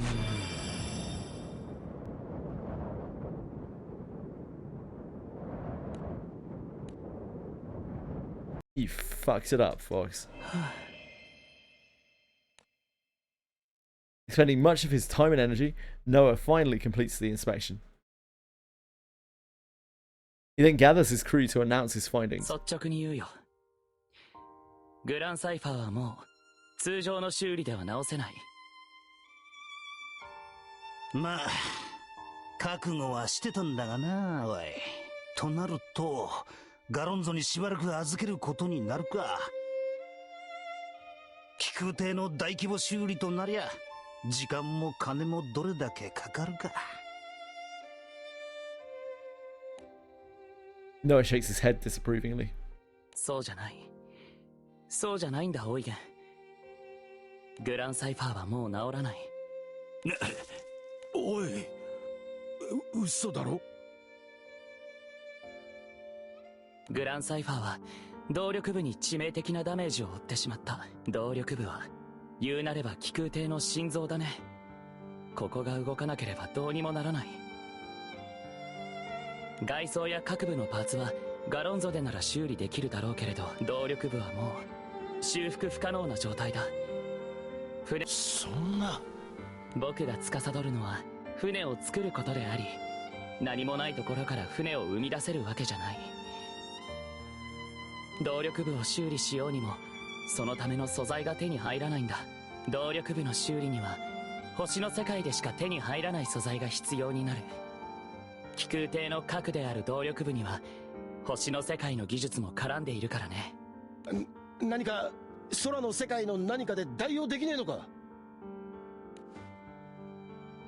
残念だけれど。じゃあ I'm sorry. Noah expresses surprise at the captain's apology. But in the next moment, that surprise becomes a gentle グラン smile. サイファーを大切に思うならどうか謝らないでほしいな。君たちがグランサイファーを大切にしていてくれたことは、そもそも船はその過酷な旅路に旅人を支え守るもの。主を守り、だから君たちにはこのグランサイファーという船を強く誇りに思ってほしいんだ。 Captain and company look up at their beloved airship in veneration. グランサイファー、お前もう飛べねえのか？ I mean, it's not going to be as good as our ship, is it? Because our ship is primal beast indoors. それは There is one way. まだ方法はある。そうだろ？ Ah, who is this, I wonder? あなたは It's you. あれ、このおっさんの顔どっかで。 Dum bum ba da ba da ba dum ba da ba dum ba da bum ba ba da ba da bum. B 君は以前見たことがあると言っていましたね。ただその記憶の姿は今よりも若い頃のものかもしれません。リーシャさん、どうしてここに？皆さん、お久しぶりです。まだ方法があるというのに。 Man approaches Noah amicably, as if reacquainting himself with an old friend. それについては今から僕が言おうとしていたんだけれどね。君は相変わらずだ。いつもそうやって美味しいところを持っていく。そのつもりはないが、もしそうならばそれが私の役割なのだろう。 The mysterious man who showed up with Alicia turns to the crew. 君たちにはお初にお目にかかる。いや、知っている者もいるようだが、必要が一人。青をいただく騎士にして Play their Wolfie. そしてリーシャの父にして君の父のかつての戦友 Did he not take his helmet off the first time? I think so, yeah. 私がワルフリートだリーシャともどもよろしく頼む Captain cannot contain the surprise of having encountered this all but legendary figure. This meeting proves to be an incredible boon, filling the crew with a certain resolve. The Blue Knight, Walfred, visits with the crew at the behest of his daughter Alicia and offers a personal apology to the crew.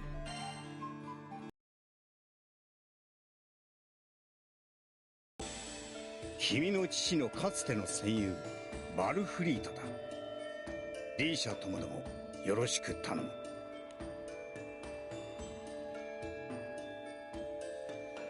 Blue Knight, the captain of the crew of the Enforcers himself, finishes his introduction with a suave flair. But his next words come in the form of an apology to the crew.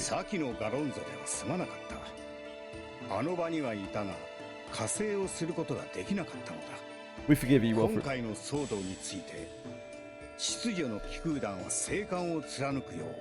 The kind of guy I am, Wilfred. Very forgiving. 秩序の機空団が彼らを野放しにしていたのもそういうわけなんです。神王の調査を続けるためにまだ目をつけられるわけにはいかなくてね。せめてもの助けになればとドランクたちをこちらの空域まで連れてきたのだが。That definitely made a difference. As if to express his satisfaction, Wilfred cracks a genuine, gentle smile. 神聖エルステ帝国の背後に神王がいるのは間違いないのね。そうだ。詳しい目的はまだわからないが、しかしこの先君たちにも干渉してくるであろうことはそこで今日は戦友だった君の父に代わり選別だと Wilfred turns to the Grand Cipher. 実はガロンゾにはかつて君の父と我々が旅に使った気空艇が眠る。Well, that's very convenient, isn't it, Wilfred? Very convenient indeed. このグランサイファーの兄弟艇だったはずだ。They call it the Granny Cipher. Because it's the sister ship. You get it? Yeah, you get it. Yeah. ないとは言わなかったはずだよ。Noah begins to speak of a long-held secret. それはかつて空の果てまでたどり着いた伝説の船だ。しかし今ではそれでもその心臓動力部はまだ動く。それはこの僕が保証しよう。 Noah's pride is evident as he continues speaking. グランサイファーの動力部は確かにもう直す手立てはない。しかし動力部そのものを移植すればグランサイファーは再び空へ飛び立つことができる。他の船の動力部なんて普通は使えないのだけれど、同型の兄弟艇ならそれは不可能じゃないんだ。 The crew breathes a huge sigh of relief. Thank goodness. そういうことなら早く言ってくれよ。おいらグランサイファーとはもうここでお別れなのかと思っちまったぜ。意地悪するつもりはなかったのだけれど、少し伝え方が回りくどかったかな。ったく。 Rackham shrugs his shoulders and shows Walfred an appreciative nod. 助かったぜ。いや、俺にとっちゃ救世主だ。俺にはもうグランサイファーを置いていくことは考えられねえからな。そこまで思ってもらえているとは、船作りの青少獣としてノアも鼻が高いだろう。それに旅を終え眠りについていた船が君たちの役に立つのなら。 Wilfred then shoots a penetrating gaze at the captain. だが、選別を送る前に私は君に問わねばならない。そしてそのためにはまず君は知る必要 To be fair, your dad's a bit of a deadbeat, so don't feel too bad about it. While he's been going around doing all these wonderful things for everyone else, he's left us with a little lizard to raise us. He kind of went out for milk and never came back. Wilfred reminisces on the past as he continues.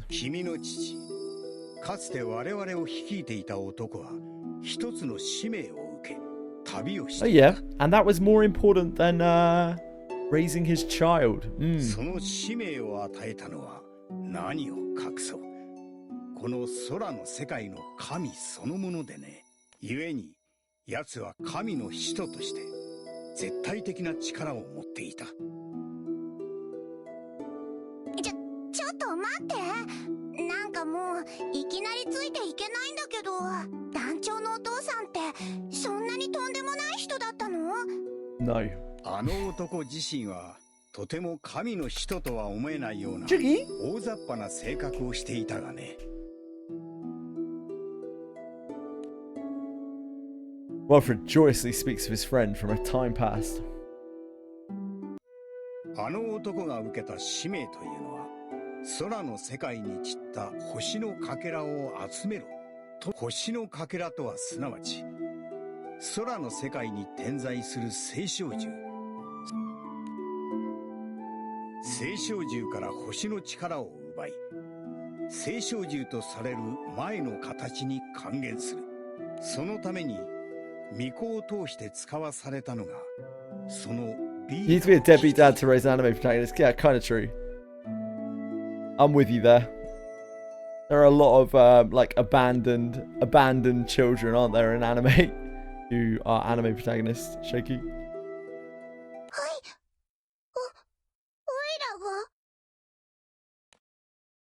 Catalina gives an understanding nod as the topic of discussion suddenly shifts to Vern. Rosetta nods in agreement with Catalina's deduction before chiming in next. ここからは私が話すわ。きっと聖少獣である私が話さなければならないの。Rosetta is finally ready to shed light on the past she's kept buried for so long. 聖少獣にとって星の力を奪わ This is a れ very ることは random ほとんど死 thing, に等 random しい。 time to do this, Rosetta, but we'll hear you out. だからこそ彼に反発する聖少獣もいたし、彼を聖少獣殺しと呼ぶ者もいた。 Because he was getting with all the primals, right, Rosetta? Eh? Not because he was murdering primals. I mean, that's kind of けれど、それは真実じゃなかっ that た。 dark. 彼は消えることを拒んだものから、無理に星の力を奪ったりはしなかったわ。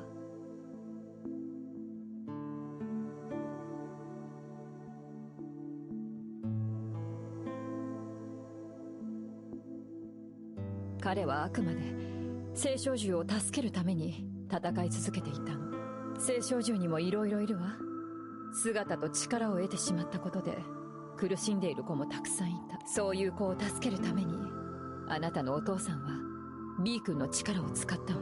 体を得てしまった神や伝説を星の呪縛から解き放ち、形なき神信仰へ返す旅路。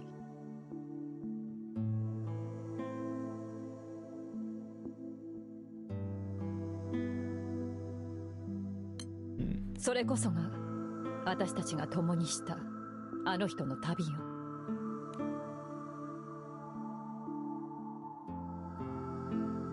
As Rosetta takes a deep breath, Noah continues the 旅の途中 conversation.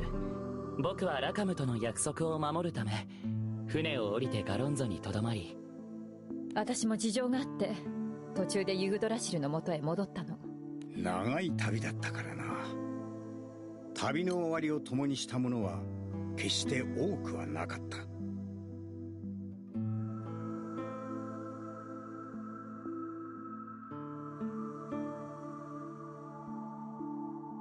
A note of whether, like, it said here, right, that she was going to shed light on her past, but like, it doesn't actually mention. I guess she says that was the journey in which we all embarked on. wonder if she was one of the people, one of the primal beasts that he helped, whether that's just implied. Yeah, I passed with the crew, sure. Hi, Senna! It's going good, thank you. We're chugging through main story. ある特別な存在を連れ帰ったのだ。それこそが青の少女、つまりルリア。我々は連れ帰ったルリアをこのファータグランデ空域に隠した。その後、私は最初の元へ戻り、奴は自分の子供と共にサンクティンゼルへ帰っていった。あとは私が語るまでもない。これで彼の旅路については理解し。いや、理解も何も。Thank you, Vern. The voice of reason here, Vern. Just like, actually, no. It's still a fucking mystery. 私はそんな風にしてこの空に来たんですね。This steeper like trance. Lyria tightly grips the captain's hand, as if to verify her own existence. 君たちの縁は君たちが思うよりも深い。それは I mean, we're bonded at the soul, Walfred. We share each other's soul. I think that's pretty fucking deep already. しかしなんだってこの話を今したんだ。先に話した通り、君のお父さんは空の世界の神から使命を受けていた。強大な力を持っていたが、それは Why? Wait. Why would that be? Why would that be deep? Better not to know. 今の君のような空と星が並ぶ Boona. Walfred clears his throat, keeping his eyes focused on the captain. El Capitano. そろそろ本題に入ろう。I was not paying attention. Yeah. Yeah, I think the context was lyric.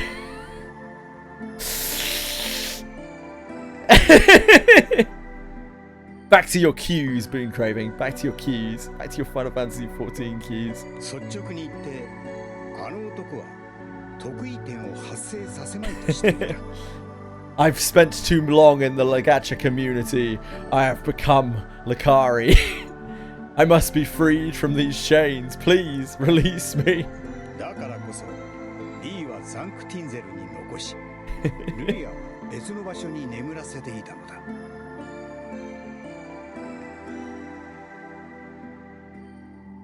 今君が得意点となったのは運命のいたずらとしか言いようがない。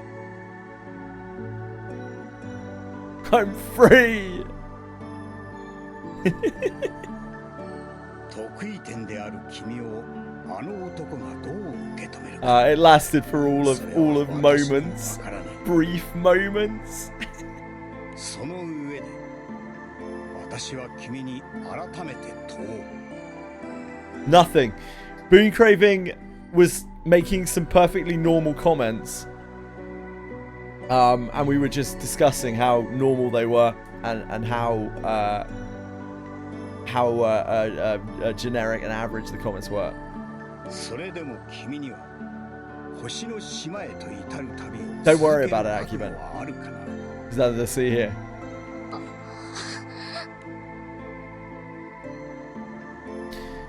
I'll be waiting for you on Estalucia, the island of the Astrals. The captain recalls the words that drove the captain. The captain recalls the words that drove them to begin this adventure. Everything Walfred explained up to this point has upturned the captain's very being. But why though? But why though? But why? Horny on main indeed. What is the best way to spend 100k points in which game? In which event of which game, please, Silka? Sorry.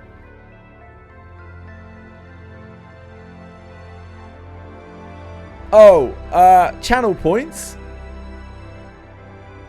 can save for a JJ card. You can take a VIP. Fucking nothing. Points are all fake anyway. Don't tell anyone. They have no intrinsic value. Yeah, like I don't know. Just keep them. Save for a card or get a VIP if you want to. You value VIP. Be aware that VIP can get wiped. People are feeling spiteful. Gotta be in it for the long haul, Silka. You gotta have the eyes on the prize for one of those exclusive 500 cards ever printed, you know? Those cards will never be printed ever again. しかし、君が得意点であるならば、彼と対立する可能性もある。You can't use it in a Magic the Gathering tournament because it's not a Magic the Gathering card. You could use it in a Universalis tournament, whatever their legacy format is. Universus, not Universalis. That's a game. The remove VIP is to a willing victim. Yes. That's because for a while VIP was seen as a plague. Maybe it still is.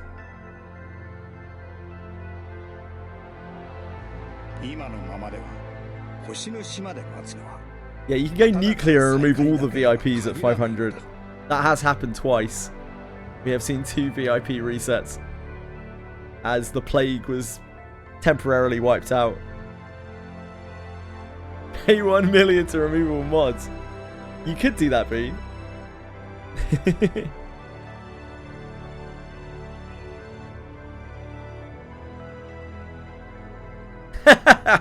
Silka knows it.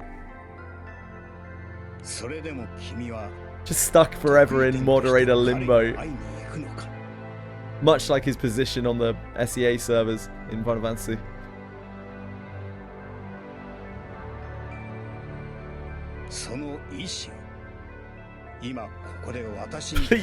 Please do.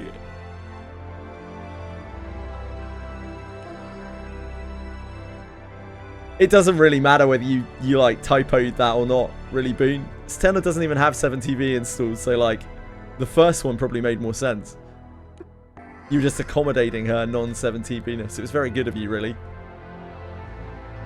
Wolfred is already a better father figure for Dancho than their dad has only been here for 5 minutes. Yeah, like Wolfred is probably the only good father figure in the entire game because he is constantly there for Licia. Like, he constantly schools and tutors her. And he's here for us as well now. Like, no... there are so many deadbeat dads in this game. It's actually unreal.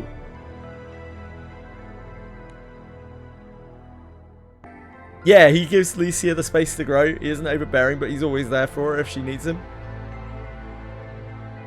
Yeah, maybe they're good fathers I didn't meet yet. With the captain's purpose now askew, Wilfred wishes to know the extent of the captain's determination in continuing this journey.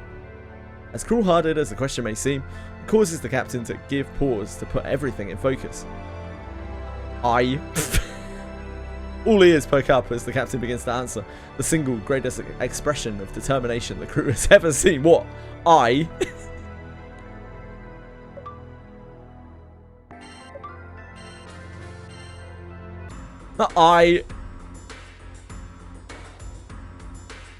Guys, I'm going to give you a really, really convincing reason to come and watch forever. A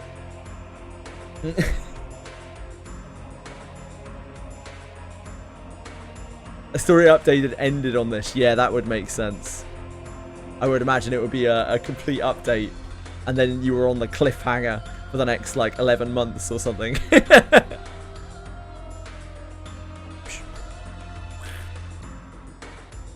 Where is...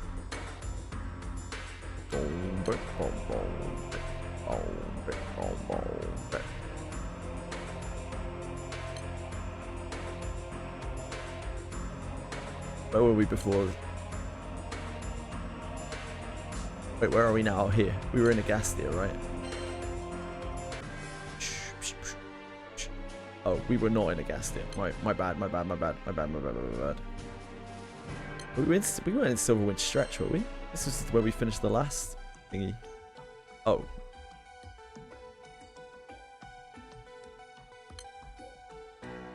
Yeah, it was. It must have been. Where was the last place that we were? Where the hell was the last place we were? We were in Port Breeze, were we? Thank you.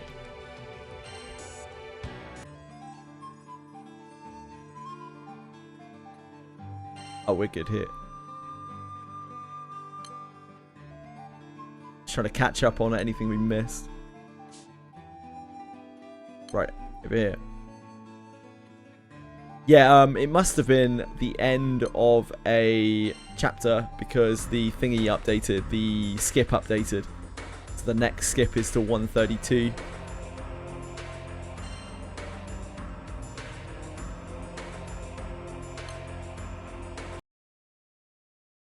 Don't remember what part of the story this was. Was this before the second Skydom even? No, this is after we fell to the edge. We spent like 5 chapters down there fucking around with some girl who made very little sense and then came back up.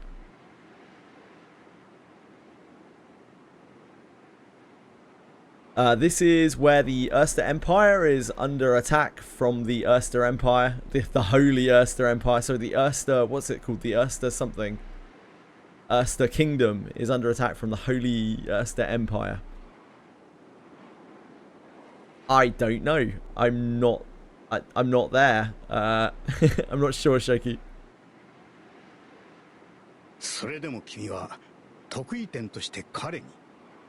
Yeah, Furious is here. The third Orcus is here. A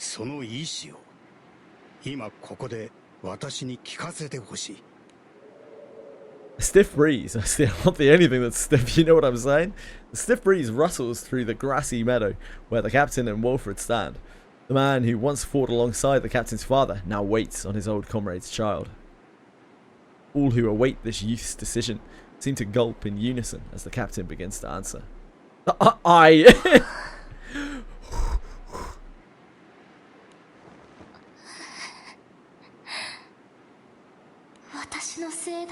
Well, my nipples were very stiff from the cold breeze, Senna. Standing beside the captain, Lyra is lost in her own bitterness.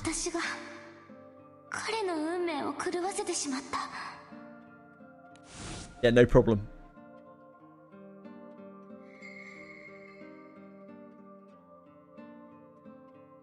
Oh,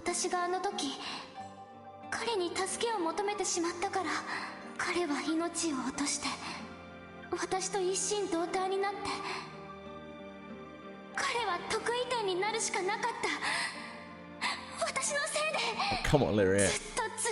You literally saved his life, Lyria. It's okay. She's a 12-year-old child. These are fair insecurities to have.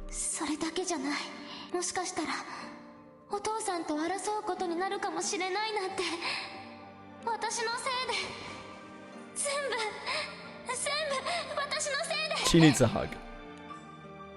Lyra reels from self-condemnation. But despite the slew of emotions inside her heart, she can't bring herself to voice her thoughts.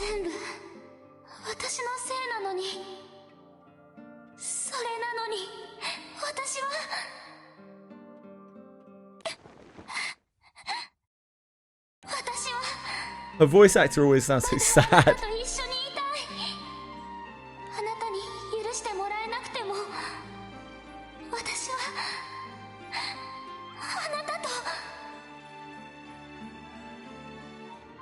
I want to keep traveling with everyone.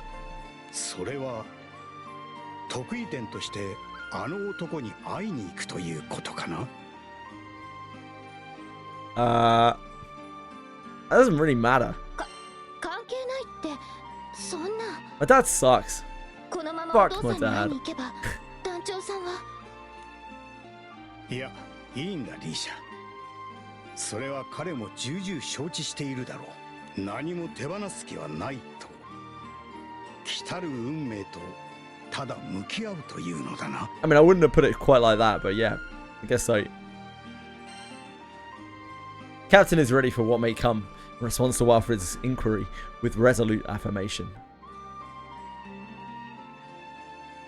We're all going there together.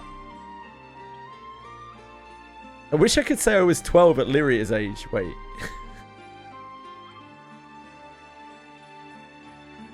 Is that what you meant to say? That's a very confusing statement.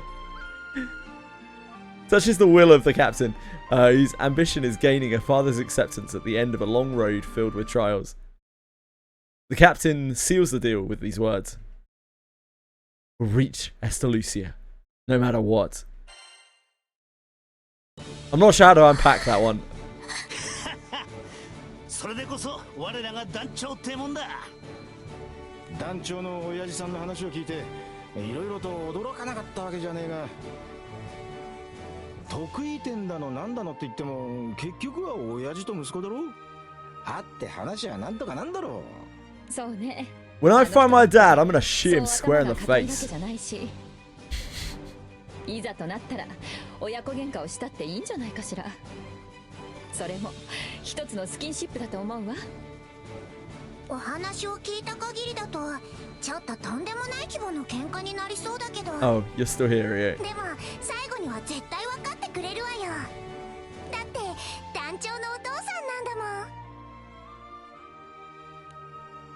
Everyone nods in agreement with Ian. No, I don't. I veto that. それに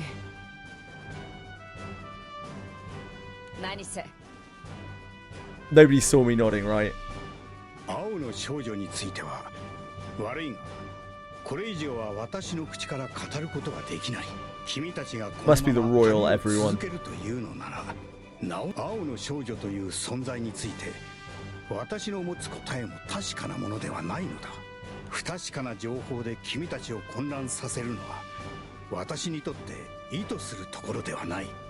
やはり。しかし Catalina still doesn't have a voice actor. 言えることがある。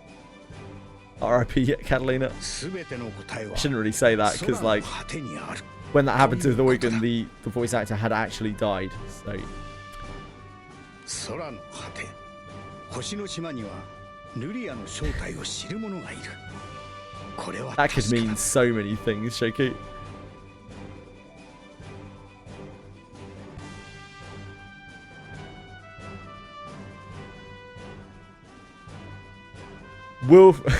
Wilfred is my favorite color fixer. 星の島に。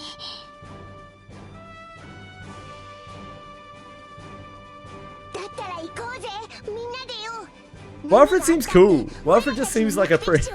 All the knights are so crazy, man.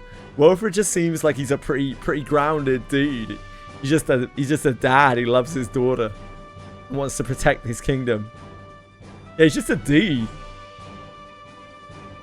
Lyria and Vern, you're with us. Io, you're not.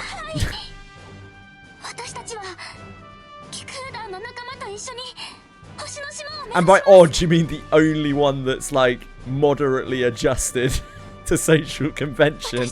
Yeah.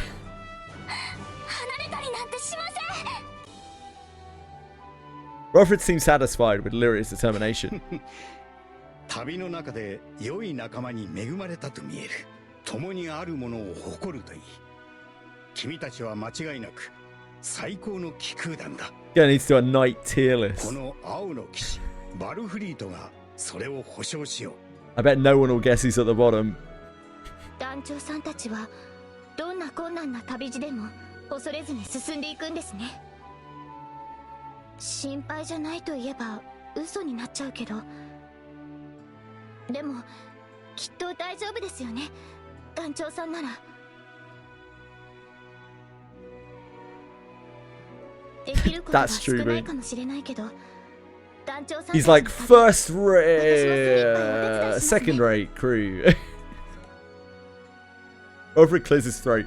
His stern countenance returns. 真実を知ってもなお進み続ける君たちの意志を私は確かに聞き届けた。あの男の影を追うのではない。真実と向き合うための旅はここから始まると言える。君たちの新たな旅の始まりに祝福の風の加護を祈ろう。そしてその祈りとともに。 First rate crew. It's like Kaiba in the Yu-Gi-Oh! Duel thing. Duel Link? Whatever the hell it's called. It's a first rate crew with a fourth rate member. かつて我々を乗せ空をかけた Duel グ Links. ラ That's ン what ス it's ルー called. スの動力部を君たちに託す。グランスルース。ノアもそれで構わないな。もちろん。ここからは僕の役目だね。それじゃあ早速案内しよう。大いなる旅を終えた偉大な翼の眠る場所にね。Walford has seen for himself the resolve in the captain. With that, the crew returns to Galonzo to meet the Grand Cypher's sister ship.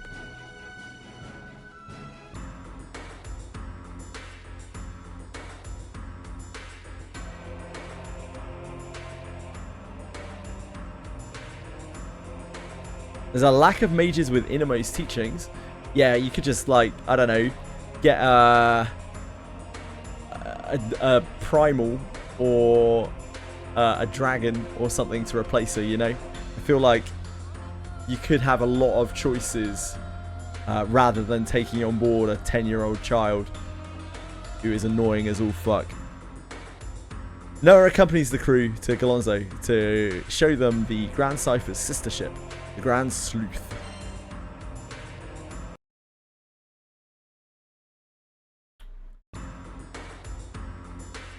The crew arrives at Galonzo to have a look at the engine of the Grand Sleuth. Noah and Walford lead them to a remote dock. さて、ここに来るのは何年ぶりかな。グランスルースはもうバルフリート。君がグランスルースをここに連れてきて以来かな。グランスルースの最後を買って出たのはもはやここに来ることはないと思っていたが、ガロンゾにある選挙はだいたい行き尽くしたと思ってたんだが。 Wow, I didn't know that you got around some. Oh, you said docks. My bad. 初めて来る場所だぜここは。うちと喋れちゃいるが廃墟とかってわけじゃねえな。俺はここに来るのは2度目だ。区画整理かなんかの手伝いで偶然見つけてよ。しかしなんだ、そのグランスルースって気空艇は一体どこにあるんだ。この選挙にグランサイファーと同型の気空艇なんてのは見当たらねえが。グランスルースはグランサイファー同様特別な船だからね。 The G Sleuth sounds pretty cool as well. 僕の聖唱獣としての力を使って I feel like Loane would 少しばかり approve. 人目につかないようにしてあるんだ。 And that's a useful. I mean, he is like the. What is he again? The primal beast of shipwrights or something? Noah faces the emptiness in front of him. He raises his hand and seems to gently caress the air. A glimmer of light appears at this point, where Noah's hand is tracing in the wind. The light expands to reveal the majesty that was in hiding. 久しぶりだね、グランスルース。君の力を継ぐ者たちにその姿を表しておくれ。こいつは。 The light dissolves and leaves behind a ship that greatly resembles the Grand Cypher. Countless scars mar the ship's hull, badges of honor worn with pride for reaching the end of a grand journey. The captain and the others stand in awe of this intrepid, stalwart veteran. Could you be drowning all the event characters? Yeah, indeed. With all these like super powered angels and shit floating around, and yet we're still conscripting a small 10-year-old would-be witch to come on our extremely dangerous journeys with us.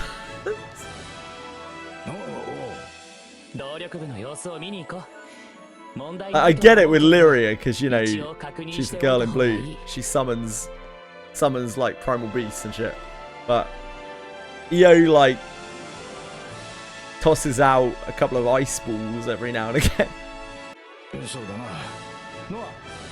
He always said as pet. Yeah, maybe that's it. もちろん中野には特に隅々まで見てほしいんだ。さあこっちだ。少しばかり足場が悪いから気をつけてね。 Nora and Rackham leave to inspect the airship.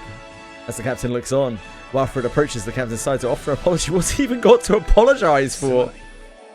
さきのポートブリーズでの問いは君にとって意地の悪いものだった。 Was it? Don't worry about it. 私に問われるまでもなく、君には覚悟があったのかもしれないな。 Wilfred assumes a more solemn tone. もう一つ。 He's there.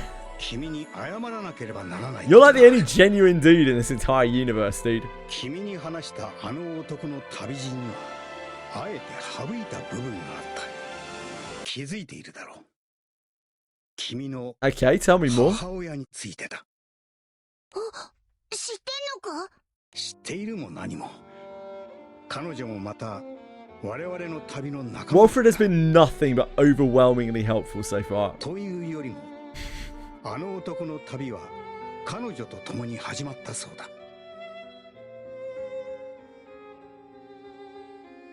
とても穏やかな女性だったよ。空の世界の神を祀る Worship the god of the 巫 sky 女の家系 realm. だった。何？彼女のことだ。あの男とは同郷で、両親と妹に囲まれ幸せに育ったらしい。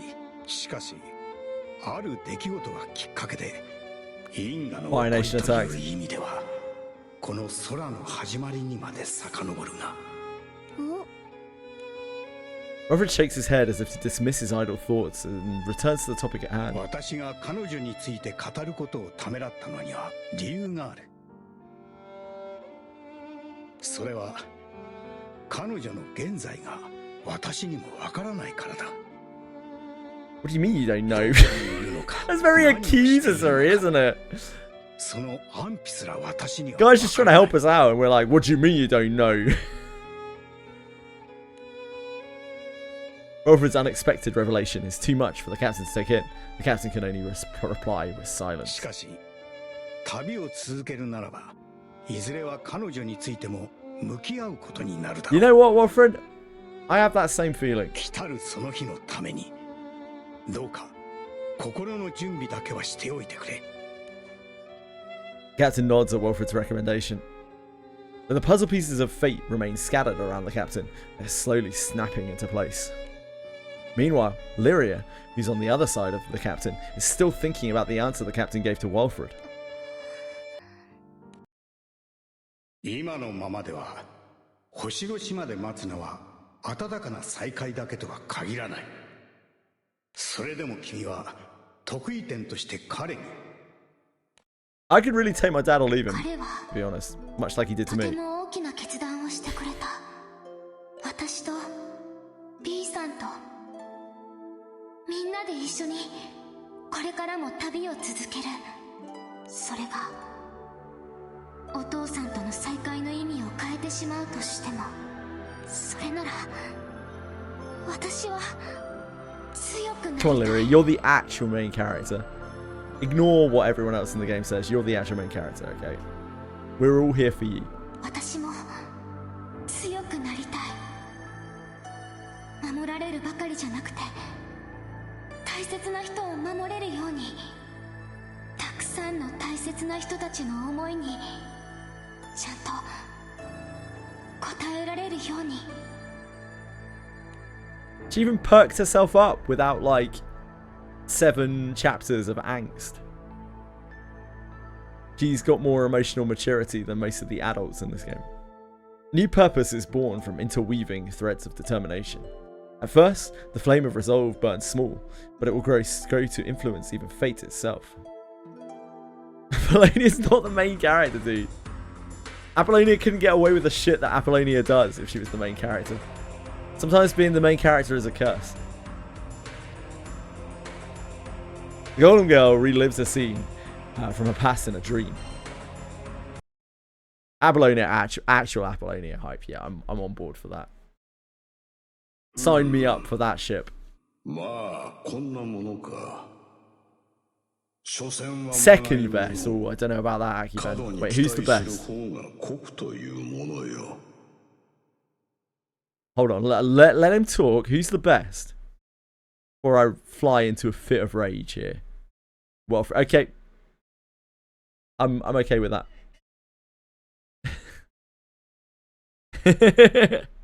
Okay, yeah, fair enough, fair enough. Good take. Good take. 組み上げられた私に最初に向けられた感情は I don't know much about the Violet Knight yet. Like, the Violet Knight seems cool and all, but like I don't really know anything about him. No, it's alright. I feel like there can be some flexibility as long as you weren't going to say Aaliyah, because if you're going to say Aaliyah, then...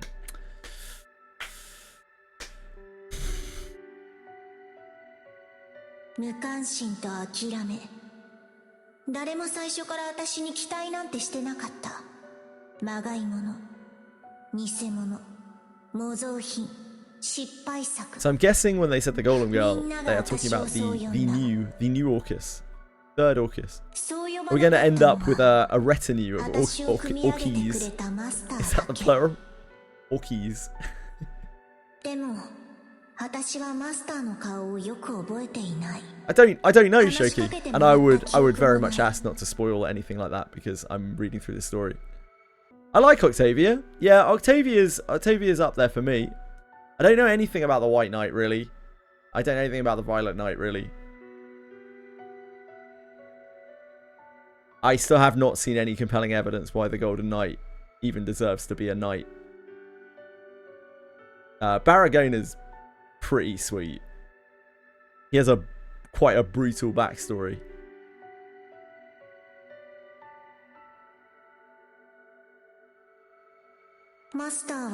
Nepotism, yeah, agreed. Aaliyah's an actual, like, nepo baby. 今にして思えば、マスターは私に興味がなかったのかもしれない。私を見る人は誰もいなかった。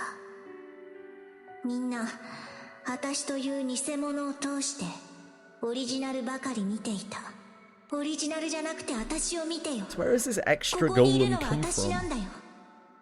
ただ憎かった。そして、羨ましかった。その名前を知ったのは、ファータグランデ空域に来る。オーキス？ That's something very different, Narcos. それがオリジナルの名前なの？そうだ。奴を殺し、ロイドを奪え。それがお前の使命だ。そうしたら、私はオリジナルになれる？オーキスになれる？ I'd feel more comfortable with nepotism than nippletism because I'm not exactly sure what nippletism consists of. もちろんだとも。その時にこそ歪みは解消される。オリジナルから全てを奪うこと。Better safe than sorry, you お前 know. はまがいものから正しい存在になることができるのだ。オリジナルじゃない私を見てもらえる。この使命だけが偽物の私が存在していていい理由。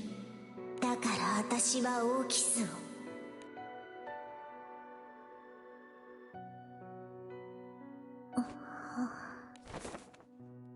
目が覚めたか。もう落ち着いたようだな。あんた。フュリアス様、我々では手に負えません。このままでは。スーツの使用を許可する。拘束したらおとなしくさせろ。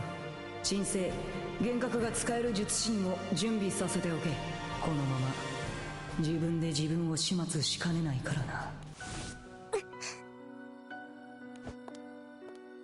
The Golem Girl gets up, pushes Furious aside, and heads for the door of the room. どこへ行くつもりだ？オリジナルを殺す。We 奴 got の that. 近くには仲間がいる。一人で突っ込んでもじゃあどうしろって。今出陣の準備をさせている。準備が整い次第すぐに奴を仕留めに行く。スーツの投入も許可する。お前一人で行くよりも格段に成功率は上がるはずだ。Hey, Tesach!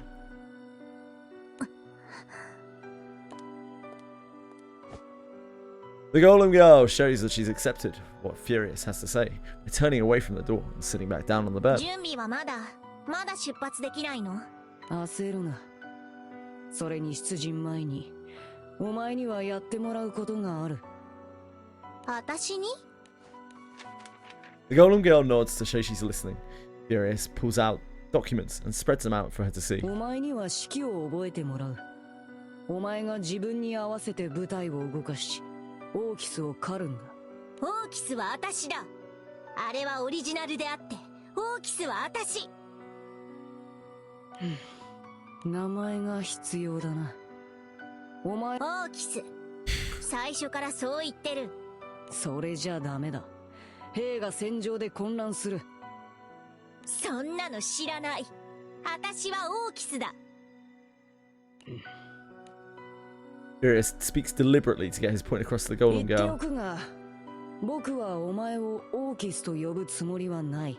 お前は絶対にオーキスにはなれない。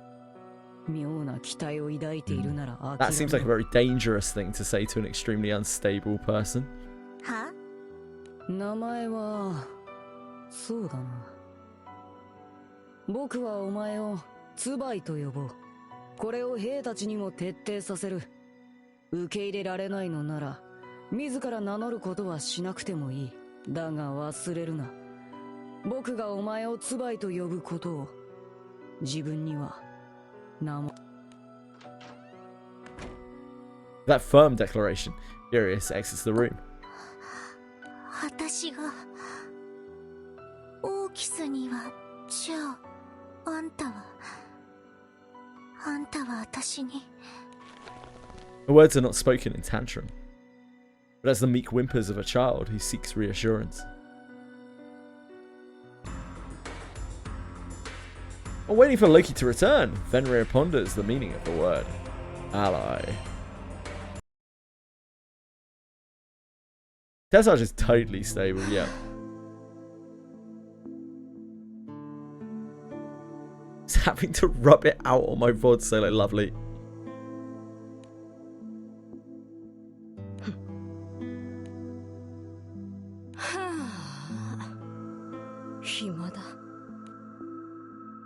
Fenrir's shoulders sag.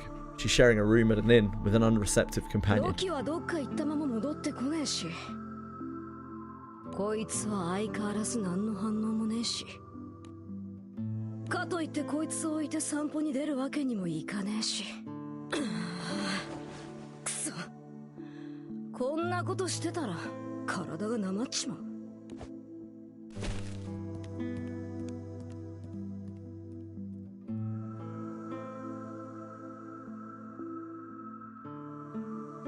Fenrir splays out on the bed, but then she's up again and pacing around the room. She happens to look out of the window and catches a glimpse of an airship flying past in the distance. 欲しいものがある。僕はね、仲間が欲しいんだ。仲間か。あいつの言う仲間ってのは、それをあいつは自分で分かった。いつもの気まぐれならそれでもいい。でも、もしあいつが本気なら、俺に何ができる？ Fenrir falls into deep thought, though it doesn't last very long. ああ、もうくそ、わかんねえよ。俺はどうすりゃいいんだ。いいんじゃない？思うようにしたら。Oh, the Boster is back in the room. Fenrir spins around toward the voice in surprise, but the sound of a door opening surprises her even more. ロキ、お前いつからいた？聞いてたのか？今戻ったところだよ。何かあったのかい？いや、こいつさっき確かに喋って。Fenrir tries to move on by quickly changing the subject. それよりロキ、お前どこに行ってたんだ？君の知らない男のところだよ。はあ？彼がフュリアスだというのは僕の勘違いだったみたいだ。フュリアス？ああ、見かけたな、そういえば。あのアガスティアでのゴタゴタを生き延びてたのか。あいつも悪運が強いな。そうだね。でも死んだ。最後の最後に運がなかったみたいだ。じゃあ俺たちが見たあのデコチビは誰なの？ I'm so shocked that they used that term. The shrimpy five head. 誰だろうね。僕は彼の名前を知らないよ。Okay, you can have that one translation too. 誰だったら彼の名前を知っているんだろうね。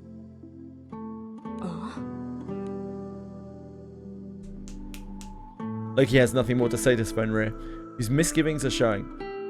The many mixed feelings in the astral are coming to a head, becoming the impetus for change in his ever frivolous ways.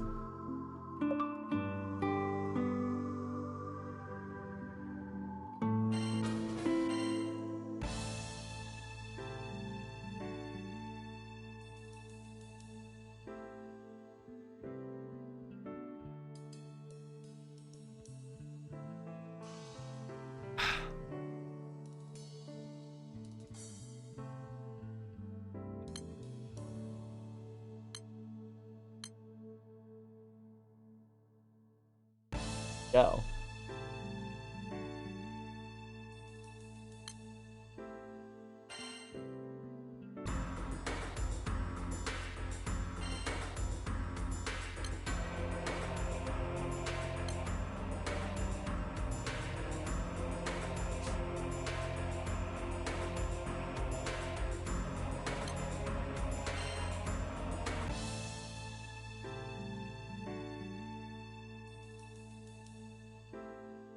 We at 123 we unlock the very last side story.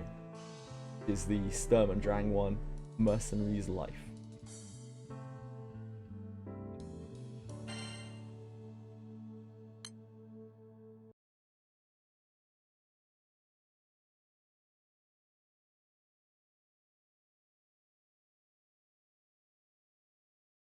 The captain and company are in Galonzo to figure out the logistics of swapping engines.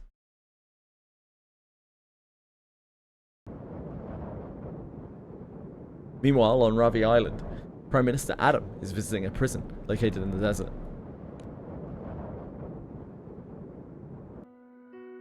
お加減はいかがですか？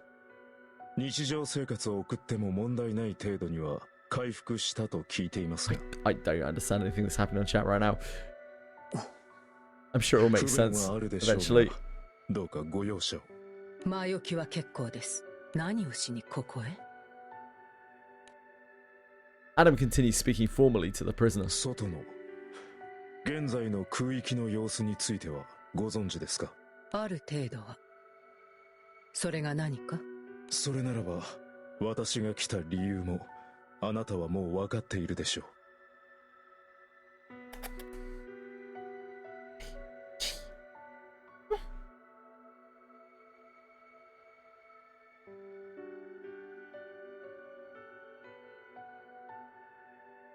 今のファータグランデ区域の状況はご存知のようなので、単刀直入に言います。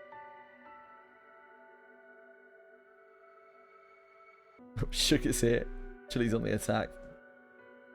意識が戻ったばかりで申し訳ありませんが、どうか我々に力を貸していただきたい。The prisoner watches from behind the bars as the Prime Minister of the Erster Kingdom bows his head to her. 得体の知れない集団がエルステを名乗っていることはあなたにとっても許しがたいはずだ。そして何より空域の平和とエルステ王国の名誉のため我々は彼らと戦わねばなりません。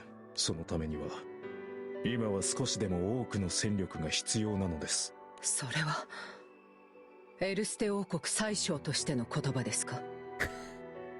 You just see cats scrapping outside the door. 無論です。そのため死者ではなく私自身が足を運んでいるのです。そして今エルステに訪れようとしている危機は何？ Being the Queen's most concerned loyalist, Adam offers the criminal a proposal. 特例ではありますが、懲役の一つとしてあなたには協力をお願いしたい。そうすればこの薄暗い牢から出ることも叶うでしょう。この待遇についてとやかく言うつもりはありません。それよりも私がこの牢を出たらあなたたちを裏切るとは考えないのですか？脱獄の前科もある。 I wonder who this could と be. ても正気の相談とは思いま I've せん。 played the Low Inside stories. Yeah, I have. Adam addresses the prisoner's query with some hesitance. 確かに政府内にはあなたに対し不安の声を漏らす者もいま I've す。 seen Freezy. あなたの行ったことは到底許されることではありません。それは私も重々承知しています。しかしそれでもこのエルステの危機に I've played most side stories at this point. I'm missing about 15 or so. あなたがいなければ乗り越えられぬ危機がエルステに訪れようとしているのです。同時にエルステを思うという点においては私はあなたを信用して Enjoy い your ます。 zone, Narcos. 最初 Hugs and kisses. やはり私は反対です。この女は危険すぎます。牢から出したらまた何をしでかすか。首輪が必要ならばその役は私が買って出よう。 I've just got such a calming presence, Narcos. I understand. すまないな、アダム。厄介事を片付けていたら駆けつけるのが遅くなってしまった。しかし私の力が必要な局面にはなんとか間に合ったようだな。アダム宰相、大変です。新生エルステ帝国軍が今度はここラビ島に。わかりました。手遅れかもしれませんが各島にも連絡を飛ばしてください。はっ。 Figure in black armor poses a question to the prisoner. Who could that be, 事 I 態 wonder? は貴様が思っているよりも逼迫している。 She's looking a little different there, isn't こ she? の牢の中で全てを忘れ She sounds the same, 死 mate. 人のように暮らすのも She's got that deep voice. 貴様にはそれだけの過去がある。もう隠居したところで誰も何も言うまい。だがもし生涯を通して信念を貫くのならば、さあ選べ。安寧か今再び戦いに身を置くか。 This perpetrator of a heinous crime is being given a second chance. Regardless of what she decides to do, it won't stop the march of boots approaching in the distance.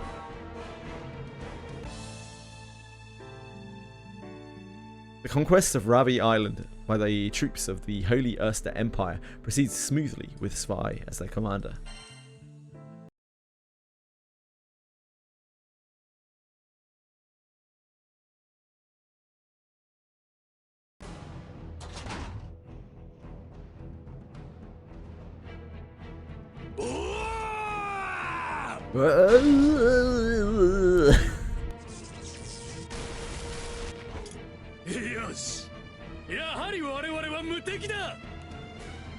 Golems form a defensive perimeter in the desert surrounding the capital of the Erster Empire. They're engaging the forces of the Holy Erster Empire in a brutal fight.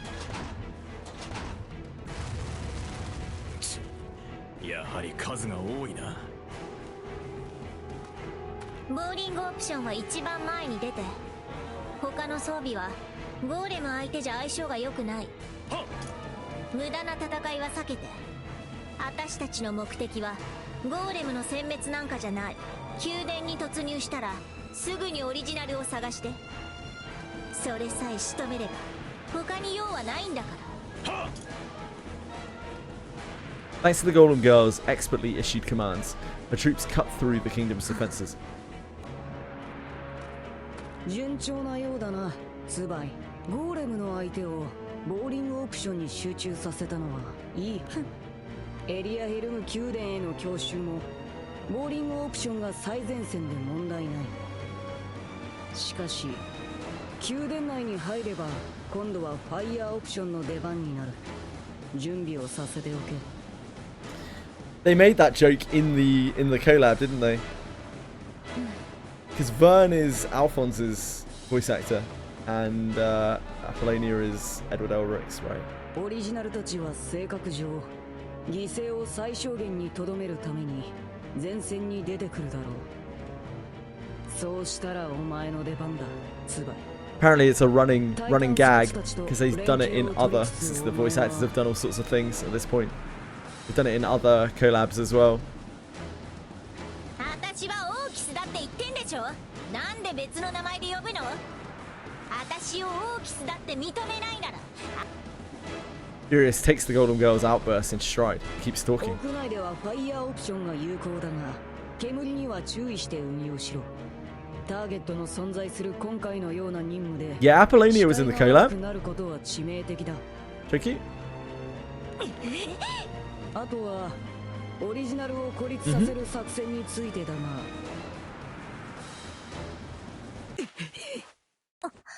何突然。 Like I said, they had a scene where they jokes about voices and stuff. Just as the Golem Girl is about to reach her boiling point, Furious interrupts with pained groans. 何？私はまだ何もしてないわよ。わかってる。発作みたいなものだ。すぐに収まるから気に。 Now, Great Lord Loki does seem to think that you are dead, Furious, so I don't know exactly what's going on with you.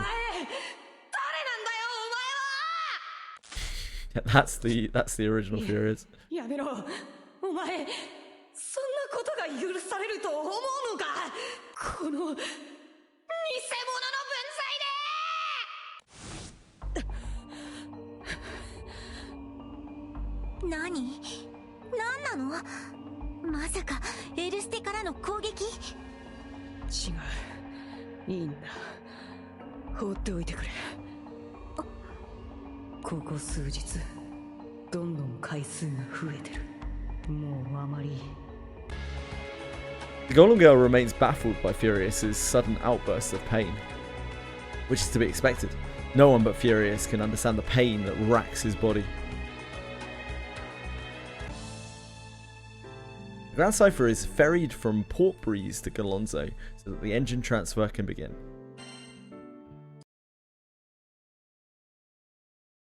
The captain is inheriting the Grand Sleuth's engine with Walfred's blessing.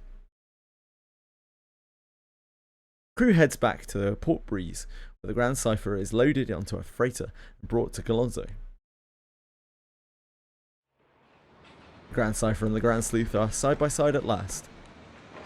An army of skilled shipwrights works around the clock to transfer the engine of one ship to the other. よーし、この調子で慎重に進めてくれよ。 Vampire rents, yeah. Luckily there aren't a lot of those. 確かに難しい回収だが、恩義には全力で報いるのがガロンゾの職人ってもんだ。俺たち船大工の誇りにかけて最高の状態で送り出してやるからよ。頼もしいじゃねえか。しかし見てるだけってのはこうなノア、力仕事でも何でもいい。俺にも何か手伝わせてくれ。 Rackham hurries over to Noah, who is acting as a foreman. The helmsman's giddiness brings a grin to Eugen's face. グランサイファーがまた飛べるようになるのがすっごく嬉しいんですね。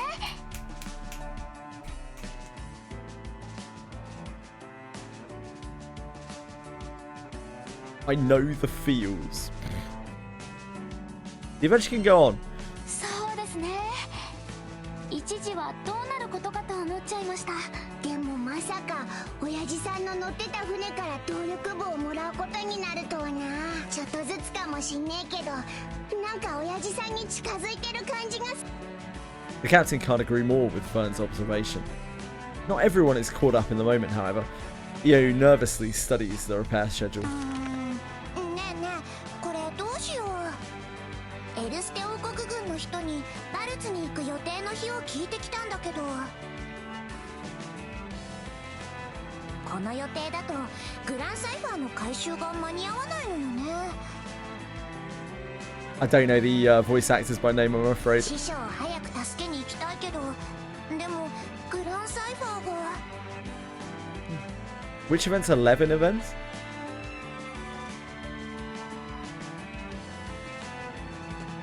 An apologetic Noah comes over to address the worried crew. 僕もグランサイファーを活躍させてあげたいとは思うのだけれど、やはり気空艇の心臓ともいえる動力部の移植は慎重にならざるを得ないんだ。Which is the deal with it? 理解し、バルツ奪還は他とも足並みを揃えるべきでしょうし、ひとまずグランサイファーの活躍はお預けになりそうね。まあ俺たちの旅はここで終わりじゃねえんだ。多少時間はかかってもこの先の旅で困らねえようここでしっかりとだな。大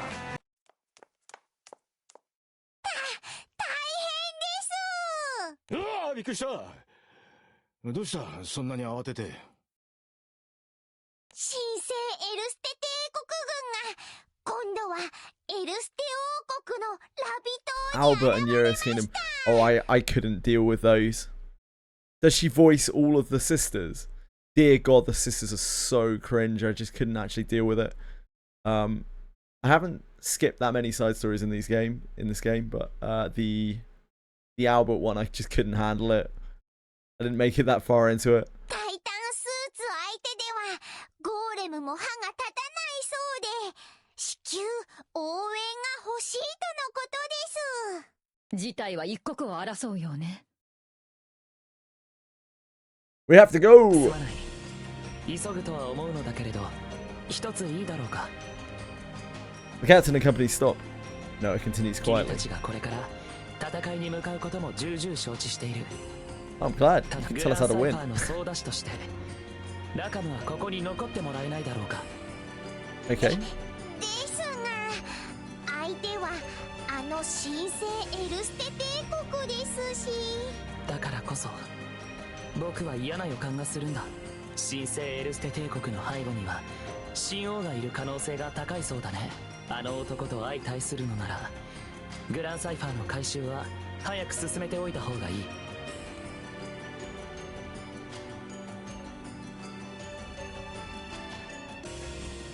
Urius. Ooh. Wait, which one's Urius? Urius. Is that the character I'm thinking of? Cursed guy.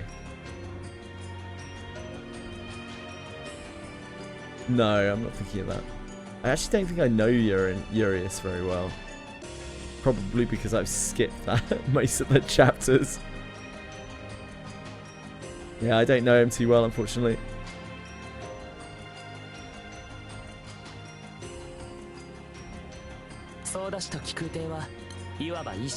Noah points to the airship, which is covered in scaffolding. だから今回の回収では機体と操舵士に合わせて動力部の出力調整が必要な。それにラカムにはグランスルースの動力部が持つ癖や特徴を覚えてもらう必要がある。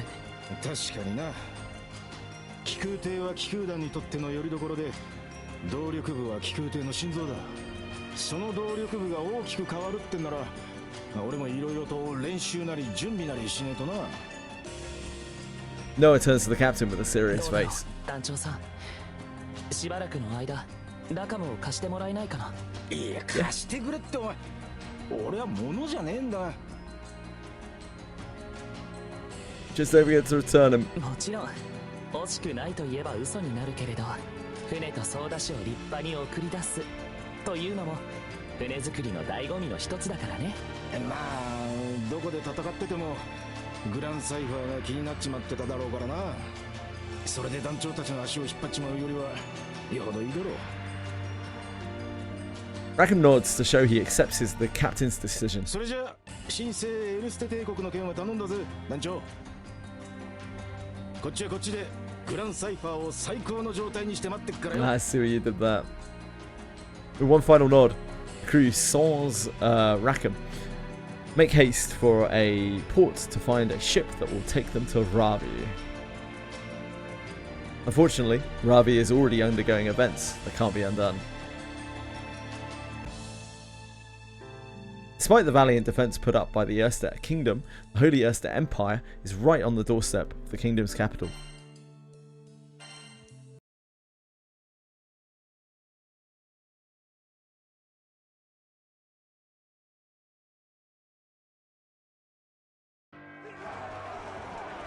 The blitzkrieg launched by the Holy Erster Empire storms through the Erster Kingdom. Although the kingdom is putting up a valiant defense of the capital, the Empire is knocking at the door. このタイタンスーツにただの剣が通ると思ったか。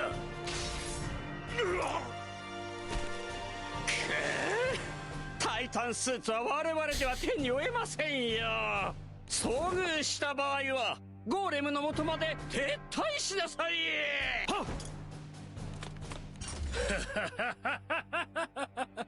我々は無敵だ。このタイタンスーツの前では城壁も何もかも意味をなさんぞ。 Titan suits do seem quite useful. こんなひどい。わざわざ建物を壊して回るなんて。 Those これ scoundrels. じゃあ戦闘が終わっても町の復興にどれだけかかるか。ああ、歴史ある町並みなのにもったいないことするよね。住人の避難は済んでるんだろ。住む家なんてまた建て直せばいい。家は拠り所だから人が立ち上がるためには拠り所がないと。母さんやご先祖様が守ってきた町を私は守れなかった。 Well, they didn't have to deal with Titan suits, did they?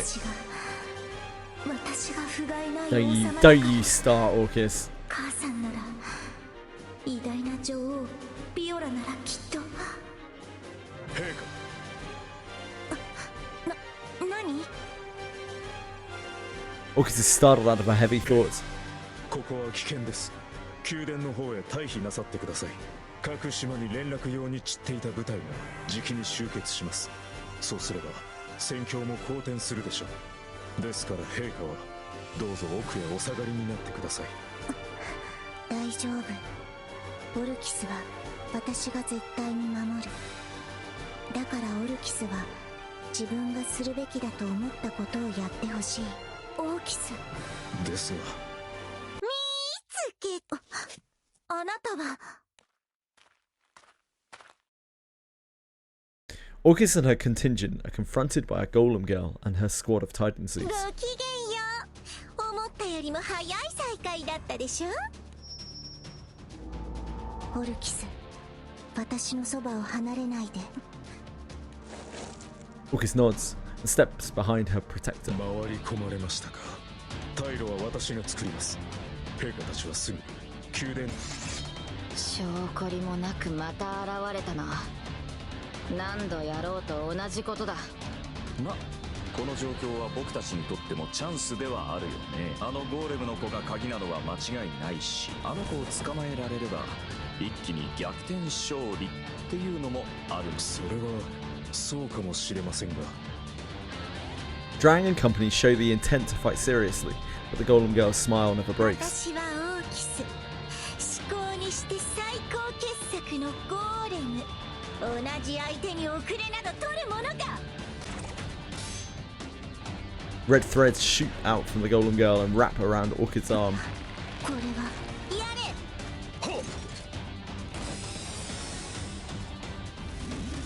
なんだ。 Instead of red flames, the Titan suit releases grey smoke that fills the room. やられたよ。炎を出す機械に何か仕込んでたみたいだね。完全に視界を奪われた。ただ状況は向こうも同じはずだけど。考えるのは後だ。煙の中でも奴らは襲ってくるぞ。ごめん。ありがとね、スルム殿。向こうさんはお互い鎧を着込んでるから見境なしって感じだね。となると心配なのはオーキスちゃんたちだけど。オルルキス、大丈夫？ちょっとね、最近走ったりしてなかったから。それよりアダムたちは大丈夫かな？ This is what had happened as soon as the smoke was released. Adam immediately severs the strings wrapped around Orchid's arm. 二人でこの場から退避してください。ここは我々で。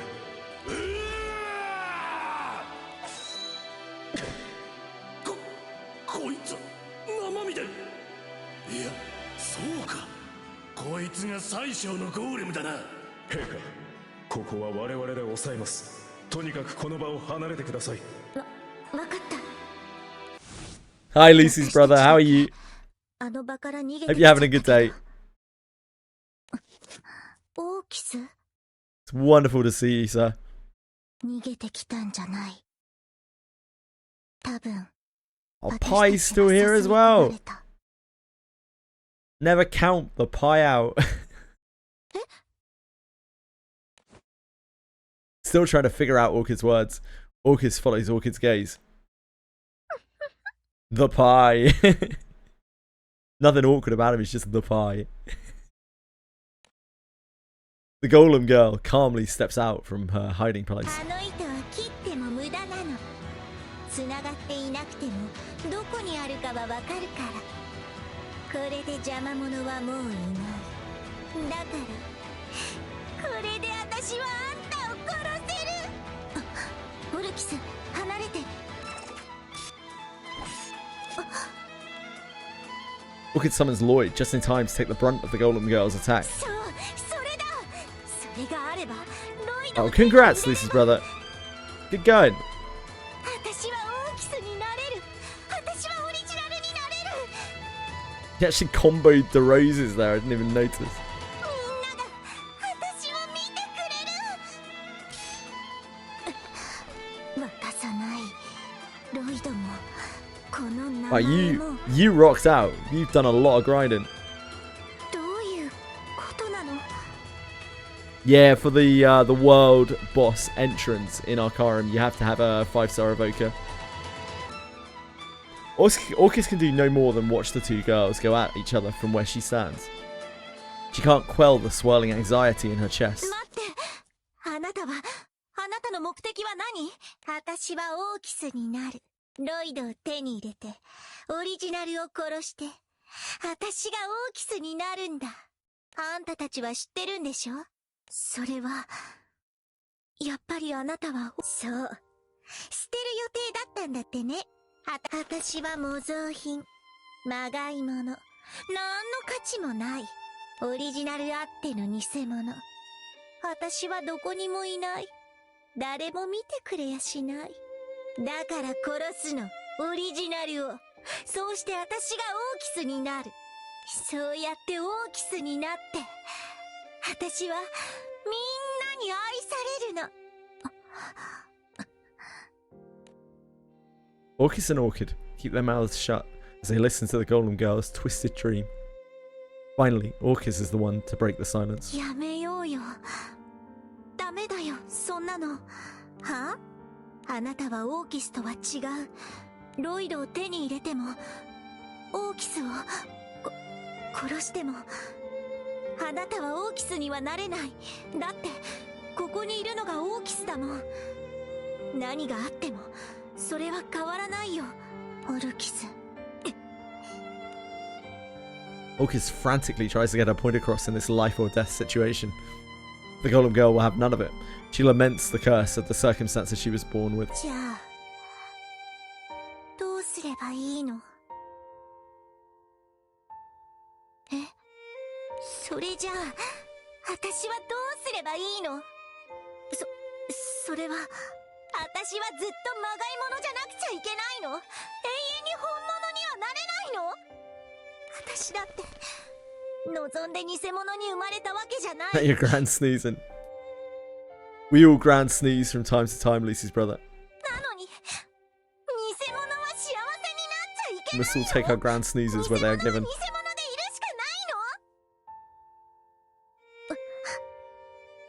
偽物の私には何もない。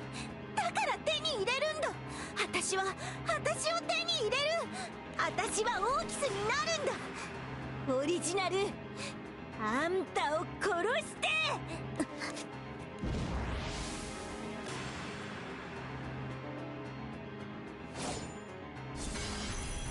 私の邪魔をするな。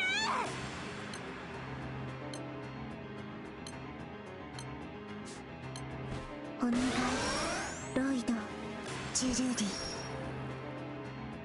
私は負けない。いくよ。ノー、私はすごい強い。私によこせ。ロイドには行くよ。壊してやる。全部。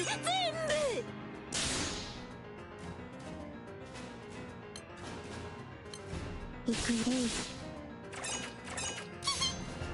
もう守られるだけある。アルクスの名において星の力を解放する。壊してやる。全部。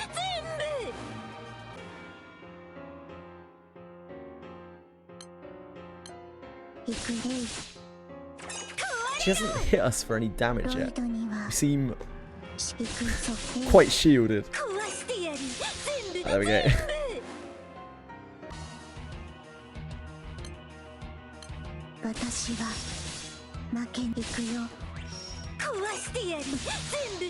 Ooh. Winds of Strife are too something or other. The winds were too strifey for us.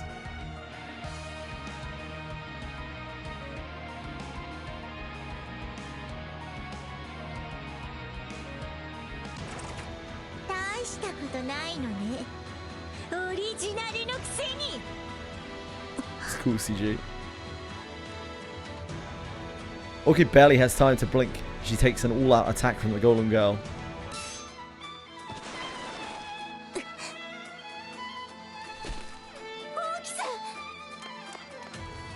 Orchid is sent flying back. Orchid immediately runs to her side.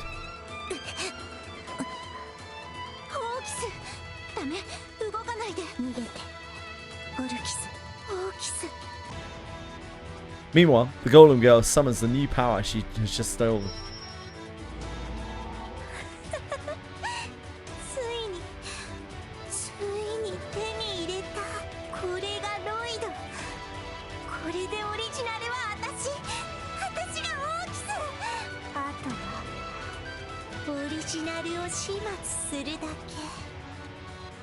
The Golem Girl, in all her elation, slowly struts toward her prey.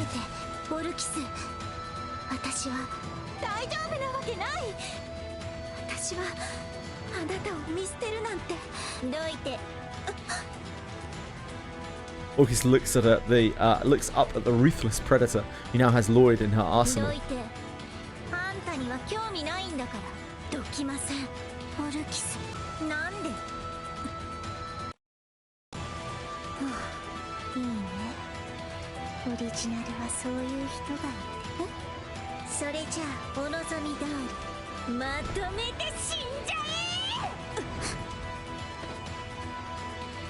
Young Queen shields her friend and shuts her eyes in terror. It's alright. Apollonia or someone will save her, won't she? Be aight. What she hears next is not a cry of death, but one of joy and relief.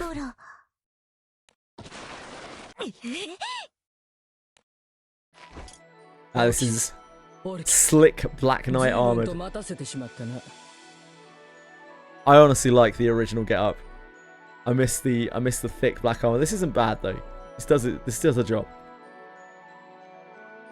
This is the sort of get-up that Aaliyah could wear and be much more lightly armored, but very nimble, without being in full plate with her sides revealed.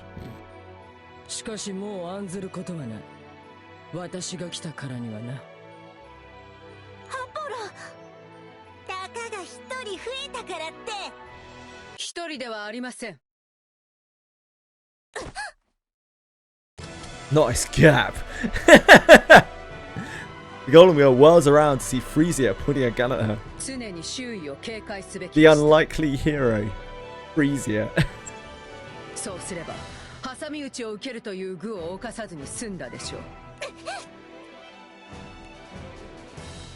Still composed, the Golem Girl knows the tables have turned against her. 貴様がおとなしくしていれば手荒な真似をするつもりはない。貴様の背後にいるのは何者だ？どうしてエルステのゴーレムを？オルキス、しっかりして。何？ Hearing the distress in Orchid's voice, the Black Knight immediately runs over to the two girls. オルキス。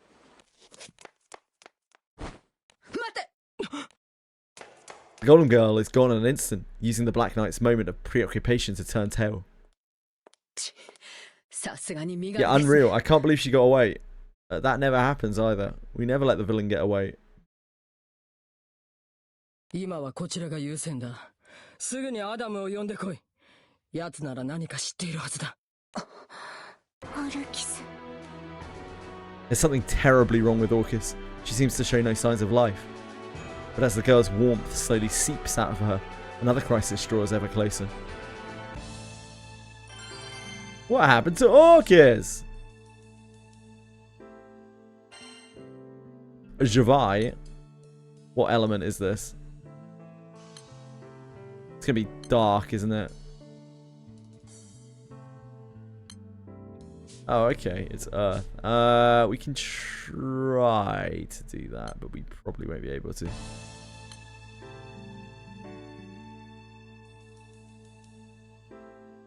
I'm not properly set up. We can give it a go.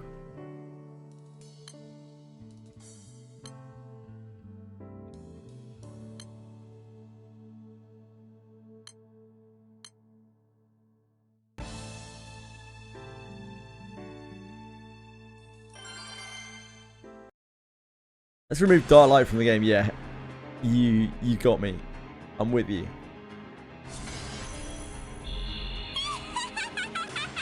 I'm absolutely with you. That's not very nice.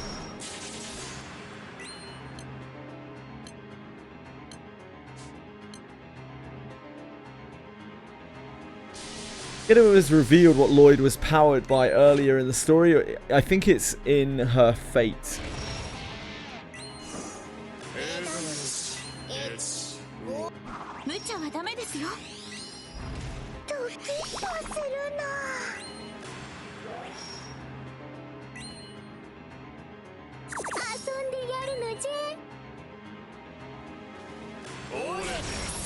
Yeah, Tetragon Katura.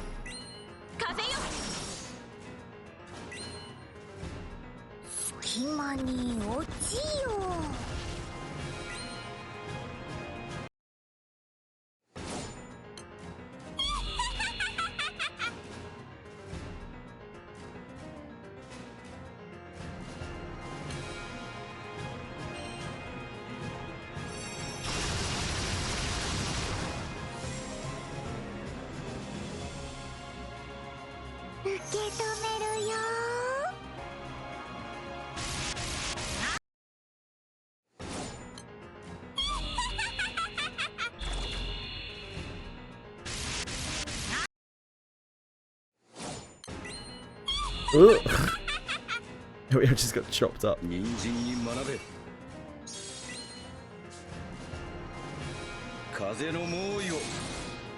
don't think we're going to be strong enough to do this. Not on auto, I'd have to like sit down and manual it.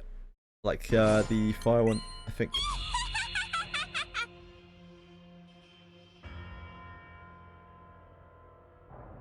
Come back to that at a later date.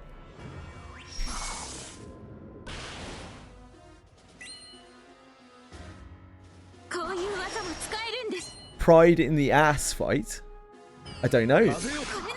You tell me, Yumi.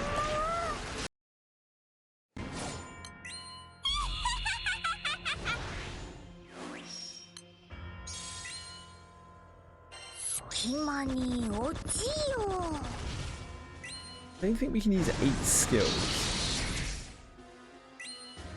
I would be shocked if we can.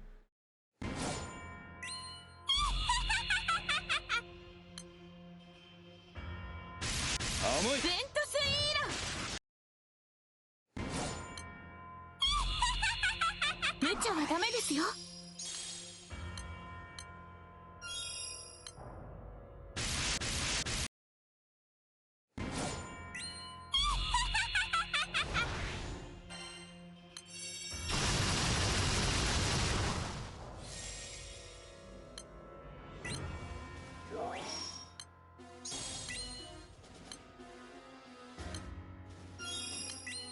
Oh, we are healing debuffed. These are difficult puzzle fights, yeah. It's the first time I've looked at this. I just wanted to have a look to see what it was like.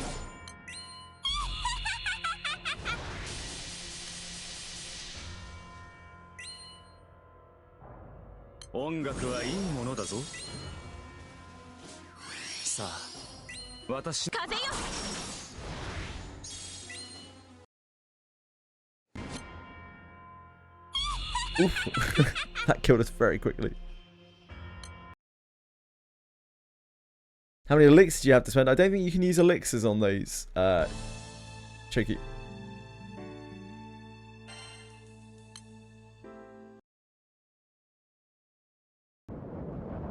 Fun to figure out. Yeah. I will look through all of those at a later date when we've got to where we need to get to. Yeah, proud fights. There's a whole list of them, right? They're on the free quest. Haven't had one in a while, I see. Having learned of the Holy Erster Empire's assault on Mepharash, the crew makes haste to Ravi Island. But by the time they arrive, the intruders have already retreated. Crew enters the palace and learns that Orcus has fallen unconscious. They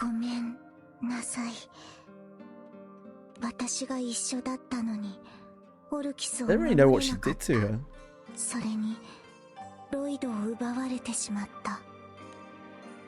However, Adam blames himself for all that transpired.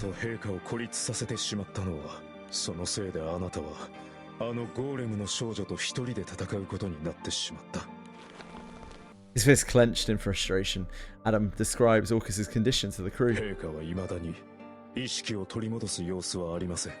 目立った外傷はなく、直接的な原因は分かりませんが、今の陛下の状態は10年前の事故当時ととてもよく似ています。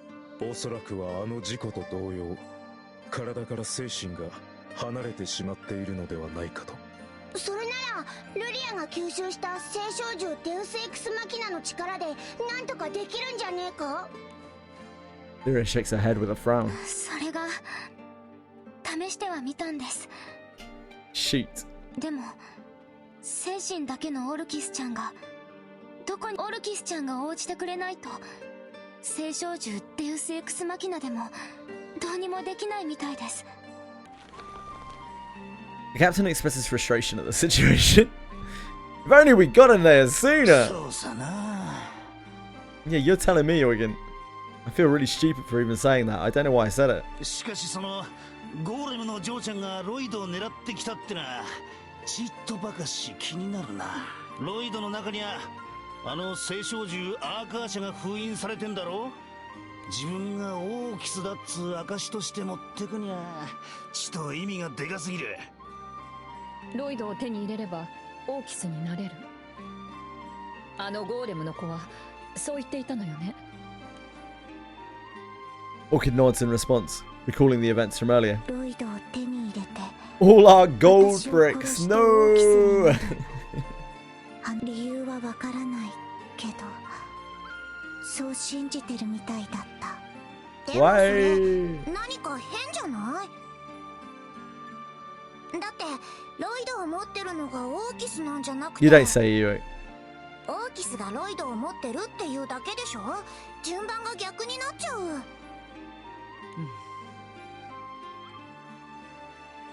おそらくまあ今までの話を総合するとそれって一人しかいないよね。 The True King。 神聖エルステ帝国の黒幕が神王なら今回の件も奴の差し金と見てまず間違いないだろう。とすりゃこいつはまずいな。マルグランデ空域を滅ぼしかけた輩が今度はアーカー社を手に入れちまったことになる。それに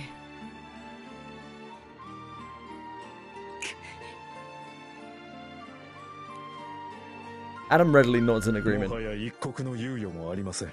我々は他の協力者たちと連携し、神聖エルステ帝国へ総力戦を仕掛けます。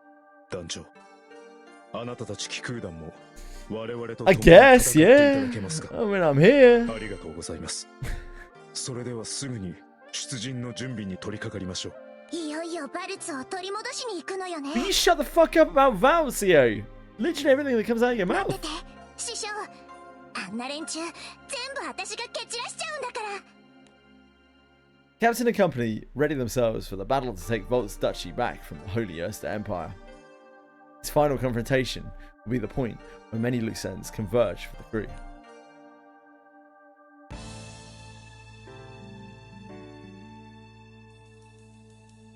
True, Fox.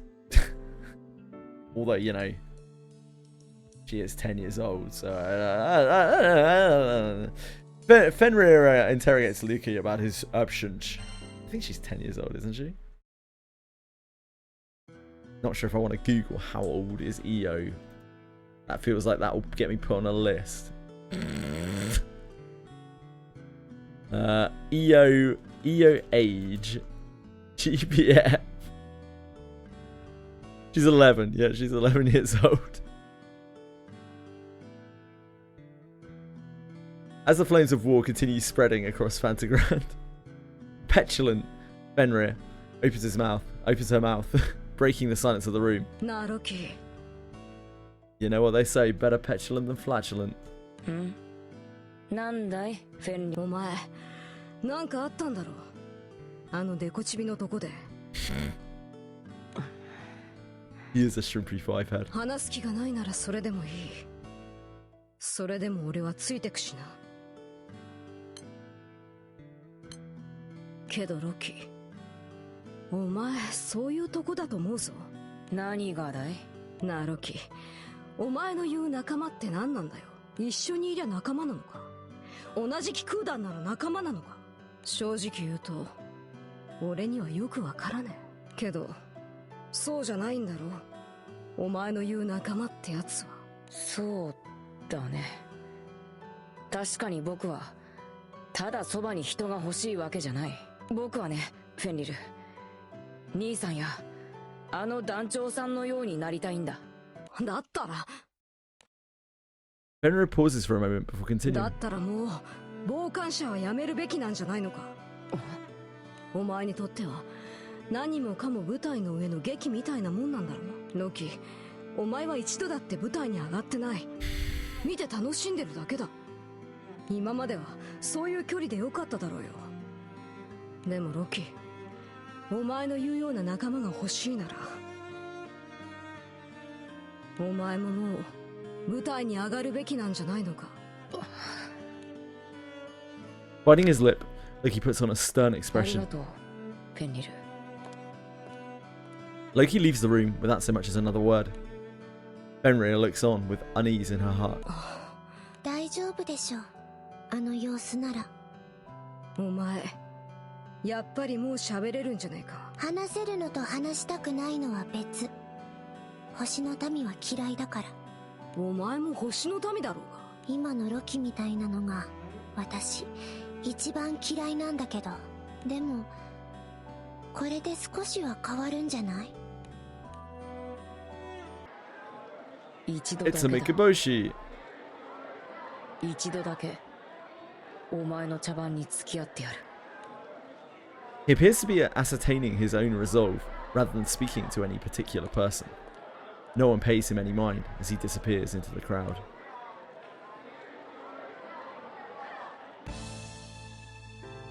While preparations to depart for Valtz are underway, Frisia and the Black Knight continue to look after the unconscious Orcus.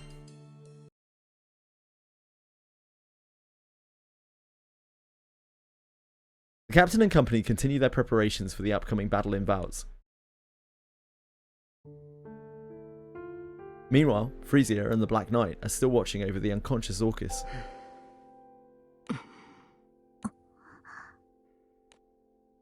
A detached consciousness looks upon the stillness of the room in from a bird's eye view. ごめんなさい。私はみんなの足を引っ張ってばっかりだ。王としての責務も満足に果たせなくて、結局こんなことになって。母さんみたいな立派な王様になりたかったのに、それどころかこれじゃ私は名ばかりの王で本物の王様にはなれなかったんだ。少しよろしいですか。なんだ。 Look of suspicion crosses Apollonia's face. 少しの間、私とオルキスを二人きりにしてもらえませんか。Yeah, I'm sure she's going to be very open to that. 自分の立場を忘れるなよ。何のために私がついていると思っている。妙な気を起こすつもりはありません。この通りです。Frisia unloads every last bullet from the chamber of her gun, hands over the dagger by her waist. ほんの短い間で構い Yeah, ません。 Apollonia is pretty cool. 私はこの子と二人きりで話がしたい。アポロ、私は大丈夫だと思う。わかった。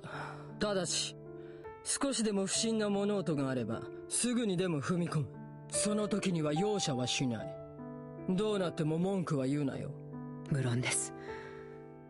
寛大なお心に。You get him, Freezy.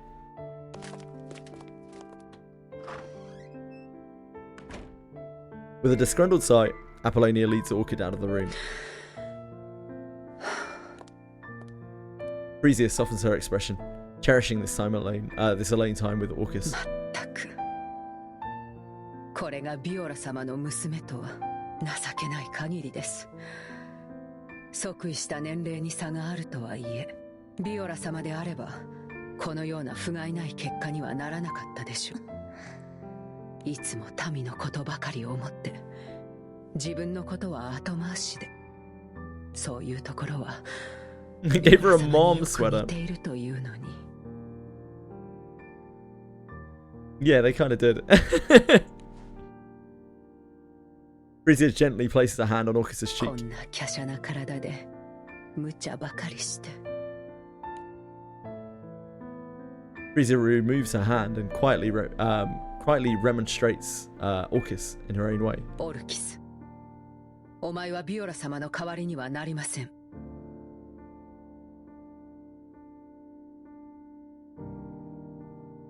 ビオラ様は偉大な女王でした。今のお前では Been a long time since I've heard that term. Shaky. そんなの私自身が一番よく分かって。ですが、それが何だというのです。誰しも誰かになることはできない。憧れるのがせいぜいです。憧れる、目指すことは自由です。ですが、目の前の問題に相対するのは今ここにいるお前でしょう。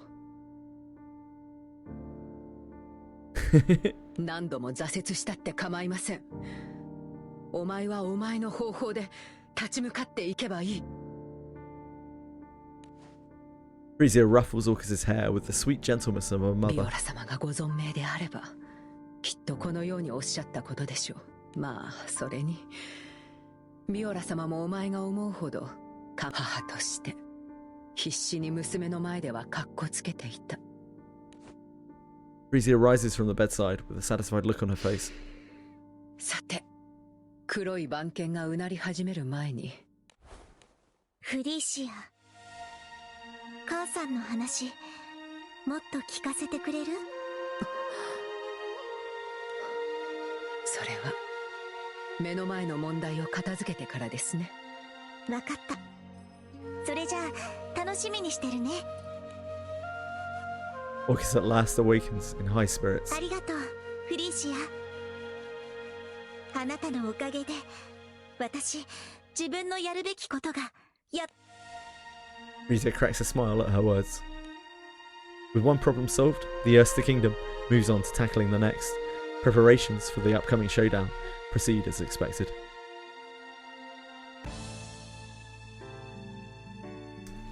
Yeah. It's a bit of an out there choice. But I mean,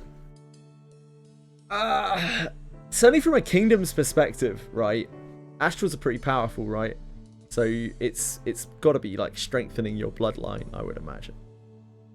So that opportunity, I don't really know the detail of what actually happened, but like that opportunity for a sovereign is too much to pass up if you are actually caring about your kingdom and your like family's bloodline and the strength of your kingdom, right? That's under the Holy Erster Empire's control. The Golem Girl is reporting her success to her superiors at the Grand Arsenal.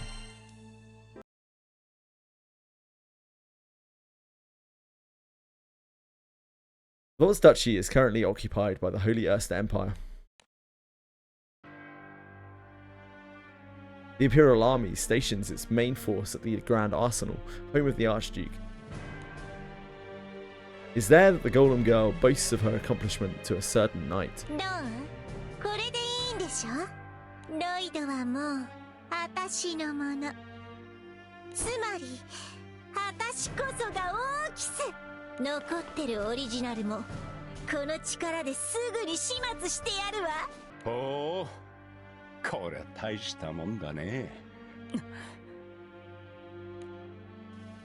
The knight, who has achieved a far higher rank than everyone else in the room, is surprisingly laid back. As one of the 7 luminary knights, he continues on as if inviting a sort of complacency in the Golem Girl.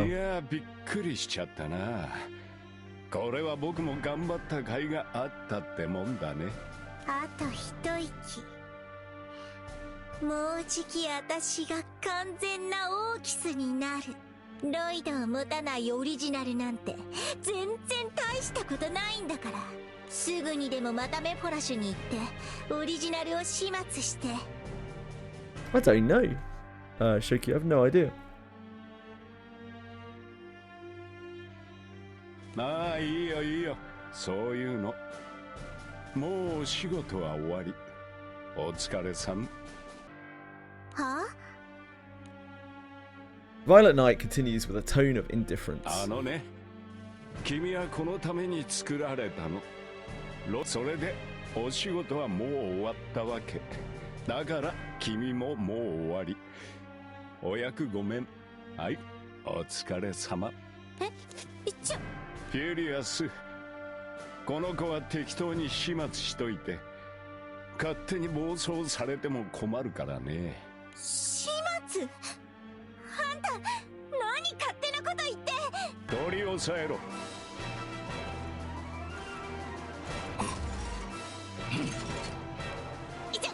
やめなさいよ。 Violet Knight carefully inspects Lloyd, paying no heed to the Golem Girl's violent protest. これ封印はエルステの人じゃないと解けないか。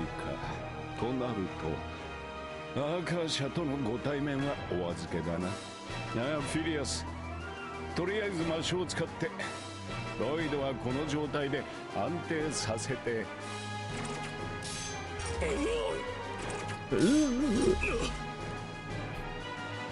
The Golem Girl mows down the soldiers and rushes at the Violet Knight while he goes about his tasks.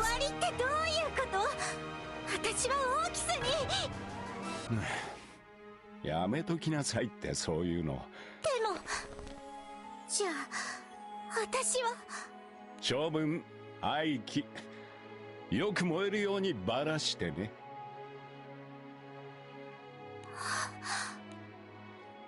The Violet Knight takes on a more conciliatory tone, as if to convince the Golem Girl. オーキスとかオリジナルとかそういうのね、全部君の空回りだったの。ま、そういう空回りをするように。I'm guessing the Violet Knight is like making some big brain play here, but I don't know anything about the Violet Knight. 君の役目はね、本物のオーキスをおびき出してロイドを手に入れることまでなんだわ。偽物が暴れてりゃ、そのうち本物が出てくるでしょ。君はそのための餌だったの。餌？じゃあ私はどうやってオリジナルに？ないよ、そんな方法。こっちも求めてないし、そんなこと。だからここで終わり。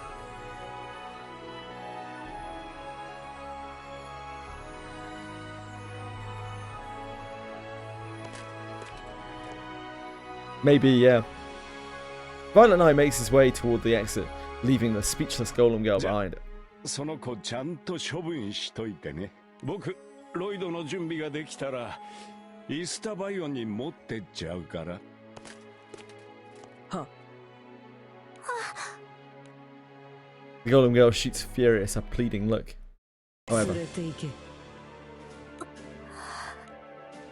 robbed of all hope, the Golem Girl can do naught but despair at her own plight. The despair has numbed her to a point where she can no longer feel enmity.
Unlike Wind Knight, I don't know. Is Violet Knight's not in the game, is he? I don't think they've made a Violet Knight. If there is, then I haven't seen him.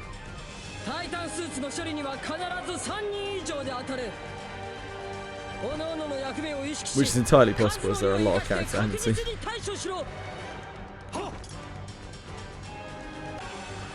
無理にタイタンスーツの相手をする必要はありません。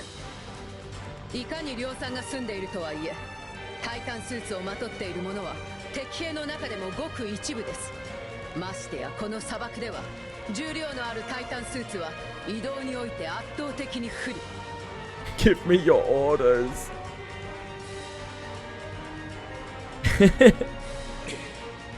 Why not, Bristol? この足場じゃとてもじゃないが走るのは無理だ。タイタンスーツが相手でも焦る必要はありません。まずは距離を取り、一体ずつ冷静に対処しなさい。かつてのベルステ帝国のツートップが揃い踏みとは、これはなかなかやりにくいですね。What exactly is your role here, Pommer? General Pommer, holy shit! Lad's got himself a promotion. 分かってますよ。ようやくの部隊が道を作ってくれましたからね。我々は進軍あるのみですよ。New and old Urstas clash on the deserts that have become synonymous with the Valt's duchy. What the kingdom's troops lack in equipment, they make up for with the leader's superior command of the battlefield. 昔のおもちゃに改良は加えているようだが、未だ実戦に耐えうるものではなかった。しかし改良の余地があるということはさらに強くなるということ。まだ数と状況を揃えれば一般的な兵士でも対応できる程度だが、イースターバイオン王国はどうやら積極的に戦争を進化させたいらしい。シオン王、やはり奴は厄介な相手だな。Apollonia examines the battlefield with a cool head, speculating on who might be pulling the strings behind it all. 対処の方法さえ確立してしまえば、タイタンスーツの相手は難しくない。 Violent Knight's water element. Ah, okay. 向こうも順調に進んでいればいいが。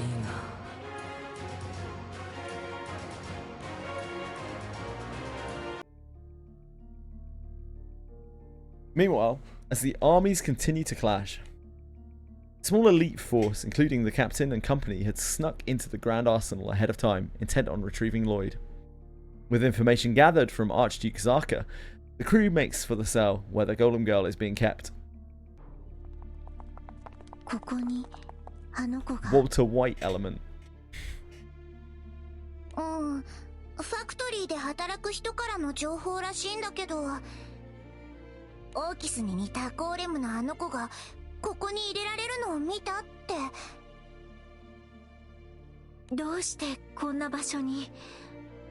ここは人を捕まえておく場所ですよね。基本的にはそうだね。他にも使われることはなくはないけど、まあんまりいい意味での使い方はされないよね。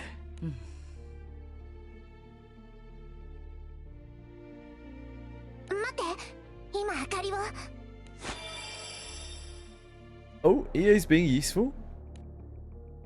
The Golem Girl, with her now stone-cold vacant eyes, comes into view. EA's function, pretty synonymous with a candle. Great job, EA.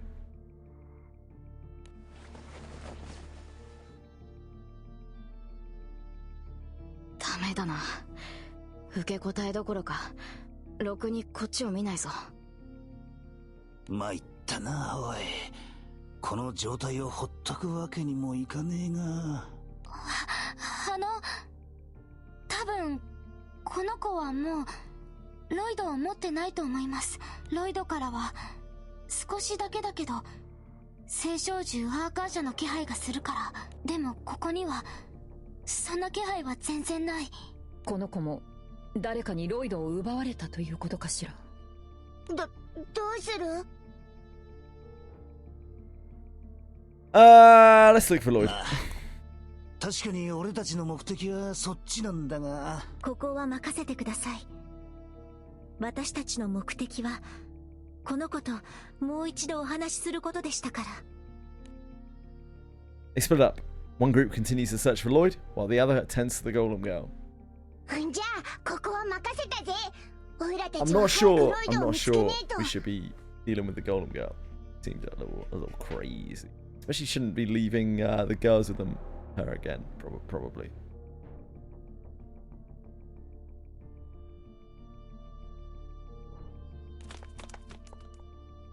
Captain and company leave the dungeon to look for Lloyd elsewhere. The first thing that Orchid's group does is free the Golem Girl from the cell. これでとりあえず牢からは出られる。オルキス。The Golem Girl shows a faint response when Orchis grips her hand. 私の声、聞いてほしいんだ。あなたは私に聞いたよね。じゃあどうすればいいの？それじゃあ私はどうすればいいの？それは私はずっとまがいものじゃなくちゃいけないの？永遠に本物にはなれないの？私だって望んで偽物に生まれたわけじゃない。なのに偽物は幸せになっちゃいけないの？偽物は偽物でいるしかないの？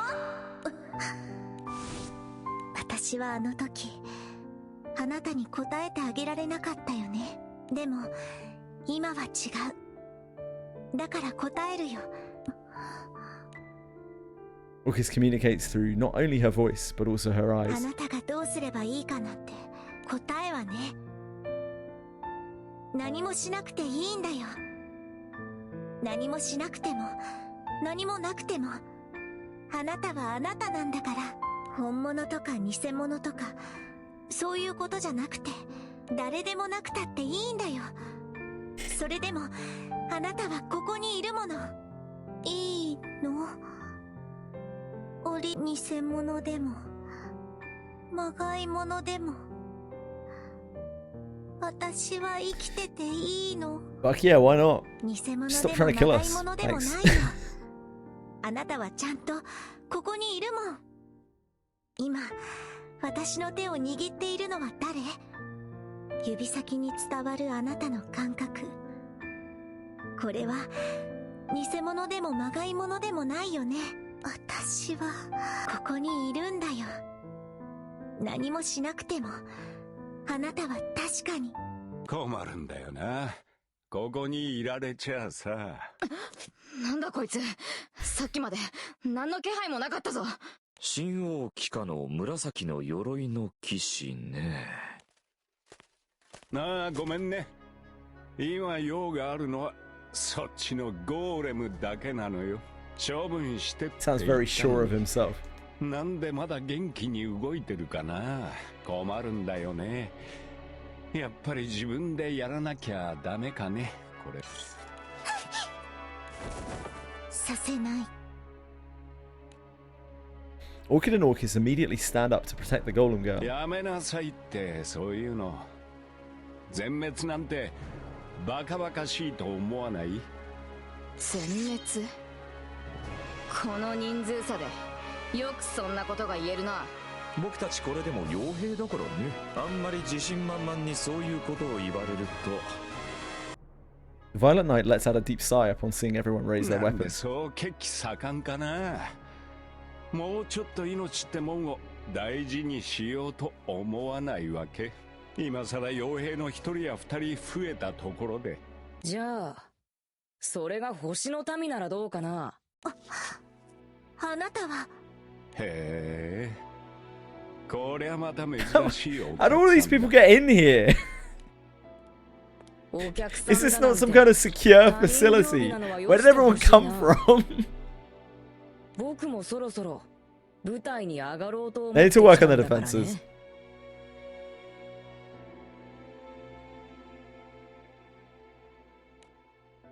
From the Violet Knight's appearance to Loki's, the situation surrounding the Golem Girls changes with each passing moment. The many thoughts and feelings flashing through her mind only serve to foster her emotional growth. The door's wide open. They just left the fucking jail cell door open. Like, welcome to the prison. No, we have an open door policy here. Please don't escape. Thank you. Loki and the Violet Knight confront each other in the depths of Valtz's grand arsenal. This is like a super mega fortress or something, isn't it? It's meant to be like the most secure place. Apparently not.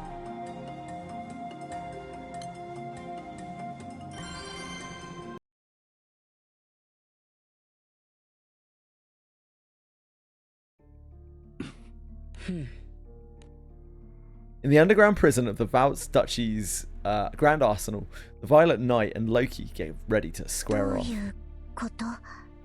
ロキは味方？今は味方だね。約束があるんだ。だから僕はここに来た。Loki brandishes his staff and glares at the Violet 逃 Knight. げなよ、君たちは。ここは僕が引き受ける。へえ、なんだか今日は随分友好的だね。後ろから刺すつもりか。あまりいい趣味とは言えないな。Yeah. The thing is, like, Lancelot's probably too dumb to notice the door is open and the chains aren't actually locked on him. He just got told, he's like, you'll never escape from here. And the prison guards just walk out the front door. Don't lock it. And he's like, damn, how am I ever going to get out of here? まさか。善意ではないけれど、大はないよ。言ったろ？約束があるって。だから。どうしよう。嘘は言ってないと思う。It takes a long time for Lancelot's two brain cells to rub together. Loki turns to the girls with a smile. さあ、君も立ち上がって逃げるんだ。ここから。手錠は切ってあるんだろう。まだ怖いのかい？ The Golden Girl gives a faint nod. まだ受け止めきれない。オリジナルのことも自分のことも。まだ。本当は口止めされてるんだけど。まあいいよね。僕には僕の考えがあるんだし。Loki continues with a question. 思い出せないのかい？君の周りにはね、最初から君を見ていた人がいるんだよ。私を？偽物でもまがいものでもない。彼は最初からただの君を見ていたんだよ。思い出してごらん。君を偽物ともオーキスとも呼ばなかったやつがいるんじゃないかい？僕はお前をオーキスと呼ぶつもりはない。僕はお前をツバイと呼ぼう。なるほどね。じゃあ彼は最初からこのゴーレムを逃がす気だったわけだ。処分しろって言ったのにわざわざ牢につないでおいたのはそういうことね。私は勘違いをしていた。忘れるな。僕がお前をツバイと呼ぶことを。自分。そうだったんだ。だからあいつは私をオーキスだと認めなかった。私はオーキスじゃないから、オーキスじゃなくてもいいから。だからあいつは。思い出せたんだね。The Golden Girl gives an assertive nod. じゃあ立って。ここにいる場合じゃないだろう。君のしたいことをしに行くんだ。ありがとう。それを言うべき相手は僕じゃないよね。Yes? Twinkle in her eye, the Golden Girl readily jumps up and dashes out of the underground prison. させないよ。私たちも。The others chase after the Golden Girl. Now alone in the dungeon, the Astral and Luminary Knight continue to scowl at each other. 追わせないよ。というか、追う必要はないだろう。ああ、そうね。そこじゃあ、まあいいか。The Violet Knight lowers his spear as he mutters under his こ breath. っちはごまかし聞くからいいけど。Yeah, I figured. あっちは邪魔しないでよ、ほんと。I think the Violet Knight was orchestrating all of あと this. は彼と例の気空団次第だろうね。はあ、なんだかな。Despondently drooping his shoulders, the Violet Knight takes his leave of Loki. さて、向こうはどうなってるかな。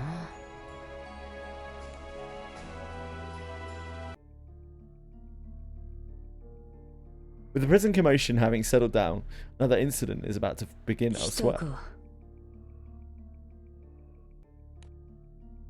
Resuming their search for Lloyd, the crew finds Furious waiting in the innermost area of the Grand Arsenal. さて、兵隊たちを指揮していたのはあなただものね。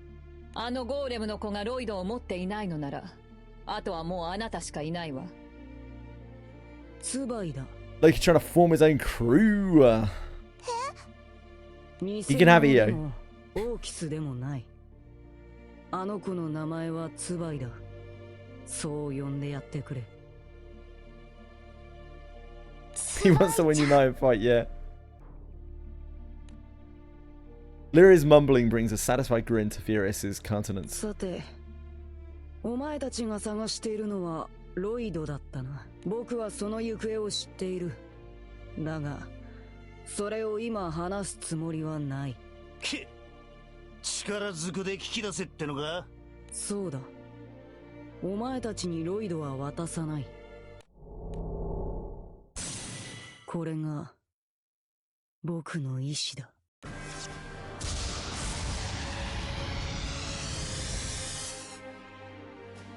これが僕の本当の本物の意志だ。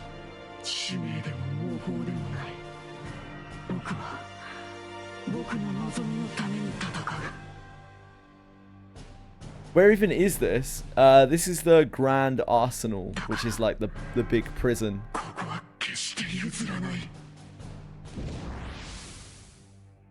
Like fortress thing.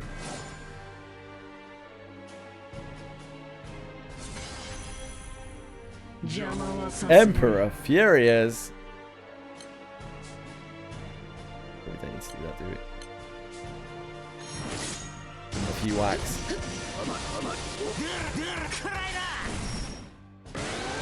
気はない。全力で来い。くらえ。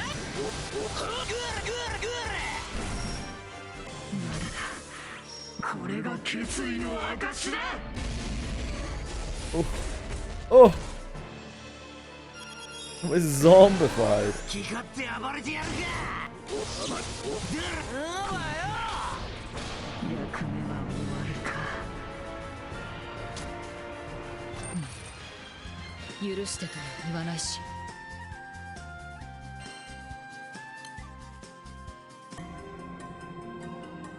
As Furious lies defeated by the crew, he reflects on the circumstances that surrounded his birth.「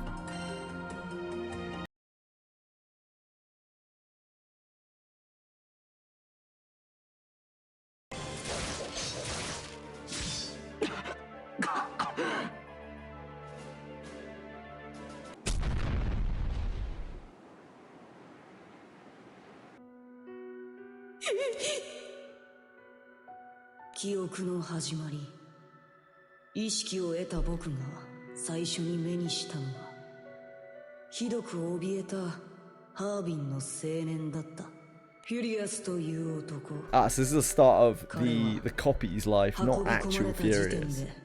すでに手遅れだったらしい。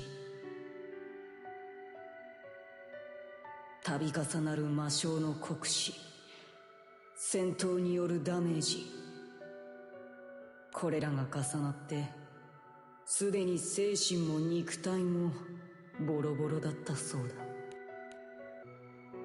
そこで神王はとある聖小獣を使いフュリアスの精神を分割した。 That's a convenient promo beast, isn't it? カビの生えたパンから食べられる部分だけを切り離すように。分割されたフュリアスのまともな精神はそうして作られたのが、そんな僕に最初に下された命令は肉体的にも精神的にも破滅しきった。来るなよ。何なんだよお前。なんで僕と同じ顔してるんだよ。誰なんだよお前。フュリアスは僕だ。僕なんだ。やめろ。来るな。近づくな。僕の顔で近づいてくるな。この偽物の免罪で。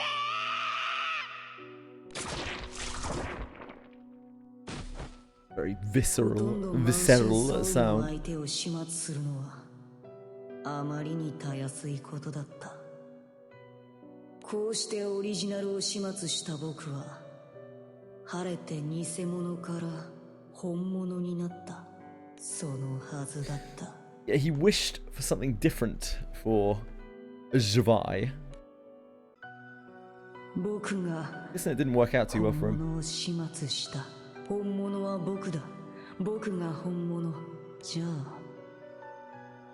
僕が始末したのは誰？僕はフュリアスを始末した。フュリアスはフュリアスを始末した。僕は僕を殺し。じゃあ僕はここにいるのは誰なんだ。僕は一体誰なんだ。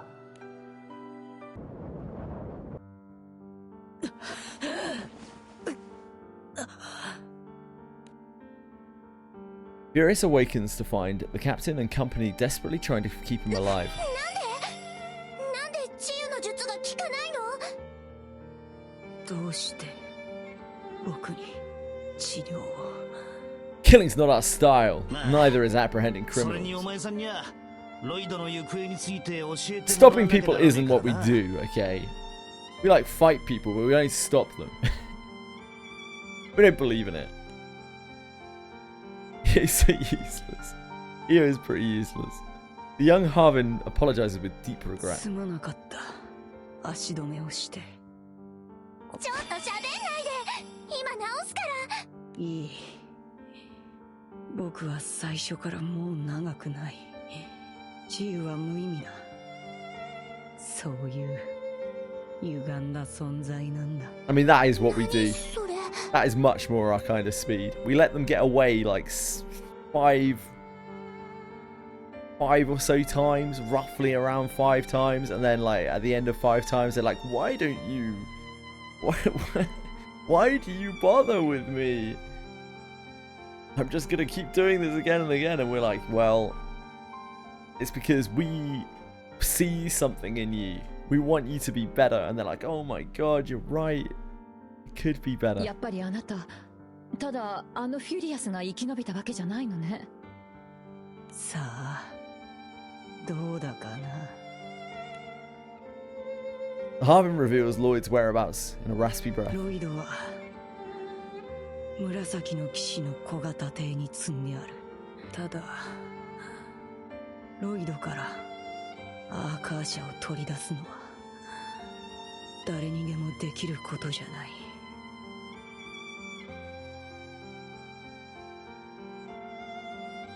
紫の騎士がイスタバイオン王国に着く前に捕らえられればまだ望みはある。What's with your change of heart? 最後のわがままだ。Like, this might not mean a lot to you, Sir Furious. You're a hell of a lot better than the original. Both as a villain and as an ally. Big up. 最初から余命の長くないいびつな存在だった。だからせめて最後に誰かを救いたかった。僕によく似た誰かを。そのために紫の騎士がロイドを持ってここを立つ必要が。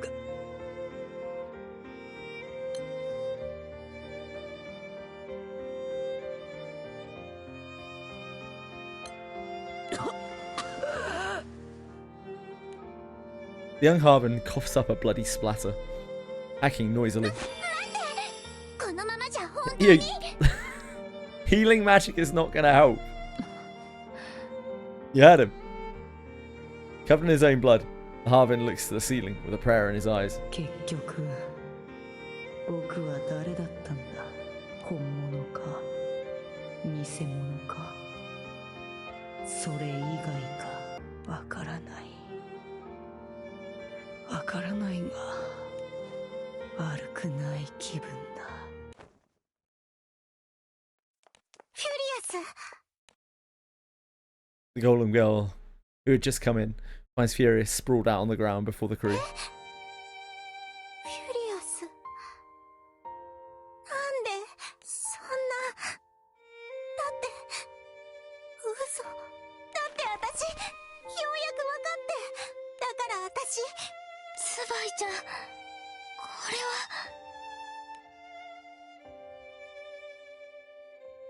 How do we even know her name? How did Lyria know her name?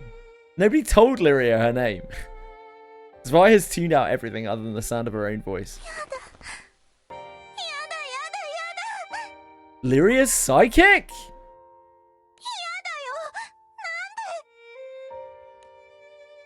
Orchis and Orchid arrive on the scene.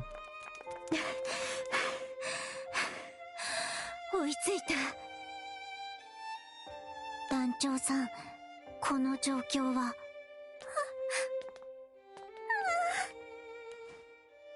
The mere sight of Orchid brings to mind how much she loathed the original.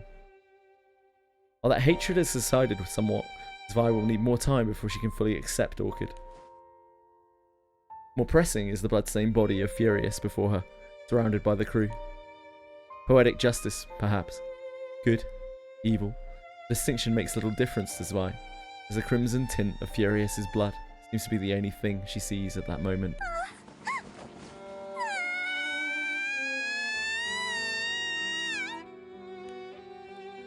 行こう。大丈夫。僕たちがいる。Loki! 手を。待って、ダメ。ツバイちゃん。The Golem Girl takes Loki's hand and disappears before the crew's very eyes. A morbid silence overtakes the underground passageways of Volt's duchy.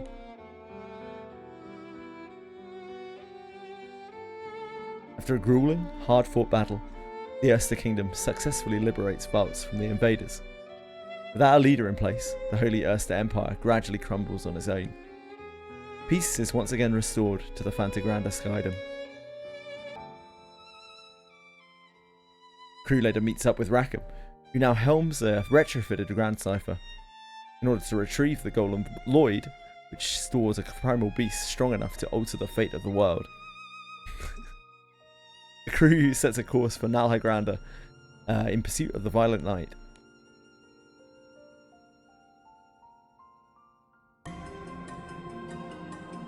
Days prior to the all-out battle on Volts, Furious enters into negotiations with Loki. Maybe EO will now shut up about Vault. あのゴーレムの子を僕の仲間に。そうだ。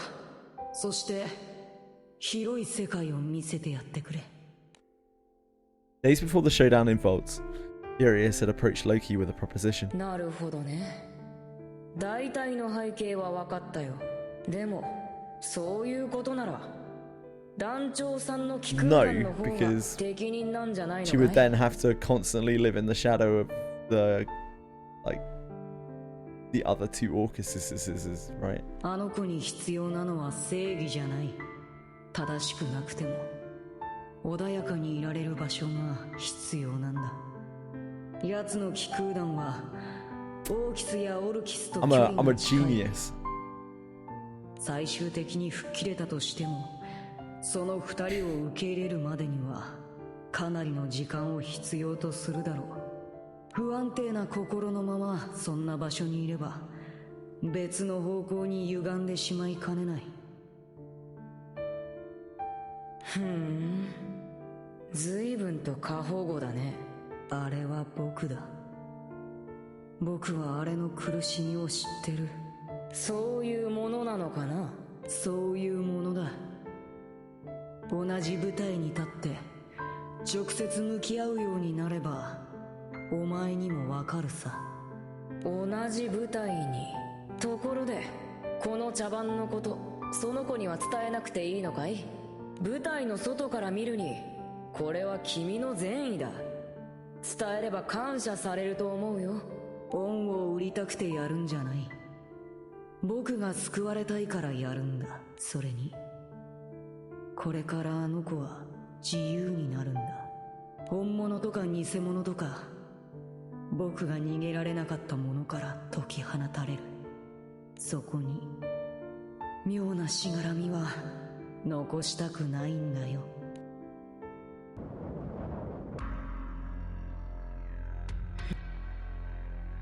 Spy follows Loki's lead as he listlessly looks toward the airships at the Golonzo dock.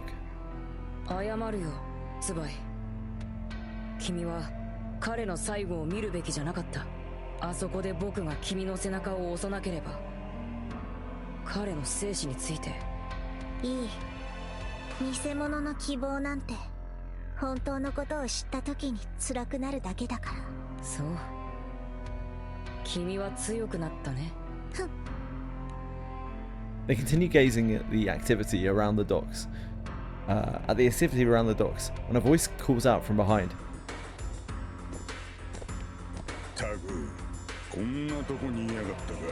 Who's this Chad Lord?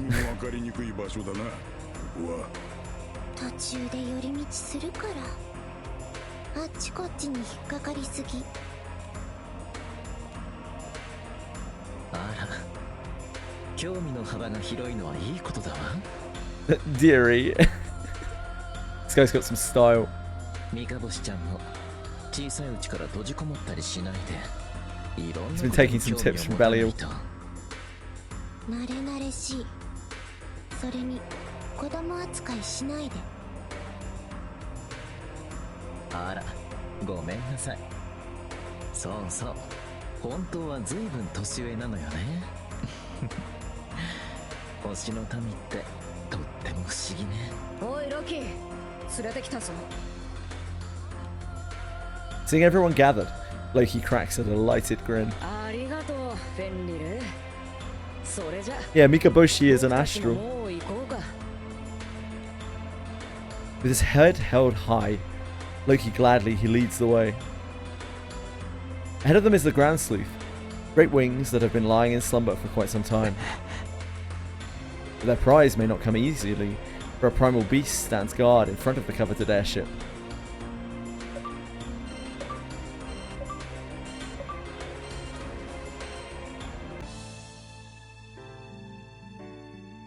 Now you know, you find out everything here, Lucy's brother.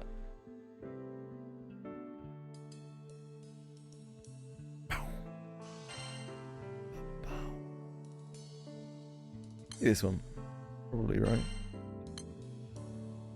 Yeah. I'm not going to do that right now, though.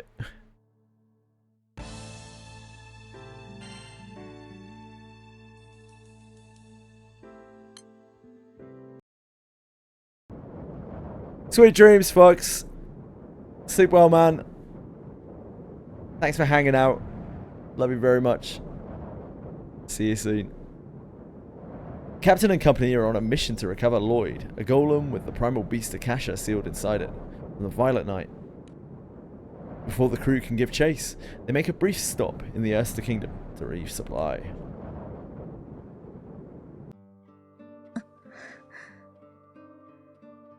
Have your injuries healed up? Is probably preferable to ellipsis. 体はもうなんともないよ。でも、オーキスが。ごめんなさい。全部、私のせい。I'm sick of people being like it's my fault. ロイドを奪われて、取り返すこともでき Let's な just くて。 accept collective blame and move on. 私がもっと強ければ、そんな。Fox. It's not your fault. こいつの言う通りだぜ。そもそも悪いのはアーカーシャを狙ってきた奴らの方じゃねえか。でも。Orchid isn't convinced. Sinking deeper into misery, the Black Knight gently pulls her out of the mire. 必要以上に自分を責めるな。体もまだ万全な状態には程遠いだろう。Indeed. Wallowing doesn't accomplish anything. それに、今のお前には体の回復以上に心を Apollonia is so wise. アポロ。すまないな、団長。ロイドの奪還はやはりお前たち気空団のための綱だ。アダムとフリーシアはエルステの復興を指揮している以上、国を離れることは難しい。私もしばらくの間はここを離れるつもりはない。Okinichi right now. その言葉、感謝する。思えばお前は敵同士だった頃から私やオーキスのことを気遣ってくれていたな。紫の騎士さんは絶対に私たちで止めてみせます。だからオーキスちゃんたちは無理だけはしないでくださいね。アーカーシャが奴らの手に落ちれば空域どころかこの空の世界そのものの危機だからな。そんなにも重い責任を私たちは君に押し付けてしまっていた。Catalina bows remorsefully, a gesture to which Orchid doesn't know how to respond. そんな、私はただこの世界のために私にもできることがしたくて。でも結局 Realizing that she is once again falling into a pit of self-condemnation, Orchid swallows her words. ありがとう。団長もルリアも。今は力になれないけど体を治したら今度は私が団長たちの助けになる。 Having gotten her feelings off of her chest, the missing sparkle in Orchid's eyes seems to be coming back. It's a welcome sign for the Black Knight, but the relief on her face dissipates all too soon, replaced by her usual そ scowl. のアーカーシャについてだが、一つ相談がある。なんだよ相談って。紫の騎士から取り返せばいいんだよな。もちろんそうだ。しかし問題はその先にある。取り返したアーカー社を今度はどうやって保管するのかということか。確かに神王に限らずまた何者かに狙われる可能性があるからな。Orcus takes a deep breath before responding to the crew's concerns. 私教えてもらったんです。青少獣を青少獣になる前の元の姿に戻すことができたって。それで考えたんです。アーカー社に罪はないと思います。けど存在を知られてしまった以上、きっとまたどこかで争いの火種になる。だからロイドを取り返したらアーカー社から星の力を奪ってもらえ Well, ませんか。 gee whiz, Orcus. That sounds like that is something that we should have done in the fucking first place. そうすればきっとアーカー社はもう誰も手出しできなくなるだろうから。それは青少獣アーカー社を消し去ってほしい。Orcus hesitates at Rosetta's implication, but the young queen eventually gives a firm nod. そうです。オーキスともアポロとも相談して決めました。アーカー社の最後を決めるのはこの空域で星の民を庇護した国の私たちの責任だと思うから。 But it's like keeping a it's like keeping a pocket nuke in your kingdom that may explode at any moment, you know? Like when your nuclear weapon is unstable and unpredictable, it tends to be more dangerous to the kingdom that it's kept in rather than kingdoms that could potentially be a threat to. そうなるとあとは B 君次第ってところかしらね。あ、いや、でもそっか、そうなんだよな。おいら自身よくわかってねえけど、おいらの力が鍵なんだもんな。Bern looks down at his own paws as if he might reveal the answer to who he is. おいら Paws? おう、積み込みは終わったぜ。 Dragons have paws? I don't think あとは俺たち so. が乗り込むだけだ。 Back from a snoozle. I hope you had a good sleep. 風の具合から見てもすぐにでも出た方が良さそうだぜ。 1, 2, 3? Something like that. Rackham's announcement signals to Orchid that she should hurry and say her piece. 待って、最後に一つだけ。あの子ツバイのこと、私はきっとあの子にもっとあの子に謝りたいけど、あの子が私にそれを望んでいるのか。だからせめて Almost at 170, yeah. 助けを求めたなら So close. 団長がその手を取ってあげてほしい。私からもお願いします。団長さん、ツバイを連れて行ったのがどういう人なのかわからないけど、もしそこであの子が辛そうにしていたら。 I don't care about 132. We need to go all the way to 172. I'll help her. I promise. Wait, we don't need to help her. She's got her own crew now. We're just being busybodies. The captain confidently accepts the two girls' request. Grand Cypher, with all its cargo aboard, takes off on the trail of the Violet Knight. While the crew is preparing to pursue the Violet Knight, Loki and his entourage confront Noah in front of the Grand Sleuth. Grand Sleuthin.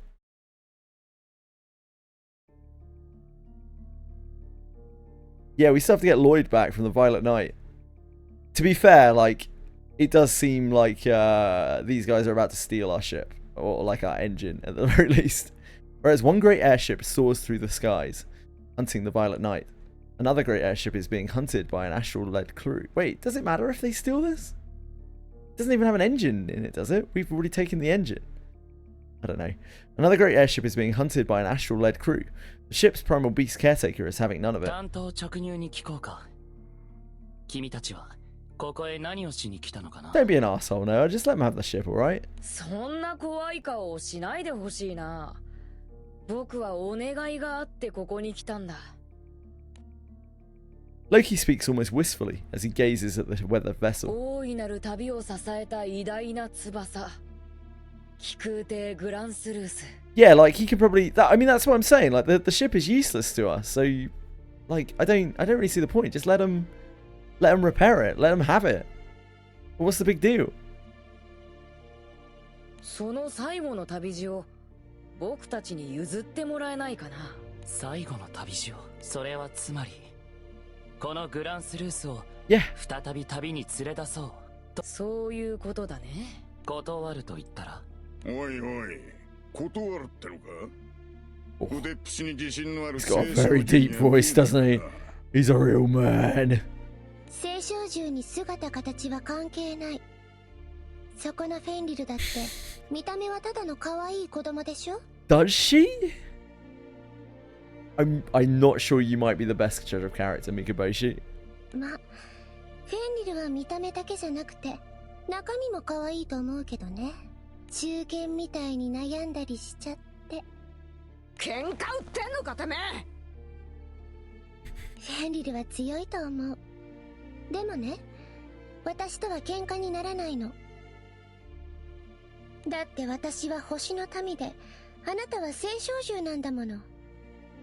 星の民と青少獣ってそういう関係だよ。はあ、回りくどい言い方するのは Doesn't help me anyway, 星の民の Jamat. 特徴なわけ。 We need to get a 172. 要するに青少獣は絶対に星の民にはかなわないってことでしょ。 Got a knuckle down. 大丈夫。君に何かを強制させるつもりはないよ。それは何かの策か。いっそ人質でもいるっていうこ It's とかい。 like 1, 2, 3 or something like that. Shoki? ないよ、そんなもの。 When's 172? Well, in about 50 episodes. というか、そんなに裏があ If る you're よう asking に what 見え point る of か the な。 story it's at, I can't really tell you because I haven't seen it. 見える。むしろ本当に何もないのか。なるほど。飼い犬からもこういう扱いなんだ。これも一つの信頼の形なのかしらね。 Why are you the only person who has no name? Loki shrugs off the quips quips at his expense. こんなありさまだけど、どうか僕の真摯な気持ちを信じてほしいな。 Just let him take the ship, brother. というか、 Don't be a dickhead about 青 it. 少獣に祝福されない船出って最悪だよね。 You can't even do anything with the ship anymore. Looking for a straight answer. Noah asks the impish Loki another 君 question. の気持ちは理解したよ。無理強いをするつもりはないというのは僕にとっても喜ばしい。でもだからといっておいそれと渡せる船じゃないんだ。そうだろうね。でも他の船じゃダメなんだ。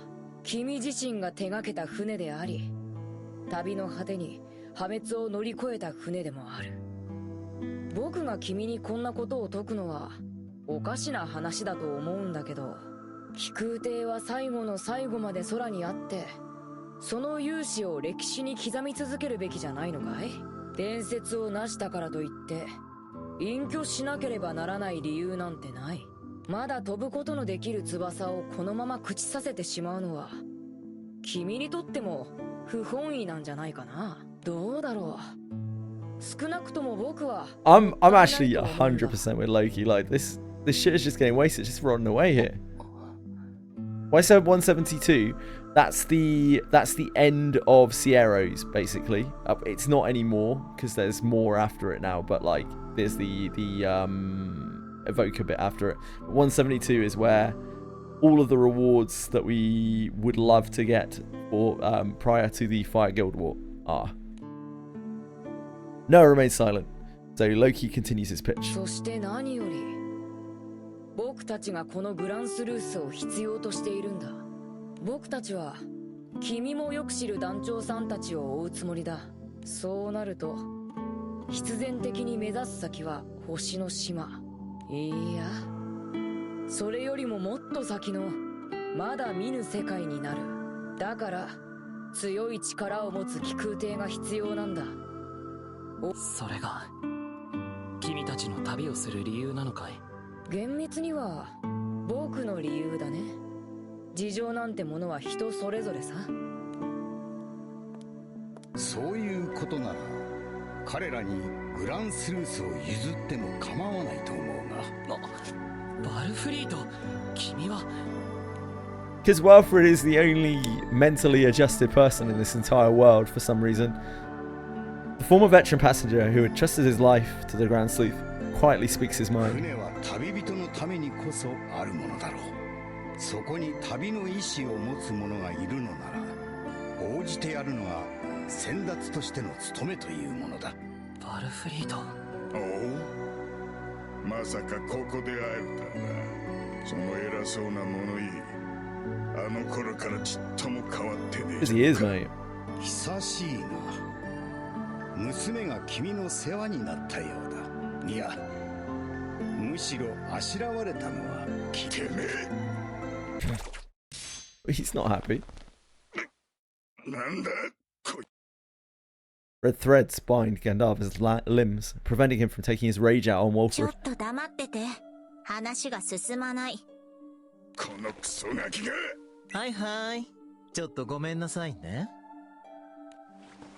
The Arun man places his hand over Gandalf's face. この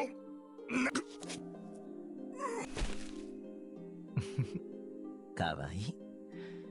どれだけ立派な体があっても呼吸は止められないものね。何それ？睡眠薬？私のオリジナルブレンド。即効性はあるけど依存性はないわ。眠れない夜があったら言ってちょうだい。なかなか恐ろしい気空団のようだ。私も警戒するとしよう。 Noah observes the conversation unfold, noting the malice in the 一つ air. だけ聞かせてほしい。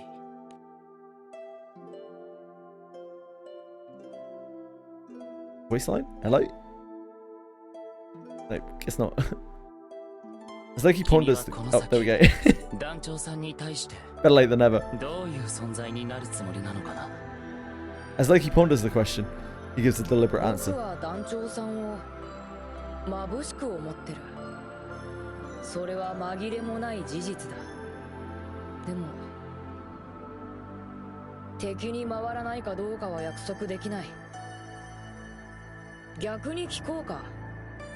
空も星も入り混じるこの世界の行方を一体誰ならわかるというんだい？不確かであっても嘘の約束はしない。今の僕に言えることはこれだけだ。 Noah, his eyes watching Loki the entire time, lets out a long sigh of relief, bringing some of the anxiety he'd been bottling up. それが君の答えなんだね。ある意味でとても誠実だ。わかった。それならもう僕は君たちを止めはしない。たった一かけらだけれど君の中に芯を置けるものを見たからね。それに相対したところで団長さんたちが君たちに負けるとも思えない。 As Loki chuckles to this bold claim, Noah points at the ship. けれど動力はどうするつもりなのかな。今グランスルースには力を失ったグランサイファーの動力部が積んであるだけだよ。器が残っているのなら十分さ。何せ力は僕が持ってる。星の民の本領発揮っていうところかな。破壊と再生に対なす不滅と創造の民。それが僕たち星の民だ。無から有を作る。ゼロを1にする。何もないところに何かを作るのは星の民の得意分野さ。力が失われているのなら僕自ら力を与えよう。創造を司る民の末席としてね。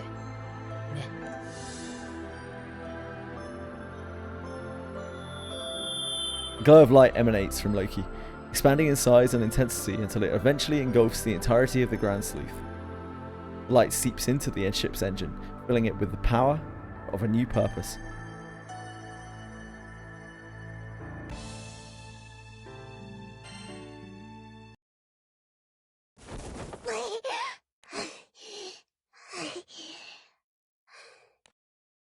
Vern suddenly wakes up during the night, feeling as if a hand had been squeezing his heart. His eyes can't make out anything in the dark room. 今のあれ、親父さんの船だよな。おいら、また記憶が。いやだ。それとも、ただの夢か。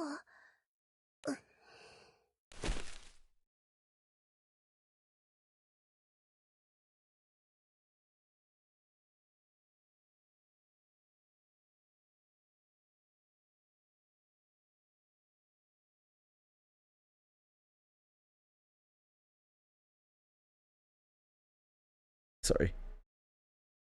Vern, unable to return to sleep from his nightmare, leaves the room without waking the captain.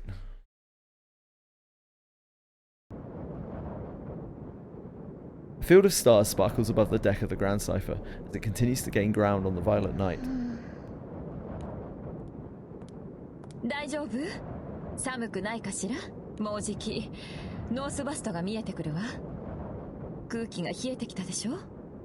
ロゼット、何してんだ？こんな時間に。それはお互い様だわ。緊張して眠れなかったのかしら。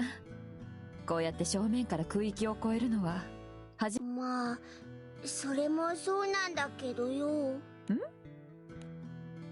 Vern doesn't seem thrilled to chat about the topic at hand, so Rosetta eases into a different direction. 団長さん抜きでおしゃべりするのは珍しいわね。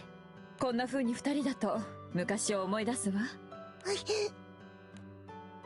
Realizing that Rosetta is onto him, Vern lays out his worries little by little. おいら、実は夢で見るようになったんだ。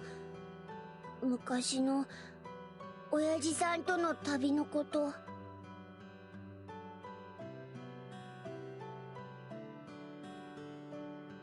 ザンクティンゼルで封印を解いてからこっち思い出したように時々夢で見るんだ。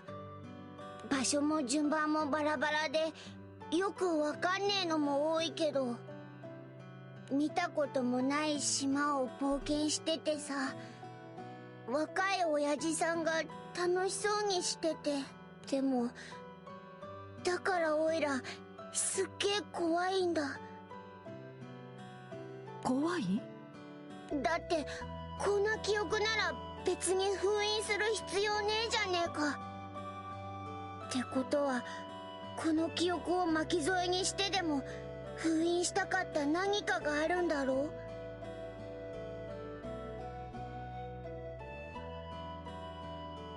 う。おいらはそれが怖いんだ。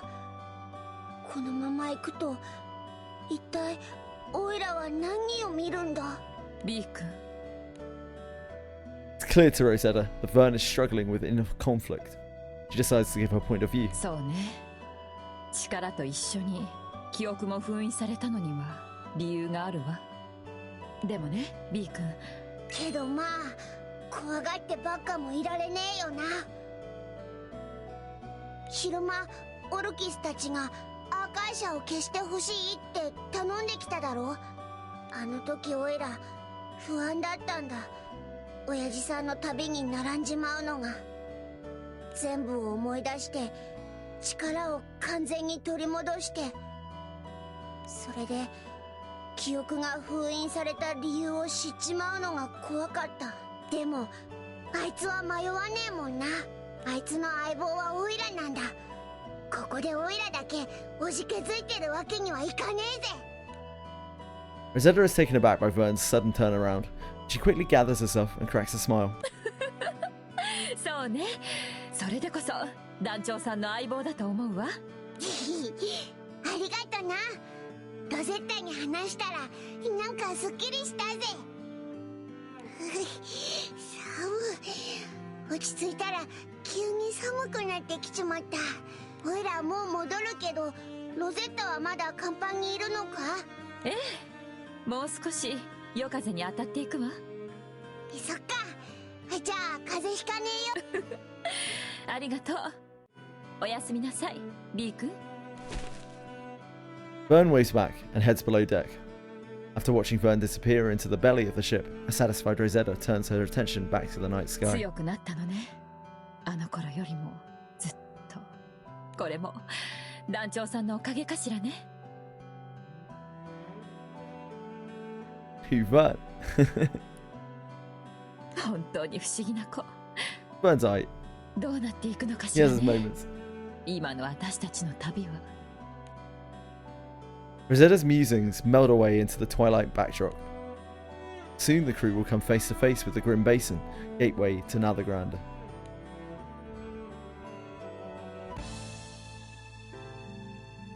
With everyone gathered on the Grand Cypher's deck, the crew perform a last-minute check before they navigate through the Grim Basin.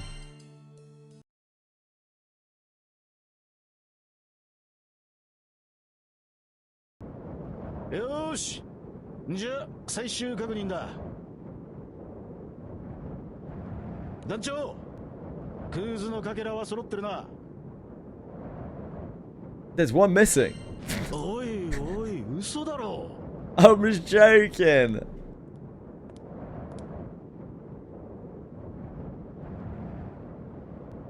ああ、廊下に一つ落ちてたぞ。部屋から運んでくるときに落としたのか。勘弁してくれ。心臓が止まるかと思ったぜ。Crew gathers up on deck. Rackham flattens out the sky map for everyone to see. まず俺たちの目的だが、ロイドを奪った紫の騎士をひっ捕らえることだ。まあ、ロイドを取り返せりゃそれでいいんだが。おとなしく私とは思えないもの。必然的に戦闘になるわね。でだ。奴は神王のいるイスタバイオン王国に向かったはずだ。イスタバイオン王国はここ。アウライグランデ大空域の国だ。ファータグランデからアウライグランデに行くには、ナルグランデを通る必要がある。あれ、こっちはノースバストの隣、こっち側からでも行けそうだけど。そっちはダメだ。とても通れたもんじゃねえ。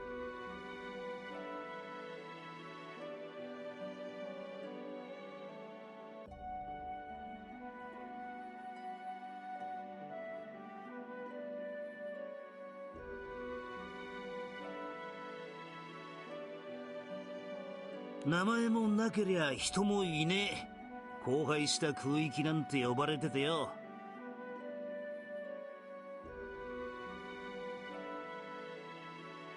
小流域よりひでえ嵐の中をでっけえ岩が飛び交ってるらしくってな。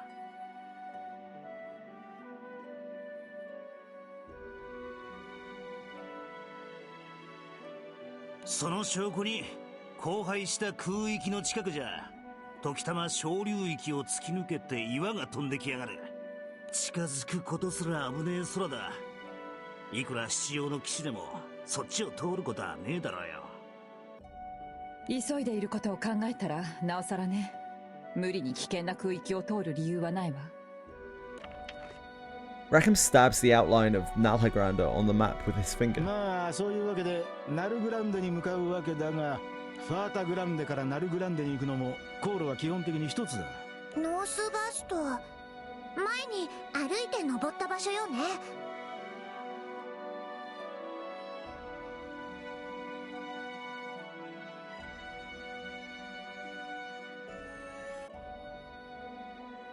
そうだ。今度はここを空から越えていく。Rackham studies the map and looks out at the horizon. ほら、もう見えてるぜ。準備はいいな。この異様を目にするのもこれ。 The wall of a giant storm overlooking North Vast looms before the approaching ship. 気合い入れろよ。いよいよ俺たちは正面から空域を越えるわけだからな。 Would you say it's busting time, Rackham? バルツにいた奴らからの証言で紫の騎士の小型艇の型は大体特定できた。奴はソーダに自信がねえんだろうな。あの型は扱いやすいが大した速度は出ねえ。グランサイファーならナルグランデを出る前に追いつけるはずだ。ということはナルグランデ空域の中で紫の騎士と交戦することになるな。七葉の座をいただく一人。これまでの行動からあまり武闘派ではないようだが心配することないんじゃない？だって私たち黒騎士とも黄色の騎士とも戦ってき You た haven't わけ butted だ heads し with anyone. Yeah, だ come か on. ら今度だって勝て Be るわよ real. 私たちだって In fact, ど the んどん強く night な that って you るわ personally butted heads with was the Scarlet Night, I believe. Not either of those. 油断は禁物よ、イオちゃん。しかしまあ弱気になっても仕方ねえ。相手が強敵だってのは今までも同じだったしな。何より俺たちの本番は紫の騎士と戦うことじゃねえな。そうだろ、リア。 Vern nods back without a trace of hesitation. オイラも覚悟はできてら。ロイドを取り返した後は任せてくれよな。 Sounds good, Mr. Dependable. お前にそう言ってもらえると相棒冥利に尽きるってもんだぜ。 I feel that way as well, Vern. Spirits are running high, with the exception of one crew member. 大丈夫カタリナ。 She's feeling washed, Lyria. 大丈夫だ。戦いはこれまでと変わらない。ルリアは必ず私が守る。だから安心していてくれ。違うよ。ルリア？これからは私も頑張る。もっともっと頑張る。力になりたいから。カタリナのみんなの。ルリア、いいんだ。君はもう十分すぎるほど力になってくれている。むしろみんなの力に慣れていないのは。Yeah, yeah, yeah, yeah. 守られてるばっかりじゃなくて私にもできることを探してみる。私もみんなの仲間だから。ルリア。 Unable to find the right words to convey her feelings, Catalina simply looks at the girl she vowed to protect.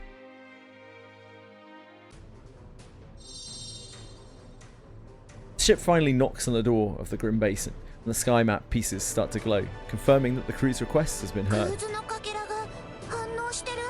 こっから先はもう小流域ってことだ。多少揺れると思うが心配はねえ。条件はきっちり揃ってんだ。ここを越えるのはわけねえさ。もう私たちにとってこの小流域を越えるのは通過点でしかないものね。そうだな。思えば随分と旅を重ねて。でもここからだぜ。まだまだ空は広いからな。こんなとこじゃ立ち止まらねえぜ。な、相棒。 Let's go! The glow of the sky map pieces seems to part the storm, providing safe passage for the Grand Cipher. Each crew member reflects on memories of past trials and triumphs as the ship sails into the moor.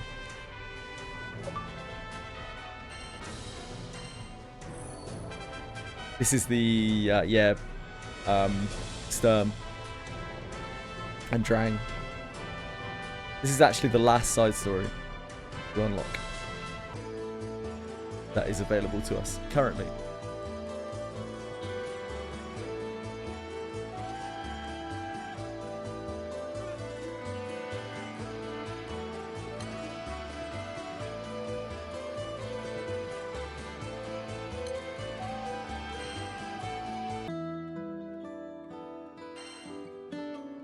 Diaspora. We are definitely not going to be able to do that. I imagine.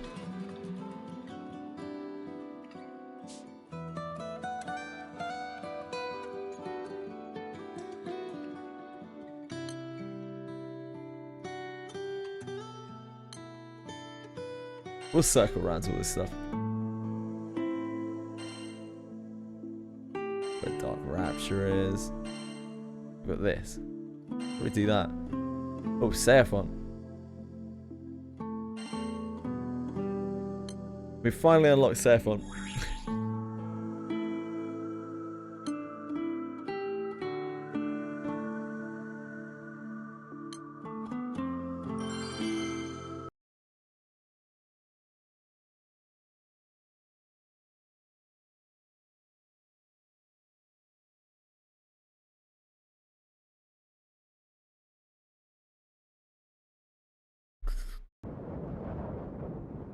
Clash with the fallen angels threatened to bring about the Sky Realm's end. Days after a peaceful resolution to the conflict, a sky skimmer lands on the peak of Pandemonium. Ugh, Sandalphon. Ugh. たった数日前のことなのに、どこか遠い昔のように思える。では団長、早速辺りを見て回ろう。ミカエルの報告が何を意味するか。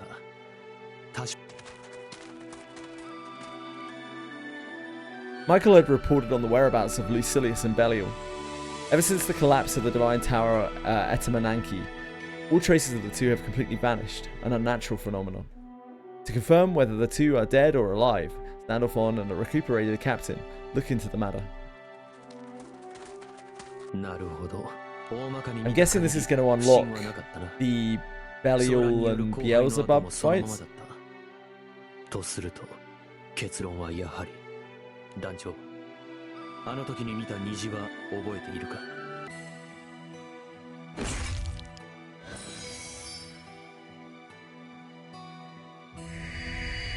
世界の裂け目、異なる次元の門。現状の不可解な点を考えると、奴らは次元の狭間に落ちたのだろう。神の塔で聞こえた謎の男の言葉もある。つまり脅威は去ったと言っていいはずだ。よかった。では船に戻ろう。ミカエルにも調査の報告を。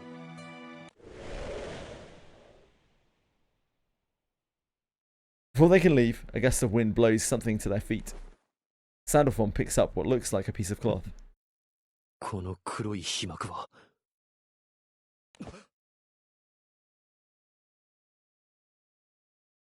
I would doubt it. 団長、この物質はコーチの羽の切れ端だ。この損傷具合は、ここで俺たちと戦った時に落ちたものか。何になるかわからんが、ひとまず持って帰ろう。天使にとって羽は最重要機関だ。コーチについて何かわかる可能性がある。他にもないか付近を。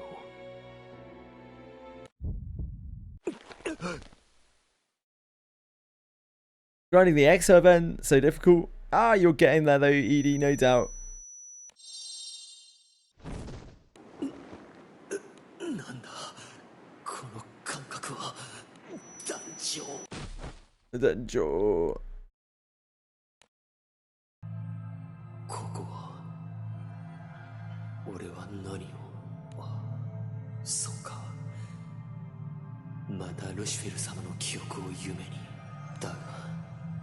なぜ今あのコーチの羽が原因なのだろうが。何？あの怪物どもの大群は一体この地で何が起こっている？このままでは人間の生活圏に。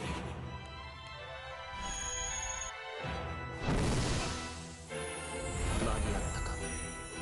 Oh, it's Lucifer. Aren't you meant to be dead, sir? Yep. 報告より明らかに多い。初めて見る大型種目。汚染の進行も想定以上だ。ここより先の侵略を許せば空のために被害が出る。いきなり最終防衛ラインか。最高評議会も嫌がらせが過ぎる。最高評議会？この緊急事態は彼らの策略だよ。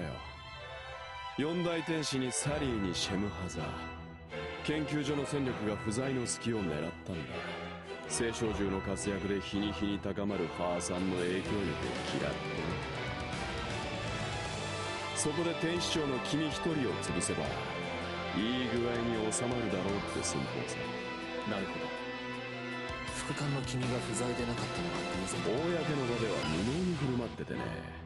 そもそも戦力に数えてないんだよ。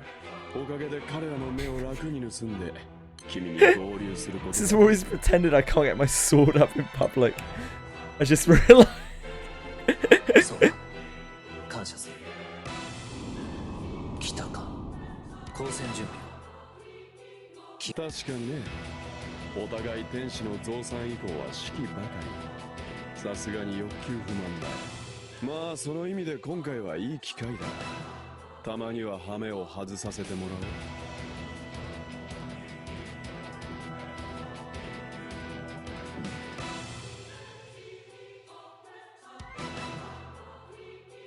Yeah, I guess so. まずは中央突破だ。君は光栄で I bet you are, Belly. Command me from behind. The translation of Belly was absolutely hilarious. おっと、指揮は君に任せる。前線は私が切り開こう。おいおい、総大将が先駆けかよ。まさか君も欲求不満だったとか？私が全力で戦える指揮は君を置いて他にいないだろう。まずは中央突破だ。Bellio's lines are ridiculous. I love them. ちゃったよ。まあいいさ。適当に潮目を見て攻守交代だ。だがルシフェル、あまり俺に背を見せるなよ。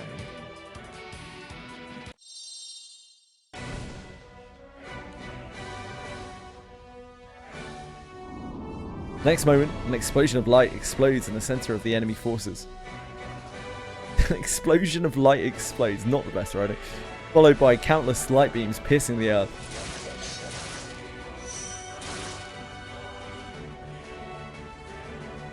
As the enemy hordes make their way past the uneven ground, crimson blades materialize out of thin air to cut them down.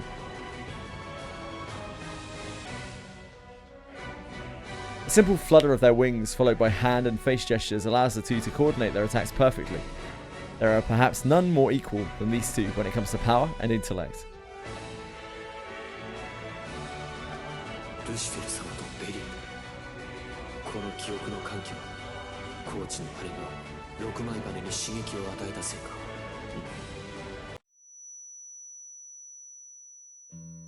ここは研究所の中庭とすると、先ほどよりかなり時間が経った頃の記憶か。なるほど。確かに以前とは味が変わっている。 This is a free quest that I unlocked just now, presumably because I cleared a certain chapter, and also the what makes the sky blue stuff. I think it unlocks Belial as a raid. いかがですか？ルシフェル様の口に合えばもっと研究を重ねようかと。合っているよ。This is my idea of fresh hell.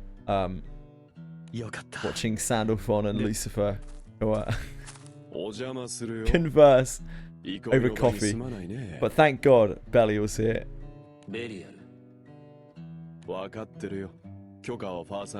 Just drop a little, yeah, there we go. Drop a little euphemism, that'll keep me going. Bulging at the seams. サンディ、元気だったかい？所長補佐官、体調は問題ありません。検査もすべて正常値です。そりゃあ結構。この黒いのが例の飲料か？噂？ああ、では補佐官もいかがですか？けなげだね。従順に奉仕を繰り返せば役割をもらえると思ってる。報告を聞こう。まず書類にサインを頼める？バブさんの施設通行許可だ。彼もLucilius thought, yes, let's make Belial. This is exactly what I wanted. He has turned out perfectly. It makes you wonder whether maybe Lucilius, Silius or whatever, has like maybe some proclivities, maybe some undiscussed proclivities. Maybe he relied on Belial in many other ways. In Star Games Dev interview, they were asked what was one of the craziest ideas they ever had and turned into reality, and they responded with Belial's personality. He has probably the most memorable personality in the whole game, yeah. そのうち正式に通達があるはずだ。そうか。彼には過酷な任務ばかり。It's great work. You love to see it. 代わっていたわってもらえるか。Okay. Belial does a lot of work in the Angel chapters to keep things bearable. 最後に各地で起こってる暴動だが、その現場調査に協力要請があった。まあ基本こっちで処理するが、情報収集に指標を借りてもいいかい？ああ。友は暴動について何か言っていたか？特に何も。彼の興味は今そこにないみたいでね。そうか。情報共有は以上だ。付き合わせてすまないね。For today's load. Oh boy. As I said during the making of his theme song, they kept getting told that the ESPP rating would go up. They kept revising the lyrics until they would stay a 15+ game. That's absolutely hilarious. いい深みだ。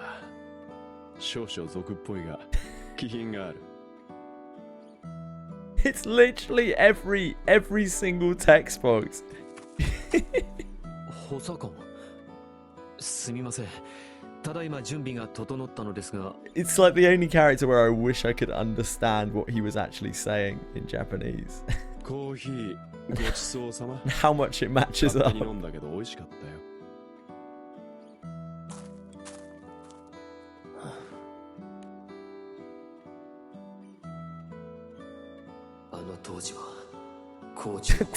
I didn't think much of his words back then, but now that I'm thinking about it, I think he was being somewhat sexual in intent.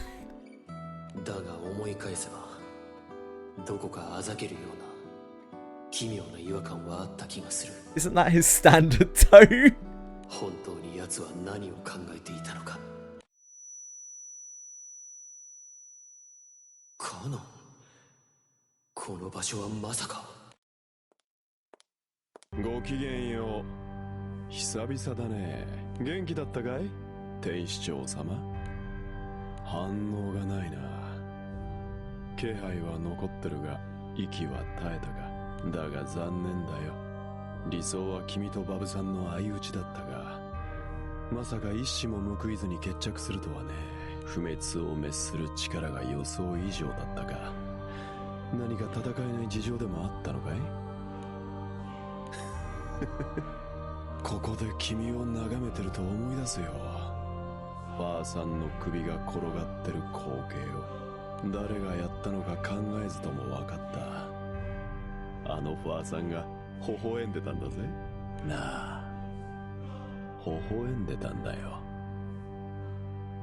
そこで俺は彼が望もうと望むまいと、世界が終わる様を一緒に見ると決めた。おっと、さては得意点たちか。まさか本当に天国の門を突破するとは。昔日の不可能を可能にする進化の力。君が期待を込めてたのも納得できる。さて、そろそろ俺も動かないと。さすがにバブさんが切れる。さようなら、ルシフェル。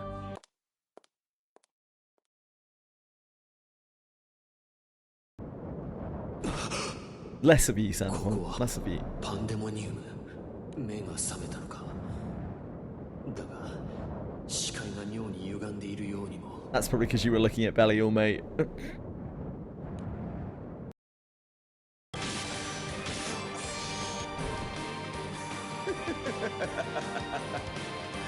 随分と力技で攻めるね。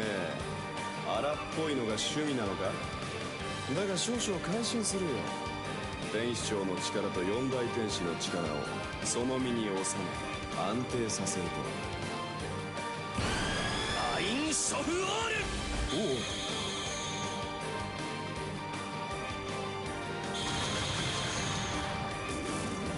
おいおい、本当にガツガツ来る。思春期かよ。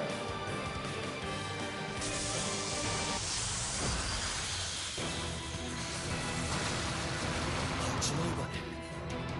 この光景は騒乱の時も。そう、俺はまだ夢を見ているのか。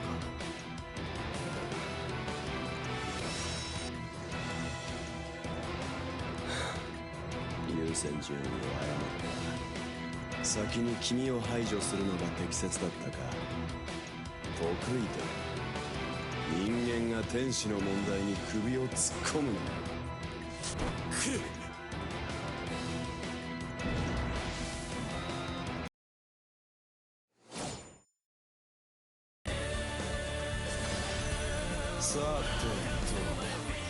I don't actually know if I can do this. Quite possibly not. Oh, I didn't take Lucifer, that doesn't help.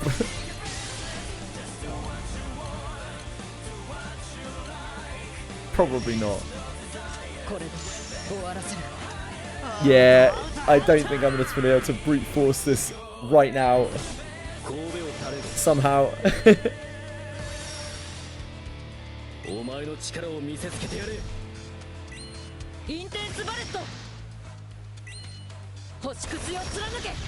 Is that not a suicide team to have Ragazzo anyway? Yeah, kinda. But I didn't know what I was doing at the time. You've got to keep in mind, I've never seen these fights before. Read what I do fights. Ah, yes. The Limbus Company nightmare.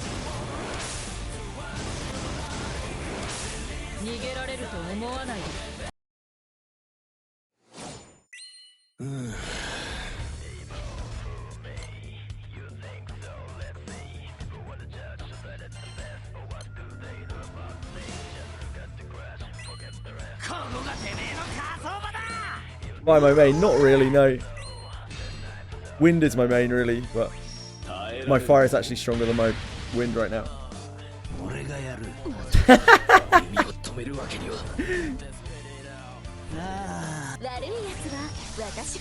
It's alright, Frau sorted out. I have total faith in her.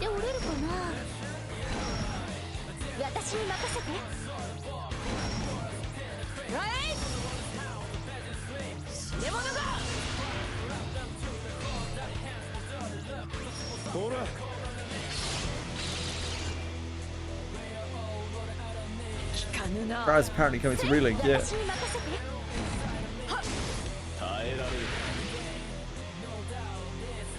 So cool. Belly was so cool.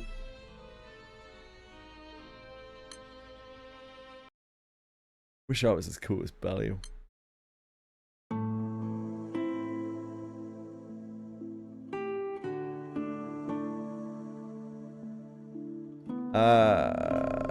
What's the other thing? Oh, I think that was pretty much it.